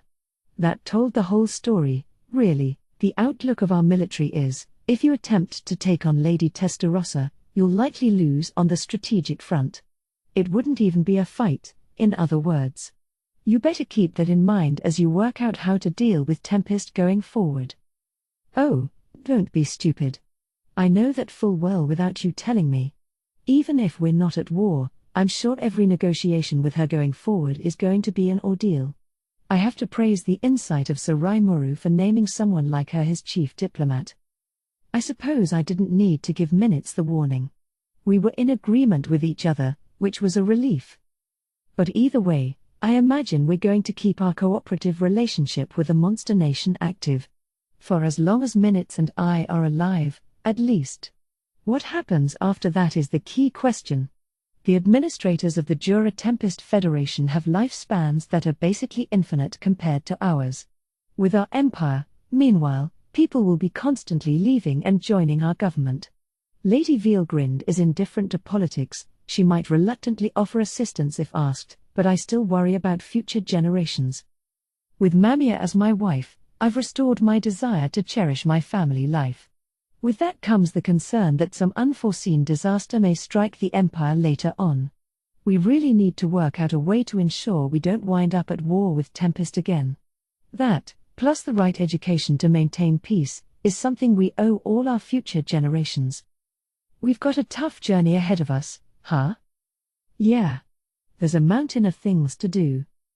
Minutes must have reached the same conclusion I had. I smiled at him as I tipped my glass.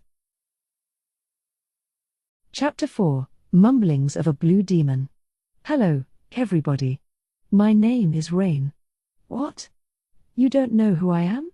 Don't give me that shit. You better learn my name, or else you're in for it. Go back to school, kid. ... Oh, pardon me. I think I lost it a little there. No, I'm usually quite modest and graceful, but sometimes I fly off the handle a bit. Just every now and then, you know. But since some of you don't seem to know who I am, allow me to introduce myself. As I mentioned a moment ago, my name is Rain. I work as a servant, no, as a maid. I serve as a faithful maid to the Demon Lord Guy Crimson. I've known Sir Guy for a long time. Looking back, I knew him even before the creation of the world. How long ago was that, you ask? How the hell should I know, huh? Do you remember the exact time of day you were born? You don't, do you? It's that sort of thing. I'll be ignoring stupid questions from now on, thank you. Regardless, having been derived from the great spirit of darkness, I was invincible. Or I thought I was. I was a little full of myself, I won't deny that. Consequently, I committed a grave mistake. I joined hands with one of my sisters, a person I had an affinity for, and I attempted to stage a surprise attack on one of our other siblings, someone stronger than us. Looking back, I was such an idiot. He was incredibly strong. I thought fighting him 2-on-1 would make for an easy victory, but we lost big time. The person who beat us was the Demon Lord Guy Crimson, known at the time as Rouge. And while I'm at it, the sister who fought him with me was Vert, now known as Misery. We're very good friends. My work is Misery's to do, and her salary is mine to receive, after all. We're still co-workers today. Rain. Quit goofing off and get the cleaning done. TCH. I just introduced her, and already she's tearing into me. Stupid loudmouth. What did you say?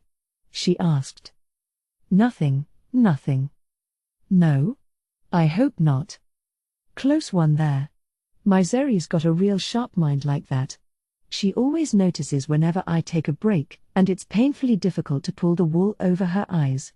I'll get back to cleaning, just for a bit, anyway, so she won't get mad at me again.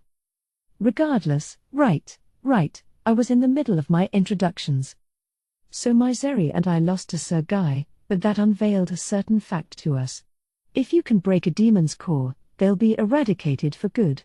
However, if you're a talented primal like all of us are, you can resurrect yourself no matter what happens to you. With true dragons, this process resets their personality even though they keep their memories, but in our case, the personality remains the same, too. Lady Velzard, the ice dragon and companion to Sir Guy, reset her younger brother in this fashion in order to re-educate him, but that won't work with primals like us. Isn't that, totally amazing? I wish I could boast about it all day to you, trust me. But, sadly, there are some disadvantages to this. The resurrection process takes a lot of time, but that's just a little detail. The toughest part is that although you're immortal and all, you have to be eternally subordinate to whoever you lost to. In our case, that was Sir Guy. This discovery triggered a sea change in the power balance between demons, creating a new, heavily skewed sort of status quo.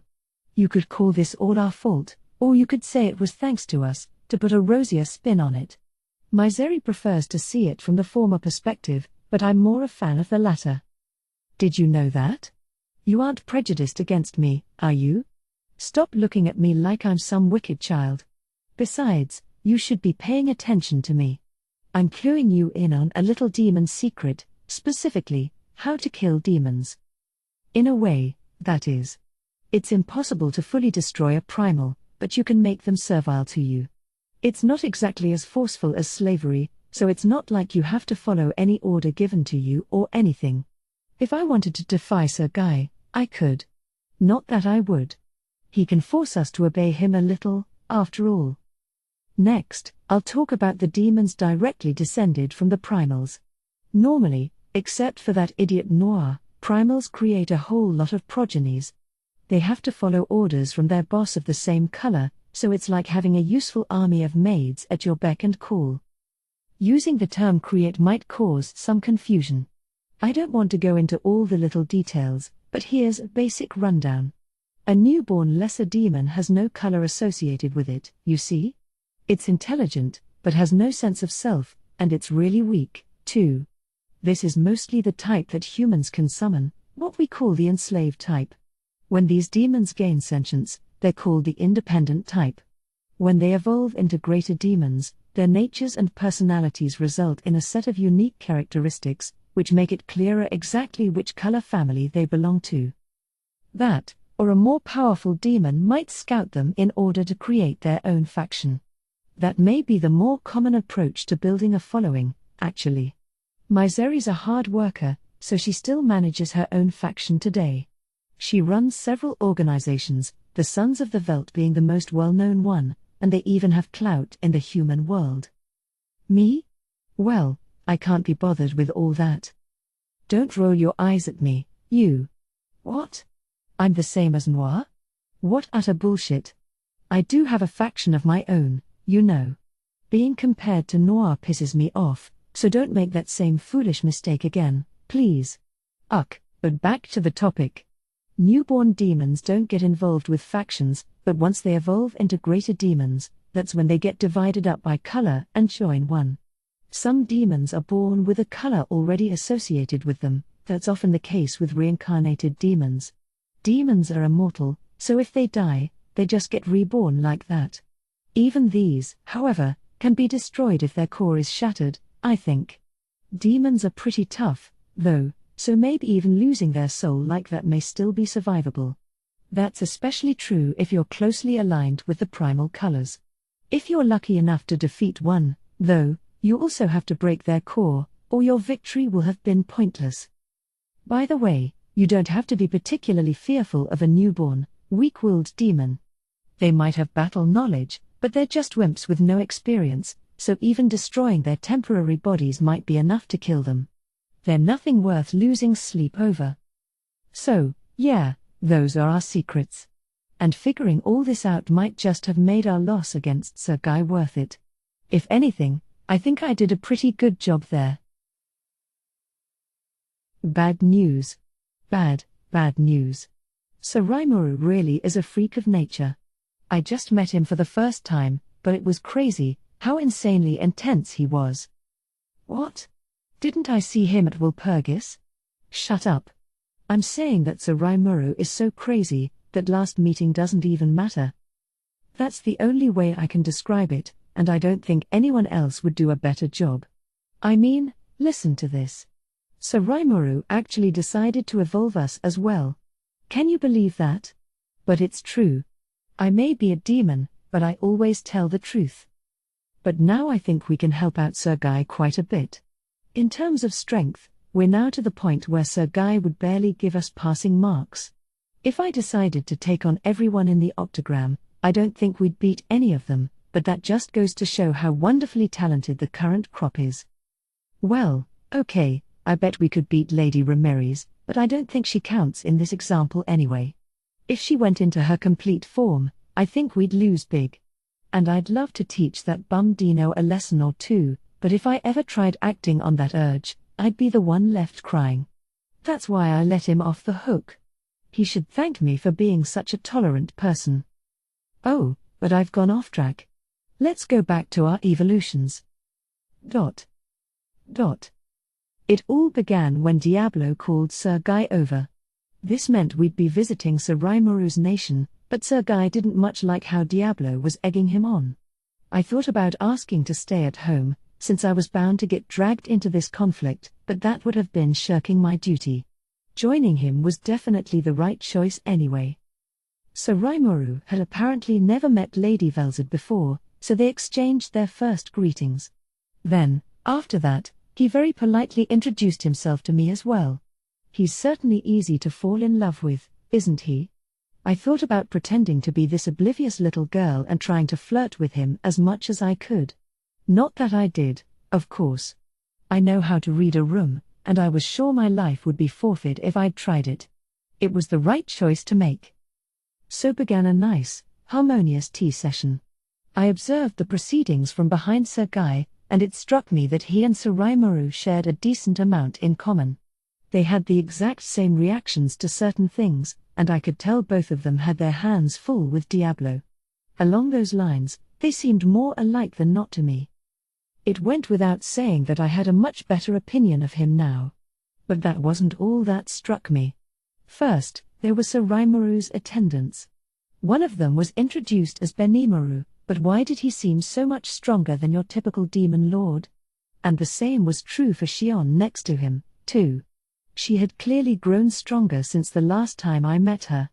I could detect a vague aura of evil around her, making me wonder if she had gained some skill giving her an advantage over demons. What could it be?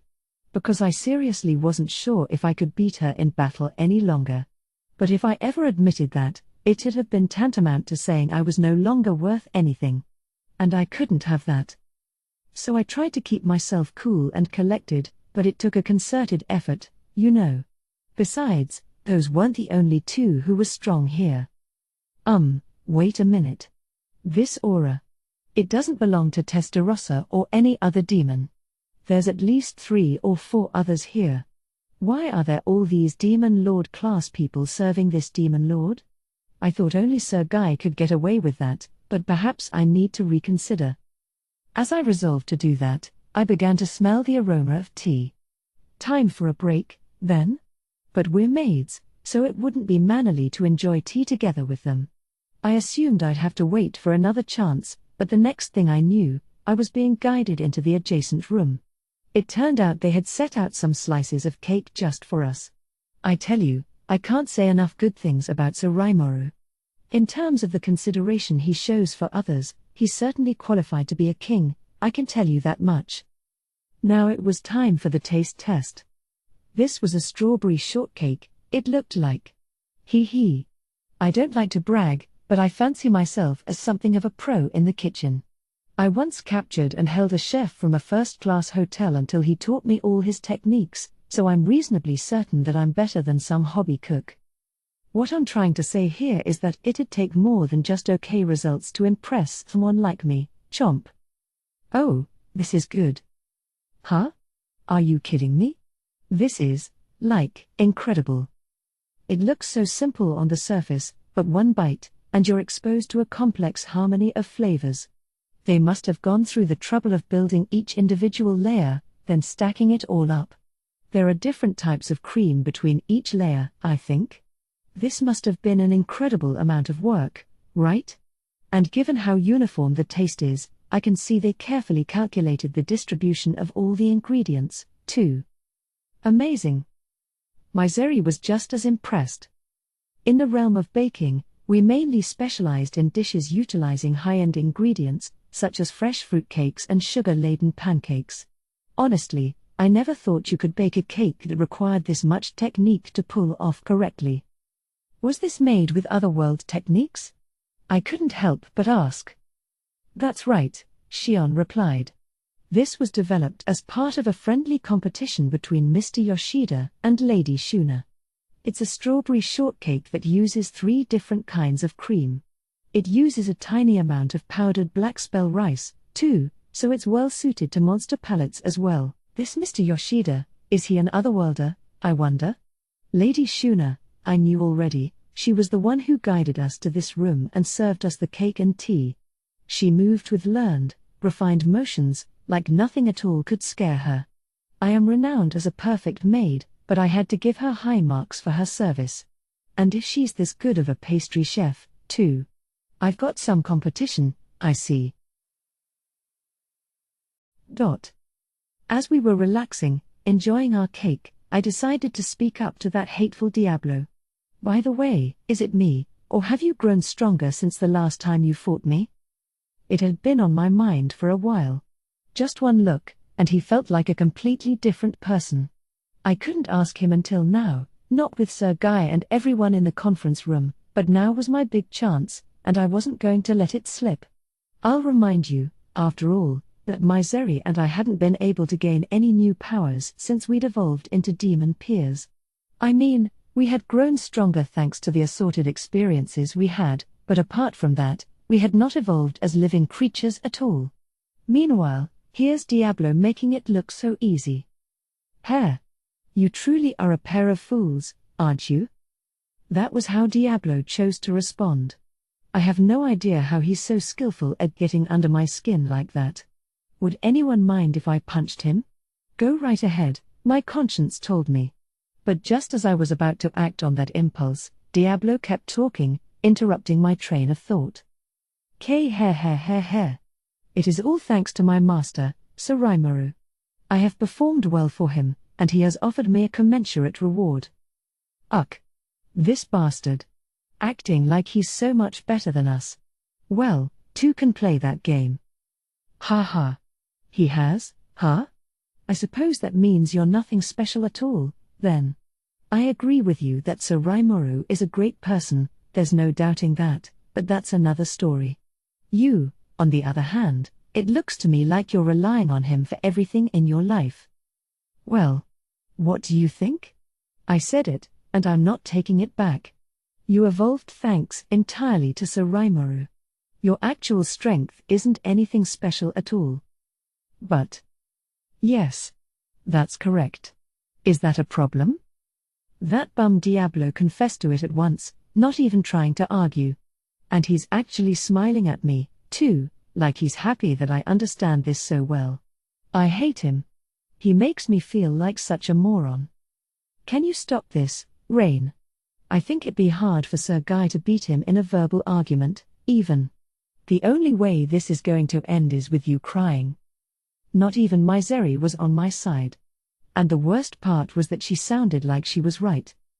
So, at the end of my rope, I flashed Diablo a dirty look. Then something unexpected happened.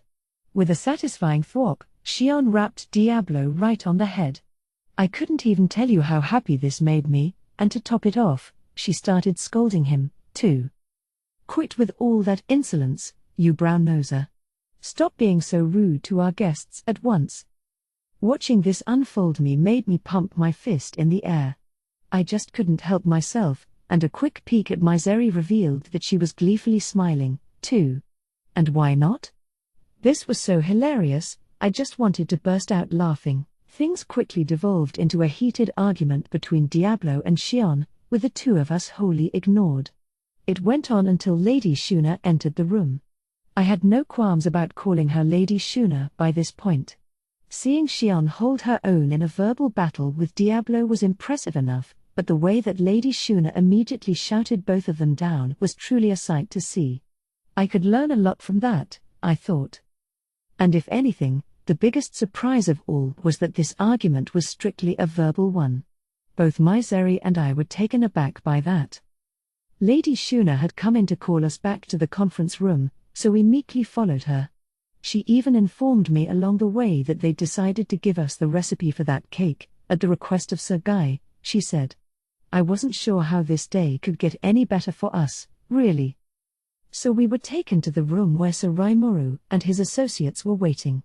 I immediately took the opportunity to express my feelings to him. You impress me greatly, Sir Rimuru. That cake was nothing short of excellent. Oops. I was too late. Misery got it out first. It took me a moment to recover. And I understand you are kindly providing us with the recipe as well? I am nothing short of honored, my lord. Sir Rimuru smiled a bit, like it was nothing special. Well, I appreciate the thanks. If we're going to keep working together, that's exactly the sort of relationship I want to foster with you. We were doing nothing but taking from him, and he called it working together. Such a broad-minded person. But I had no idea what was in store for me. You should thank him more, Sir Guy suddenly said. Rimuru's just agreed to give you some of his power. And so we were granted the great honor of being evolved into Devil Lords. You see? It's crazy. I can't even guess what's going on with Sir Rimuru.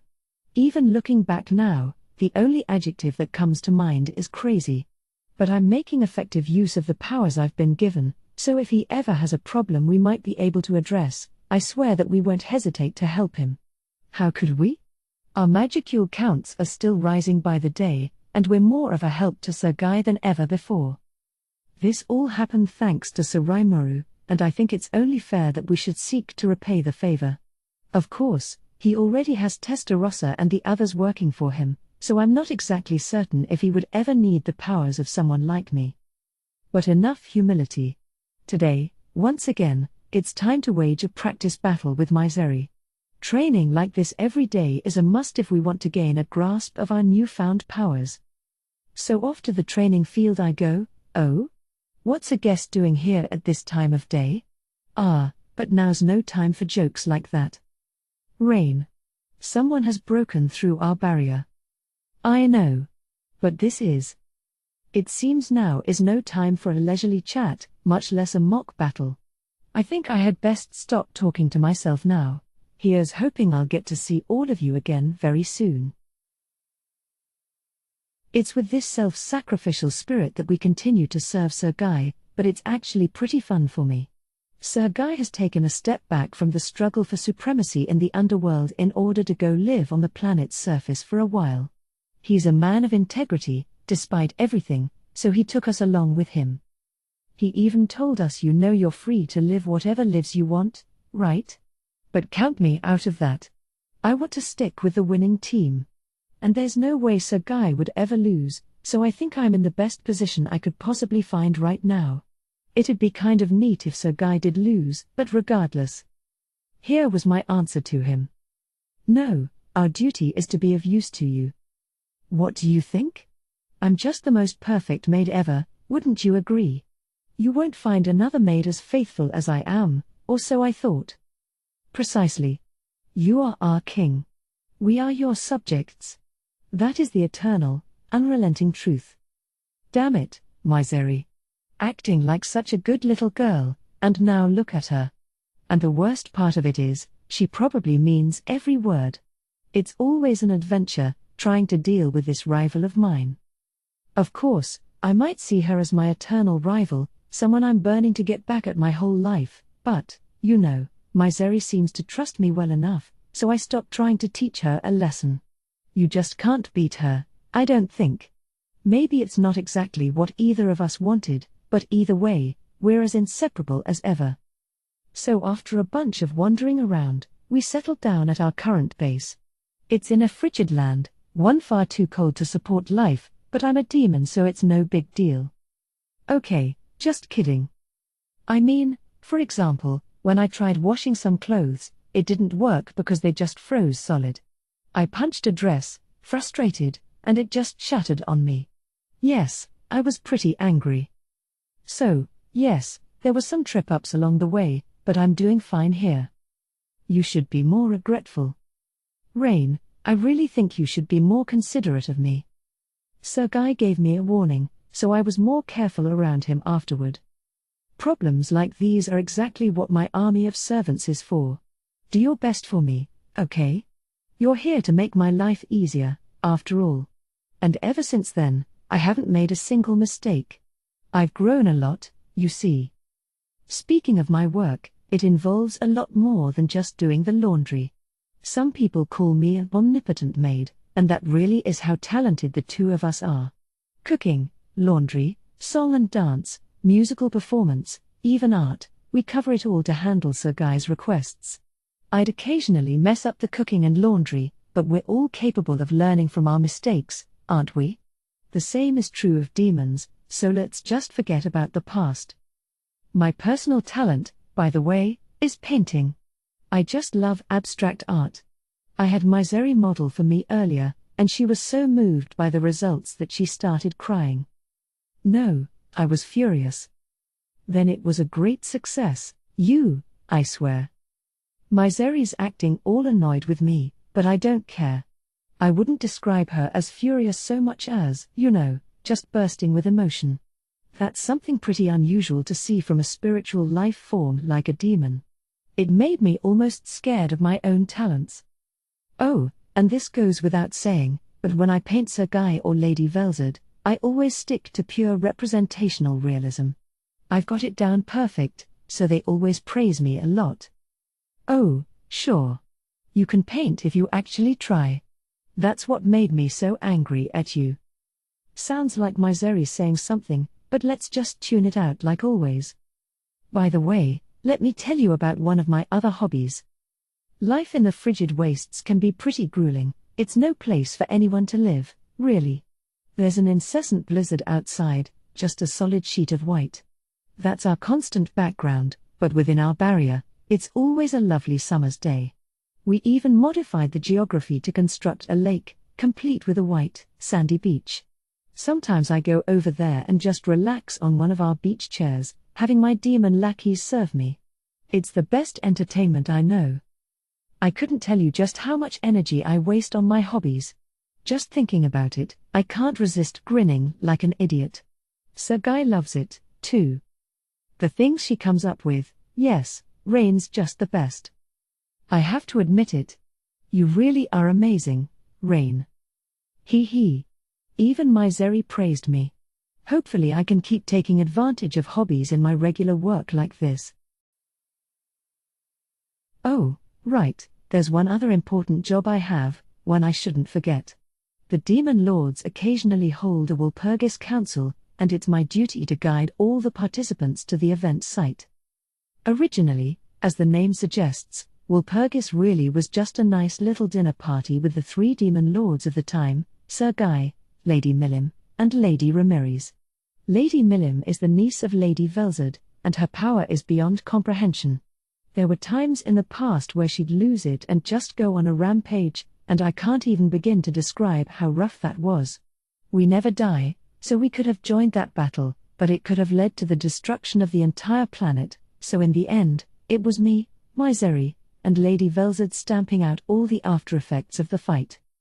If you think I'll do that again, you got another thing coming. If Lady Ramirez hadn't lent a hand, we might have been down for the count before things finally wrapped up. Sir Guy's a big fan of hers, and so are we. We respect Lady Millim, too, of course, so if these 3 demon lords were coming together for a little dinner, of course we were going to give our all to the menu for the occasion. But after a few incidents and events and so on, the Walpurgis Council started to take on a different significance. We simply had more demon lords running around, essentially. It was Sir Guy's job to ensure the human race didn't destroy itself, and he brought on a few more people to help with the workload.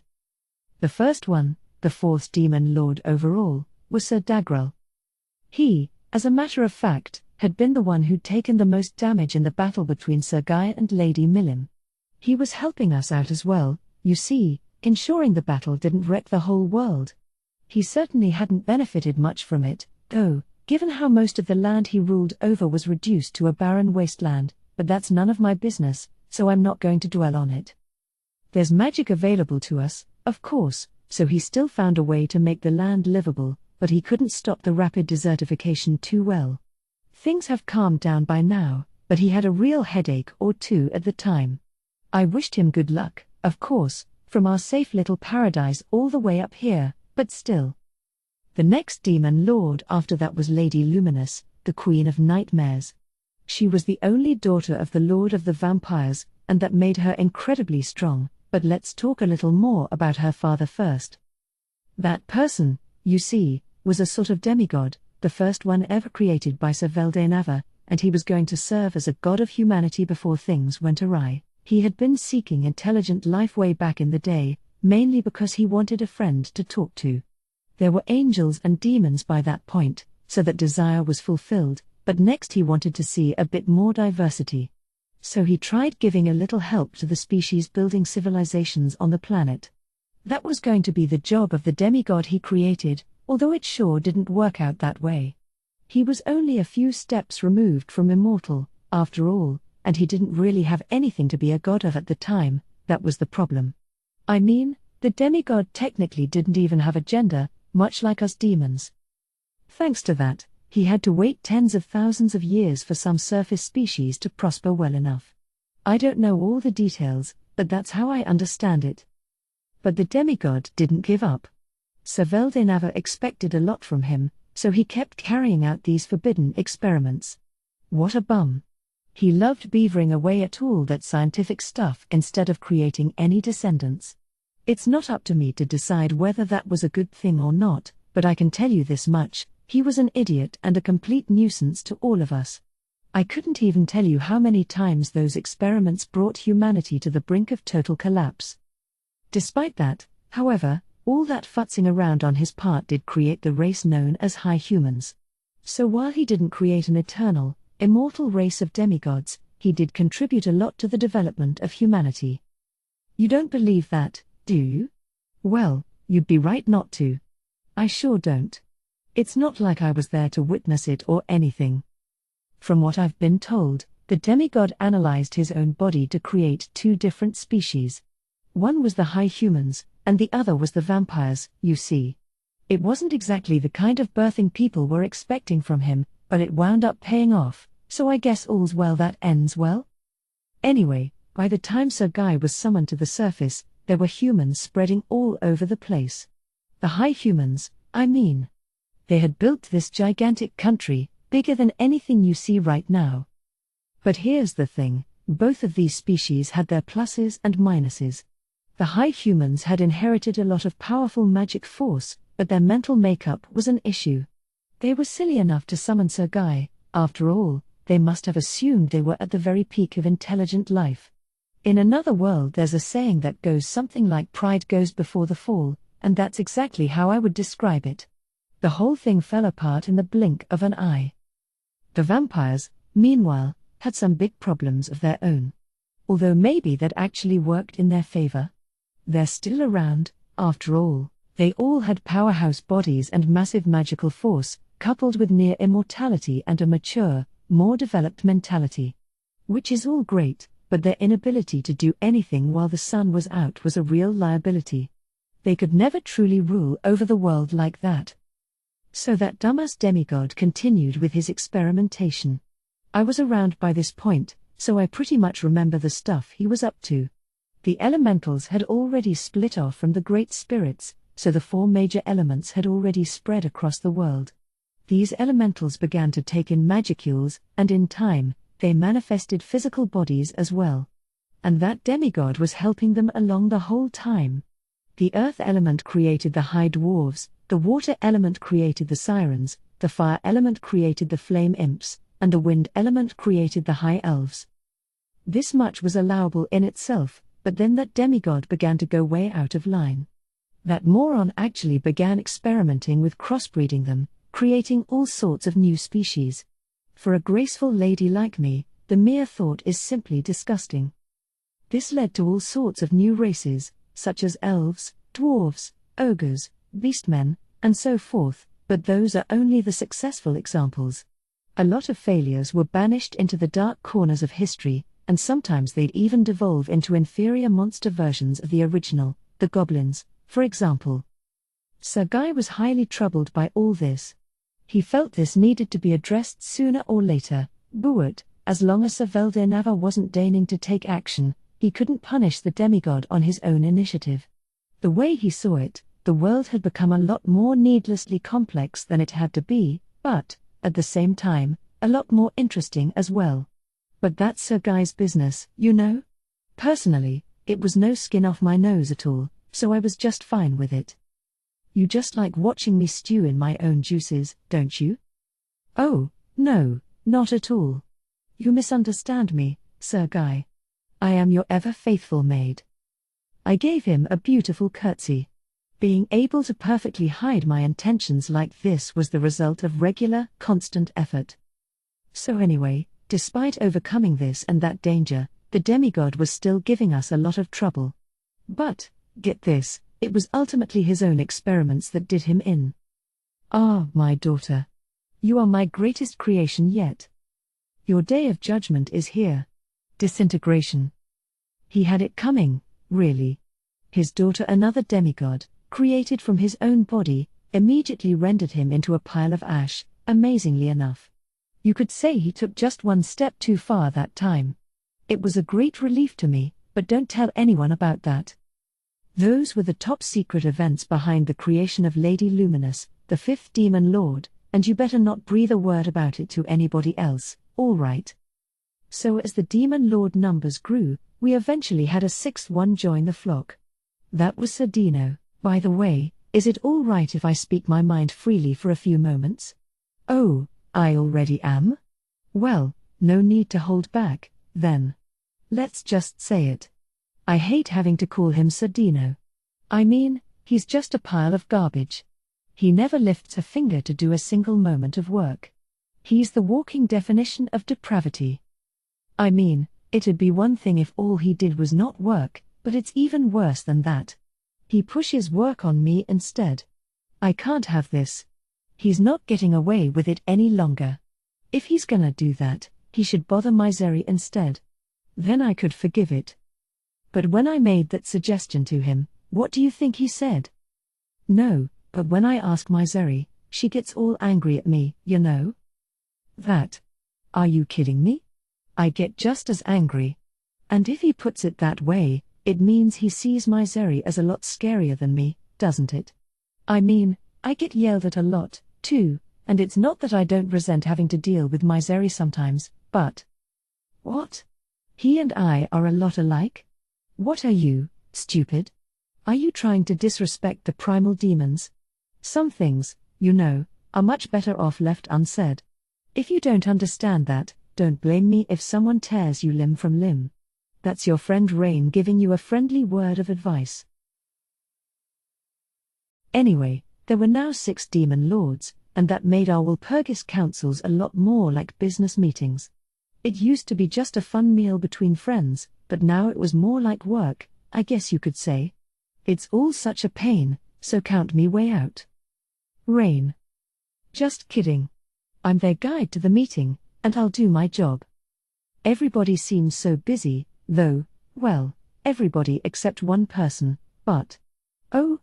It just occurred to me. We're all working on this like a full-time job, but it doesn't feel like our main job of managing humanity is getting any easier, does it?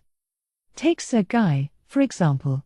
He's beyond busy, with Misery helping him out all the time outside Walpurgis meetings. I really need to give them all the support they need. When it comes to cooking and laundry, just leave it to me. Next, Lady Millim. She's surprisingly dedicated to her job. If a little squabble arises between 2 countries, she steps in and punishes both of them. If a powerful magic beast attacks an area, she'll go around helping people out. Sometimes her behavior isn't very demon lord-like, but it's all certainly in character for her. Lady Ramirez, meanwhile, is practically a shut-in by now. She never even ventures outside the labyrinth she created for herself. But that's fine.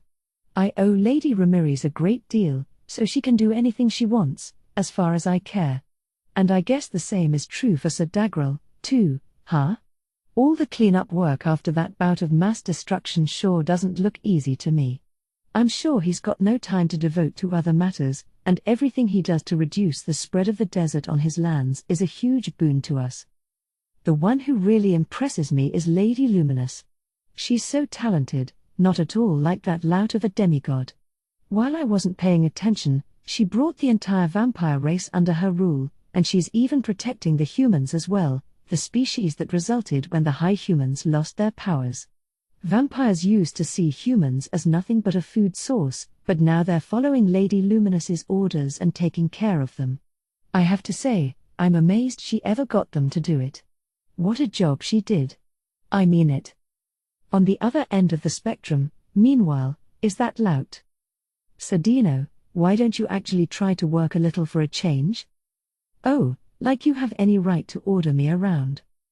It makes no sense. Could there be any worse of an insult than this? I really don't think so. I suppose Dino and I were just fated to be at each other's throats all the time. So given how things are, I wasn't sure that even 6 demon lords were enough for the workload. Thus, we began to send out feelers for some new personnel, but then Lady Luminous chose that moment to retire. I'm sure it's because the new person we found was too much of a dolt for her to abide by. He constantly treated Lady Luminous and Lady Ramirez like second-class citizens, occasionally flying into a rage to show off his powers to us, and I'm sure it stretched her patience to the limit. Lady Luminous looks like a beautiful young woman, after all, and it's easy for a lowlife like the new guy to mistake her beauty for weakness.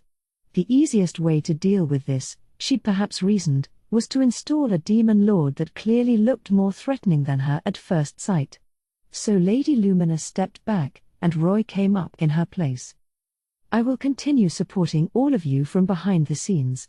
Roy will serve as demon lord to the public in my stead. Are there any objections to this? If Dino had said this, he'd have been derided as trying to goof off yet again. But Lady Luminous was a much more trusted contributor than that. The way things were going, everyone accepted the proposal at once. So began the start of a truly new era, a time when powerful magic-born began popping up all over the place and becoming demon lords.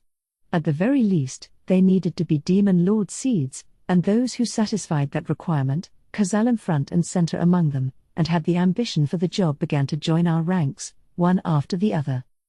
This marked another turning point for our Walpurgis councils. By this, I mean the nuances that still define it today. They're held if 3 members agree to it, and they're used for working out treaties and agreements between demon lords. It's also the place where members decide whether to accept a new demon lord or not. If you ask me, I think the councils are really going in the wrong direction, but Sir Guy's getting what he wants from them, so I have no complaints. If he's okay with it, then so am I, and that's how a new system began to be established. So I took care of matters in and around Sir Guy's life, occasionally serving as a guide for Walpurgis sessions. Demon lords would occasionally get added to or fall off the roster, and before I knew it, they came to be collectively called the 10 Great Demon Lords. That was around when that slime showed up, the Demon Lord Rimuru. The first time I saw him was at the Walpurgis convened by the Demon Lord Clayman. Ah, I do miss Clayman. I suppose I should praise his courage for having nominated himself as a demon lord despite being weaker than me. He was very good at the boring bureaucratic work of running a demon lord's domain, so he was actually quite helpful despite everything else about him. A real useful man, you could say, one who'd always accept an annoying job if you complimented him enough. Who knows where it began to fall apart, though? It was really a shame, the way he met his end, but I can't really say anything about it except that he chose to take on the wrong adversary. Myzeri was the one who picked up Sir Rimuru, but on her way back she told me, I'm not too sure Clayman has much longer to live. She wound up being right, too. I was appointed to serve as MC for the meeting, but the moment the topic veered towards Sir Rimuru, things sort of began to happen all by themselves. It was something of a thrill to watch unfold, but some aspects of it bothered me, too. Not about Sir Rimuru so much as with the guy's attendant. That wasn't part of Noir's family, was it? I think it was. I could sense his presence when I went to pick up Sir Rimuru, so there's not much room for doubt. Oh, no way. He's selfish to the point of insanity. Why would he ever bow down and serve someone else? Well, who can say? I have no idea what he might be thinking, and I don't really want to dwell on it, either. Good point. I think Myzeri had it on the money there. Noir, after all, was as fickle as he was selfish. He was just like me and Myzeri in that sense, but I'd rather not get involved with another person like that. I mean, he fought Sir Guy to a draw. A draw, all by himself, against someone Myzeri and I had ganged up on and lost spectacularly too. I've never fought him personally, but that fact alone gave me an aversion to him. Or maybe that's me trying to sugarcoat it. I don't have an aversion to him. Deep down, I know I can't beat him. I mean, I don't think either Sir Guy or Noir were seriously duking it out with each other. It had just been a fun little bit of jostling around from their perspectives, but I couldn't keep up with the blows they were exchanging. I've got my pride as a primal to consider, you know, so there's no way I'm ever going to admit it. It's just that, deep down, I really don't want to get in a disagreement with Noir anytime soon. This is awful. I'm going to be fighting Noir. Why is this happening to me? I know I've been a good girl. It's just strange. Did someone find out I've been stealing snacks from Myzeri? No, I blamed that on one of my archdemon underlings, so I'd imagine the heat is off me for that. I'm still wondering why, but maybe I should take a new perspective on this. I want this to seem like more of a great opportunity for me. I hate him, after all. He doesn't lead his own faction, he just does whatever he wants all by himself, and he loves getting in Sir Guy's way. He could manifest himself physically any time he wanted, but he has no interest in that, much to my annoyance. Along those lines, the fact that he's still an archdemon instead of bothering to evolve into anything better just drives me up the wall. It's like he's rejecting the whole system this thing runs on. There's no doubt in my mind that it's Noir egging on the 3 remaining colors to make this a 3-way deadlock. If he's a demon, he needs to follow the rules and pursue his evolution already. I really need to sit down and set things straight with him. He's strong, yes, but so am I. I don't think I could beat him, but never say never. A battle is all about having the right matchup in place. Noir doesn't know my powers, so I think he's letting his guard down. If I take advantage of that, I might just be able to beat him, for all we know. I'm quite good at keeping things positive. I had a plan of action, and my mind was in the right place, and that was how I felt as I set off for the battle. You know, I did feel this intense, murderous gaze upon me, but I was a little occupied at the time. But would you mind calling me Diablo, please, Blur? Oh, right, you've been given the name Rain, yes? Hearing that gladdened me a little. I always thought he never took an interest in anyone but himself, but there he was, actually remembering my name and everything. Hee. Maybe I should start giving him a little more credit. That's right. The name Rain was granted to me by the great Sir Guy, the rouge color of the primal demons. I'm not like you, named by some mongrel demon lord from parts unknown. Feeling a bit better now, I decided to goad him a bit. I called Sir Rimuru a mongrel, even.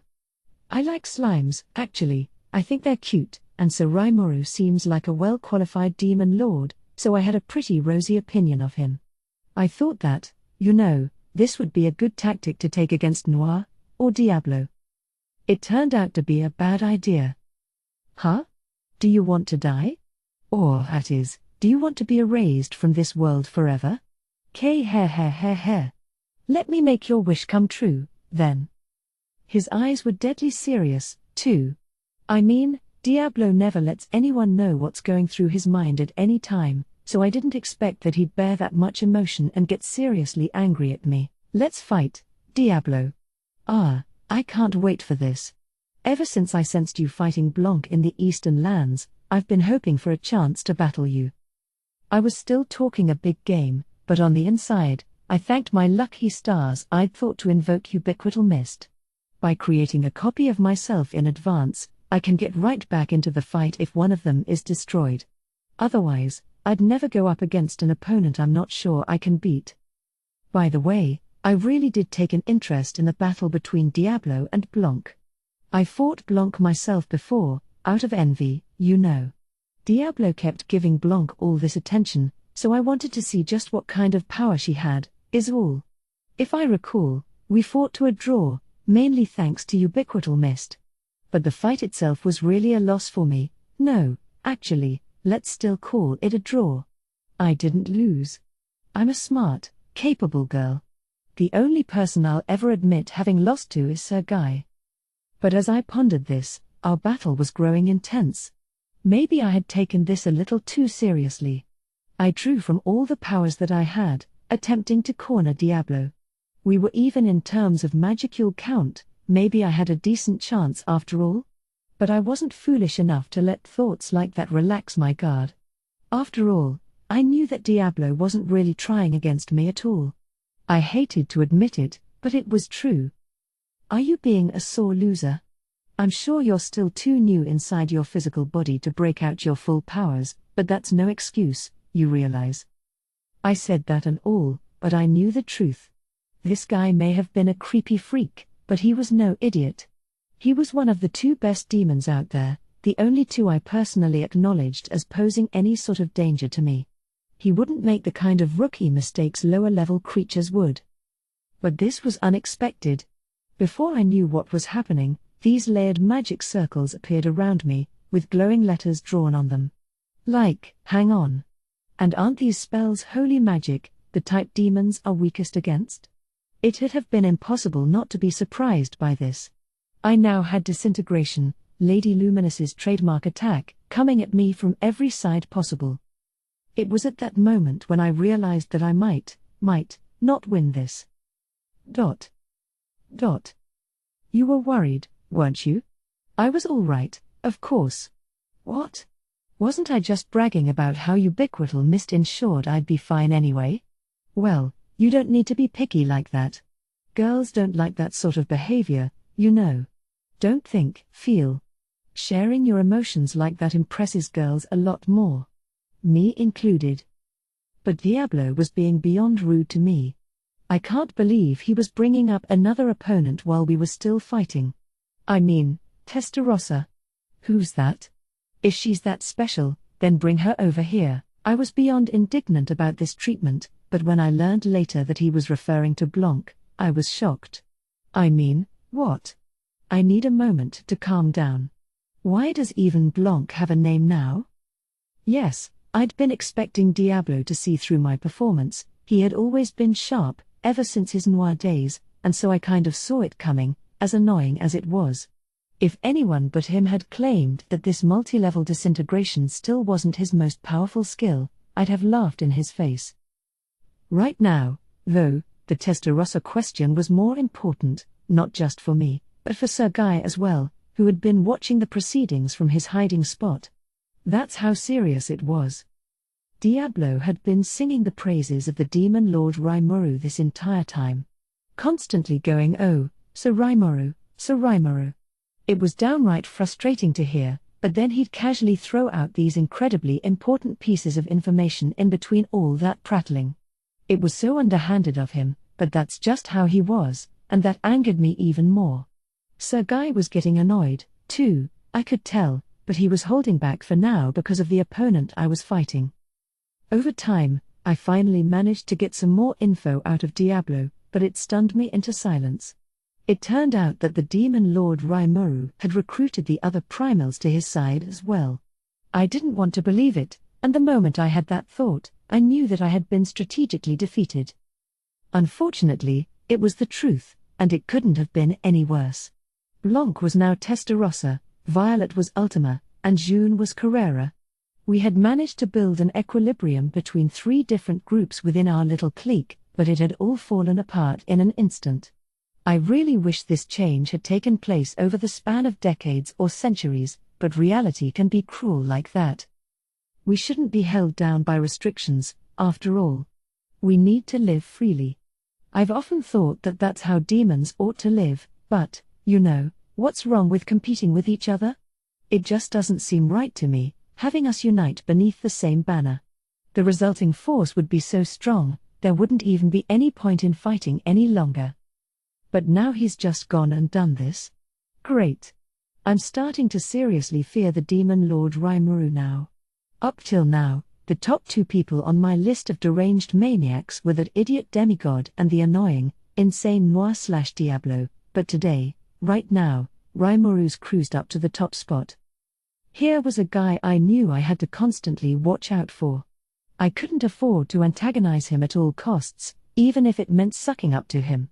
Unlike Sir Guy, I'm a good girl. I'd never think of making him angry. Instead, I'll follow the trend and sincerely call him Sir Rimuru. Yes.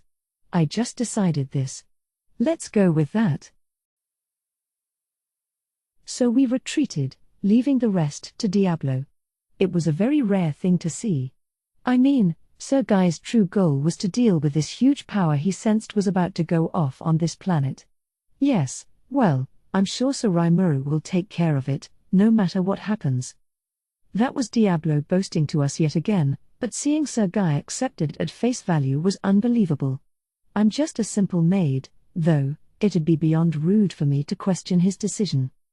So we let Sir Rimuru do whatever he wanted, and in the end, that wound up being the right choice to make, which was a relief. Sir Guy was so worried for Lady Luminous, after all. She ruled over the Western nations, which made work a lot easier for Sir Guy, so no wonder. I felt the same way, too. There was no way I could do her job. Regardless, everything seemed to have been resolved, So good for us. It was a shame that Misery had failed at her mission, but she'd been pitted against Blanc/Testarossa, so I couldn't really blame her. Was she strong? I didn't fight her, but she certainly seemed to be. At the very least, earning a name and body let her evolve into a demon peer. She's much stronger than your average demon lord. I'm sure. She was a handful even when I fought her, so if she'd evolved, it might just be too much for me to handle. She was never one to care very much about wins and losses anyway. As long as she got what she wanted out of it, she had no problems accepting a tactical defeat. Even if she lost, it never rattled her. She was third on my list of maniacs, although she had just been bumped down to fourth. Oh, but the demigod's long gone, isn't he? She's still third, then. Wow. Doesn't this mean that the top spots on my list are all on Sir Raimuru's side? Carrera's a menace, too, and Ultima can really trip you up if you approach her incorrectly. If he managed to tame all of them, I really have to respect that. Let's try not to pick a fight with Sir Raimuru, all right? I'm wondering where that thought came from, but I know what you mean, and I firmly agree. If anything, I wish that I'd given you that advice. Well, that's rude. I'm smart enough to mind my behavior around people like that. Are you?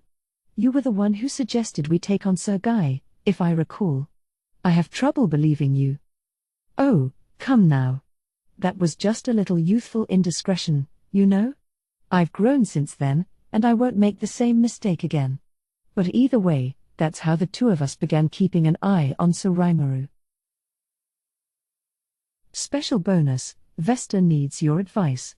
Originally written for a slime merchandise campaign run by Animate, an anime retail chain in Japan. My name is Vesta, and it was always my dream to conduct useful research for the world at large as I served the great heroic King Garzel. It didn't quite work out for me that way, but instead I became a minister in the armed nation of Dworgen, following in the footsteps of my father. Or that's who I used to be, I suppose. But thanks to my own foolish envy, I lost that position long ago. The Corps of Engineers I was assigned to at the time was working with elven technicians to develop a new kind of weapon. It was a top-secret magic armor soldier project, as we called it, and a man named Kaijin was chosen to lead it. He was a commoner whose family ran a blacksmith forge, but he had a broad range of knowledge, and the constant effort he put in won him the adulation of his staff. He tended to get hot-headed at times, but there was no denying his talents as a boss. But no matter how hard I tried, I just couldn't see eye to eye with him. Not because he was a commoner, mind you. Even at the time, his abilities were more than worthy enough for him to be called a master craftsman. And that's why I was so jealous of him. Kaijin had become well known through his family business alone, but he was also putting up serious research results. I, meanwhile, was a humble researcher, a one-trick pony by comparison. I came from nobility. My father was a marquis, and I was already destined for a ministerial position in time. While my father was still capable of reigning over his holdings, I would serve in the army and devote myself to research, but it was to be nothing more than a hobby for me. It was tremendously frustrating. I have no talent for politics. I don't have the cool-headedness of my father, and I certainly don't have the raw charisma of King Garzel. But even so, the staff at the Marquis's manor were all top talents, and I'd be guaranteed an environment where I could thrive in politics without really trying. What's more, some of them were in ministerial positions themselves. But things like government administration and policy were all decided by King Garzel and his cadre of elders. My seat would be for little more than show. I wouldn't be missed if I never attended a meeting, and no matter how hard I tried, I'd never actually help the king at all. I was sure at the time that I'd never be allowed to do anything substantial for my nation. That's why I was so opposed to Kaijin. He could serve our king even in his blacksmith role. I've got nothing but research talents, and it just seemed so unfair to me. Besides, I didn't have the time to leisurely devote myself to research. My father had fallen ill, his condition was only getting worse, and the day when I'd become head of our noble holding was near. I needed to put up serious results soon, or my life would end without King Garzel ever taking notice of me. The thought of that was too painful to bear. So I ignored Kaijin's opinion that we needed to keep the pace of our development slow and steady. I forcibly conducted an experiment that led to one of our spirit cores, the keys to our whole project, going out of control. The whole thing was a failure, and the entire project was shut down, never seeing the light of day.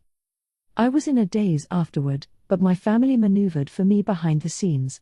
Somewhere along the line, Kaijin left the military, shouldering all responsibility for the incident. The next thing I knew, I was a minister. Now I wasn't even in a position where I could give an honest apology to anyone. I had grown blind to the fact that the only joy I found in life was when I got to harass Kaijin about something, a terribly boring way to live. Yeah, sorry about back then. Out of nowhere, something drove me to apologize to Kaijin. He shot me a funny look, like he didn't know what I was talking about. Sorry about what? Rimuru didn't give you the budget to increase production on those models, or? No, he's already given his approval for that. His Majesty cajoled some Jolmile into giving us all the funding that we need. Great. So why the apology? Oh, I'm talking about long ago. You know, pestering you, running you out of the military. Half of it wasn't me so much as my staff doing my bidding, but still. I know it's too late, but I realized that I never said sorry for any of it. Yeah, it sure is coming late. But didn't you apologize to me for that ages ago? Kaijin gave me a chuckle. I think I did once, not long after I came to this country. I'd meant every word of it, but still, I wanted to give him an official apology sometime. Every single day in this nation is a cavalcade of surprises. I know that sounds like nothing more than an excuse, but I wanted to get that off my chest before anything else. He's too busy to think about it right now, he tells me. King Gazelle could be a pretty capricious man, but Sir Rimuru is the most wildly free and uncontrolled person I've ever met. Just look at him, counting on me for such an important job. The first difficult job I had was educating the monsters. When he asked me to teach them the basics of reading, writing, and arithmetic, the, admittedly rude, first thought in my head was, is he nuts? By the way, the abacus he provided as a tool for teaching math turned out to be quite a useful device, enough that we adopted it in Dworgen.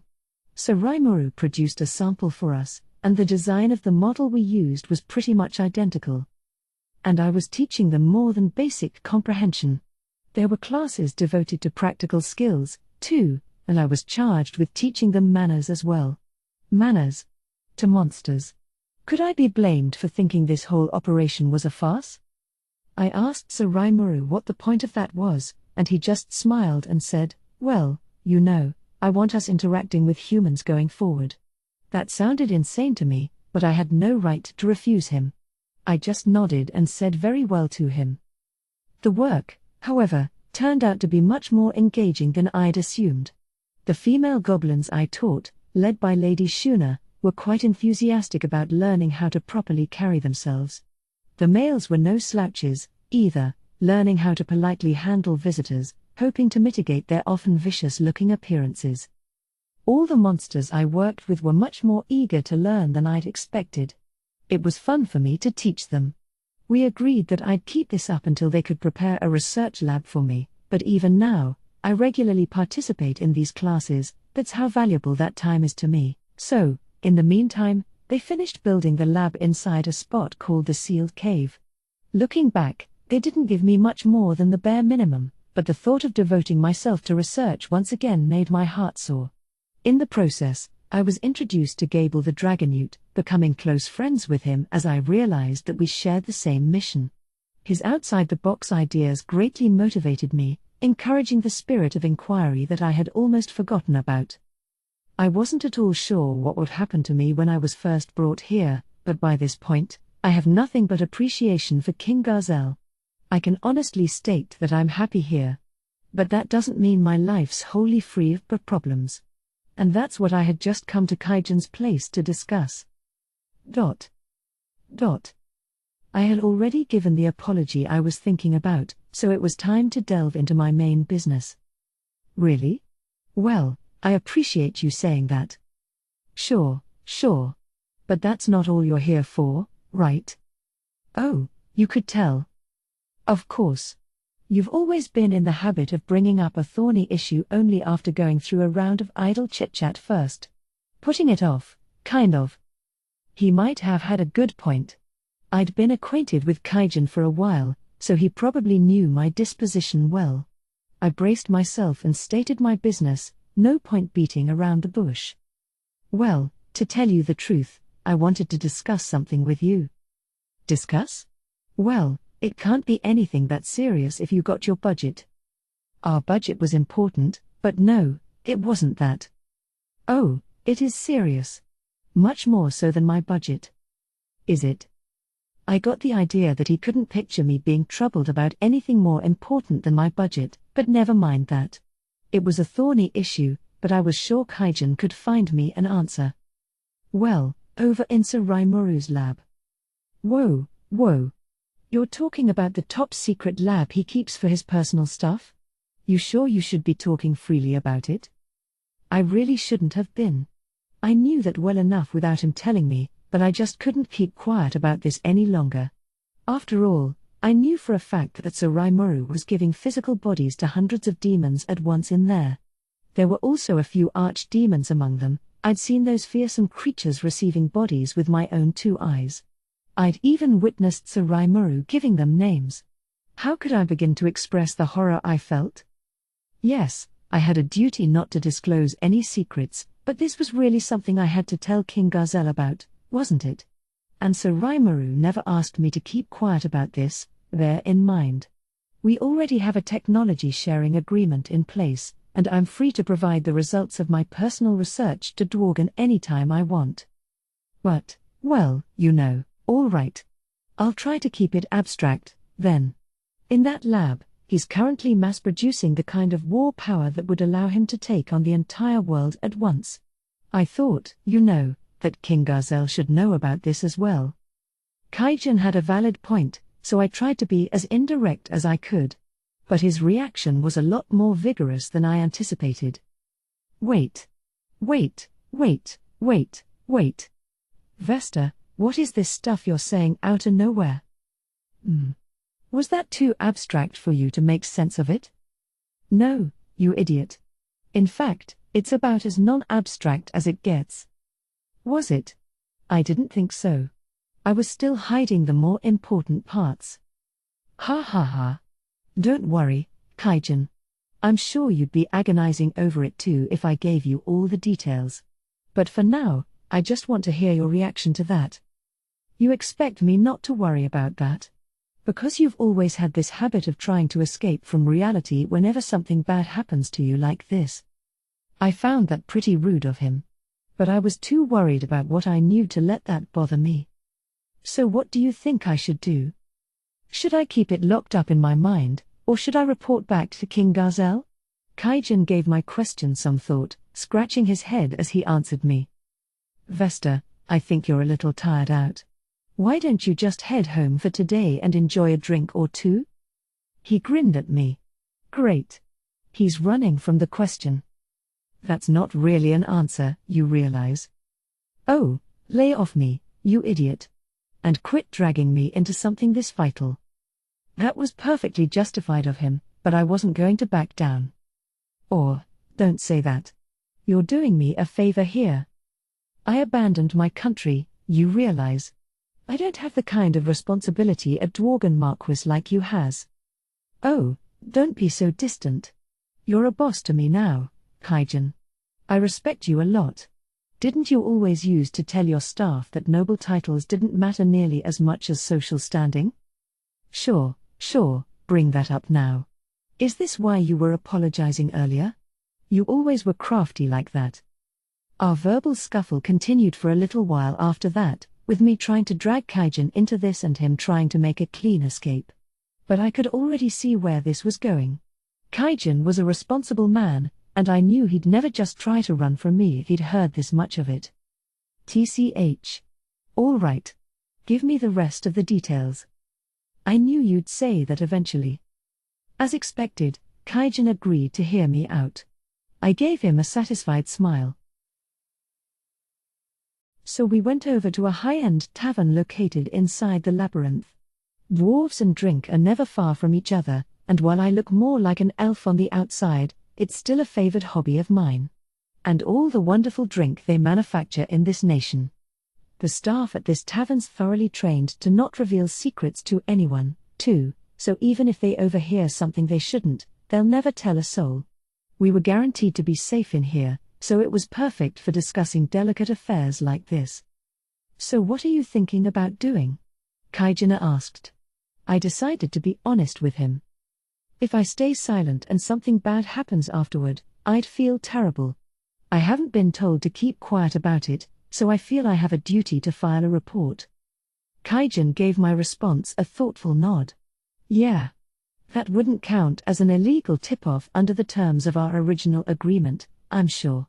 Besides, aren't you still officially a Marquis of Dworgen? I was. It was something even I forgot about on occasion, but my home nation had never stripped me of my noble title, and I'd never voluntarily given it up.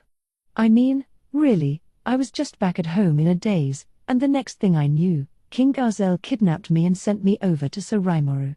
There hadn't been any time at all back then to work out what my position in Dworgen would be. The nobility in the Dwarven Kingdom do not own their domains. All land is technically owned by the king, and we pay rent to the government to gain the right to oversee it. The definition of domain is likely quite different from other nations as well. Dworgen has only 3 large cities, located in the central, east, and west sides of the nation. Beyond that, you had the manors that line the bases of our mountains and the living spaces built into the mines excavated within natural caves. These living spaces, divided into wards, are what the nobility manage. We were overseeing family registers, to borrow a phrase from Saraimoru. That means we look after the residents of the ward that we run, accept the taxes they pay us, and carry out our other duties as nobility. The number of families we oversee depends on our noble title, but as a Marquis, I actually made quite an income. After committing as bad a blunder as I did, costing me the confidence of King Garzel, I was sure that my title would be seized as well. But I was still being treated as a Marquis to this day, and that meant my yearly tax revenue was still streaming in. The talented stewards that supported our family were taking care of all that business for me, even now. My family was still receiving their payments, and since I hadn't been officially exiled from my homeland, I was actually free to go back and live there whenever I wanted. I didn't want to do that, of course, and I didn't plan to. Living here was just too much fun by comparison. My personal servants had also joined me here, and I was enjoying a more luxurious lifestyle in Tempest than I had over there. The food's great, the drinking scene is spectacular, and I can do all the research work I want.